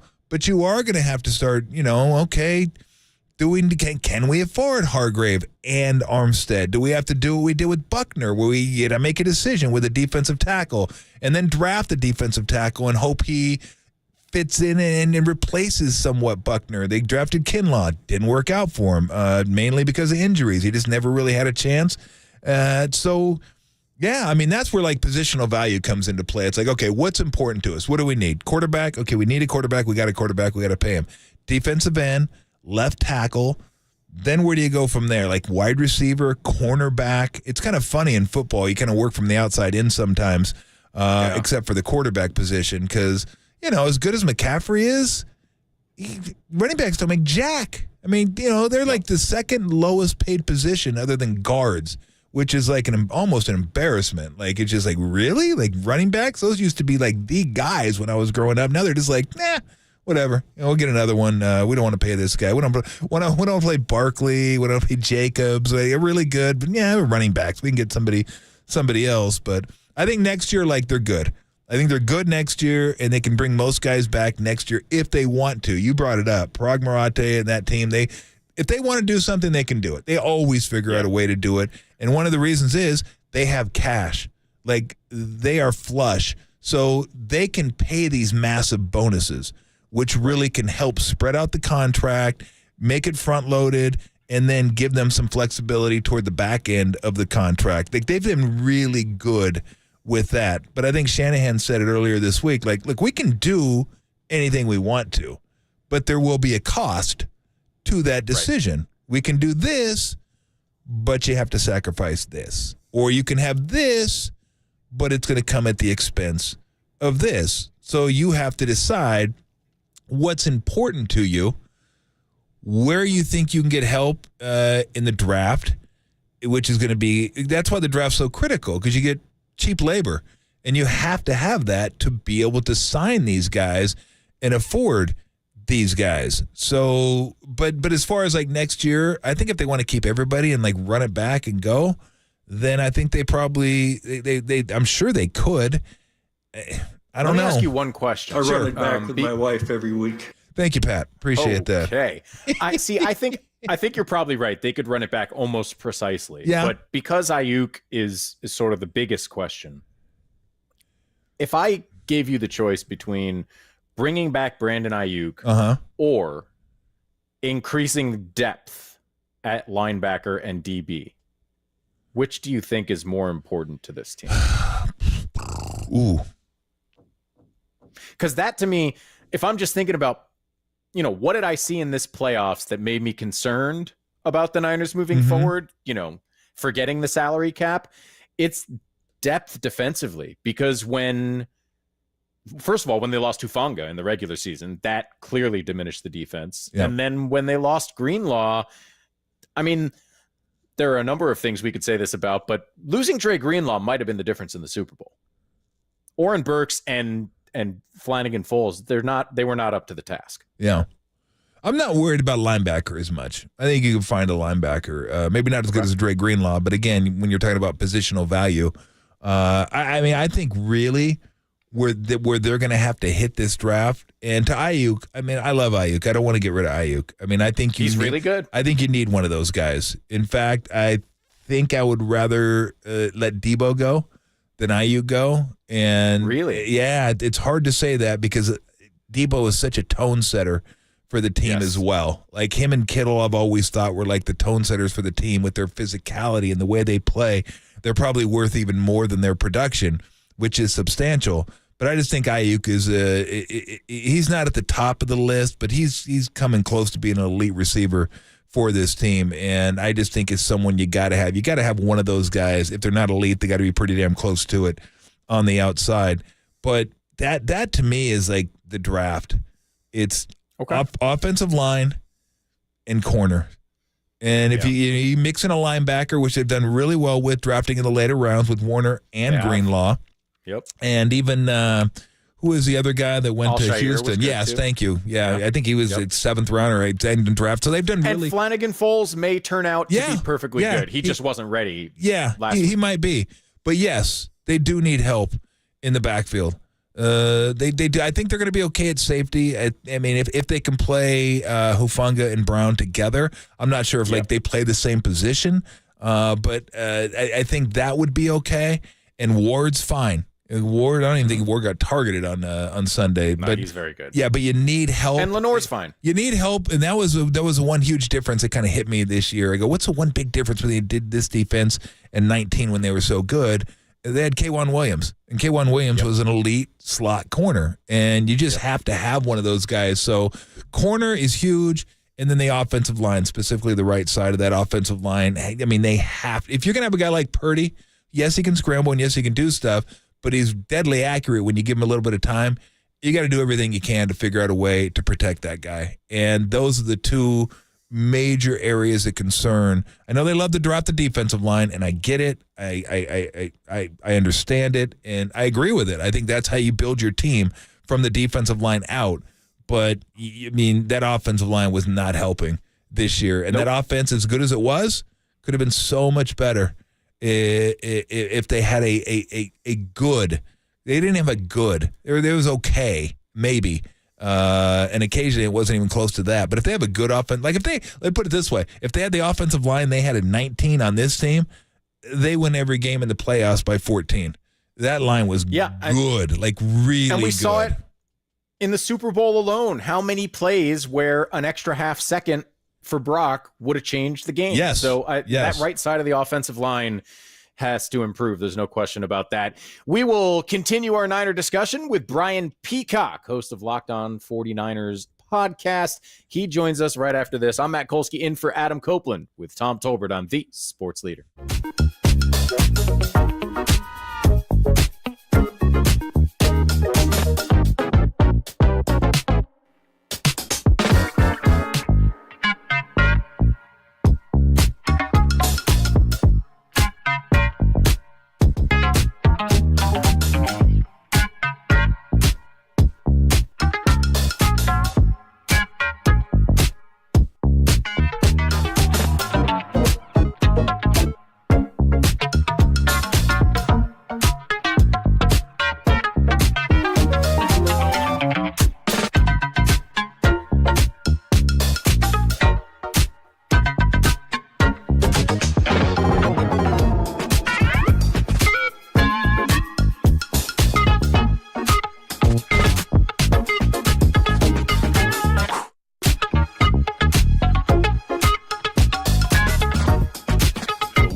Lost an absolute heartbreaker last night. 130-125, the final score to the Clippers. That story and more trending now on KNBR.com and the KNBR app.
Listen to the sports leader anywhere, anytime. Download the all-new KNBR app. Now, Tolbert and Copes continue live from the KNBR Casino Matrix Studio. Casino Matrix progressive jackpots are here. Where are you? Just drop in. Please play responsibly. 1-800-GAMBLER. We are back. Tolbert and Copes, except I'm Matt Kolsky in for Adam Copeland. We are going to talk that threw me off. The silence threw me off from the song. We're going to talk some Niner football with Brian Peacock, the host of the Locked On 49ers podcast. And Peacock, I'm going to start you off with what everyone's been talking about for 2 days now. I've seen a lot of different perspectives on it. I'm a little surprised at how dramatic the conversation has gotten around the firing of Steve Wilks, because you tell me if you disagree, but it looks to me like this is just two coaches who gave it a shot, didn't really see eye to eye, and decided to move on from each other. Is it more complicated than that? And by the way, I appreciate the Fugazi lead-in. If Tim Webb had anything to do with that, let him know. I'm still waiting for an invite to one of those beer week events. Here. Hold on a second, Brian. I got it's always Tim back Tom. there raising his hand like, yeah, that was me. That was me. I know Tim likes that song, but don't raise your hand like you just hit a game-winning field goal. Come on. It's appreciated nonetheless. Maybe I need to walk into one of these SF Beer Week events and just say, hey, I'm Tom Tolbert and I'm thirsty. And you should do that. It might have been a little shorter. Yeah, it works out well. Taller. Yeah, get some stilts. It might help you. Or kiss boots. Go ahead. What the hell? Steve Wilks. This was. It really felt like it was doomed from the start, to be honest. And obviously, there was the very public, very televised situation during the Super Bowl where Kyle Shanahan's irate and calling timeouts because of play calls by his defensive coordinator. And clearly you didn't see that on the other sideline with Andy Reid, putting a kibosh on one of Steve Spagnuolo's calls. But they held Patrick Mahomes and the Chiefs to 19 points in regulation. And I think every single 49ers fan out there would have taken that. You go back to the 3-game losing streak. And I do feel like if there was any scapegoating with Steve Wilks, it probably happened then, pulling him out of the booth and putting him on the sideline. But the 49ers offense only scored 17 points in those 3 games during that losing streak. And then you go back to all the way to the spring, the first time Steve Wilks spoke with reporters, the first thing out of his mouth was talking about the blitz and wanting to be aggressive. And that's really just not what the defense has become under Kyle Shanahan the last few years. He wanted to keep his scheme as much the same as possible. So I think in the end what happened is Steve Wilks was not running his own scheme. He was running somebody else's scheme. At this point, it's become the Kyle Shanahan defense. We already know he runs the offense too. And so, to be honest, it was just not a fit all along. And I don't know if maybe they would have tried to go back in the lab and figure things out if they were able to win the Super Bowl. But, coming up short, I think it was just one of those things where the writing was already on the wall. So let me ask you this. A lot of people have brought this up, and I completely dismiss it offhand, and maybe I shouldn't. They're like, well, Bill Belichick would be a great fit here. And I'm not saying you don't make a call. Of course you make a call.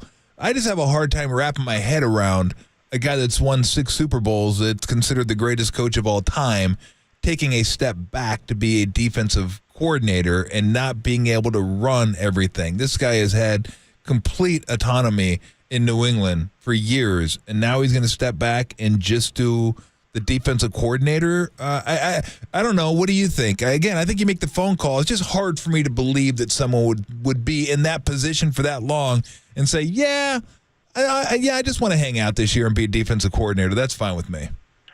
Oh, I'm with you on that, Tom. I would be absolutely shocked if he was willing to go be a defensive coordinator for anybody, even if he has a ton of respect for Kyle Shanahan, the program the 49ers have going right now. But you know what I could see with Bill Belichick, and clearly it's worth a phone call, because he's not employed by a team right now. Maybe you could get some real honest truths about your football team from him and just get some insight. And who knows, maybe in a sort of consultant type of a role where he's around like Vic Fangio was a couple of years ago. I could see something like that with Bill Belichick. And if you have that ability to talk to somebody who knows that much defensive football, I think you got to take the opportunity. But even if you look at, Belichick or Vrabel or some of the other big names and most famous names that are out there, does Kyle Shanahan want to run those schemes either? Because they're going to come in with an odd front and the personnel doesn't quite fit. It's going to be even different than what Steve Wilks probably wanted to do from the onset. So I don't really feel like a lot of those coaches are a match if Kyle Shanahan really does want to continue running the scheme that they've cultivated here over the last 7 years. So that points to someone in-house, or maybe somebody that was in-house and left to be a coach under Saleh or DeMeco Ryans in New York or Houston. Yeah. Would have been convenient if the Jets had decided to move on from Robert Saleh, but no such luck, I suppose. Yeah. As you look at this offseason, what are your top 49er priorities?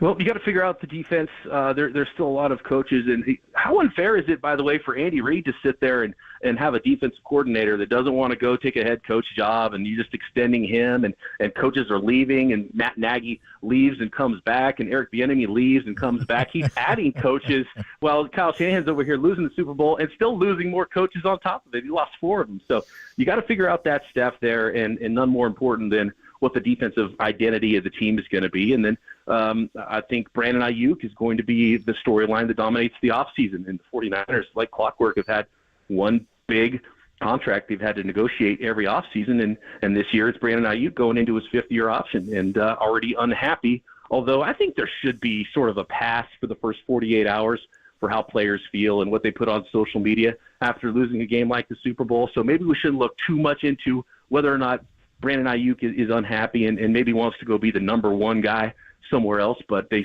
certainly have to figure that out long term and how they can keep Debo and Ayuk for maybe 1 more year, and then maybe you move on from Debo after that, or do you trade Ayuk now when his value is high? So I think a lot of that you have to figure out. And then I think when it comes to the draft, hey, look, they have a first-round pick finally for the first time in 3 years. Yeah. So that'll be fun, and I'm thinking maybe offensive tackle is earmarked there.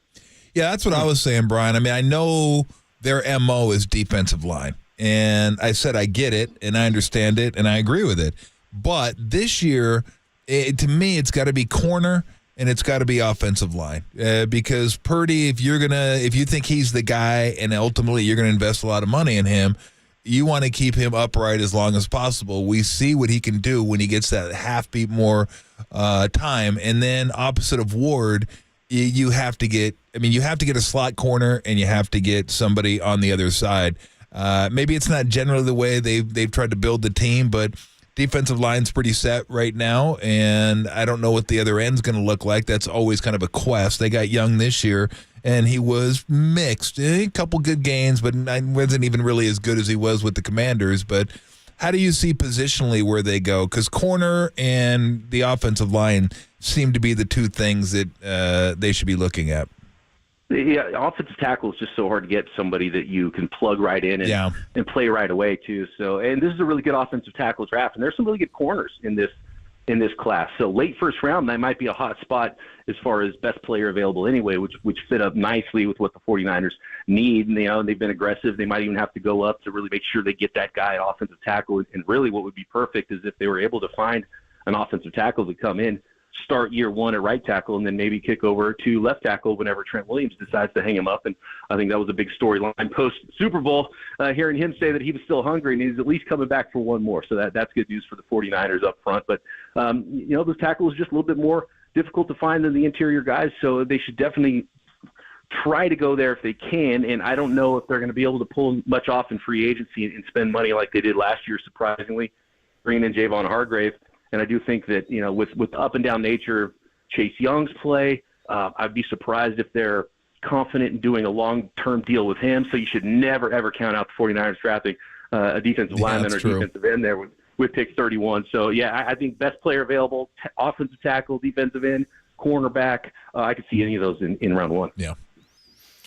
When we talk about Brock Purdy, so much of it has been about how his brain is miles ahead of where it was expected to be, the way he can read a defense for a young player, that sort of stuff. Obviously, that's great. It's worked out great for the 49ers, but it also makes me wonder, those are the things that usually we talk about quarterbacks improving between, say, their 2nd and 3rd season. So when you look at Purdy, obviously you're hoping for growth. Where do you see that room for growth in Brock Purdy's game? I do think there are some decisions and some turnover-worthy plays that he could cut down on. a little bit. But I mean, you nailed it, because he's very much a reverse of what that normal, young quarterback is, where he's got all the arm talent and there's a ceiling way up there, and mentally they can keep getting closer and closer every year to reaching that ceiling. He's really close to already bumping his head on that ceiling, and his arm is probably not going to get any stronger, and he's probably not going to get any taller. So that's a great question, and I think decision making, he could probably get a little bit better there, but he was lapping the field in quarterback efficiency metrics this season. So I don't even know how much better you should expect him to be there. But I mean, as a young quarterback, his first year starting, you've got to think that there's just some marginal gains he could continue to make, which means he's a really good quarterback and such a perfect fit for Kyle Shanahan's offense. But I would say there's, the more he plays, the more there's a book on him. And we saw in Cleveland with the bad weather, if you're sort of if you have a baseline physical ability, can make all the throws but not extra, if there's anything like elements, or teams are able to pressure you up the middle and you're not able to step into throws, and that makes your arm strength play down, and all of a sudden you come below the suboptimal level, is that going to be how teams play? And obviously they're not going to be able to create rain if it's not there, but there might be some ways that teams can try to slow down Brock Purdy and utilize his lack of, laser show arm talent against him. But I mean, he's been phenomenal, and I think, just some marginal gains, and I mean, that's unbelievable already. Yeah, I think 9.6 yards per pass attempt will be good moving forward. I think we can. I think the Niners can live with that. Well, since it was a record and all, I mean, that number is just eye popping, because anywhere in the 8s is really good. In the mid 9s is just insane. So I'm wondering if I kind of forgot about this, Brian, and I'm wondering how much of a difference, because the defensive line wasn't good. I don't want to say it wasn't good this year. It was good. It wasn't what we thought it was going to be. Like, that's the backbone of their team. That's where they spent their resources. And it was like 18th, 19th, 20th, kind of all year in yards per carry. Your raw numbers, people didn't run on them all that much because they were behind, so they didn't. But when they ran, they were successful running. They didn't get to the quarterback as much as we thought they would, and maybe a new defensive coordinator will fix that. But also something that I didn't really pay much attention to was Hufanga being gone, because he's a hammer in the box. I mean, this guy gets up there and he made plays, and he's a guy that is a good run stuffer, and he's just a physical presence that they have. How much do you think just having him back next year will improve the defense, the run defense, kind of the physicality of it? He's not going to do it all, but maybe I underappreciated like what he could mean to this team.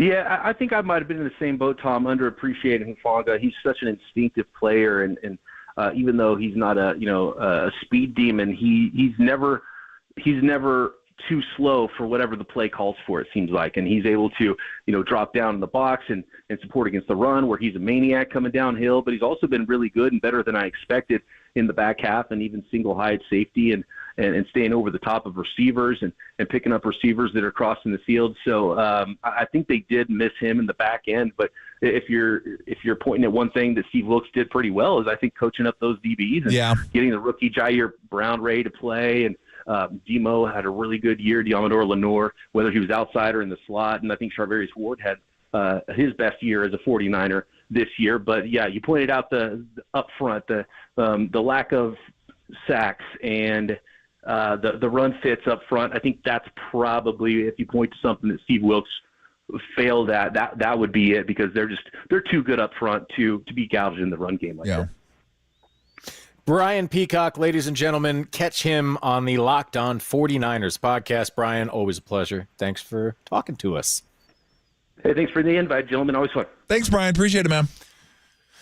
And for the rest of you listening, join us at the Giants and KNBR Fan Fest Tour final stop. It is at Oracle Park in San Francisco, Saturday, March 9th from 10 a.m. to 3 p.m. Don't miss it. Always a good time out at the ballpark. You get to walk around, go places you're probably not allowed to go under normal circumstances. Don't miss it. Saturday, March 9th. All right. When we come back, is the window closing question, and what is this season to you? I know look, we say the 49ers have reached a point of championship or bust, but there was a lot of good this season. And I always tend to think like we can say championship or bust when we're talking about people's legacy and whatnot, but it's a really miserable way to watch sports if that's what you're doing all the time. So how will you remember this 49ers season? Give us a call if you want to jump in. 808 KNBR is the number. I am Matt Kolsky in for Adam Copeland. Tom Tolbert in studio. We're back right after this on KNBR, the sports leader.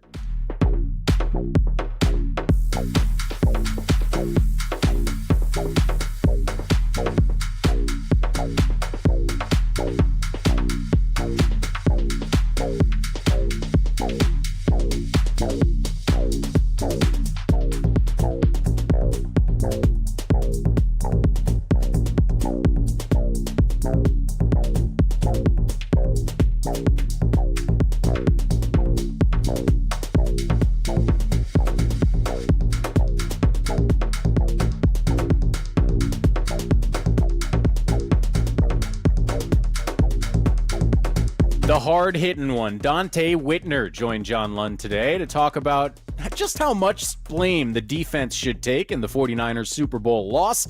That podcast and more trending now on KNBR.com and the KNBR app.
Catch KNBR at your crib on your Amazon Echo smart speaker. Now back to Tolbert and Copes on KNBR 104.5 and 680, the sports leader. I appreciated the bond. I appreciated how hard everyone works. I think this was a really special group in that sense, and a lot of guys put a lot on the line and played with a lot of, tough things going on, and did it with intensity, did it with urgency, and I'll always appreciate that. If you know somebody's got your back and the guy next to you is fighting for you and he's doing everything he can to play, and you know what they're going through, you know what they're battling through, I can always appreciate that, and I think this team had that, and I think the effort was there. Just, got to finish it at the end, but I'll always appreciate that about this team. We are back. That was Christian McCaffrey talking about how he'll remember this San Francisco 49ers team. 808 KNBR, let us know. How are you going to remember this season? And look, in the aftermath of a Super Bowl loss, it's very tempting to say, oh, we're going to remember Kyle Shanahan blew in the Super Bowl. I don't think that's usually true. As an example, I don't remember how Andy Reid really blew any of the Philadelphia Super Bowls, except maybe the one where Donovan McNabb vomited. But what we remember are the good things mostly. And when I think about what happened with the 49ers this season, there is disappointment in the end, obviously. But I think we really, for the first time, saw the idealized version of Kyle Shanahan's offense. And guess what? It was glorious. It was beautiful to behold. And that's always going to be something I think of from this season, that when he got McCaffrey and Debo and Ayuk and Kittle all out there at the same time with a quarterback who really became an extension of what Kyle Shanahan wants to do, they made beautiful music. It was a joy to watch. 2 words: fun, unfulfilled. Yeah, it was a fun ride. It really was. I mean, every Sunday you felt like you're going to get to watch something that was special. Whether it was Purdy, McCaffrey, Debo, Kittle, Ayuk, you felt like strap in 3.5 hours, you were going to be entertained for 3.5 hours. So you got like 17 weeks of that. Not every game was great, but most were really entertaining. You get to the playoffs, you got 2 incredible comebacks. I mean, just games that were vomit-inducing, that probably weren't all that fun to watch in the moment because they were stressful. It may have been the most stressful playoff run of any team ever. You're down to your last shot, last drive against Green Bay, get it done. You're down 24-7 against Detroit at home. Oh, get it done. And then you play the game in a phone booth against Kansas City, and you just don't get it done. Like that, if you're like a diehard Niner fan, that had to be like just misery. Just misery. Because when you're watching a team that you care that much about, it's hard to enjoy it in the moment. Like my daughter Haley, she loves watching the Warriors. Didn't watch the Niners a lot, but she was like, follows them and really pulling for them in the Super Bowl. It was miserable watching her watch it. Just miserable. Hands in her head, edge of her seat. Just, I'm like, this is like no way to watch a game. Like that's why she watches the Warrior games. She watches the score on her phone, and then after the game, she watches it. Like after it's already over. So really? She knows what happens. Like she goes, That's so funny. She goes, I can't take it sometimes. She goes, it's just too stressful, and it just drives me nuts, and I can't do it. So it's easier for me to follow on my phone, and then she watches the whole game. Like I remember, I think I deleted one game after I watched. She goes, why'd you delete the game? I'm like, well, I was done watching. She goes, well, I like to watch it too, and I'm like, oh, okay. Like I didn't know. So yeah, I save all the games for her. Yeah, she watches like I have great respect. Yeah, she watches for the level of commitment. Yeah, she watches every game and she knows the outcome. Like sometimes she'll watch it live, and she always texts me when I'm on the call. Like, what are we doing? Like, are you kidding me? So I'm so sick right now. But win or lose, she watches the game because she wants to know what's going on, what's happening, who did what, who played well, who didn't play well. Oh, it's awesome.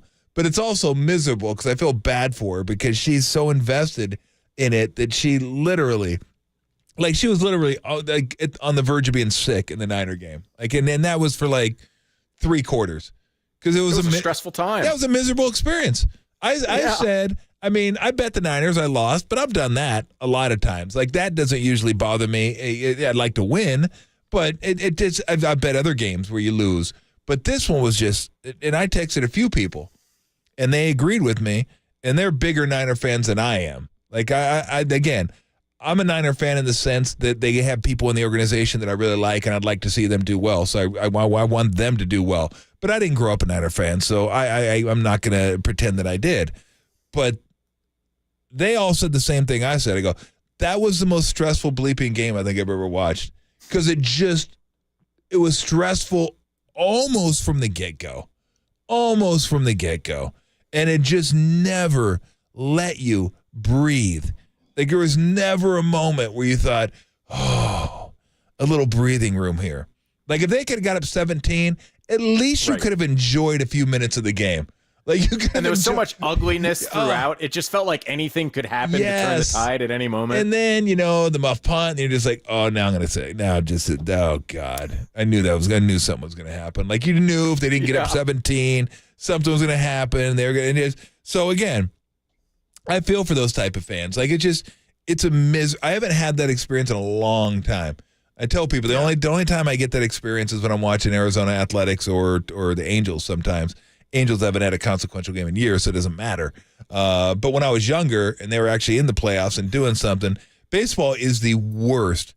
If you're like if you're someone who just you find it hard to watch games and you just get uptight and you get sick to your stomach, baseball's not for you. Not in the playoffs because it gives you so much time to think about what could happen, what's going to happen.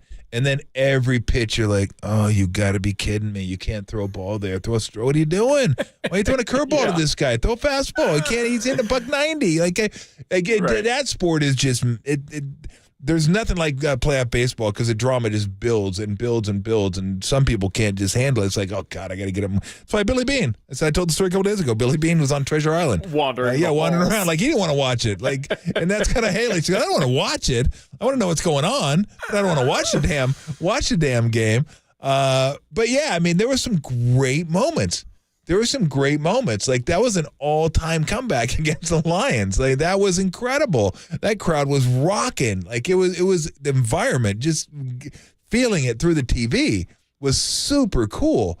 And then, being able to find a way to win that Green Bay game when it didn't look like they could. Those were fun moments. Like in a vacuum, those are awesome moments, but what happens is if you expect to win a Super Bowl and you don't, it just kind of colors everything. And I've always tried to say, look, you want to win the final game. Unless you're 6-10, you win the final game, and now you're 7-10. You're like, well, great, you win the final game. Suck, go home. Who cares? But I've always tried to separate. Ruined your draft position. Yeah, I've always tried to separate everything. Like the end. I'm not going to let the end result ruin the whole year because there's so much of the journey that you went through with a team that I can't be that person where it just ruins everything for me. Like, it can't be all or nothing. For me, there's got to be moments where I'm like, you know what? They gave me 6 months of fun football, basketball, baseball, whatever. Like, that was fun. Right. I enjoyed going to the games. I enjoyed watching the games. I enjoyed being there and following the team. Like, that was really fun moments with friends, tailgating, watching the game, watching this, watching that performance, watching this performance. Like, that was awesome. And in the playoffs, the fun stuff. I mean, stressful but fun. At home, you're bonding with your friends. People that are in the seats with you that you see every single game because you have season tickets. Awesome stuff. Like that's great stuff. And you lost the last game, and it sucks.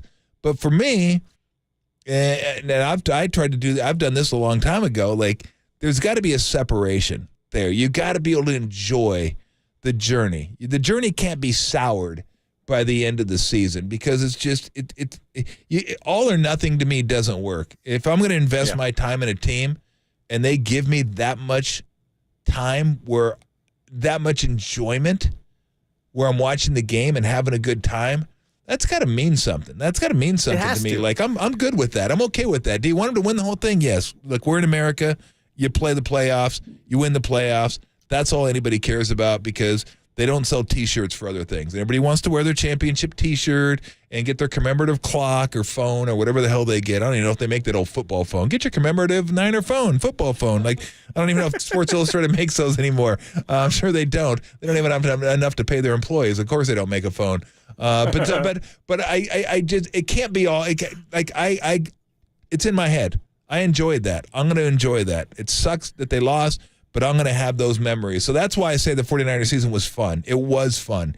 It was a lot of fun for a lot of weekends. You look forward to watching the game. You watched it. It was fun watch. So the ending stunk, but if you're just going to be all or nothing, that just seems miserable to me. It's like, what are you doing here? It's like enjoy the stops along the way. Can't be just about the destination. It's got to be how you get to the destination and the pit stops along the way and how much fun those are and what you make of those. Enjoy the game more. Thank you. So, yes, it was fun. Yeah, exactly. Fun Jeff. season to me, unfulfilled. That's the thing to me, too, is just what you said at the end. It's too miserable to hang it all on a championship. If we are all watching sports that way, the vast majority of sports fans are going to be miserable all the time. And factually speaking, you did have fun. Yes. Like, that's a fact. You don't erase that just because it didn't end the way you wanted. We could be disappointed, but let's not erase all the fun we had. We're going to take one quick call before we hit a break. Mark in Santa Rosa has been waiting a long time. Mark, welcome in. How will you remember these Niners? Hey, I can wait forever for Tom Tolbert. So it's all good. Go ahead, Mark. Take your time. Yeah, I want to say that it was a lot of fun. You reflected on what I told the caller screener. Yep. Reminded me of the 2021 Giants season where they won 107 games, and you're on this journey, and you can watch it every night, like 6 nights a week, and you get sucked into the bullpen and the battles and the pitching and the hitting, the timely hitting. And then, it sucked at the end, you know what I mean? But it was definitely like that 2021 season where, like, wow, this could be a really good team. And they had no one on that team really like superstars like the Niners do. But this season, it just felt like everyone thought they have the team. They got Kittle. They got all the weapons. They had the defense. I think the defense kind of suffered. And I just said before the Super Bowl, it's going to be the offensive line and the defense that wins it for the Niners. All the role players can do what they want to do, but if the offensive line and the defense are good, I think they have a chance. But hats off to KC. 3 Super Bowls in 5 years. I mean, that's crazy. We were just trying to get one Super Bowl. We could be happy with just one. We should still be happy. And, I mean, we got people crying, and it's like, just chill out. It's just sports as well. Kind of. Yeah, well, that's what sports fans do, Mark. We appreciate the phone call. And I'm glad you brought up the 21 Giants season because even as an Angel fan, I've never had more fun watching baseball than from the All-Star break to the end of the season with the Giants that year. Because that was Giants, Dodgers, rivals, not separated by more than 2 games for 2.5 months. And Dodgers win, Giants win. Giants win, Dodgers win. Dodgers lose, Giants lose. Dodgers lose, Giants win, and they just kept winning. And then every once in a while, someone would pick up a game. You go, oh God, they're 2 games out now. And then they'd reel them back in, and it'd be tied. Then the other game would go up 1, and the other team would go up 1. And it was Giants, Dodgers. Like it would have been exciting even if it was Giants D-backs or Giants Rockies. But I'm sorry. Giants Dodgers means it just hits different. And then every time they played each other, it was like, oh my gosh, it's a massive 3-game series. Like, that's what I'm talking about. It sucked that they lost to the Dodgers. It was awful the way it ended, especially since I was sitting down the first baseline. I was like, bro, he did not swing, not even close. Are you kidding me? Like, how could you not see that? Terrible. But anyway, be that as it may, that was a bummer. It was a bummer to see it end that way.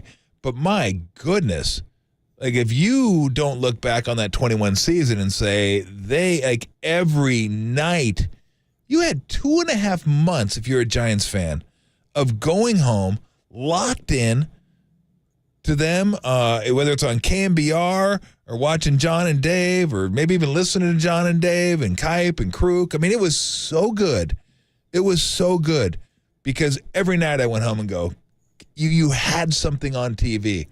Like sometimes you wait all week, like your favorite show's on Friday, your favorite show's on Sunday, or it's like when does this episode drop on a Friday? Which is crap, by the way. Drop the whole season, okay? I'm sick of waiting a week per. That's why we get you. That's why we pay you $10 a month, okay? So you drop seasons. You don't go, oh, hey, we're going to give it to you week by week. Suck it. Are you watching True Detective? I love True Detective. But that's HBO. Oh, yeah. That's what HBO does. Okay. I'm talking like streaming. Yes. I'm talking streaming services now. Netflix, yeah. Don't give me one. Yeah, don't do it week by week. I hate you guys. But you got 2.5 months of something that you would wait a week for. You had to wait like 24 hours for. It was so good. And then it ended. It was a bummer. But I still remember how much fun I had for 2.5 months. Those 2.5 months were awesome. Summer, weather's great. September, summer's great. Weather's great. And every night, go home, watch the Giants, and maybe even watch some of the Dodger game and see how that's going. And no one could get separation, and they're both playing great ball, and they're both bitter rival. It was just that's what I'm talking about. Like that, I enjoy that. I'll remember that. If somebody asked me 20 years from now, you remember the 21 season? I go, hell yeah, I do. The last 2.5 months was absolutely insane, and it was fun. It was fun watching baseball for those 2.5. Even though they lost, that was awesome. So, yeah, and a lot of fun was had in this Niners season, even though it didn't end the way you would have liked. We'll keep taking your calls on how you'll remember it. 808 KNBR, the phone number. Right back after this, Matt Kolsky in for Adam Copeland alongside Tom Tolbert on KNBR, the sports leader. Hey everybody, Mr. T here for Xfinity. If you have a house with walls and rooms, we have something in common. What we don't have in common is dead spots in the house because I have wall-to-wall Wi-Fi. If you have wall-to-wall Wi-Fi, you're good to go. The bedroom in the back is going to have as good a connection as the living room, as the guest room, as the kitchen. Well, you get it. Everyone's going to have good connection. You don't want to have dead spots in the house. You don't want to have people congregating in one part of the house because, well, my Wi-Fi stinks. And everyone's got a device, whether it's a tablet, phone, television, computer. Someone's gaming, someone's streaming, could be working, could be schooling, but like people have things to do. And they want to have fast, reliable Wi-Fi, just like you have fast, reliable Wi-Fi. So if you have a dead spot, you're thinking, well, how do I fix that? Wall-to-wall Wi-Fi from Xfinity. Now you get fast, reliable speeds throughout your entire home. Everyone gets taken care of, and that's all you want. No whiners, no complainers. Suck it up, Buttercup. Let's go. Oh, wait, you don't have good Wi-Fi. Okay, we'll get you good Wi-Fi. Now don't suck it up. Or you can suck it up. Or you can do whatever you want with it. You can go down, sideways, I don't care. Do whatever you want. What are we talking about here? I don't know. I should probably move on. So, if you want fast, reliable Wi-Fi throughout the entirety of your house, get wall-to-wall Wi-Fi on Xfinity 10G network for reliable connection throughout the entirety of your home. Go to Xfinity.com, call 1-800-XFINITY, or visit an Xfinity store today. You love sports, you love high def, you love fast, reliable Wi-Fi that has incredible coverage. You will love Xfinity.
Wherever you are, we're streaming 24/7 at KNBR.com. This is Tolbert and Copes. Tom Tolbert and Adam Copeland on KNBR 104.5 and 680, the sports leader.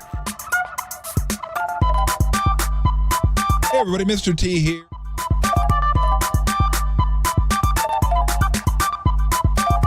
A lot of guys who are still on contract. Brock's still on his rookie deal. I think we have a lot of guys who play football at a very high level. And so, yeah, I have Nick Bosa coming back, right? Yeah, I think we can win a lot of football games. I'm not going to argue with him. That's George Kittle looking forward with positivity. And Tom, you'll be happy to know, by the way, I'm Matt Kolsky in for Adam Copeland. You'll be happy to know the text line is largely sharing our glass half full perspective. I'll read you an example. As a lifelong Niner fan who hasn't watched football the last few years, I got caught up in the hype early on.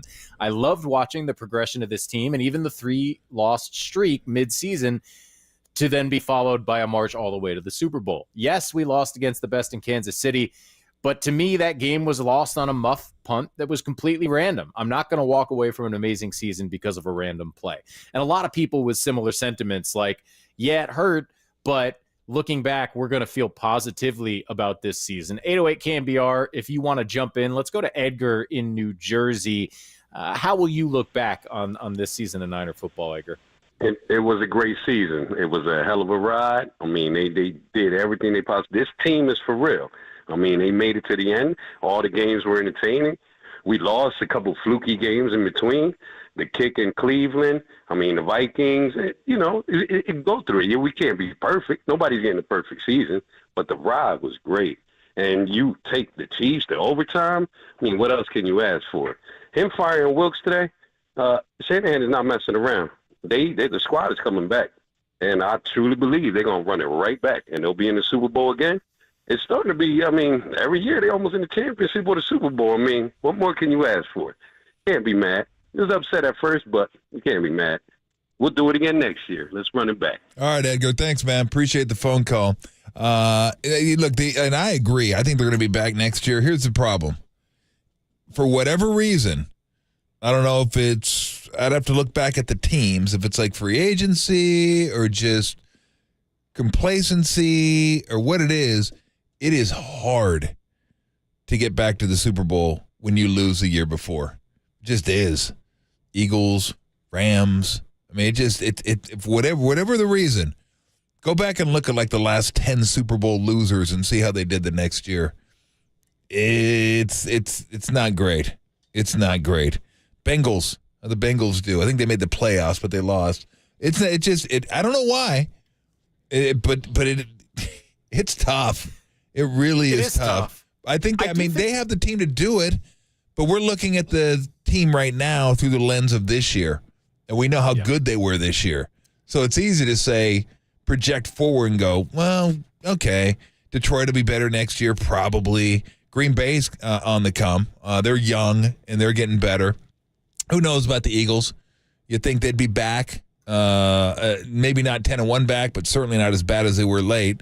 Cowboys don't even worry about. Cowboys will screw it up somehow because that's just kind of what the Cowboys do. Rams looked really good toward the end of this year. Like at the end of this year, they were playing some good ball. If Seattle gets a quarterback, they could be there too. So yeah, I mean, I do believe they're going to be talented, really talented next year. But it just, I've watched so much football and followed it. It's just hard. And I can't give you a good reason. I can't go X, Y, Z. This is why. It is. So that keeps me from saying they're going to be back next year in the Super Bowl. I think they'll be talented enough to be. The coaches are there. The players are there. We'll see who they hire at DC. But it's really hard. I don't think it really even requires like a super clever answer to the question of like, why is it so hard? I think it's just hard because the NFL is friggin' brutal, man. That's part of it. Like those teams you're talking about, a lot of them were pretty good, but they had a major injury or, one weird circumstance that kept them from getting back to the Super Bowl, whether it's Joe Burrow going down for Cincinnati or the Rams maybe a little different, had more of a salary cap crunch, but like Tampa Bay's team totally changed, right? There's most of the. It's not like a. There's no Tampa curse. won. It's not right. Tampa won. You're right. I'm sorry. So, the Chiefs were the losers that season, and I believe they went. In fact, I know they were in the conference final. They lost to the Bengals. Year. So it's not like they weren't good, right? It's just exactly. It's really hard to get to a Super Bowl. Yep. So I am quite confident the Niners will be good, but. To your point, it's never easy to say, they'll be back for sure, but they've got as good a chance as anybody else. There's no doubt about that for me. Let's go to Brad in Santa Cruz. What do you got for us, Brad? Hey, how you guys doing? Good. Excellent. Well, I like what the last caller brought up the 21 Giants because I didn't really think about them, but this Niners team reminded me of the 2014 Giants, where it was like every player was having a stellar season, and then it was like every series you won. And it was just like even players who I didn't think about came to mind, like Mooney Ward became one of my favorite players of all time. So it's just like these guys are incredible, so I can't wait to see next season. Thanks for the phone call, man. Appreciate it. Except for the 2014 Giants won. And they weren't able to cap this one off. And the crazy thing, and I always think about this, the crazy thing with the Giants, I don't know if this will ever happen again, where a team wins 3 Super Bowls in 5 years and weren't favored in any of them. They were like literally like, and if you went and looked at the odds before the playoffs, they would have been like the 4th or 5th team as far as odds to win the World Series, because they always take the teams that are just made the playoffs, and they'll give you a World Series winner odds on them. They're going to be different than they were at the beginning of the regular season, obviously, because you've lopped off most of the field. But the Giants were always like 4th, 5th, maybe even 6th, 10-1, 12-1, 15-1. One of those years, they almost certainly would have been the last team anyone expected. I forget if it was 10 or 14, but like they squeaked in one of those years. Yeah, I mean, I think that was 10 when the Padres collapsed, and the Padres just said, "Yeah, we're tired. We're gonna go." I think they had a 10-game losing streak in September. But yeah, I mean that was just like whoa, what happened? And then by the time 14 rolled around, you're just like, somebody's sprinkling fairy dust on these guys come playoff time. Win. Like, we'll win. We're good. It's the playoffs. That's what the Giants do. It's the playoffs. But they weren't the Niners. Like, the Niners made the playoffs in 2 years. They went to the Super Bowl. Like, they were the team. They were the team that was favored going in. Like, them in Kansas City would have been your top 2 teams that year. Going, like, who would give me the 2 best, shortest odds to win the Super Bowl? Chiefs, Niners. Yeah. And it hurts, like, when you don't get it done. You'd say, like, we're one of the favorites to get it done. That's why the Giants was so fun, because you're like, let's just see what happens here. So kind of ride they take us on. You're like, woo, this is kind of fun. You just got to keep going and keep going. Exactly. And keep going. Yeah. That's the major difference between the 21 Giants and this team is the expectation level, right? Correct. It all felt like a free roll the way the Giants were rolling in 21. We'll take a quick break, and I think we'll still have some time for some more Niner calls if you want to make them. We also got a sound soiree coming up next hour. It's all fun down the stretch of Tolbert and Copes. I'm Matt Kolsky in for Adam Copeland today with Tom Tolbert on KNBR, the sports leader.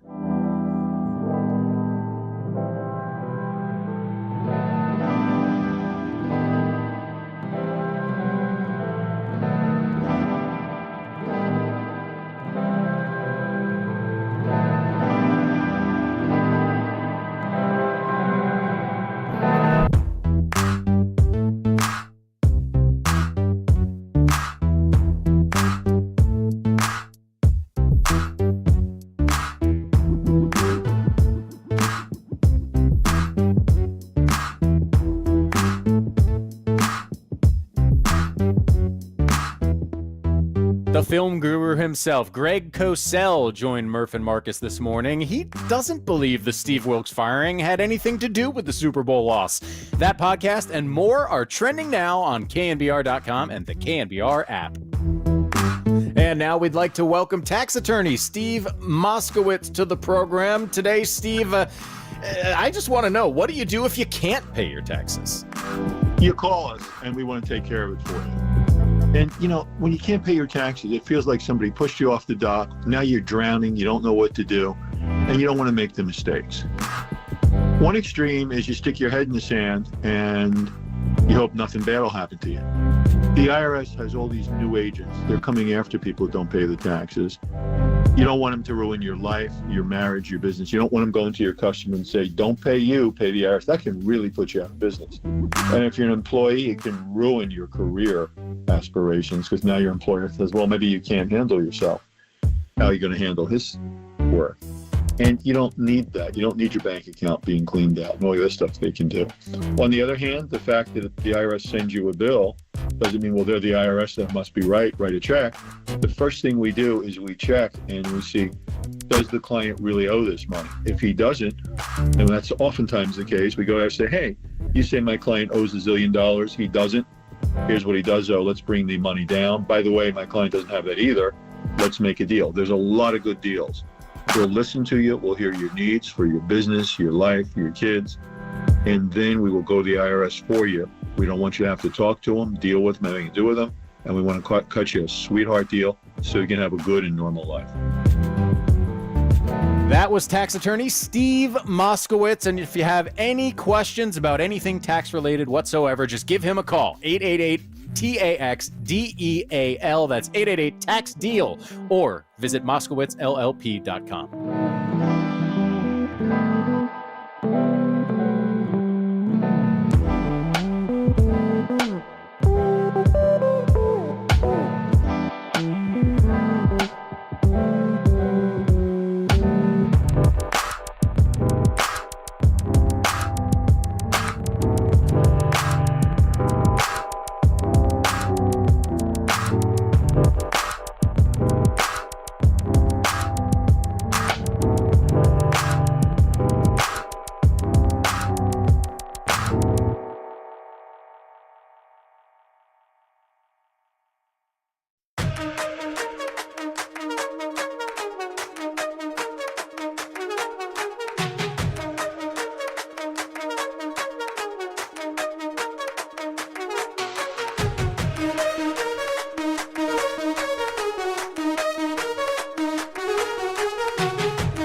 Listen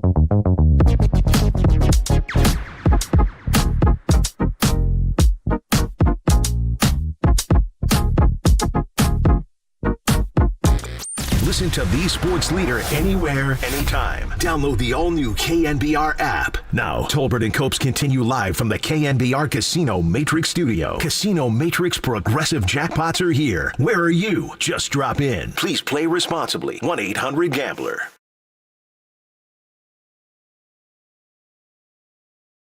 This is Tolbert and Copes. I'm Matt Kolsky sitting in for Adam as he rests up. I don't know if it's, just a Vegas flu or something more serious for Copes, but wishing him well. And we're taking your calls about the Niners season. How will you look back on it? I think Tom and I both agree, and it seems like most of you do too, that of course you're disappointed when they lose a Super Bowl, but if that's the only thing you take away from the season, you're leaving a lot of good stuff on the table. 808 KNBR, if you want to weigh in. We'll get to Sound Soiree in about 20 minutes, but for now, it's all about you, Niner fans. Bill in San Mateo. What's happening, Bill? Hey, not too much. Just sitting here smoking a cigar and thinking about the season. And, it was a great season. And, they got to the Super Bowl and they lost in overtime. And there's only been 2 overtime games in Super Bowl history. And really, other than that incredible freak play where the punt bounced off of the coverage guy's lower leg, and it gave the ball Kansas City on the 16. Next play they score. Other than those 7 points, and by that time KC had only scored, 3 points, the Niners probably would have won the game, or you can make a strong case that, in all probability they would have. And they just had a great year. It's a great organization, and I don't know if Kyle Shanahan's really. I don't look at social media much. I don't know if he took any flack, for any decisions he's made, but he's one of the very best top-tier coaches in the league, and his performance has been great ever since he's taken over. Great organization, and they got to the Super Bowl, and even if you get to the playoffs every year, that's terrific. But they have nothing to be ashamed of. They should be proud of it, and so should the fans. Yeah, I appreciate the phone call, Bill. That was Bill, right? I believe Bill. Your call was kind of the dissipating. It was breaking up and it kind of repeating. But my major takeaway there is it must be nice to not have any social media in your life and not realize Kyle Shanahan's getting flack from all corners about the decisions he made in the Super Bowl. Do you think so? I thought he got some, but as far as Super Bowls go, I thought it was pretty light. Really? He got crazy. He's getting kind of dinged for not knowing the overtime rules, or maybe not preparing his team like the Chiefs did. I think that's kind of much ado about nothing, to be honest with you. Like I've said, I disagree with his decision to take the ball first.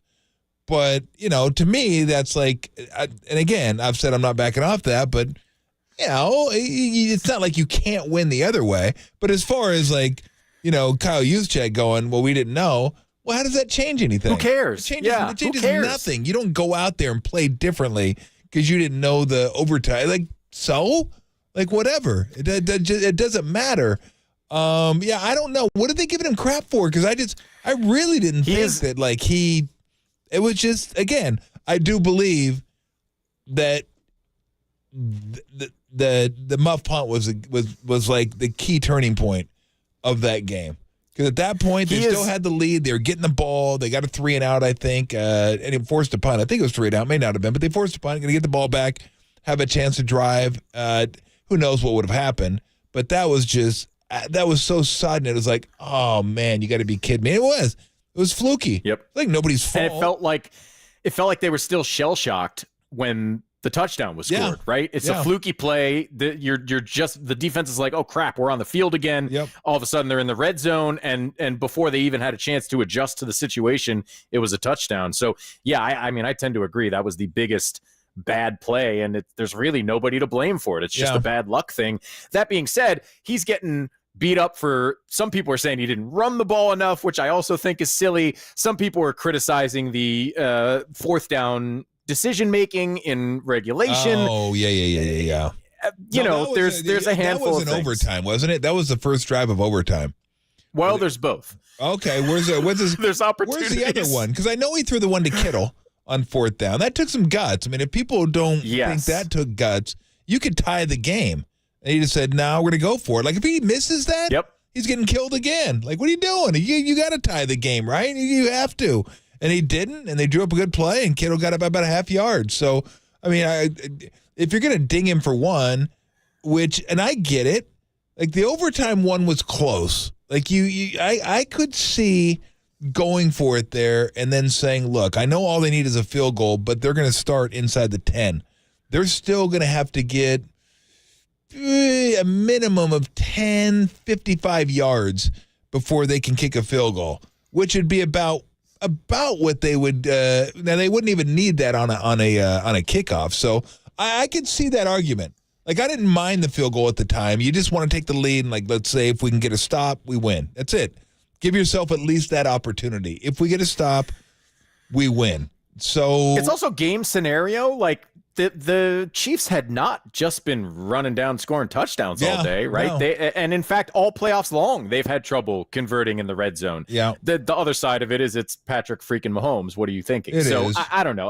But to me, that's the problem. It's 50-50, right? It's 50-50. Exactly. And yeah, I mean, I didn't even really think about this, but another thing that could have played in your favor, like if you decided to go for it there, and that would have been a huge call. And look, I don't know what the percentage chance of getting it. That you just ran it for nothing. You just had a mix-up on your offensive line. And 4th and 4 in that part of the field is different than 4th and 4 at the 50. You just don't have a whole lot of room to work there. It's really compacted. But I would say this, that if you did that, and I didn't even think about this until now, if you did that, it does take away their ability to go for it on 4th down. Like if they have 4th and 3 at their own 30, they're kicking it. Yeah. Because there's no way right. there's no way they're going to say, let's go for it when they're already in field goal range. So at least you take away that from them. Like that is, now that I think about it, it's kind of an interesting discussion. What you gain and what you lose. Like kick the field goal, we know what you gain.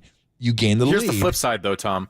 Because what you're talking about is if you don't kick the field goal and you give it to them, they're probably not going to go for it on 4th down in their own territory. Yes. Except, think about this, if they give it back to you there, then it's sudden death. So maybe they would go for it in a situation where you wouldn't expect. It gets really complicated. No, it does. This is the thing to me, right? Is so many of these decisions, even the I know where you're at on the coin toss decision, and I think that's valid, but even that one at best is like 55 one way, 45 the other.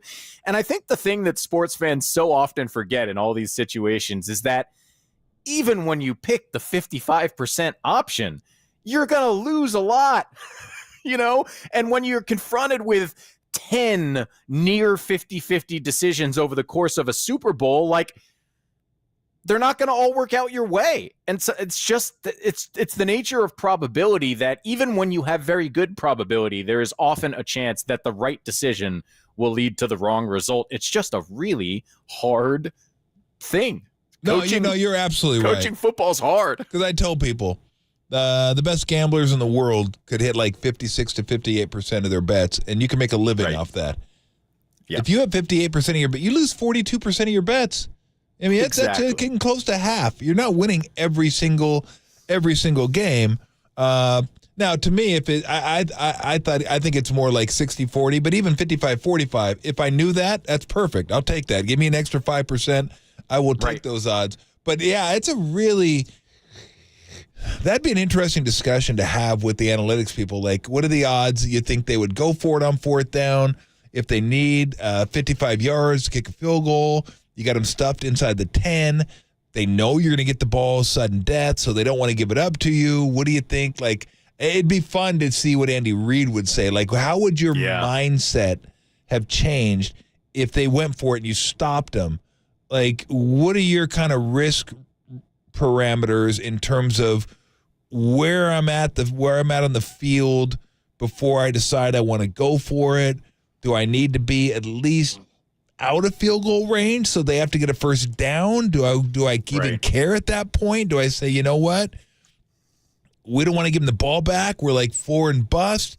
If you're at the 50 and it's 4th and 4, do you go for it trying to win the game, or do you try to kick it and pin them inside the 10 and make them go the entire length of the field? So it's, it's just, I mean, it's like you're all these spinning in all these different realities trying to figure all this stuff out. And it's fun. It's fun from a mathematical standpoint to kind of figure out, because it's the only time it happens in the playoffs.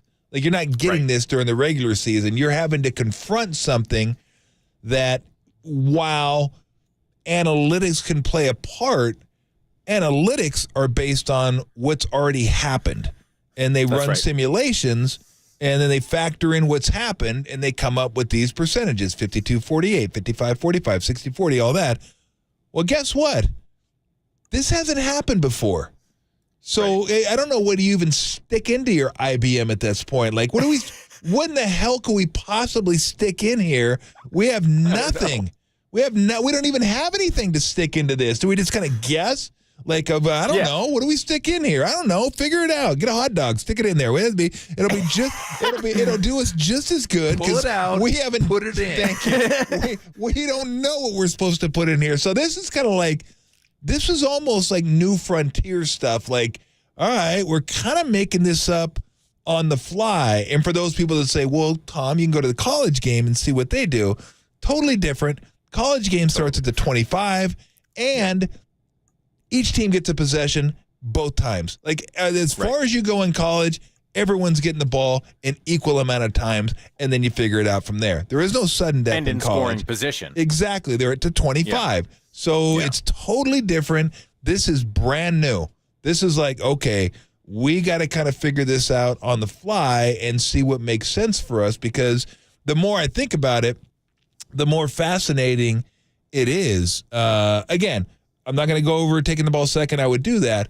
But if you take the ball first, when do you go for it? When do you not go for it? Like, if you get inside the 10, do you say, let's just stick them here and try to get the ball back, then make them make a decision? Like, is it better to have them have the ball at the 6, not having the luxury of having 4 downs? They might go for it, but not having to go for it because they're going to lose or they don't, or giving them the ball at the 25. Now they only have 25, 35 yards to go to tie you, and they have the luxury of knowing before they get to the 35, 40, we have to go for it on 4th down. Like, it's really, it gets into this whole kind of like, okay, what's better? What do we think he might do? What would they do? What would analytics say if the game is tied and it's 4th and 3 at your own 35? Do you go for it? It's the old Princess Bride, right? Yeah, I know really that you know. Yeah, but nobody knows. That's a great thing. No, but nobody knows. I find it I'd love, like, that would be fun to sit down with, like, Kyle and Andy Reid, just go, okay. Inconceivable. Yes. What if this happened? Like Andy Reid, Kyle, what if you went for it here? Did you think about going for it? And if you did, Andy, what if they went for it? What are your parameters now going forward? Like, do you want to go for it? Do you not want to give them the ball back? Of course you don't. But what risks are you willing to take to make sure they don't give the ball back? Like, we can assume if they're 4th and 10 at their own 25, that's an automatic punt. Like, there's certain situations where they're just not going to go for it. But then you start getting into I think the most interesting one is if you kind of mentioned this, if they're like 4th and 5 at their own 15 or 10, because at that point, I mean, a punt, you're putting the Niners 20 yards from a win, right? Exactly. And they're you're right. They're an incredible number of permutations. Exactly. Right. So it's fun to think about stuff like that. You made your decision then? Not remotely. But it really is like that kind of stuff I find fascinating to think about, because there's just like all these different possibilities. Yeah. And again, we don't have a lot of priors to stick into an algorithm to try to figure out, okay, let's run the simulation thousands of times and see what happens. We just don't have anything. It's always small sample size, but in this situation, it was literal zero sample size to know what to work zero off of. sample size. Go ahead, take your best guess at this one. So it's a fascinating subject. I mean, at least for me, I'm kind of people don't think, because I rip on analytics sometimes, because I think people use analytics to guide them instead of just inform them, then use their expertise to make the decisions. But I do find numbers and stuff like that fascinating, and how people look at them and how they want to use them. Like, that's the part that really fascinates me as coaches. And I think Kyle's one of them that uses analytics, but isn't a slave to analytics. Like, he uses the information and then makes his decision based on what his eyes tell him, which is, I think, the proper way to go about it. Because if you're just going to use a sheet, then anybody could be the head coach. You get a guy over there. It's like, who are you? I'm the head coach, man. Go for it. We're good. What? I think it's like most things in life, though. Like, both extremes are stupid, right? If you're just going off the sheet and not using human intuition in any way or your expertise in any way, you're being an idiot. Yep. If you are refusing to look at the numbers that might give you better information, that's also dumb. Absolutely. So, like, you got to find the happy medium where you marry the two. Let's take one more call. Just real quick, I was just going to say, and it may work different for both coaches, for different coaches, right? But you're absolutely right. If you ignore that stuff, you're an idiot. They're trying to give you more info. Why would you not want more info? And then you can decide what works for you, what doesn't work for you. But yeah, I mean, if you're just like, I don't believe in that stuff, well, then you're just going to get left behind because you're a dinosaur and you're dumb. Yep. Let's get Bugman. Let's get Bugman in San Jose in before the break. What's happening, Bugman? How you doing? So I was born in San Francisco. I'm like a fourth generation San Franciscan, even though I don't live in the city anymore. But I have 3 sons, right? And they're all young in their 30s and 20s. But they are heartbroken.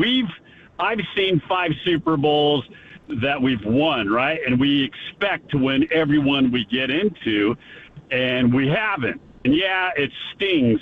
But I think the younger generation, because they haven't experienced it, that it's a heartbreaker. And I feel bad for my kids because they watch every game. We live and die by the Niners, but I've seen the 5 wins.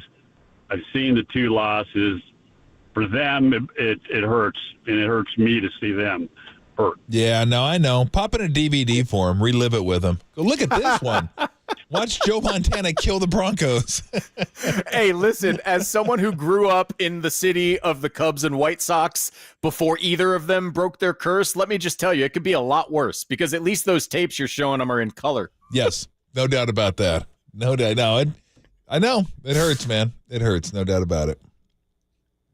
All right, we got to take a break. We will continue to roll with callers coming up after this. We're going to bump the sound soiree a little bit, maybe do that somewhere around 5:30. I'm Matt Kolsky in for Adam Copeland alongside Tom Tolbert. Give us a call, 808-KNBR. Let us know how you'll remember this Niners season, and we'll be back right after this on KNBR, the sports leader. Milpitas, shout out to you for supporting KNBR, Milpitas' sports leader.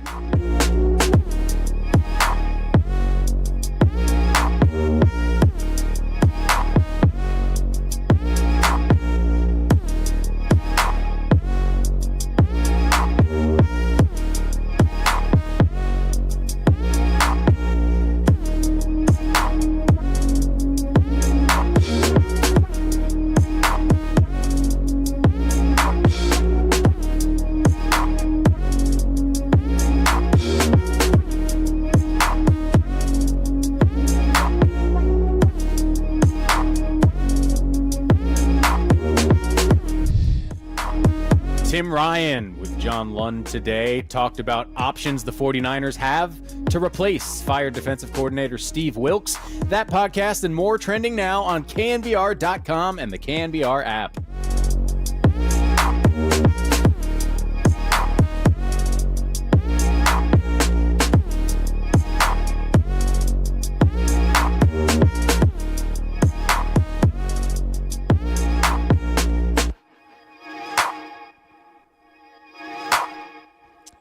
Hey, everybody, Mr. T here for Alex Kugelman and the Kugelman Law team at sftaxteam.com.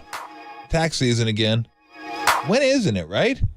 Hey, give me a break, tax season. It's stressful time. You want to get your taxes in, IRS, leave me alone. Go do your business, but don't do it here. If you have any issues, what do? You want to go with someone who knows what they're doing, who's been doing this for years and years and years. His experience in criminal tax law, cryptocurrency, late, and more. Not just those three things. But you don't want to be stressed out. You don't want to do it yourself. You don't know what you're doing. And you shouldn't know what you're doing. If you're like sitting at home at night, doing a little light reading before bed. Hey, honey, what are you reading? Tax law, 2324. Getting caught up on the new changes. Oh, really? Is that the case? No one's going to be reading tax law, okay? That's what they do. That's why you pay them, because this is exactly what they do.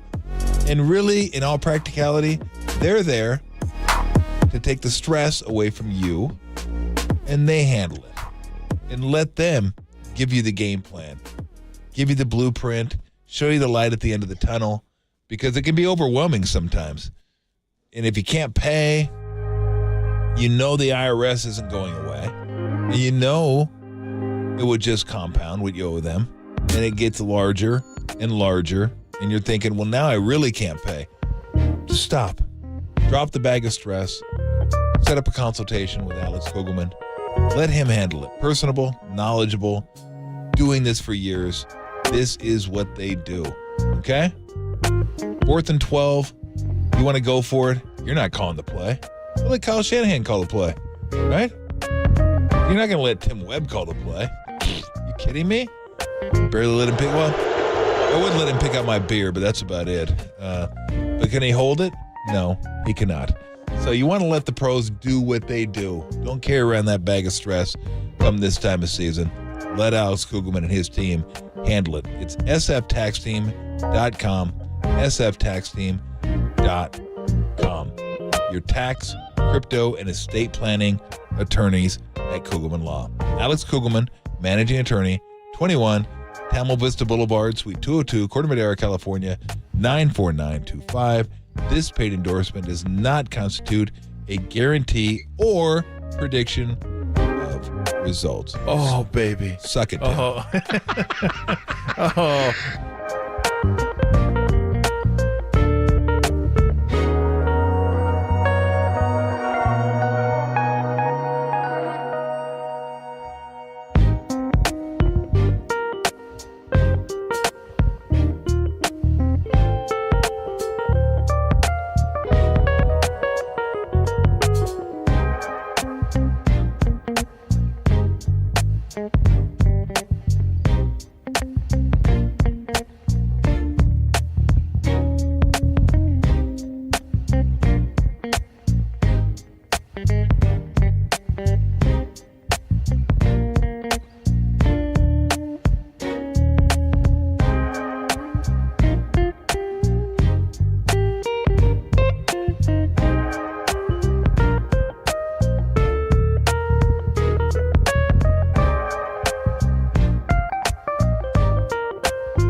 Listen to the sports leader anywhere, anytime. Download the all-new KNBR app. Now, Tolbert and Copes continue live from the KNBR Casino Matrix Studio. Casino Matrix Progressive Jackpots are here. Where are you? Just drop in. Please play responsibly. 1-800-GAMBLER. We are back. The Tolbert and Cope Show. I'm Matt Kolsky in for Adam Copeland. We're taking your calls about the Niners season. How you feeling? How will you remember it? And let's just get right to it because a lot of people have been waiting. Chris in San Jose. How you feeling about the Niners? Feeling good. Great season. Shanahan. It almost seems like he was at odds with a lot of his coordinators. I see Shanahan putting a lot of energy into thinking as a coordinator. He's a brilliant offensive mind, brilliant play caller, brilliant offensive coordinator. In order for him to be a brilliant head coach, he's got to get some help from his coordinators so he doesn't have to do a lot of the heavy lifting that a coordinator would do, particularly on offense. I know he's great at scripting plays. I know he's great at calling plays. That's his thing. But it's also keeping him from putting that brilliant football mind and that football IQ into other parts of the team, particularly on defense, particularly on clock management, particularly on special teams. And that's just kind of what I've seen. Great team, great coach, but in order for him to be a truly great head coach and get over the hump, I think he's got to make that transition out of being a coordinator. It's an interesting, it's an interesting conversation because I brought this up earlier in the week. Does he take on too much responsibility? Like, how much of a burden is that?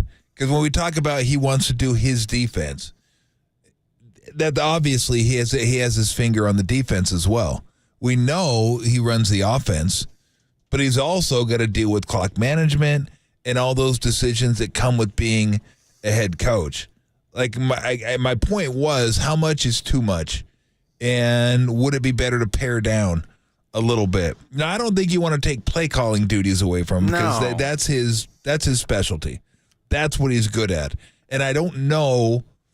He probably has help with clock management and some of those decisions, but he's the one that has to make them.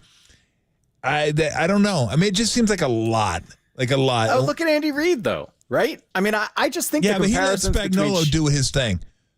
Yes, but don't you think Kyle more or less let Saleh and DeMeco Ryans do their thing? I think once he trusts that he and the defensive coordinator are on the same page. I think if that criticism is valid, it was valid this year and not necessarily in other years, because you're not going to take play calling away from a guy who distinguishes himself with play calling, yes, right? I agree with that. It would be goofy. I agree that maybe this year, if you're calling timeouts to second guess your defensive coordinator, maybe that is too much involvement in the defense. But I don't remember seeing any of that with Robert Saleh or DeMeco Ryans. I think once he trusted those guys, he pretty much let them do their thing, and at least one of them is a good head coach too. So to me, it's more about finding the right guy to run the defense that Kyle truly trusts than it is about taking things off his plate per se. I just don't see a lot. I don't believe that if he had less play calling responsibility, he'd be better at clock management. I just don't believe that. Yeah. I think to the extent that he hasn't managed the clock well, like he's just made decisions that people don't agree with. I don't think it's like he's had to rush and that therefore gotten it wrong.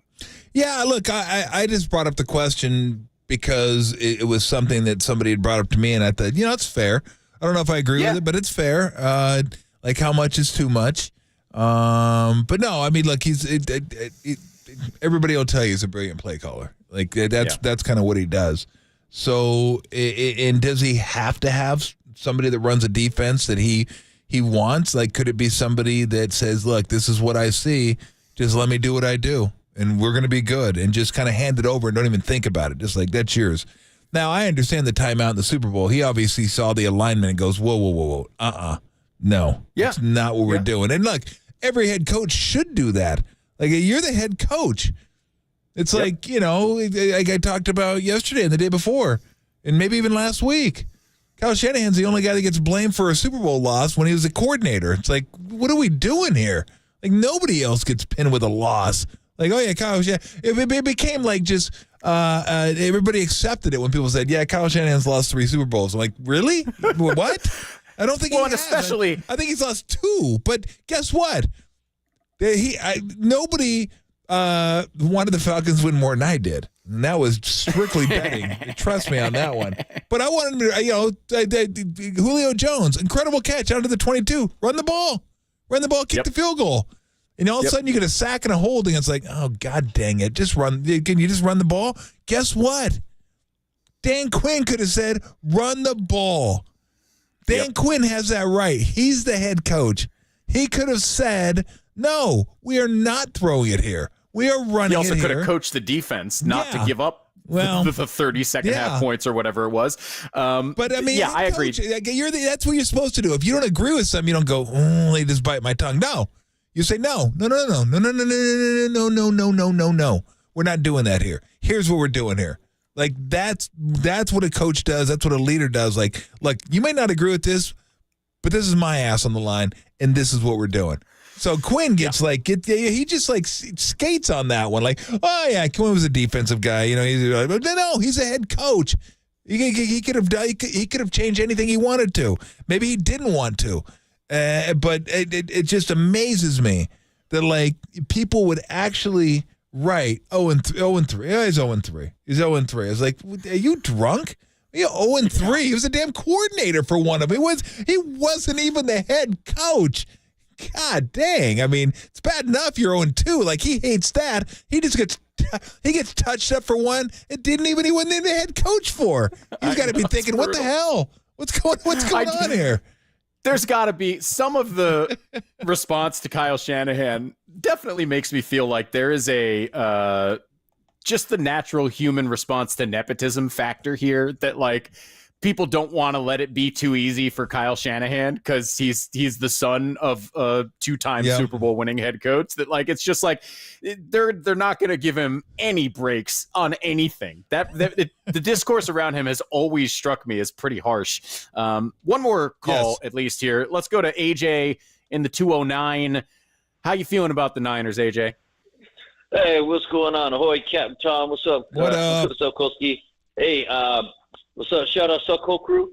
There you go. I'm feeling a little. I mean, I'm a little upset, but you know what? I'm glad that we had the season we did. We got some more tape on Purdy. We're able to, I guess, better identify the holes in our team. Unfortunately, that bit us in the butt at the wrong time, which is the Super Bowl. But I'm a little bit older now, so I try to put things into perspective. So win or lose, I still have to go to work on Monday. Yep. Okay. So I try not to get mad about that.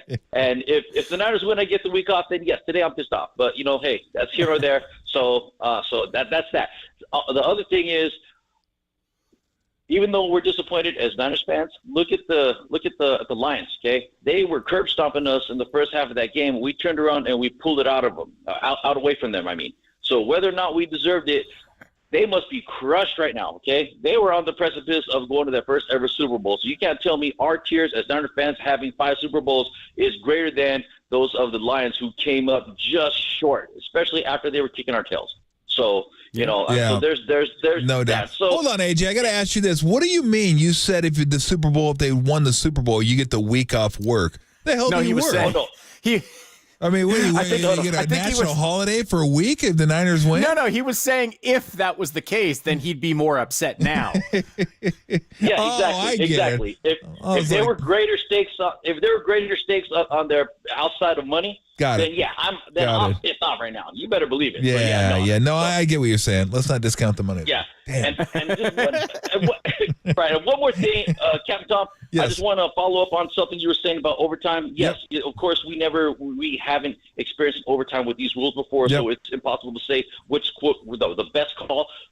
But for me, my understanding of it is under these new rules, you treat it exactly as if it's the end of regulation. And for a quarterback of Mahomes' caliber, this should be standard by now. You'd never, ever, ever give him the ball with the opportunity to win the game in a one-score game with time on the clock. So that is Kyle's bad. Everything else, hey, let's run it back next year and let's see what happens. Thanks a lot, fellas. Thanks, AJ. Appreciate it, man. No, I agree with you, but yeah, it is what it is now. But it is, I still don't completely love it look, it's football, so you're never going to get a perfect overtime. You can't. By definition, it can't be basketball, where it's 5 minutes. It doesn't matter who gets the ball first. There's so many possessions. It just is what it is. Hockey the same way. They're not regular season, postseason. It's like, look, play until someone scores. It doesn't matter who wins the faceoff. It doesn't. Now, baseball, you love being at home because you love knowing what you have to do. And that is helpful when you have the bottom of the frame. But it's still your turn, my turn. No, you're right. But there's a little bit of an advantage. Football, you're not going to make it equitable. My thing is, if you want to make it as equitable as you possibly could, is do what they do in soccer. Play an extra frame. So you play an extra quarter. That's what you get. You get 15 minutes, get an extra quarter. We're just playing it like the first quarter of the game or the fourth quarter of the game. That's it. And we're going to keep running it down. And if it's tied at the end of the quarter, then we'll do sudden death. You can't. It's football. If you want to make it completely fair, then you just play a second quarter. And if it's tied, play a third quarter. But we don't want dudes just dropping out there. We don't want anybody to die. Yeah, there is a risk injury at some point where you're just like, okay, now we're really pushing it out here. But, one extra quarter, which they almost played anyway. Yep. It very well could have went to a second quarter. So that would have been, if the Niners had scored a touchdown, the Chiefs scored a touchdown, and they didn't go for two, then it would have been the second quarter. And you would have had to play sudden death, so it would have been the same anyway. But to me, it makes it a little more, interesting. It's because the Chiefs at that point wouldn't have to go for it on fourth down, per se, and you wouldn't give them that opportunity to go for it on fourth down. They'd have to start making decisions like, okay, there's 6 minutes left. We could punt it, pin him inside the 20. Do I want to punt it, get it back, and then go ahead and see what happens? It's more like real football. To me, the goal is to try to make overtime as much like regulation as possible. Basketball and hockey can achieve that just because there's so many possessions. Baseball kind of comes close to achieving that. Everybody gets a frame and you're good to go. Football, it's really impossible because of the health issues, and you don't want you couldn't do in baseball. You go 17 innings, you can't play 8 quarters in football. It's not possible and not practical and not healthy. So you have to draw the line somewhere. But I think an extra quarter, again, which they almost played anyway, seems to be, to me, the fairest. Don't worry about first or second. Just you're playing a quarter, go. And just go from there. I would say, especially since they've already given us different overtime rules in the playoffs than in the regular season. If you want to just do a sudden death thing in the regular season, go for it. But having it be as much like regular football as possible. I agree with you. That should be the goal for any overtime is we're playing the same game, right? The contest is who's better at this game. Let's have the overtime be as much like the regular game as possible. All right. I feel like we've done a worthy postmortem on the Niners. We're going to have some fun the rest of the way. Sound Soiree is coming up next. I'm Matt Kolsky in for Adam Copeland with Tom Tolbert on KNBR, the sports leader.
Listen to the sports leader anywhere, anytime. Download the all-new KNBR app. Now, Tolbert and Copes continue live from the KNBR Casino Matrix Studio. Casino Matrix Progressive Jackpots are here. Where are you? Just drop in. Please play responsibly. 1-800-GAMBLER. This is Tolbert and Cope's Sound Soiree. No, I've whipped up this nasty little soiree. The best sounds you might have missed. Soiree, what? Soiree, honey. I think that means party. On the sports leader. It is Sound Soiree time on Tolbert and Copes. I'm Matt Kolsky, in for the aforementioned Copes. And today's Sound Soiree, heavy NFL edition of the Sound Soiree. Probably our last NFL sound of the year, sort of tying a bow on the NFL season.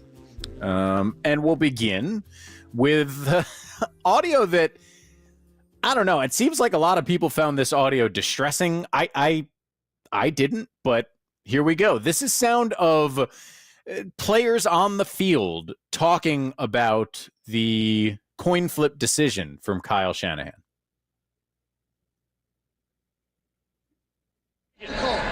They call it, right? Well, they got a coin flip. Yeah, they call a coin flip. It's their coin flip, right? Which way do you want to kick it? We want the ball, Fred. San Francisco, you are still the visitors. What is your call? Tails again. He called tails again. It is tails. We'll receive. You want the ball? Which way do you want to kick? We're going to kick that way. San Francisco will receive first in overtime. Good luck, gentlemen. They want it. They want the ball. They wanted it. Hey, they wanted it. They wanted it, baby. We want them to have the ball. They want it, they can have it. Hey, even if we score a touchdown, they still get the ball. I didn't know that. If we won the toss, we were going to kick off too. We got what we wanted.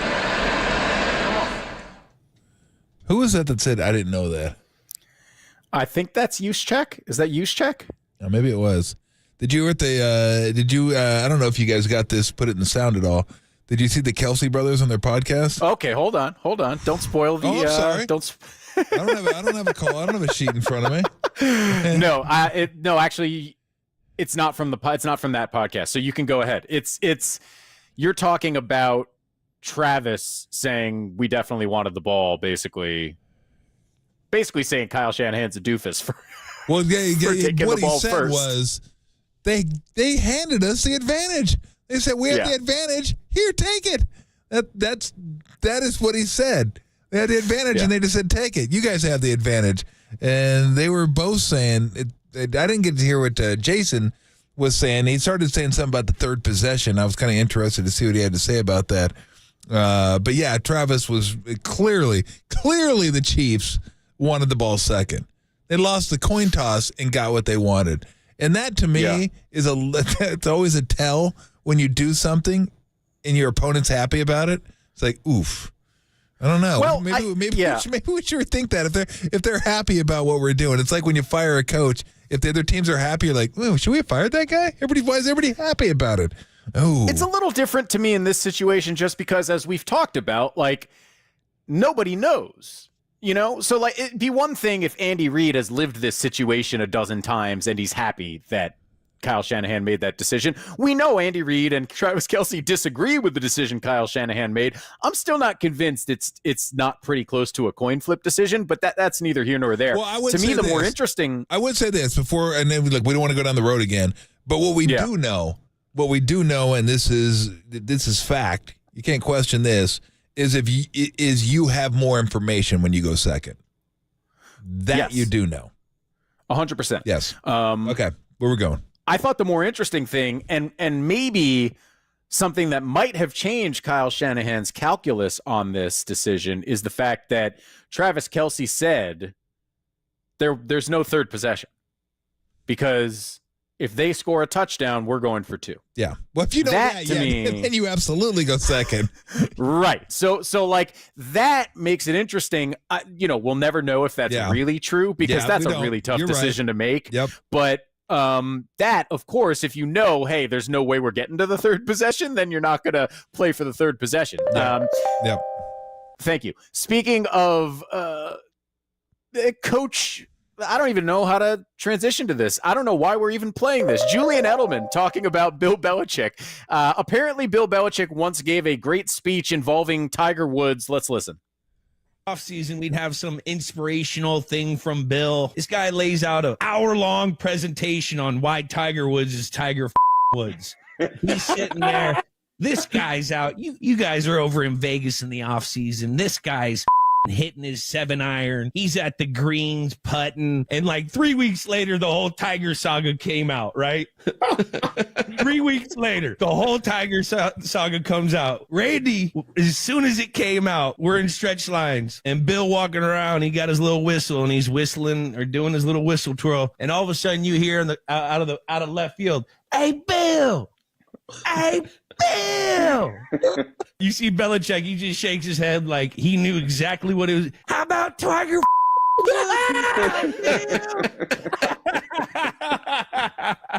Whole team starts dying. Whole team's going crazy. Belichick got mossed. He got mossed. Yes, he Belichick did. got mossed.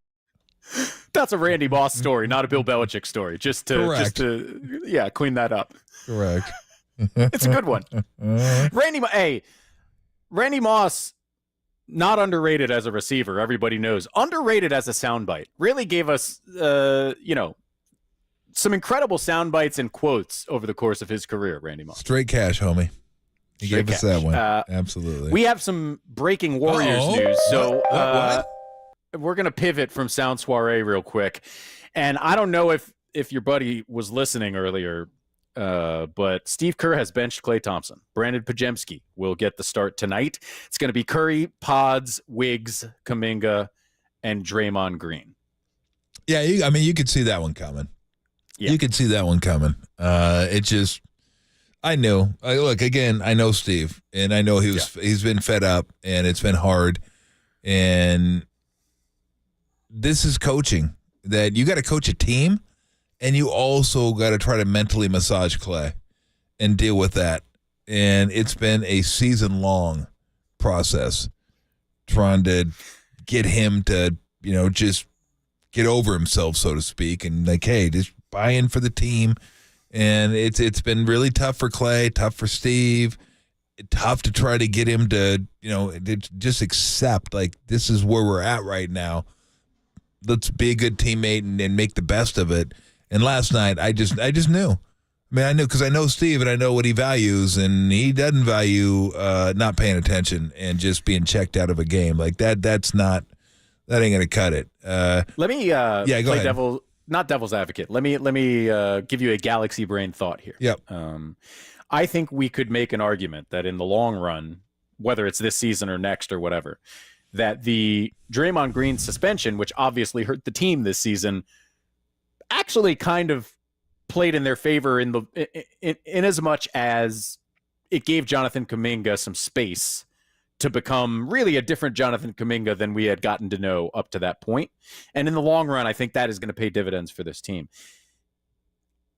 I think I can make a pretty solid argument that Brandon Pajemski should have started yesterday over Klay. And it's not even the fact, like, look, Klay 2 nights ago, you said it, had 26. Like, he's had some good games this year. But in that starting lineup, I think next to Stephen Curry, you could probably use a guy who does all the little things a little bit more. And maybe it even gives Klay some more space coming off the bench to just go out there and be more focused on getting shots up than on the other things. So is it possible that this snafu that happened last night actually gave Steve Kerr a good opening to do something that maybe he should have considered doing anyway? Well, it depends on how Klay deals with it. Response. Yeah. That will be the big one. If he finds a way to embrace it, and look, he's going to be out there with Chris Paul pretty soon too, because Chris Paul's the guy that runs the second team, and Chris Paul ain't putting up with any BS either. I mean, Chris Paul's getting up there in age, and he wants to win a championship. So, he's not just going to deal with what, okay, you want to pout? Go ahead. It's all about Klay. Does Klay want to embrace this, and Klay want to see the reality of the situation? I mean, it finally came to a head, obviously. And for those of us on the outside, and I'm kind of in the middle. I'm not really on the inside, but not on the outside. It's like this has been coming. This decision has been coming, but it's not as easy as saying, hey, no, this isn't happening anymore. I mean, this is a guy that's helped him win 4 championships. This is a guy that has tons of equity built up in the organization. This is a guy that's going to have a statue outside the arena one day. So it's not just as easy as saying, look, this is a deal. Boom, we're done. There's an ego and there's a person that you're dealing with, and you understand how tough it is. So you want to give them every chance to just bring them into the fold and say, come on, this is where we're at now. This is who you have to be now. Let's be that guy. And it just hasn't worked. I mean, it hasn't. And maybe this will, kind of jolt Clay a little bit, and it'll be, look, this is my reality now. Either I can, either I can embrace it or I don't embrace it. But either I'm going to do what's best for the team or not what's best for the team. And it finally got to this point. But you could be right. I mean, ultimately, this could be good for the team, but it's going to depend because they still need Clay. It's not like Clay can just go into the tank and we don't have Clay at all, so we're not playing him. I mean, then you're down like a pretty major piece on your team. So but I think they have reached a point where 25 minutes of better Clay is probably ideal. Like 25 minutes of Clay in between, so I don't, and having Chris Paul running the show could actually benefit Klay Thompson if he's, more a part of that bench unit. But to your point, it's going to be the emotional response. And I'll say this, he has said things that makes it seem like intellectually he's aware, he knows what's happening, but there's that gap between being able to say and understand intellectually, hey, I'm not Klay Thompson of 2016, and then being able to actually do the things on the floor that reflect an understanding of what that really means for the team and for you. So we'll see, but it'll be interesting to see how Klay responds even just tonight in his first minutes coming off the bench. What does he look like? Is he engaged on the bench, and does he come in not just hunting shots to try to get going, but being the good teammate that you've described? Yeah. I'll be interested to see. We're going to do our best to be good teammates to Kerry Crowley will take you into the night on Sports Phone, and we will talk to him. Kerry, baby. Oh, no, wait, that's a different. I'm sorry. Apologies.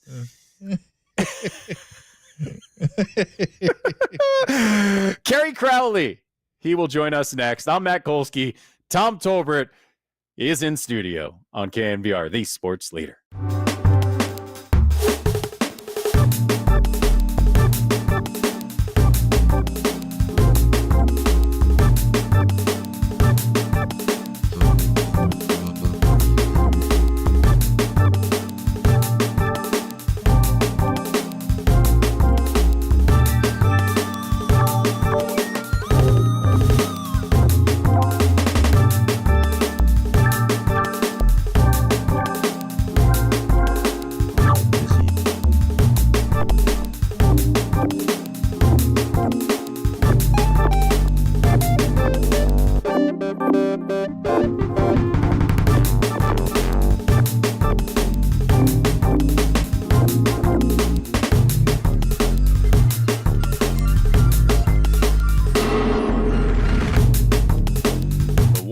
Lost an absolute heartbreaker last night. 130-125, the final score to the Clippers. That story and more trending now on KNBR.com and the KNBR app.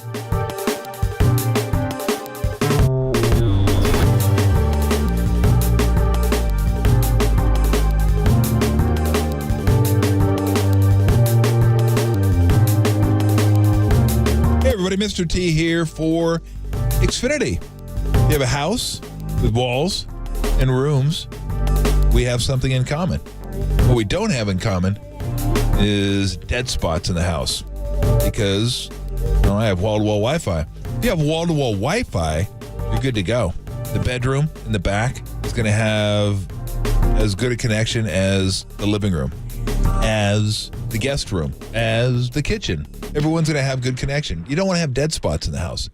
You don't want to have people congregating in one part of the house because, well, my Wi-Fi stinks. And you know, everyone's got a device, whether it's a tablet, phone, television, computer. Someone's gaming, someone's streaming, could be working, could be schooling, but like people have things to do. And they want to have fast, reliable Wi-Fi, just like you have fast, reliable Wi-Fi. So if you have a dead spot, you're thinking, well, how do I fix that? Wall-to-wall Wi-Fi from Xfinity. Now you get fast, reliable speeds throughout your entire home. Everyone gets taken care of, and that's all you want. No whiners, no complainers. So if you want fast, reliable Wi-Fi throughout the entirety of your house, get wall-to-wall Wi-Fi on Xfinity 10G network for reliable connection throughout the entirety of your home. Go to Xfinity.com, call 1-800-XFINITY, or visit an Xfinity store today. You love sports, you love high def, you love fast, reliable Wi-Fi that has incredible coverage. You will love Xfinity.